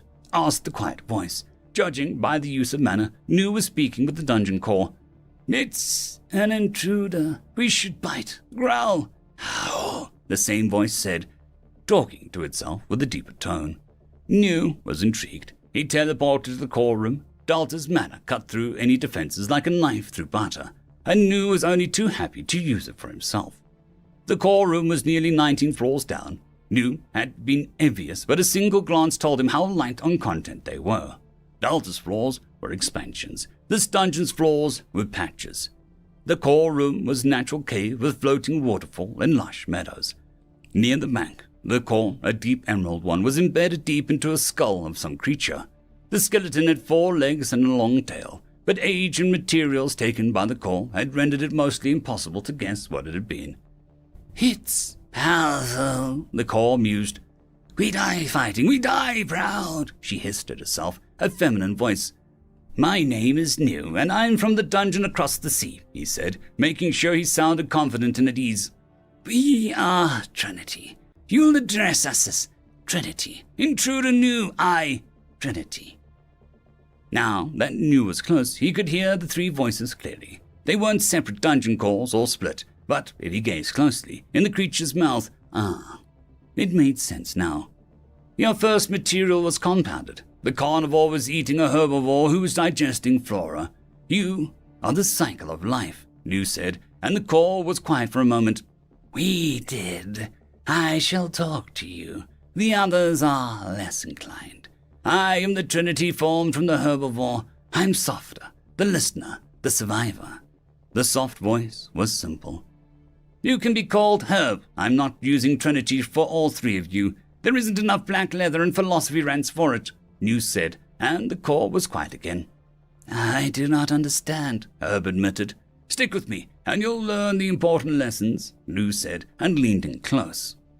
"There is no understanding," he said.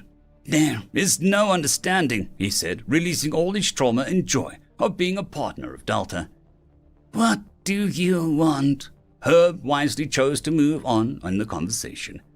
"I'm here to help you be a better dungeon. Turn your pitfalls into spike holes, your blow darts into sword launchers, your level 4 goblins into 60 orcs, who pays for the battle pass like a whale he is," Nu hissed, glowing blue. "What is a whale? Does it bleed a lot?" the deeper voice said huskily, the carnival voice. "It's a whale, so yes, your name is now Carnage," Nu said simply. "I accept this title of death," Carnage purred.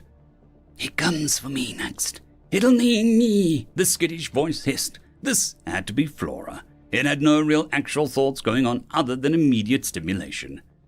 "If Delta were here, she'd call you, Florida or some such," Nu decided.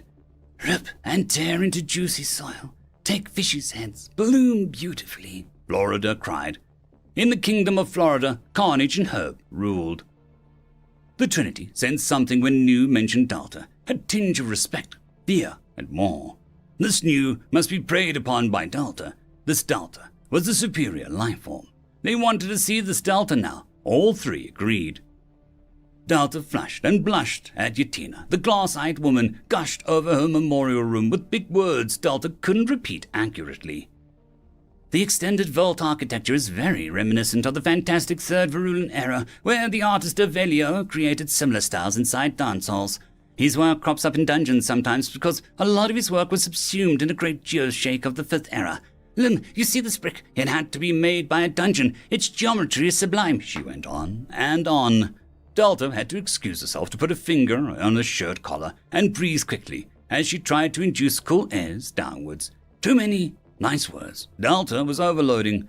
Where was new when she needed her ego popped? This clover fox has upgrades for a poisonous bite, New said, trying not to wave his arms. Next floor is only 20 mana away, Herb said simply. It costs 10 mana, New said, strangling a scream. The core glowed. We, the Trinity, have voted. 2 against the bite and 1 for, the core said simply, and New led them. New didn't know how long he had before the Shehagen returned to attack the Trinity core once more, but he knew it wasn't a long time. Since I can crush you with sheer mana alone, I overruled the democracy and installed a tyranny, New said, voice deadly quiet. The core was still as stone until it blinked once. We vote as a union against that. You can't unionize against me, New complained, turning to Doctor, who was conversing with a shapely boulder. Can they? He asked the smart gargoyle. Indeed they can. Mistress Delta would even support their developing democracy, he reminded New. No. What Delta would do is infect them until she had them all in her pocket or eating out of her hands? Can I be included? New said innocently. As a voter, I mean, since I'm here to help. He pointed out. The Trinity hesitated. We see no harm. The cycle includes all, Herb said finally. I vote for Poisonous Fangs for the Clover Fox, he said instantly, a window appearing, and he clicked the emerald green yes. 2 for, 2 against. This is a draw. A draw, Herb stuttered. Oh my, I didn't expect that, New cried and quickly pointed to Doctor. Make him vote, he said quickly as a solution. The Doctor stared at New with a heavy sigh. He clicked yes when the screen came up, the edges glitchy in panic. Order is restored, the purchase has been done and ended, Herb announced. New smiled at himself. Oh no, little friends, the purchases are just beginning, he promised, and opened the menu for the entire dungeon. End of chapter. I would like to thank the T5 peeps, Cam Maxwell, Casper Arnholtz, Bushmaster 177, Leslie 517, Red Panda 121, Cold War Boomerwaffen, Lightjock, Dragzoon WRE, Lord Azrakul, Severin Cerberus, and Arcadian. Thank you very much. Greetings, ladies and gentlemen, and welcome to the latest narration of the web series There Is No Epic Lucha, Only Puns. If you are new to the series, there is a playlist listed down below in the description, and as always, I hope that you enjoy. Chapter 168. Shortcuts Cut Short. Is it so weird? A room to honor people? Lim asked, and Yatina hesitated. There was no real good way to say what she was about to say next. Yes. Even the most advanced dungeons we know of lack what we would consider empathy. It's just not known for dungeons of any age to ever care about those who enter it, Yatina admitted, as she gripped the mana charm that kept her from throwing her guts up. The mana in the air indicated the dungeon was many things. Between the detailed entrance, the feeling, and more, it all pointed to everything in this dungeon being more compacted, pushing the limit. There really was no better word for it other than this dungeon felt thick. Captain Yatina, we should move on, their escort said gruffly behind them. Yatina resisted the urge to turn and hiss like a feral cat. She did not enjoy being rushed in her research by dolts who could swing a sword and not a lot else.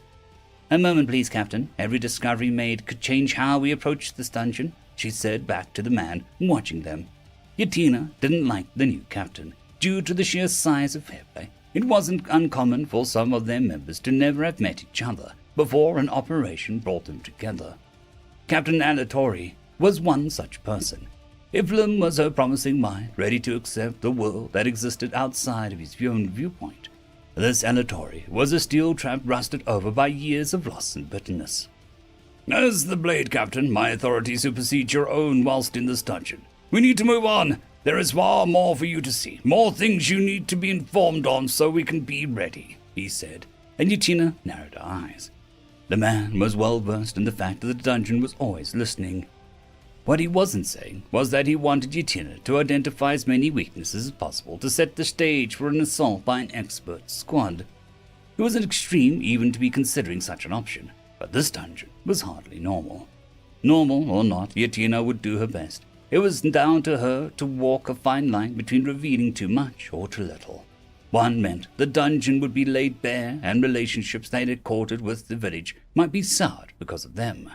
The other was the good men and women who could possibly be seriously hurt in a misunderstanding. This was why she didn't like people getting close. They died due to being stupid or left her after hurting her. Moving down the hall, the men halted before the room decorated in a wonderful spider silk garden. Avoid it. I don't want to deal with the Phantom Spider and Captain Utina here. Her time is too important to see you all being flung about like damn toys. Cut down the only webs that absolutely need to be, Alatori told his squad, who moved with a practiced grace. Utina stopped to admire the web, enjoyed how it felt more like thread than web, bouncing off her fingers rather than clinging to it. The slight touch sent a tremble across the room, which Utina watched as it all seemed to meet on the ceiling near the far corner. If she was a gambling woman, she'd bet that was where the queen of this domain resided. Utina could only imagine how beautiful the monster was. It wasn't often that a dungeon had a diverse ecosystem like this on the first floor. On the way past, she took some berries and quietly asked Lim to attune them to himself. The blank look that she got in return made her remember that Lim had been on the scout teams. High numbers, even higher turnaround. Focus your mana on them, allow it to soak into it completely until it feels like your finger or hair. Then you sort of just pull it back to you. Don't do too many, or you'll exhaust yourself, she warned. Utina was oversimplifying it, but Lim didn't need to know that. There were a dozen different ways to make dungeon items real. The more complex or magical an item or material was, the more mana and experience the gatherer needed. Processing salt from the coastal or sea dungeons was considered a closely guarded secret of the culinary guild, and people paid through their teeth to get pure enough salt in a timely manner. This was why there existed botany guilds, miner guilds, mason guilds, and more. Some guilds were so specialized their methods could only work on a single dungeon. These sects were extremely insular, and Utina heard their methods of inducting outsiders that made it past their lofty doors were brutal. They all had names based on the dungeon they worked with and the nature of their experts. Utina only knew one near Fairplay HQ by name. They lived on the peninsula to the north and were called the Raging Storm Sect. Aspiring members passed through the city on their way to the sect every year. Most of them returned harrowed beyond their years. They paused at an intersection when Utina saw beyond an open door that there was a massive lake straight ahead. She felt her excitement spark, but Alatori cut a path off before she could take steps inside. The room hasn't been fully scouted yet. Our sensors think that there might be a secret passage in the room, but it's not safe. We want to focus on the main path today, he warned, and Utina pulled Lim into view. "I have a guard," she insisted. Alatori looked unmoved by Lim's nervous stature. Utina also didn't want to be shown up by a stupid censor.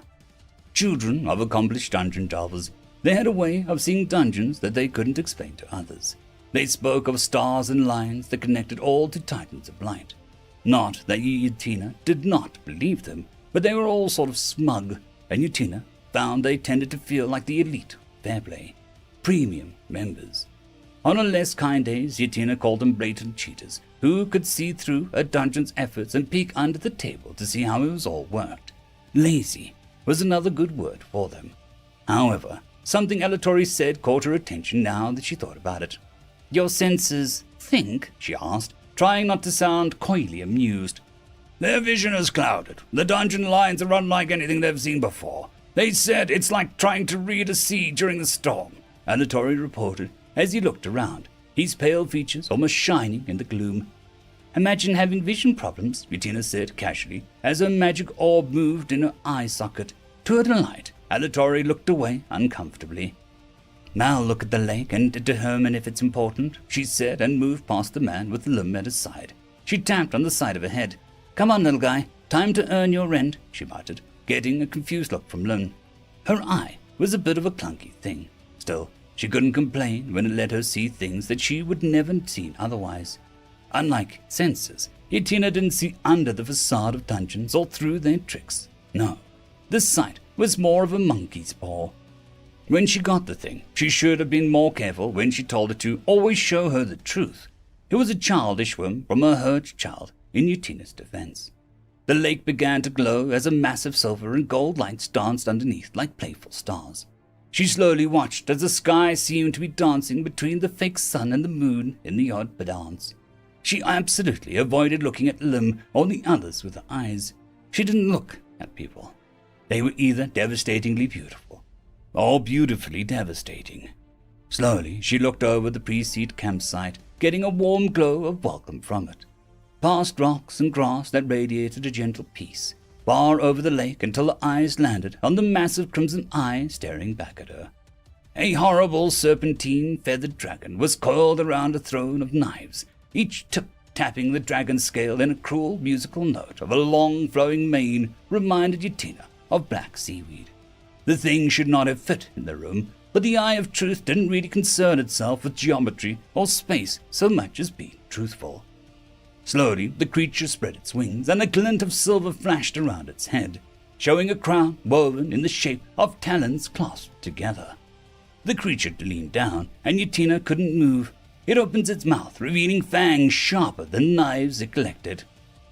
"I will spare your mortal soul," it rasped, and Utina wasn't breathing. "For that knife on the boy's leg," it finished in an almost honking purr. The magic of the eye died down, and she was left staring across the lake at a much smaller duck. However, Utina calmly accepted that she was staring at a potential superboss hidden in plain sight, and looked at Lim's knife, holding it aloft. A knife for our safe passage," she croaked. "Captain," Alatori whispered, concerned as he moved to cover her with his sword half drawn.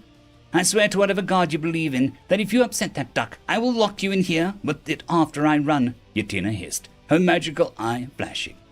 Alatori gaped, then took 3 steps back.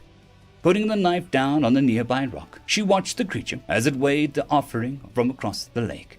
Utina knew that such a paltry distance meant nothing to the duck.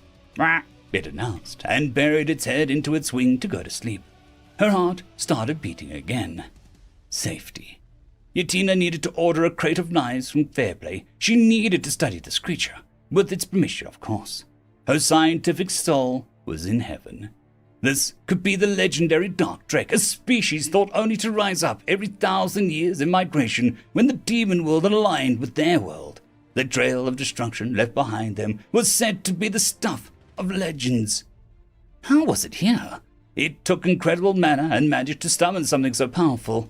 How did anyone summon a dark drake? Quiss paused as he looked down at a bunch of Fairplay people getting grifted by Grim.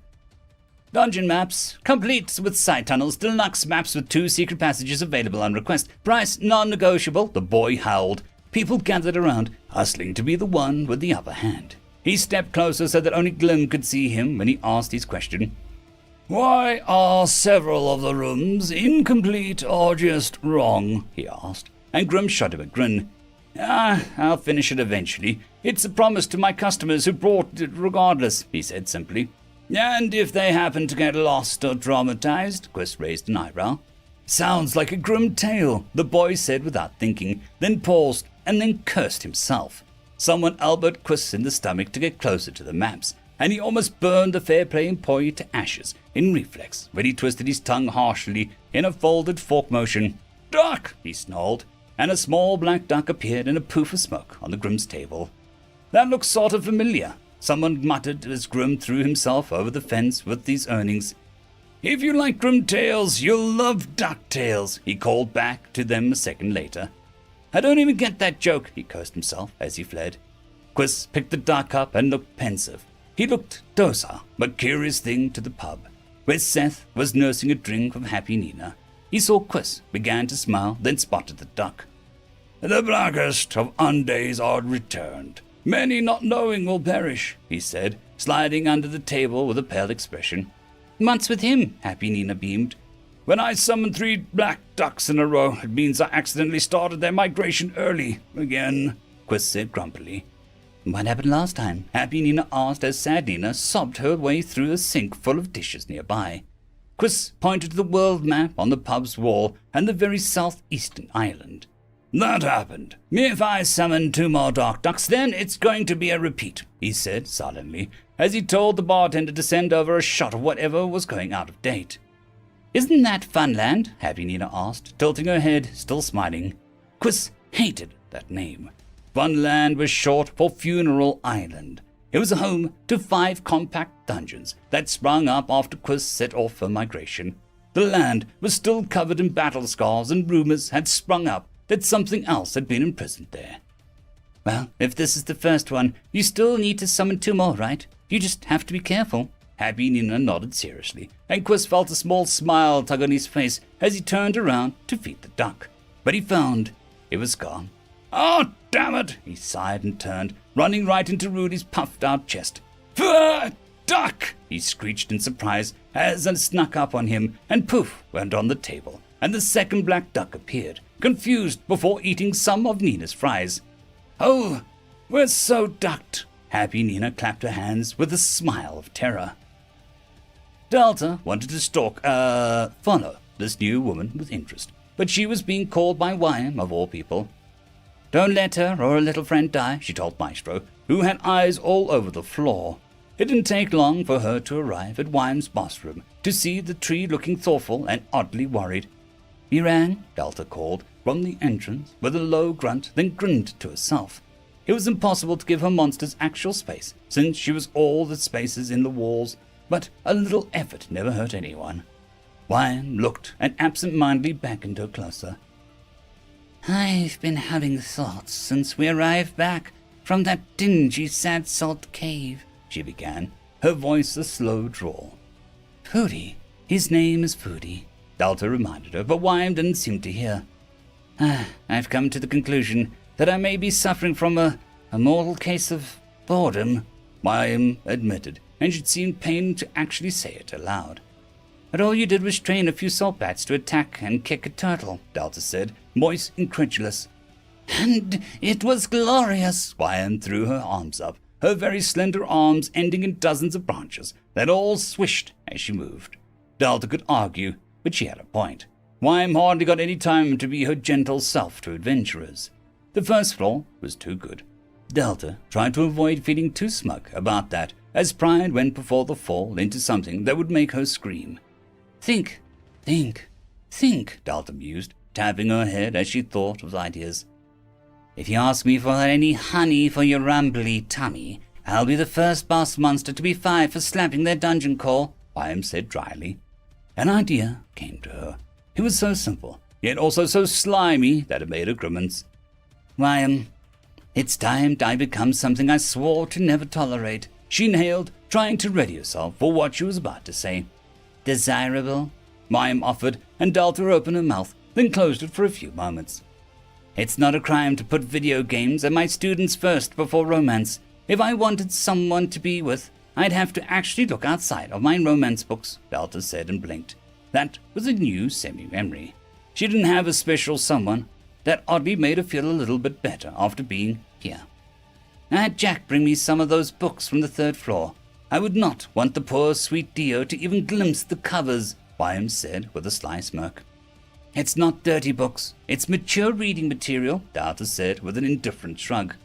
"Mature was books 1 to 3, that one series. Deviant came into the picture from books 4 to 19, Wyam said, and she sounded like she shamelessly read through them all in one sitting. "Anyway," Delta interrupted, her neck burning with blush. "What if I open up Quee's entrance? It gets past Remy's circus to the outside," she explained, and Wyam frowned, turning serious as she turned the idea over. "Dangerous. We cannot risk the Honorable Sir Fran being simply skipped," Wyam said, sounding more concerned about her darling knight than any of the actual 1st floor. "I agree. But if the entrance fee is something that even Fairplay might balk at paying, a ticket that's only gets cheaper every time you reach Fran's room, and even cheaper if you win," Delta suggested. "The price would have to be something even they wouldn't risk losing out on," Wyam said, bending her knees to sweep low to the ground. Delta blinked and then began to smile as something occurred to her. "Captain, you shouldn't," Lim said, and Yatina pulled her head out of the mud, filling the room with a blink. "Lim, this mud is amazing. It's rich in helpful minerals and perfect temperature for usage on skin," she proclaimed, making him infuse a jar of the stuff so she could take it back to her lab to study. It's mud. She's mucking around like a pig, someone muttered in the group behind them. Lim turned with anger in his eyes, but Yutina touched his arm. Alatori turned once and seemed to glare at one man. You can retreat by yourself. I don't care about your opinions, but you will respect the chain of command, he said coldly. But the ducks are... Go! Alatori's voice was even colder now. I'm no fainting damsel, Alatori. I can take a mean comment from a nobody meathead, Yutina said as she stood up, wiping her face of the wonderful mud. Lim eyed the group and would try to indulge his captain as she asked him to join her in having a mud facial later. If he is willing to mouth off to you within earshot, I don't doubt that he has comments about me in private. I don't need insubordination from meatheads, as you call them, Alatori said factually. The rest of his men seemed split in two opinions. The older, loyal sort who nodded compared to the younger, more nervous followers. What's a little mud on your face compared to the marvels we could bring to the world, Yutina said with a smile, and Lim eyed the mud once more, trying to imagine how the world looked to his captain. He sort of wanted to have that excitement for things as she did. The dungeon began shaking, and everyone made rough groups of 3, spreading out as much of the room and corridor allowed. What's going on? Lim called, and Yutina steadied him with one hand as the shaking slowly subsided. Did it form a new floor? One of the blades called in alarm. There was no mana search. We'd all be in our butts if there was a new floor, Lim called, and Yutina shot him a bright smile to show her happiness that he was already picking up her lessons. Lim flushed and tried not to grin like an idiot in return.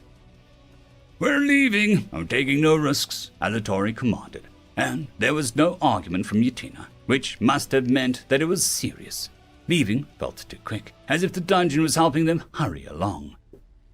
As the group fled the entrance to regroup with the waiting Fairplay members, they all came to a stop as something rose into the air far in the forest behind the dungeon. At first, it was just a pillar of orange mana that spiked into the sky until it began to take a shape of a tree line. Impossible, Yutina whispered aloud, in such a way that her excitement and grin were just as hard to ignore. The orange mana faded until a solid large tree, far bigger than any around, loomed like a giant in the distance. The tree had a strange curve to it, not anything a storm would have caused, but if Yutina blurred her eyesight just a little, it looked like a woman blowing a kiss to the world. A barely visible path encircled the tree, weaving in front and out of dangerous brambles that overgrew the ground all around the base. Yutina insisted she be a part of the first expedition, and Alatori was too shaken to disagree. He, too, knew what it meant for this dungeon to have a second entrance of sorts. Approaching the tree wasn't hard, but one wrong path or misstep had people buried up to their thighs in wicked thorns that sometimes grazed, sometimes nicked. Only the truly hasty got stabbed by them. Halfway up the tree, roughly where a heart would be on a vaguely human-shaped tree, was a round wooden room built into the tree itself.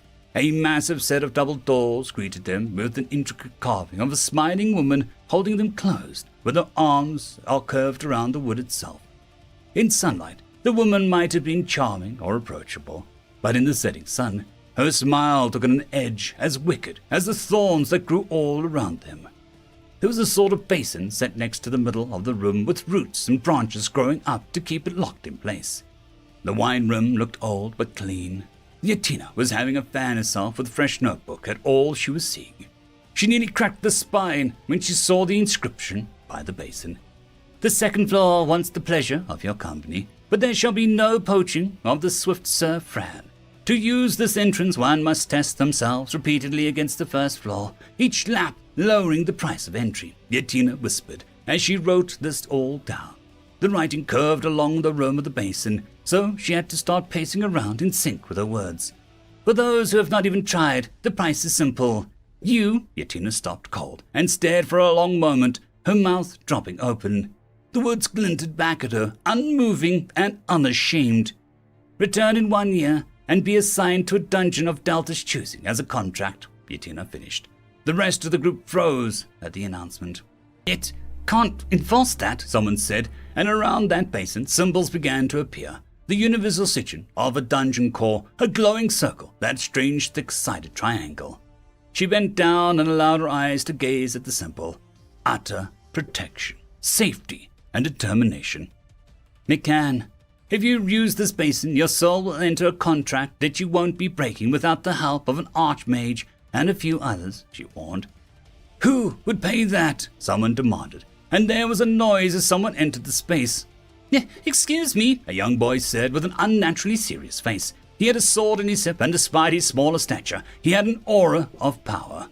He walked in, and to Yutina's shock, he put his hand in the basin without warning, causing the statue of the smoking woman to peel her arms back and the heavy doors to open. There was a strange billowing white mist obscuring the other side to Yutina, and likely any who had yet to pay the price. "Who are you?" Yutina asked, getting a bit worried about the youth in this town. "Alpha," he said slowly, as if listening to someone coming from the tunnel. He eyed Yutina with more attention than anyone else. "Do you know what you just paid?" one of the blades hissed, fear on his face. The boy known as Alpha looked at him with an indifferent expression. "Nothing. The price is for those yet to beat the first floor or make serious attempts. I've been to the third floor already." "I have a free pass," he said simply, and there was a thick silence that followed that statement. "You're just a boy," a large man said, looking furious at the statement. Alpha shrugged and turned away. "This dungeon just wants to lure children in to feast on them. You're being used by a heartless demon," the man spat. The boy paused, then lowered his hand that he was raising to the mist gate. The air in the room changed, and even Yutina, who had no core, could feel the whispers of magic picking up. Yutina had to apologize for Fairplay's rude behavior when the boy turned, his calm eyes taking on a hard edge. He pulled his sword free and buried it in front of the gate, the tip sliding into the floor like a hot knife through butter. "Pull this free, and I'll personally vouch for you and allow you to avoid paying the price. Fail, and the sword will bar you from ever using this entrance, no matter how many times you complete the first floor," he said, his tone firm. The scout swaggered forth and put his hand on the pommel and pulled. Nothing happened. Yutina watched with both deep curiosity and disbelief as the man turned red from the effort as he lifted with his knees in both hands. Her eyes said the sword hadn't been enchanted. It was just that heavy. The scout fell back, his hands red and blistered from the sheer raw tugging he had done. 3 of the scouts tried to lift it together, but it still didn't bulge. Yutina shot Alpha a look, and her eye returned a confusing sight. She was willing to risk looking at someone to get some answers. He was a human being, but there was something beyond strange with his self. His core wasn't just in his chest, deep inside, but it was like his flesh and core had been perfectly merged. Potential could form at any point of his body. No part of Alpha was left untouched, and the sight was beautiful. If Fairplay and his core armaments were a harrowing hacking of the self into a morbid tool, Alpha was evolution of self, a being in sync with the concept of potential. The boy reached forward, and his power, contained tightly like a coiled spring, lifted his sword easily and turned to leave. "Wait," Yutina called, and Alpha paused before looking back. "You can visit the dungeon and ask to be shown around. Doubt I wouldn't lie or even need to. You'd be safe and you'd like it," he said finally, and walked through the mist. The white swirling barrier rippled once before the doors closed behind him. Yutina stared for a while before an odd thought crossed her mind. An extremely evolved dungeon happened to befriend what Yutina was sure was the world's most evolved human being. That couldn't be a coincidence. "Tricks, just tricks," the scout from earlier told himself as he stared at his hands. Yutina knew that once reports made their way back to HQ, she might not be allowed to continue to study the dungeon, and it could be handed over to a more senior researchers. The idea made her feel dread. There was too much happening here, and she would be damned if some stuffy old guy got a miracle. "Captain," someone yelled as Yutina turned to the basin and slammed her hand into it. Now she had the whole year to study this dungeon and her ties to it. After that, she would get to see how this contract business worked. If her sister did it, then Yutina supposed it had to have some massive benefit. Study dungeons, stick it to the smug senior staff, understand her sister, and keep herself involved in all the things. Yutina was quite proud of how many birds she was killing with one stone. From the basin, black thorns made of ink and mana rushed up her arm and into her chest, where her core would be, nestling deep in the remains like a warm snake. The contract failed to find purchase, going dormant seconds later, meaning Yatina had found a massive loophole in the system. But she didn't really have to tell anyone about that, especially her bosses. It was sad that she couldn't do a single drop of magic, but the plus of being a null was that magic just struggled to do anything to her in return. The more finicky and ritualistic it was, the more Yatina just walked all over it. Pure mana attacks were the worst, like dungeon air, but Yatina was happy to glue herself to limb and have the poor lad haul her near-dead corpse around so that she could study the dungeon. Science would wait for no one, and Yatina had been handed a golden ticket to do all the science. I do this so you don't have to, she told the shell-shocked team that had been escorting her. Why? A faint voice asked. We do what we must, she said, trying to sound upset so people wouldn't think it was too crazy. Because I can, she ended weakly. Captain Yatina, someone said with an odd tone, and the others moved forward to bow their heads in respect. Yatina would let them think she took one for the team. But the only team that she was on was Team Science and sometimes Team Lim. The doors opened once more, and Yatina entered the mist, hoping her mana ward would hold. As soon as she was on the other side, Yatina began to hop in place with pure excitement. For science and being selfish, she cried, and took off. End of chapter. I would like to thank the T5 peeps, Cam Maxwell, Casper Arnholtz, Bushmaster 177, Leslie 517, Red Panda 121, Cold War Boomerwaffen, Light Jock, Dragzoon WRE, Lord Azrakul, Severin Cerberus, and Arcadian. Thank you very much. Greetings, ladies and gents, and welcome to this latest narration of the web series There Is No Epic Lucia, Only Puns. If you are new to the series, there is a playlist listed down below in the description, and as always, I hope that you enjoy. Chapter 169. There'll be dragons and worse, mushrooms. Noland's life had not been easy since leaving Durance. The tax system of Villan was not a simple beast, and it only grew more aggravating once dungeons got involved. There was a saying amongst the bankers and taxmen about dungeons. Trying to fit a dungeon into an existing tax code is like asking for a task that never ends. However, it was not the dungeon's fault entirely that Noland was developing grey hairs by the minute. So, my father would happily accept you into the Silver-Ranked Club. Very affluent. It's a fair trade, a young'un with slick black hair and a winning smile told Noland, who was trying to eat a greasy sandwich in peace. Psh, you mean the bottom of Silver-Ranked? You're basically a bronzer, another argued as he tried to flash his credentials. Ignore them, they'll go away, Noland repeated, like a mantra to himself. The dungeon report he made was finally making its rounds in the paperwork ecosystem. Aside from that, knowing that Princess Surma herself was going to make a royal challenge in Durance made the value of the dungeon skyrocket. There were also other factors in play. Someone with a lot of cash was setting up to buy all the land around Durance. The amount was monstrous, but the tender was legal, and that was all Noland cared about. It did mean that Noland was in a position to shoot up from his bronze tier membership as a member of the bank to someone with actual power. Noland honestly didn't want it. He liked wandering the country and discussing business with people, making sure the country wasn't being drained by the ill-intentioned, while also making sure the people got their due rewards. A simple overtax being fixed could make someone's month.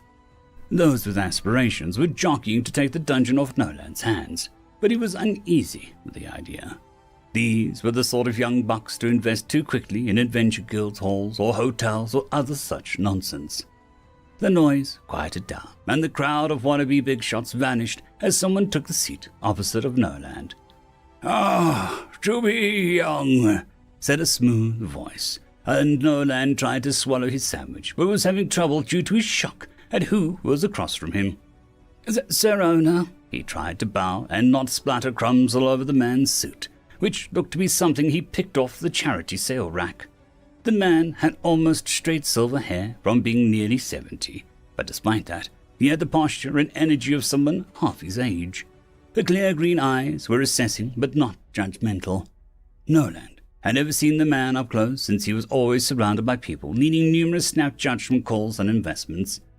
"You may call me Ned," the owner said kindly, and Noland felt like he no sooner could do that than spontaneously fly. Ned Happy was the sort of man who seemed to wear cheap but comfortable to a personal level. The man had revolutionized Verloon's banking system since before Nolan had even been born. Some say that before Ned and his brother, the kingdom's taxation was predatory beyond belief. It was one of the many civil wars between the kingdom's previous king and queen. The pauper king who fought for the rights, and the gold queen who said, "Let them eat grilled pork." "Sir, what can I do for you?" Nolan asked, feeling a bit of dread in his stomach. This felt bigger than he was.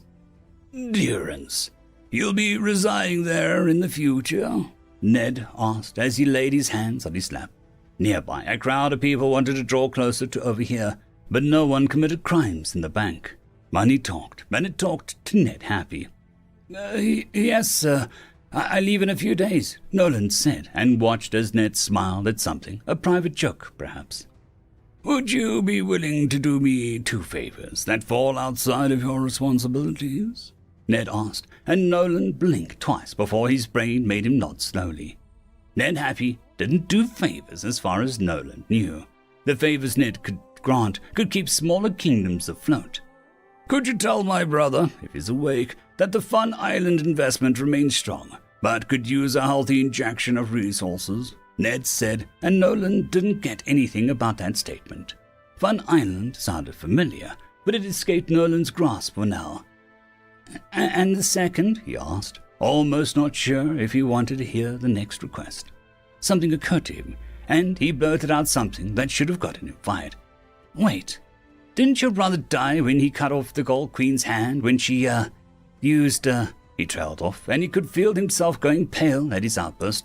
"He died, yes, but he had a fantastic life insurance. No sooner did he die than he popped out of his own skin as a prattling bag of bones. I was furious because I opted for the Spectral Ghost package, but I didn't think about the ability to wear size 0 suits. I could save so much money," he sighed. Nolan supposed being a spirit bound to a bank as an eternal owner might have a few issues, but saving money and asking a necromancer make spirit clothes never occurred to Nolan. "But I need you to get the last 20 years' worth of paperwork from the local banker in Durance. I recruited him when he proved to be good at sniffing out blood money. But even I have to say that 20 years is long overdue for a report," Ned huffed aloud. "I don't remember a bank in Durance," Nolan muttered to himself. "Not surprising. The locals don't trust the establishment, so to speak. I dare say that Vaughn has very little to do in his time there," Ned explained, and Nolan raised an eyebrow at this. "Forgive me for my lack of insight, but then why have a bank there at all?" Nolan questioned. Ned smiled. "Because the town must have a bank," he said, and that told Nolan nothing. "Even if the bank serves no other purpose than to deposit taxes?" Nolan asked, just to be sure he understood. "What do you know of the Grey?" Ned asked suddenly, and Nolan blinked at the change of subject. "Not much other than common knowledge. When someone lives in a mana-barren space for a time, their soul and core withers. They become shells of their former selves, only able to repeat familiar patterns or display their most basic traits," Nolan reported. That sounded right in his head. "Quite. It is a bit deeper than that. It's death, the visible show of death of self. Most people can live 5, maybe 6 years in such a state before they crumble. But Durance survived nearly 20. Do you know how?" He questioned, and Nolan wasn't about to say he knew anything about death other than funeral costs. "They created a symbol, a tomb, a near-sentient artificial afterlife that suspended them from breaking down. My lad, Durance is not simply a town," Ned said, his green eyes twinkling. "It's a state of being." "And a town needs a bank to play its part," Nolan muttered. He really had a bad feeling about this town. Knew something wasn't right with these Sea Hakens the moment they invaded the dungeon once more with greedy clicks, tearing all they could put into bags. It reminded him of something, but he couldn't quite place it, as they slaughtered their way through Trinity's first floor with ease. "They come again," Herb said, and Carnage let out a snarl. The first floor was a simple affair, and even the newly upgraded Clover Foxes only slowed the few Sea Hakens down slightly. They had tremendous vitality and strength. They cleaved the massive bone wolf boss, a giant lupin with flowers and vines growing out of his exposed ribcage. New liked it on principle, but he couldn't help but think that Delta would have given it a cool werewolf transformation or the ability to grow minions. What do they want? New asked the Trinity as Doctor continued to harvest samples of the dungeon's rarest supplies to see what could possibly be done for upgrades. Yes, Florida said simply. Dungeon calls? Doctor asked curiously. There was another on this island, a dungeon of earth and golems. They took its core and used it to widen the crack, Herb explained softly. At the risk of sounding like a broken record, the crack? New asked as the invaders moved through the second floor. Unlike Delta's dungeon, these floors were more of a slow transition. The second wasn't that different from the first, other than turning from grass to forest to something closer to marshland. The pool to the deep, a place where seeds grow out of control. Darkness and void, Herb explained. Death and destruction, the coming predator, Carnage added. The end, Florida finished. New snapped his attention back to the Sea Hagen and did his best to peer into them, seeing their seeds were engorged, dark and pulsating. Excuse me, I'll be right back, New said tightly and vanished. Seconds later, he dropped a startled Maharia onto the dungeon floor. Too little mana, the fairy wheezed. We have nearly 19 floors, Herb said, confused, and Maharia glared at the core. Those are rookie numbers, she accused, looking exhausted. Who are they? New asked, steering them back onto the subject, and Maharia closed her eyes, allowing New to guide her senses. It didn't take long for her to also feel the sea aching. Fish people, if I had to guess, the fairy lich muttered. They're a part of your cult, New said with a terse tone, and Maharia scoffed. First, don't be cultist. Not all cult people know one another. Second, I wouldn't let those losers into my group. They smell worse than death, Maharia said with a scoff. They worship the silence, Doctor interrupted.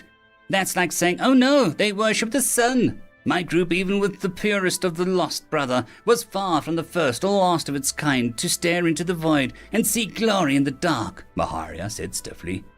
But you could use some lingo to confuse them or make them stop, New asked, trying to contain his hope that he could have a group of murder fish people serving him and Trinity. Maharia looked like she wasn't getting paid enough for this and wanted to object but sighed. Nah, I was getting bored of watching Fairplay run into the same traps over and over anyway, she muttered, before straightening up. Okay, which echo are they worshipping? She asked the room, and blank faces looked back at her. New felt the word itch in his mind. Maharia rubbed the bridge of her fake nose. Her skin was illusionary at best. I can't believe you and Delta got this far, she announced before clearing her throat, sounding bright and bubbly, like she was about to explain a safety procedure on a fast transport. When the lost brother fell into the void, I created what were known as echoes. They're all the brother, but each one is a distortion, a form that wasn't wrong but wasn't true either. The closest echo to have existed was my son, the one whom I served, Maharia said, looking a little sad at her own words before she perked up. Why not pray directly to the core being? Doctor asked, fascinated. Maharia smiled darkly. Might as well pray to a storm or a landslide. The lost brother is not ready to regain himself, so his echoes serve as his intermediaries. Each one has a slightly different flavor. Some are easier to connect to if they match your own point of view. The sun, for all occasions, Maharia giggled. So, this is a cult of the fish people serve as the same god, but their version could be enjoying a hot dog over a burger, New said, wondering why this was bugging him. Echoes. Something about that word triggered something in his system. More like they were vicious and died in combat until their seeds sprouted. And as they had offspring, those seeds refined themselves until one of them was ripe enough to allow an echo to get a foothold in this world. It's not so different from how the sister allowed the gods to be called through stars, Maharia said, sounding bored now. I don't think those gods caused as much suffering as these echoes, New said, and Maharia's calm expression turned furious. Do not speak such garbage around me. The gods summoned can be as destructive as any echo twisted through these fools, Maharia snarled, her eyes flashing. She turned around. The little brother was meant to be here. Those invaders were let in because the child gods didn't care to think about the consequences, the fairy said finally, looking down. Too many echoes exist at the same time in this world. They seek each other and feast until the new beings arises from their corpses, Lou said slowly, his voice distant, and Maharia snapped her head around, surprise clear on her face. Curious knowledge for a system pop-up box, she said slowly, and Lou didn't look at her. Just information in the system if you know where to look, he said stiffly, a bold-faced lie. He had no clue where that information had come from. Do you know of the different echoes? Noctis said after a moment, and Maharia looked at him coolly and nodded. I know some. A lot can happen in the shadows, so many could be gone or evolved. My son, you know where he is, of course. There was the great Virum Eral, which was contained by the great seal far away. I heard Lestus and Lassus were caught in the middle of eating each other and contained. There are dozens more, but you can't expect me to have kept up with them, Maharia said. Sea Hagen's invading, Carnage interrupted, annoyed. They'd made it to the 4th floor already, and only had 2 injured of their team of 20. I can deal with them, Maharia offered, checking out her nails, and Trinity glowered. Unnatural aid we need not. Its temperament as foul as its form, they spoke as one. Maharia turned to the doctor, then looked back at the core in the skull. That's harsh. He's just a gargoyle, she said, mock offended. Maharia, go. Repel them. Do not kill them for now. Trinity needs to learn to be killing machine with my guidance, he instructed, and the Lich's eyes lit up. Oh, can I help? I love murder, she said, bouncing in the air with excitement. Isn't that how you ended up in this predicament in the first place? Doctor asked casually. I'm a creature of habit, Maharia said as she floated off down the hallway. Bloody habits. Okay, play it cool, don't panic, just be natural and easygoing, but not so relaxed that you come off as rude, and definitely don't mention the bees, or the pygmies just yet, Delta said to Alpha, who slowly blinked at her as the strange woman continued to hug the wall along the tunnel, stopping every once in a while to remark on the increasing dungeon alterations. Be cool, but relaxed, but polite, but vague, Alpha repeated firmly. Yes, no, be yourself, you're amazing, but don't panic. Human interaction isn't scary or hard, Delta said quickly, beginning to puff out her cheeks in panic. Alpha was getting mixed messages, but decided that he got the gist of it. Welcome, he said, and the lady Yatina turned to him. Her human eye looked dilated, and her magic eye was rolling in her head with excitement. Don't mind me, you offered me a tour, correct? Do I have your word of protection? Do I need to sign in blood somewhere? The woman asked rapidly, her pen and notebook ready in her hands. Alpha was struck between the hyperventilating Delta and the intense Yatina. Lucky him. Why blood? He asked, confused. He had a gold-grade ritual level skill, but he didn't know so much about the whys and hows of it. Blood carries residue of one's core. It can be used as an intrinsic link to that person. That's how contracts of all kinds work, she gasped. But you don't have a seed, he said, and she wrote that down. Delta gaped at him, and Alpha shrugged. It was true. Seed, not an incorrect name for it. Dungeons are biological factories and creatures, so for them, would it be truer to say that it's a seed rather than an expanding core? She wrote down. Slowly, her pen stopped. So, I don't have a core and thus aren't contract bound. Do you want me to leave? I did technically cheat, she said slowly. I like that kind of cheating. Being clever, but not being rude about it. She's even apologetic about it. Delta waved her hands. It's fine, Alpha translated. Sorry, I didn't introduce myself earlier. Yatina Haley now Concord Filmina, at your service. I work for Fairplay as a captain of the 5th Research Division, she bowed, then looked bothered by something. I didn't bring a second tribute, she muttered. 24-hour period, Delta waved off. Alpha told her not to worry about it and looked uncomfortable as he gestured to the tunnel. Welcome to the tour of Delta's 2nd floor. You're currently entering from outside using Quee's tunnel to the 2nd floor, he said, voice monotone, but despite his nerves, Yatina was eating it up, writing everything down. She raised her hand and Alpha felt a weird flush. He was the one that was supposed to be raising his hand for questions. This felt weird. Yes, he said. and she had a pen poised. How old is this tunnel? What is the etymology of the word qui? Is it an event or a person? She questioned. Not that old, derived from the shortening of queen, and qui is a person, Alpha said quickly, and shuffled down the tunnel. More energy, Delta encouraged. Alpha picked up his pace. I didn't mean actual energy, be enthusiastic, Delta corrected herself. Enthusiasm. He could do that. With Delta, he could try. He turned and Yatina nearly fell over her own feet, skidding to a stop. They stared at each other and actual anxiety set into Alpha, and he spoke on autopilot. Delta's dungeon has over 1,000 unique mushrooms and pots, he blurted out. No, Delta screeched. Wow, Yatina wrote down. Alpha, I don't have 1,000 mushrooms, Delta said and trailed off, as if she just remembered something that she dearly wished she hadn't. Be right back, don't panic, she said, panicking as she vanished. Delta appeared in the secret garden between floors. She hadn't been here since Hero and the Black Hole Pickles. She had an upgrade that meant that it could be done its own thing. And since it was sort of an error room, the system didn't have proper notifications for it. Hero looked up, looking casual as he read a book from the 3rd floor. Mother, he said warmly. Hero, have there been any weird things going on here? She asked seriously, and the raid boss blinked. Define weird, he asked slowly.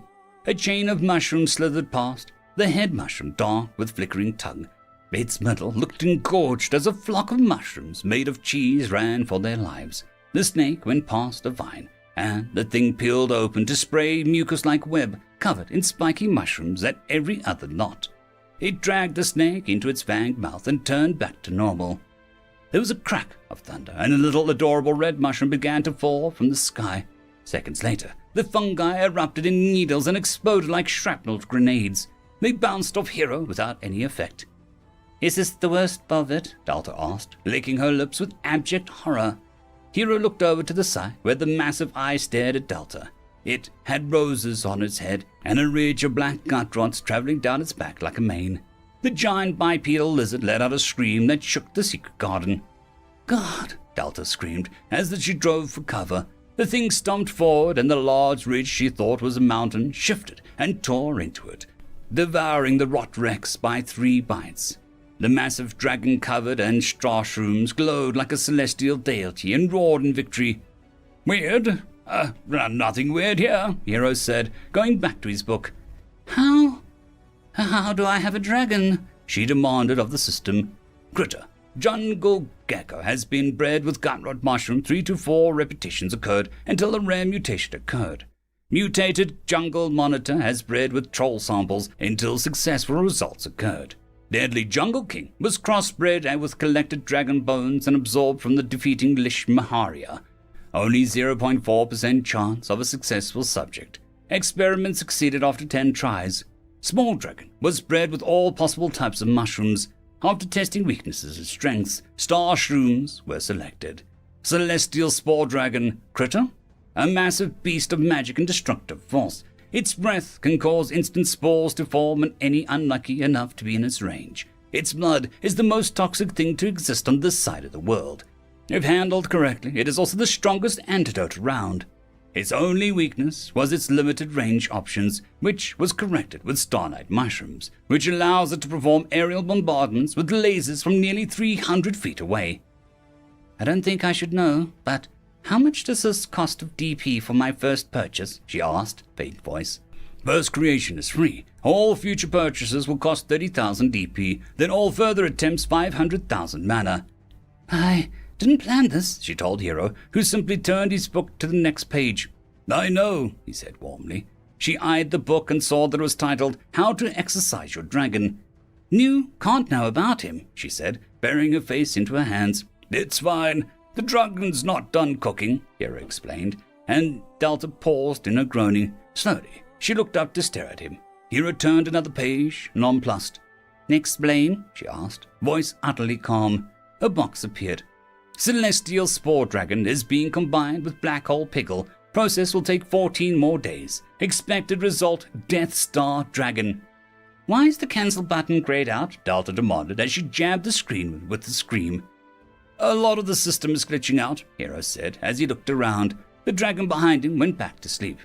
I just need to make it do something else so it doesn't evolve further, she said. trying to remain cool as the two high-end raid monsters relaxed nearby. She smashed buttons and dragged icons over and away from the dragon. After a few seconds, a second slot began to tick as she accidentally began a second combination. "I can fix this," she cried. She dragged the screen out as if to cancel it, and the screen expanded 3 more empty slots. "I'd quit while you were ahead," Hero warned, but he seemed amused to watch the chaos. "If I fill it with other orders, it'll lag and stop," Dalta whispered in blind panic. Like a mushroom and a spider, a piggle and a fish, a piggle and a skeleton, a piggle and a spider. This should really slow it down. A black hole piggle and a bob. She slid down the screen, sweating and breathing hard. "What have I done?" she asked aloud. A new screen popped up. "Due to creative design and adding over 30 new monster designs to the system, you've gained a reward. All current and future monster creation times are reduced by 10%. "I'm the architect of my own demise," she said, with a hollow tone. "But you're really good at it." Hero complimented her, and Delta curled into a ball of shame. "Monster designs are now being shared on the Delta network. And this gate is designed to keep people out. Its purpose is to remain closed against any intruder's efforts upon it," Alpha explained, and nearby Qui drooled on himself as he snored. Yatina was sketching the gate with glee and joy. "Amazing," she gushed. Alpha felt like he was padding an essay. "The gate is made of metal, as wood was too easy to break," he went on. "At least this science lady was having fun." "Go to hell, I'm saving my captain," Lim told the joke-off Alatori. "You're one boy versus an unknown dungeon. Yatina's choices are her own, but you can't seriously think that you can make it further than anyone else," Alatori said, and Lim looked smug.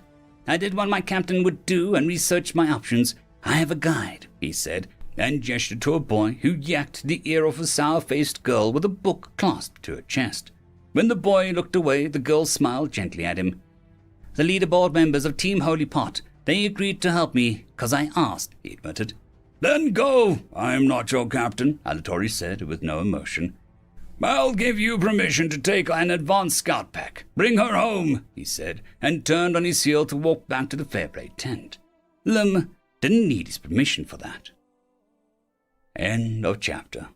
I would like to thank the T5 peeps, Cam Maxwell, Casper Arnholtz, Bushmaster 177, Leslie 517, Red Panda 121, Cold War Boomerwaffen, Light Jock, Dragzoon WRE, Lord Azrakul, Severin Cerberus, and Arcadian. Thank you very much. Greetings, ladies and metalgens, and welcome to this latest narration of the web series There Is No Epic Lucha, Only Puns. If you are new to the series, there is a playlist listed down below in the description. And as always, I hope that you enjoy. Chapter number 170, The Shattering. Qui was a fascinating creature. As a humanoid spider, he had the agility of a spider, but the thumbs of a person. Truly a deadly combination. Yatina could see that it was an intelligent design. And to her excitement, this monster was already proving to hold massive evidence for one of Yatina's personal favorite hypotheses in the dungeon study circles. In a paper titled The Monster King and I, the famous monsterologist Lady Ettenborg had a theory that monsters in dungeons would eventually reach total sapience with wants and desires. Qui had all of this and more. "Man, this is how I vague," Qui announced, back against the gate while flashing his hands around his head in a strange hypnotic dance. "It's what," Alpha tried to correct, but Qui was vagued away, not listening. "Vague, vague," Yatina said, trying to match the movements. She was sinking herself into a new dungeon culture. "Qui, we should be moving on," Alpha said, and the teen spider turned with a smile. "Will you be swinging past Master Maestro?" he asked, and Yatina made a note of that name. Perhaps some leader man spider. What could a Spider-Man do? "Out of the way. Delta wants to show off the second floor to someone willing to listen, and I've to explain things," my Alpha said, and Qui winced. "Alfie, I love you as much as family can, but you put the yawn and kill me now," Qui said, fingers snapping at once. "There's no yawn in that sentence," Alpha said with a frown. "Perhaps two guides, then. Science thrives on multiple points of data," Yatina said brightly. Qui leaned back and put his arms behind his back. "You sure you don't want some private tour guiding?" he asked, flexing to show the scrawny torso. Yatina smiled weakly. "Might feel bad about brushing Alpha off." She tried to let him down gently. It never ended well when someone tried to put the moves on her. Yatina was attracted to people's souls. She saw the physical flesh as something to look past. It hurt when good people felt like she didn't like them because nothing happened when they tried to do something. She stopped trying to explain how it wasn't their lack of beauty, but it was her lack of interest in such things. I'm not upset. I'd prefer it if you told me you wanted to go off on your own, Alpha said bluntly. So, this gate, how does it work? She asked loudly, needing to move the flexing boy spider and indifferent young man onwards before she upset someone. Oh, it's pretty neat. It's pretty tough, so it can take a serious beating, but to open it, Qui said, and led her to the main part of the bunch of cipher dials were placed. Different lengths and different letters, too.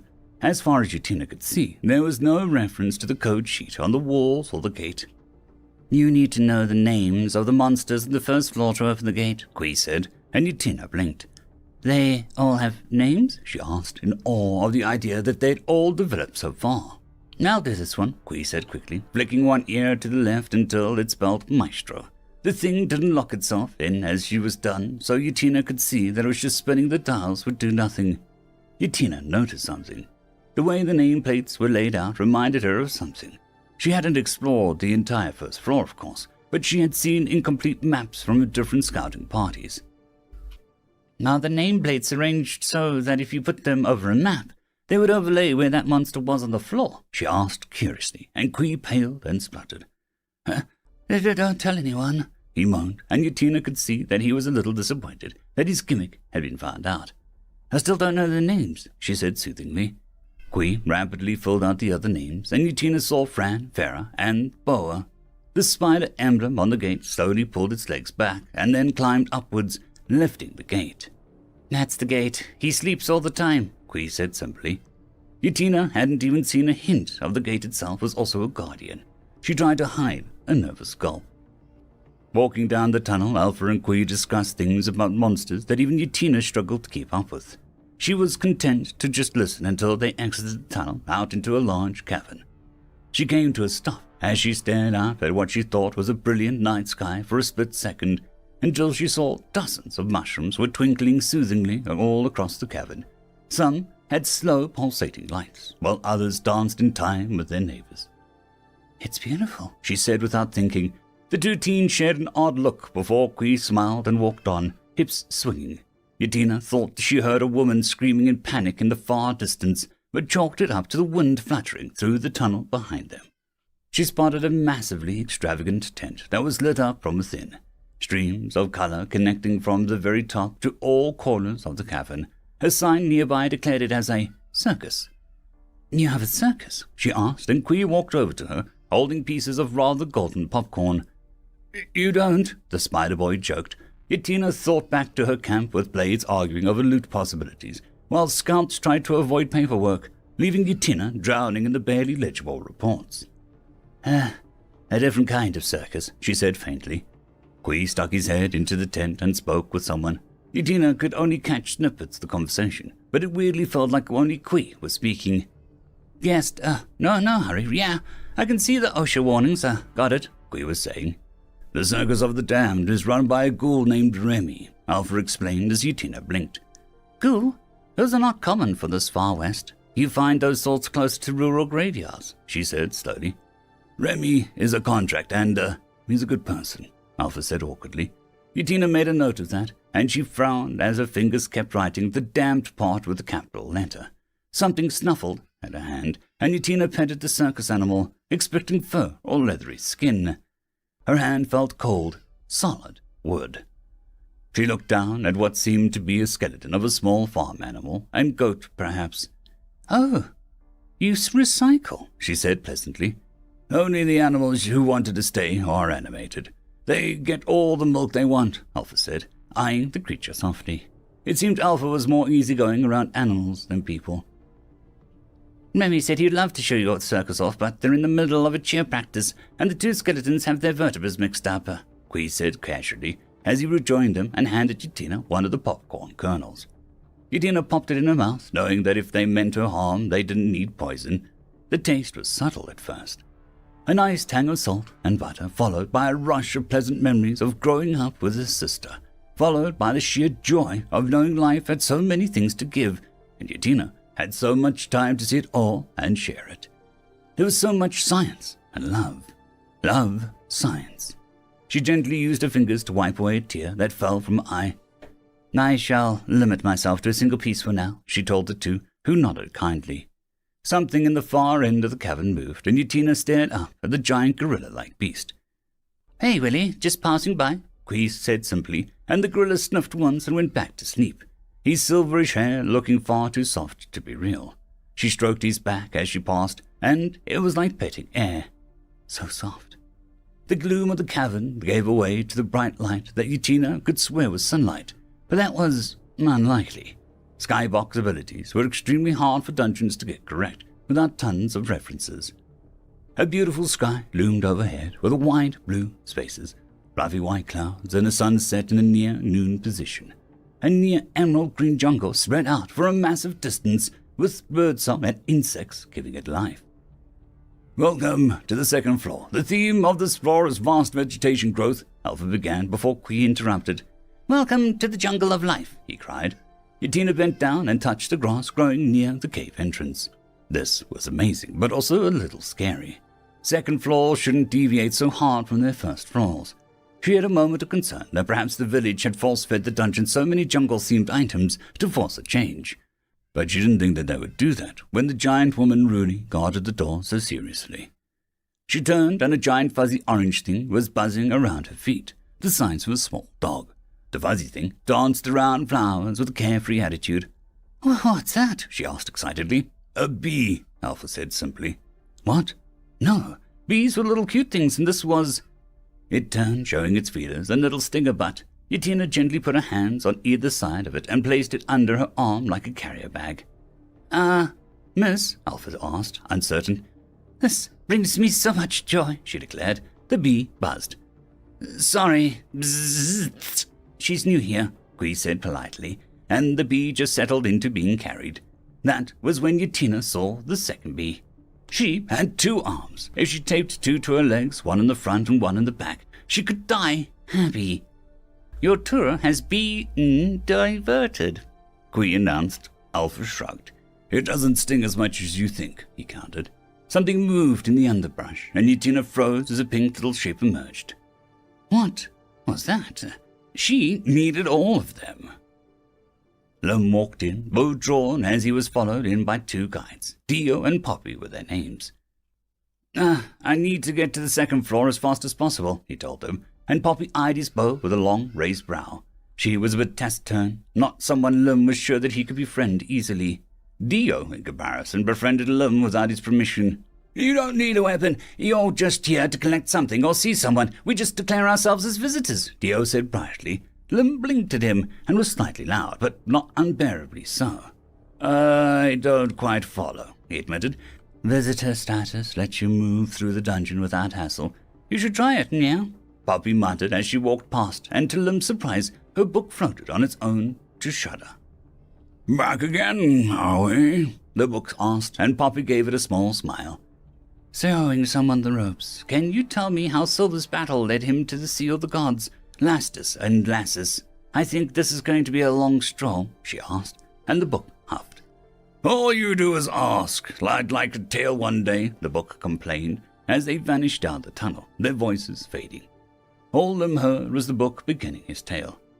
Silver, in his rage, travelled east in some unknown manner, following mana veins to track this object of madness. Dio patted his shoulder. Poppy is shy. Don't take it personally, he said with a bright smile. Lum couldn't help but smile back. You're really doing me a solid, Dio. Most people didn't want to help because I was fair play, he admitted. I really made friends with Gus, sir. I don't mind, Dio promised, and Lum didn't know anyone called Gus in fair play. He shrugged the comment off and followed Dio to the spider room, in which the webs moved of their own accord to form a clear path through. Lum stared at the ease which Poppy moved on without hindrances. He turned and nearly screamed as a phantom spider moved down the wall and approached them. Dio waved, and Lum desperately wanted his bow. With quick movements, the spider put 2 knitted caps on their heads made from fine silk. Oh, this will be lovely for the winter, Dio exclaimed. Lum wasn't going to make it to winter if his heart didn't stop beating so hard. I have something I wanted to ask you, Chef, Rudy said as the man brought her lunch and a drink from the pub. The handsome fellow tilted his head, and sometimes Rudy wanted to chill with Seth, and other times she wanted Chris to waltz by so that they could shoot barbs at each other. "My answers are for yours to pilfer," Seth said with a small bow. Rudy sipped her beer, remembering how innocent children were coming and going out of the dungeon. She did not want to face Isanella after Dio walked out and saw Rudy showing Seth how fluent she was in tongues. "Your kingdom, it's down south, right?" she asked, and Seth translated her words in his head before responding. "It is," he agreed, and sat down on a nearby stone to join her for a moment. "In the shattered left," she pressed, and Seth hummed. "My home is complicated," he said slowly. No shit, it was complicated. "I skipped history lessons, but why does most of this world speak one language, but the shattered left has like 16 unique languages?" she pondered. Seth stared at her, and he seemed to decide that she wasn't being malicious or cruel, relaxing slightly. "The shattered left is not just simple, not physical alone. When the old home was cracked, the people broke too. Pieces of some went one way, ideas and words another. We were a shattered nation," Seth explained, trying to keep his tone as elegant as possible. "What people's words got shattered? How did that happen?" Rudy asked as she slowly ground a stone over his sword's edge. Magma was getting rusty from boredom. "Too many Yasuk," he said and frowned, trying to think of the right word. "Too many starborn." "Gods?" Rudy blinked. "Yes. One tribe needed sun, bring a god. One wanted rain, brought a god. Another to control rivers, god. Arguments appeared, gods used to settle. Villages went to combat, gods used to end," Seth said, looking down at his hands. Rudy just stared at him, not even eating her leg of lamb. "People couldn't resist. People uses heart and body will to call gods who were king of gods. Killer gods, gods of gods." Seth's voice went somber. I'm sorry. Well, but what happened to all those gods?" Rudy asked, engrossed now. "The Kaglan emerged and struck them down. Home was taken from us to heal the wound in the skyflash," Seth said sadly. He saw her puzzled look and waggled a finger at the sun. "We do not send thoughts of soul to them, but they are, as you tell, gods. This land's gods," he said, and Rudy nodded slowly. "The sister came, kicked ass, and took your words away," Rudy frowned. "Must have. With words we call more gods. Know the right tongues and promises. We go to death in combat again," Seth said bluntly. "So, you can't have any gods down there? I don't see the appeal in them, but I'm not against them. Well, until now," Rudy admitted. Seth smiled at awkward phrasing.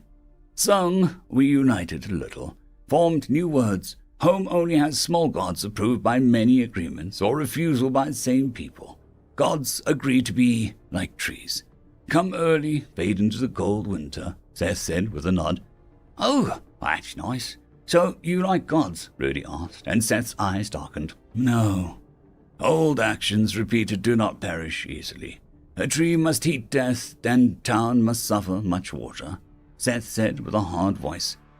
"I know about the tree from Quest, but what's the business about town?" Rudy questioned as she downed her beer. "Gods are not supposed to stay. I will not give my permission for another shattering. If town will not admit their crimes, there will be no more town. More words will be washed away. No more shattering," he said, and stood up. "I thought this town was as close to the old world tree. How does it have anything to do with the shattering?" Rudy also stood up. Seth eyed her and hesitated for the first time. "The pretender of wood is not right for his crown. To wear it, the tree uses the Joseph gods to get power of might.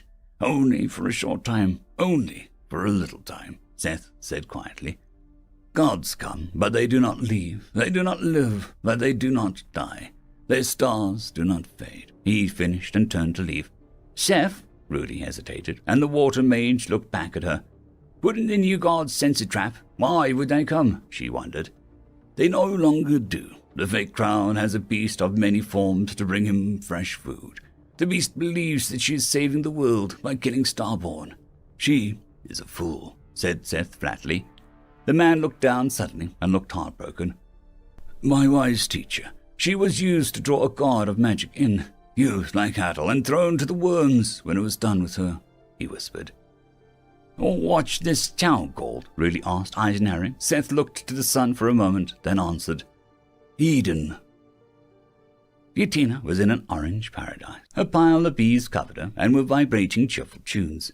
Alpha had put her on a piece of large bark and was using a magic rope to simply drag her along as Yatina vibed. To the left is a tree that looks slightly bigger than the one to its left, while on its right is a nice rock, Alpha intoned, and Yatina could imagine it. Damn, what a fine boulder. And now we have arrived, Alpha said suddenly, and the bees began to float away. My fluffy tomb, Yatina cried. The bees joined an astounding number of others as they toiled around a waterfall of delicious-looking honey that pooled into large lakes around the massive central stone plateau. Streams of red, blue, green, yellow, orangey purple, Reupload, and more made the scene magical as fields of flowers grew in between each pool with vibrant hues. She read one of the signs near the pool. Red makes you hyper, yellow makes you see things, green soothes, blue excites, purple orange invites creativity, and white honey is only taken with the permission of the queen. Ignoring this advice might lead you to sleeping with your coworker, dancing to songs that no one likes, being annoying, being barred from the dungeon, having a midlife crisis, crying, missing the boss fight, running late with toast in your mouth, and or potentially exploding. No. Looking back at the sign, she read another note. Or do what you want. I'm just a sign. New signpost number 45. The honey is sourced from local bees who produce anywhere between endless and a lot of honey. Alpha gestured to a hive of activity. I'd like to turn buttload, Yatina offered as Quee swam in the green honey with a sigh. A buttload of honey. The leader, Queen Lizzie, the first of her name, is the one in charge and has been known to host some honey sampling contests for the locals. Judges include Druid Divina, Old Elder Frog, Giant, Rail, Luna, Rennie, Bob Once, and more, Alpha said with a final nod. What does the white honey do? She asked, and Alpha smiled a little. It allows you to be content with yourself for 10 minutes. It's made from the golden popcorn and distilled to purer form, he warned. How content? Yatina made notes. Rumors say that it's enough to make you feel no shame in awkward teenage year memories and even able to smile a little, he said, and Yatina eyed him. She didn't feel any shame in those years. Shame required other people to even consider her worth thinking about it at the time. Still, this was so much fun. The bees filled a little case with the 3 samples of pulls, and she collected it from the gift shop they had with the picture of a bee in a witch's hat. It was called the Spelling Bee. What's next? She asked excitedly, and Alpha thought about it. Let's go see Bob. I like Bob, he decided. Yatina couldn't wait. Is Bob more family? An uncle? She asked excitedly, as she put her honey samples in a safe bag. He's something, Alpha agreed with an odd smile. End of chapter. I'd quickly like to thank the T5 peeps. Bitmori, Terran on Air, Cold War Boomerwaffen, Severin Cerberus, Red Panda 121, Leslie 517, Bushmaster 177, Caspar Arnholtz, Cam Maxwell, Lightsjock, Dragzoon WRE, Lord Azrakul, and Arcadian. Thank you. Greetings, ladies and metalgens, and welcome to this latest narration of the web series There Is No Epic Lucha, Only Puns. If you're new to the series, there is a playlist listed down below in the description. And as always, I hope that you enjoy. Chapter 171, Maharia Will Free You. She went in of her own accord. This is not a logical response. Someone said. Helatori turned and put back a snap as he took a long breath. She is a captain and knows even more about our operations than others of her rank. We still don't know how developed the dungeon call's absorption process is. If we lose her in any way, the dungeon can know our every squad. Our operations, secrets Captain Yatina gained over her years, he told another captain who was barely fit for the position. She was also, not the worst person to be around, Helatori had to admit. Core absorption? The dim-witted man asked, looking lost. Helatori stared at him. This was the sort of information basic scouts knew. A dungeon gets many things from absorbing people who die within their grounds, resources, new minions, special abilities, and more. One of the rarer things it can get is a recollection of the knowledge of that person held in life. Some dungeons don't do it, while others can download someone's entire history, he said, strapping a sword to his hip, and the commander's tent seemed to intent on being too stuffy. He turned, face devoid of annoyance he felt inside. This is why we don't send our best, our most experienced, or our commanders in. A surprise knife in the neck, and a dungeon suddenly becomes a rival who has access to our processes, our thoughts, our responses, our abilities, and far more, he stressed. Captain Utina lacks a core, a rather black mark on her record, so I doubt that we need to worry about that, another person said, and Alatori looked up at the man who looked to be in a foul mood. Impressive for someone who should have been devoid of emotions in an effort to make a core weapon. Commander Kayleen, Alatori bowed, frowning as the man seemed to have a heavy stink of cheese on his breath. He wasn't aware the commander was a fan of cheese snacks.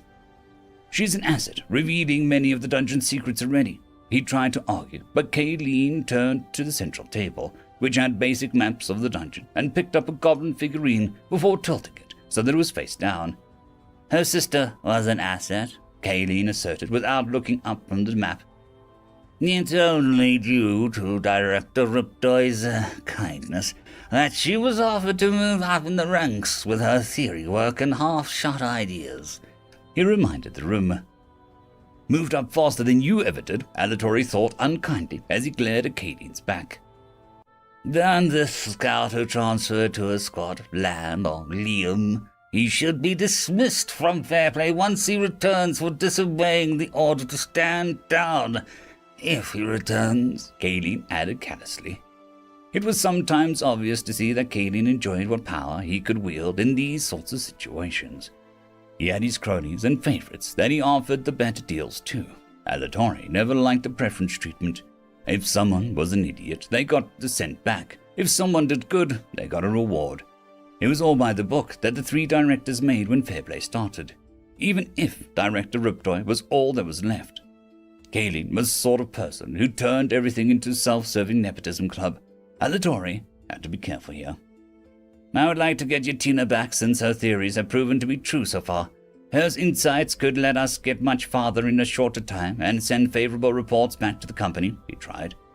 After all, if nothing else worked, going above Kayleen might. The directors didn't have badges. They didn't need them. There was still a host of people above Kayleen, those with 5 fingers on their badges. 5 people who handled most of Fairplay's day-to-day business. Kayleen paused and honestly seemed to consider this ramifications of finally getting good reports out of Gerance. You have a point, Captain Alatori, he said, and Alatori internally let out a sigh of relief. This could be a good time to test one of our newest weapons that was come out of the research department, he announced, and turned to the door to walk out. But wait, Commander Kayleen, Alatori took a step forward. You don't mean the Hellion Robot series, he asked, a sick feeling in his stomach growing thicker by the moment. He didn't know much about the project, but he knew the automata were designed to be replacements for common soldiers. No, Captain, Kayleen tutted, as he turned to look over his shoulder with an odd gleam in his pale eyes. I prefer he-row units, he corrected and left the room. Alatori hoped for the first time in a long time that the dungeon under their feet was not evil, that it would protect Utina, that it had a heart. Such wonderful luminous flesh, Utina said as the massive worm named Bob laid across the shallows of the waterfall, allowing a soaking wet Utina to run her hands all over his body. Marvelous! Alpha watched from the shade of a tree, occasionally having to ward off a pygmy from getting too close. I'm back, Delta said as she appeared out of thin air. Alpha blinked at her stiff body and face contorted into dismay. It reminded her of when she used to have so much homework to look over. She? Miss D? Alpha shook the impeding headache to speak. Are you okay? I accidentally made a god dragon, she muttered. Alpha could accept that. Delta was more of an explosive growth compared to his own constant but steady gains. She's weird, he nodded to Utina, which made Delta perk up at that sight. She is? I love it. How's the tour guide business going? She asked him, and he shrugged. I keep going off on unrelated subjects that spiral out into non-related things. Qui took over for the most part, he admitted. You'll get better if you keep practicing. You don't see the world the same way as a lot of people, and that's not a bad thing. Don't feel bad about it, Delta praised with a wide smile. Alpha shrugged, not feeling bad at all, but just found people weird and the facts really neat. Delta went to say something when she paused. She frowned as she stared at Utina. What's wrong? Alpha asked. Then Delta was quieter when she answered, turning from a relaxed to slightly more serious. Her mana protection is wearing down. She'll begin to experience mana poisoning soon if she doesn't get out of the thick dungeon mana, she explained, as she seemed to be able to see things no mortal person could. It was as if being a dungeon granted Delta an extra 3 senses. Her entire dungeon, some sort of system and people, their souls and seeds. Is there nothing we can do? Alpha inquired, as he looked over the excited woman, who kept scratching some special spot and bob that made the giant worm gurgle with joy. There's a few things. My mana well would do something, but I don't know what it might do, she admitted. And to get her that far down means wearing her protection down almost twice as fast, she added. Alpha could see this was upsetting Delta, so he turned to Utina and used a feature he had never used before. A second later, his power engulfed Utina, forming a shared bond in which his passive buffs affected her. He didn't target people's seeds, but their souls, their being. It would affect seeds, but Alpha was designed to fight the silence. That came with an inbuilt protections. Utina let out a yelp as the party bond formed between them, and Alpha felt so uncomfortable having someone inside his aura. It felt too intimate, too much, but he held on stubbornly because it would help Delta. Alpha's system party mode. All experiences are shared. 10% of Alpha's defenses are added to party members. Mana resistance increased. Lack of core. No specialty ability granted. As party is formed and held, Alpha will gain 3 new skills from Utina. Turning, he saw Delta gaping at him. Should keep her going, he muttered, and Delta only nodded for a moment. Less than an hour to almost half a day, if I'm reading this right. You can just extend your power like that? She asked, sounding deeply impressed. It spreads really thin if there's too many people. It's for a party, not an army, I guess, he said, and Utina turned as she seemed to be feeling a rush of power in her body. Alpha, I'm experiencing the need to punch trees and do menial tasks, she cried out. That goes away eventually. The tree part, he called over, wincing at his own early days where he just punched everything. He woke up in a sleepy village, and even with his strange powers, it didn't seem too bad. It didn't seem so hard. A town that seemed to speak entirely in fixed phrases and repetitive speeches. Alpha soon learned that it was a quirk of the shattered left islands. Massive language shifts occurred every 3 steps. Then the village was destroyed, and Alpha fled. Funny, looking back at it, Alpha sure had to run a lot before meeting Delta. Now let's get Miss Utina too. Delta paused, then blinked. We have guests, she said with surprise, Alpha's hand tightening on his sword. I can deal with them, he offered, and she shook her head with a smile. It's Dio, Poppy, and some poor fair play boy they're escorting, she said, crossing her arms in a thoughtful look. They're in tour mode, so it's not even needing me to get involved, she admitted, but Alpha could see the urge to do something growing in Delta. I can take Miss Utina to the 3rd floor and the well. I only need to show her a few other places, and we can move on, he offered, and he suddenly wondered where Kui was. The spider boy had wandered off when he saw Utina was getting involved with water. Kui didn't do wet. Today's a busy day. I wonder when Nu will be back, Delta giggled as she floated off with a pat on Alpha's head. The contract was growing more solid by the day. The hunting leader, Seahagen, raised one webbed hand as they continued to prowl along the pathetic dungeon's floors, pillaging it for all it was worth. Soon they would make a final push to claim the siblings' tiers, as the others called dungeon calls. One had already fallen to their attacks. Another to the north in the salt caves would be there soon. This one had not put up much of a fight, but it had improved a little. It swatted aside another one of the annoying venomous plant foxes to the side. It would still fall. The group stopped as they came to the 5th floor bathroom, where they knew some weak bulbous plant with fangs would be waiting for them. But to their unease, the room was empty. A giggle sounded out. I thought that you would be the same rank as I, the human-sounding girl called out as a figure slowly floated out of the shadows. A tiny, defenseless creature appeared, and the Seahagen let out a collective hiss that rattled the room. She was the size of a large insect, with human hair that looked to be spun from gold. Her eyes danced with mirth, and she seemed to sway and move to unheard music.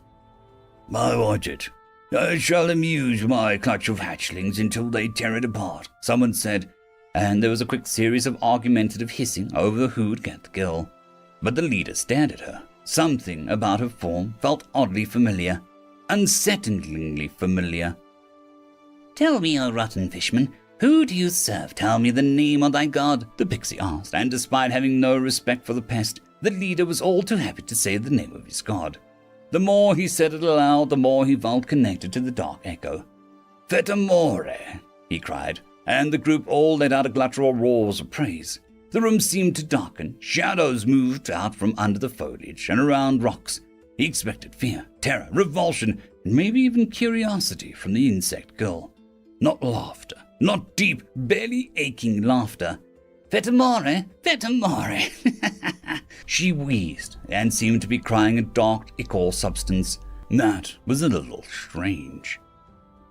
I'm supposed to be impressed by an echo so weak that it needs dumb fish people to worship it out of some god-forsaken island to get any power. Her laughter trailed off into an insulted tone.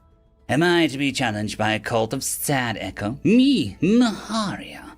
She demanded, and to the leader's shock, the shadows around the room writhed, then retreated as new force rose up.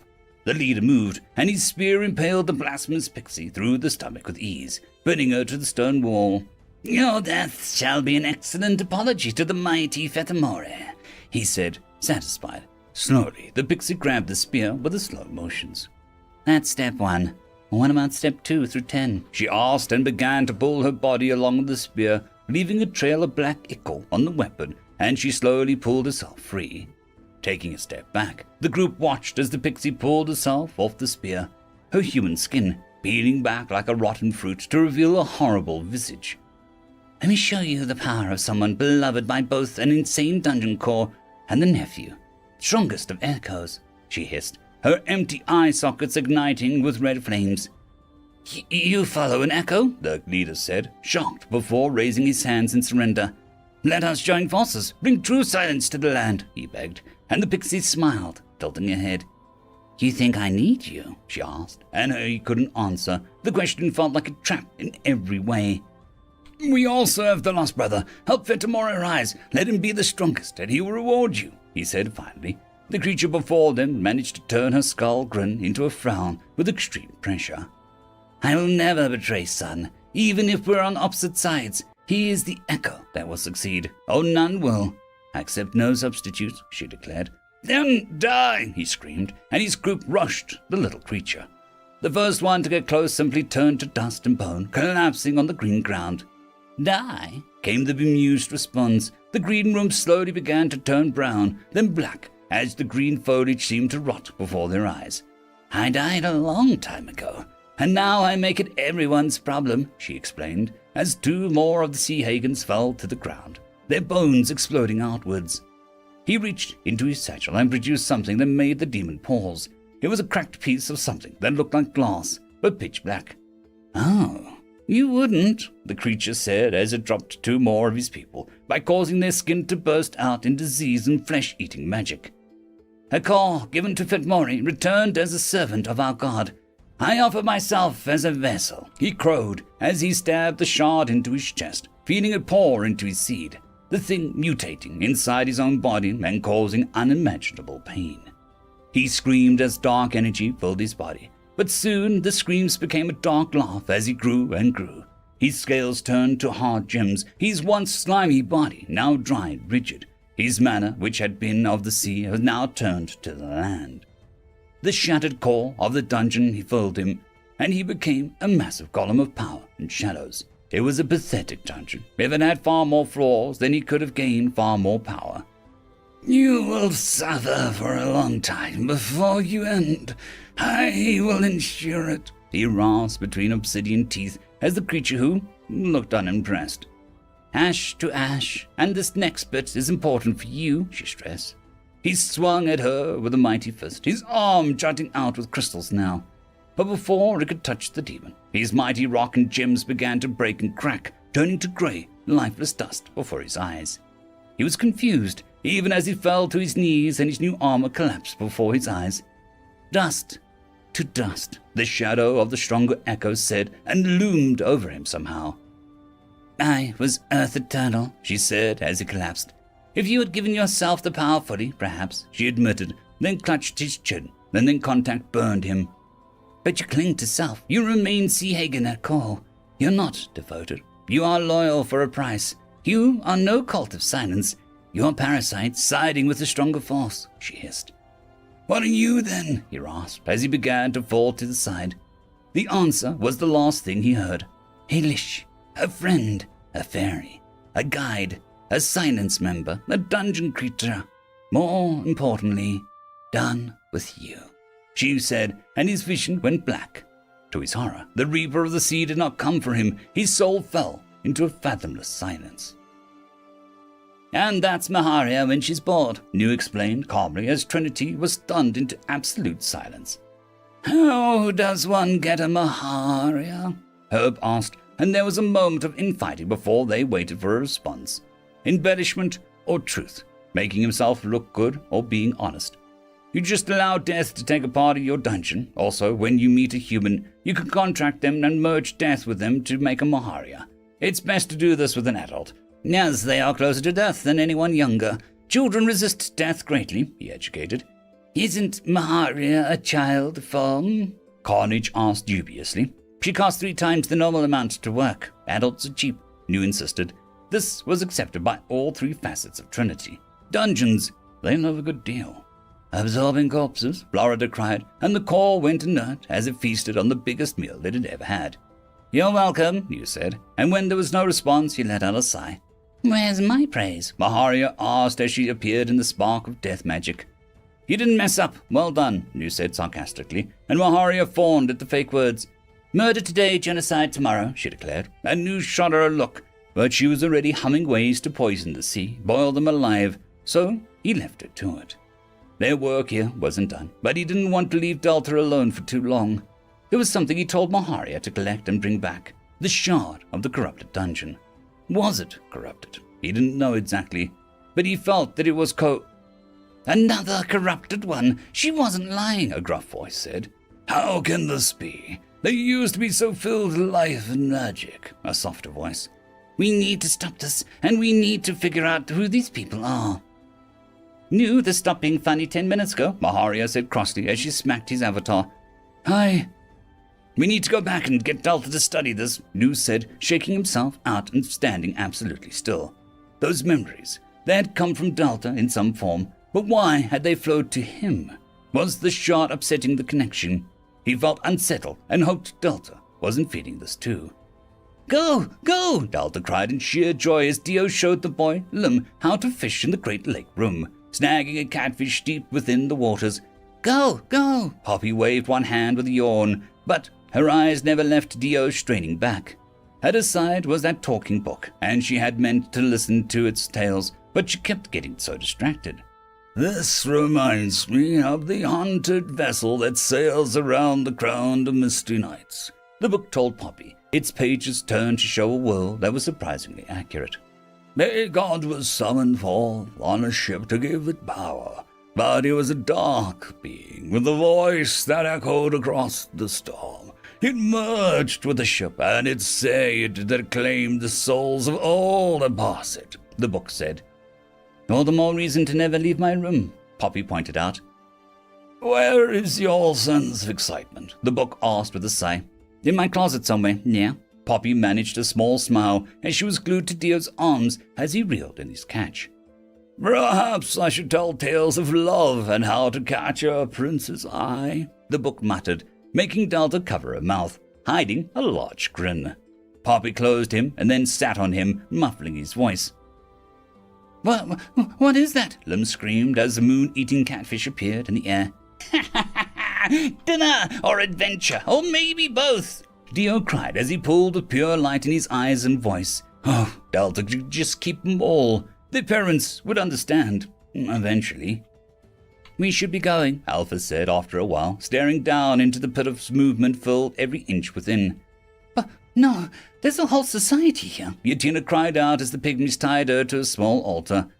Think of the anthropological revelations of this culture, she went on excitedly. The chief of the pygmies gave the order, and the priest raised the sacrificial dagger. I'm in the thick of it. This world is changing, Yatina went on. The dagger fell, and a chunk of her hair was cut loose. Simply marvelous, she gushed. Alpha supposed that he could do some sit-ups or practice magic.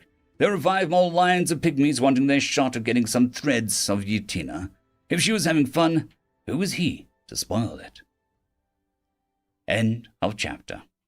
I'd quickly like to thank the T5 peeps: Bitmori, Terran on Air, Cold War Boomerwaffen, Severin Cerberus, Red Panda 121, Leslie 517, Bushmaster 177, Caspar Arnholtz, Cam Maxwell, Lightjock, Dragzoon WRE, Lord Azrakul, and Arcadian. Thank you.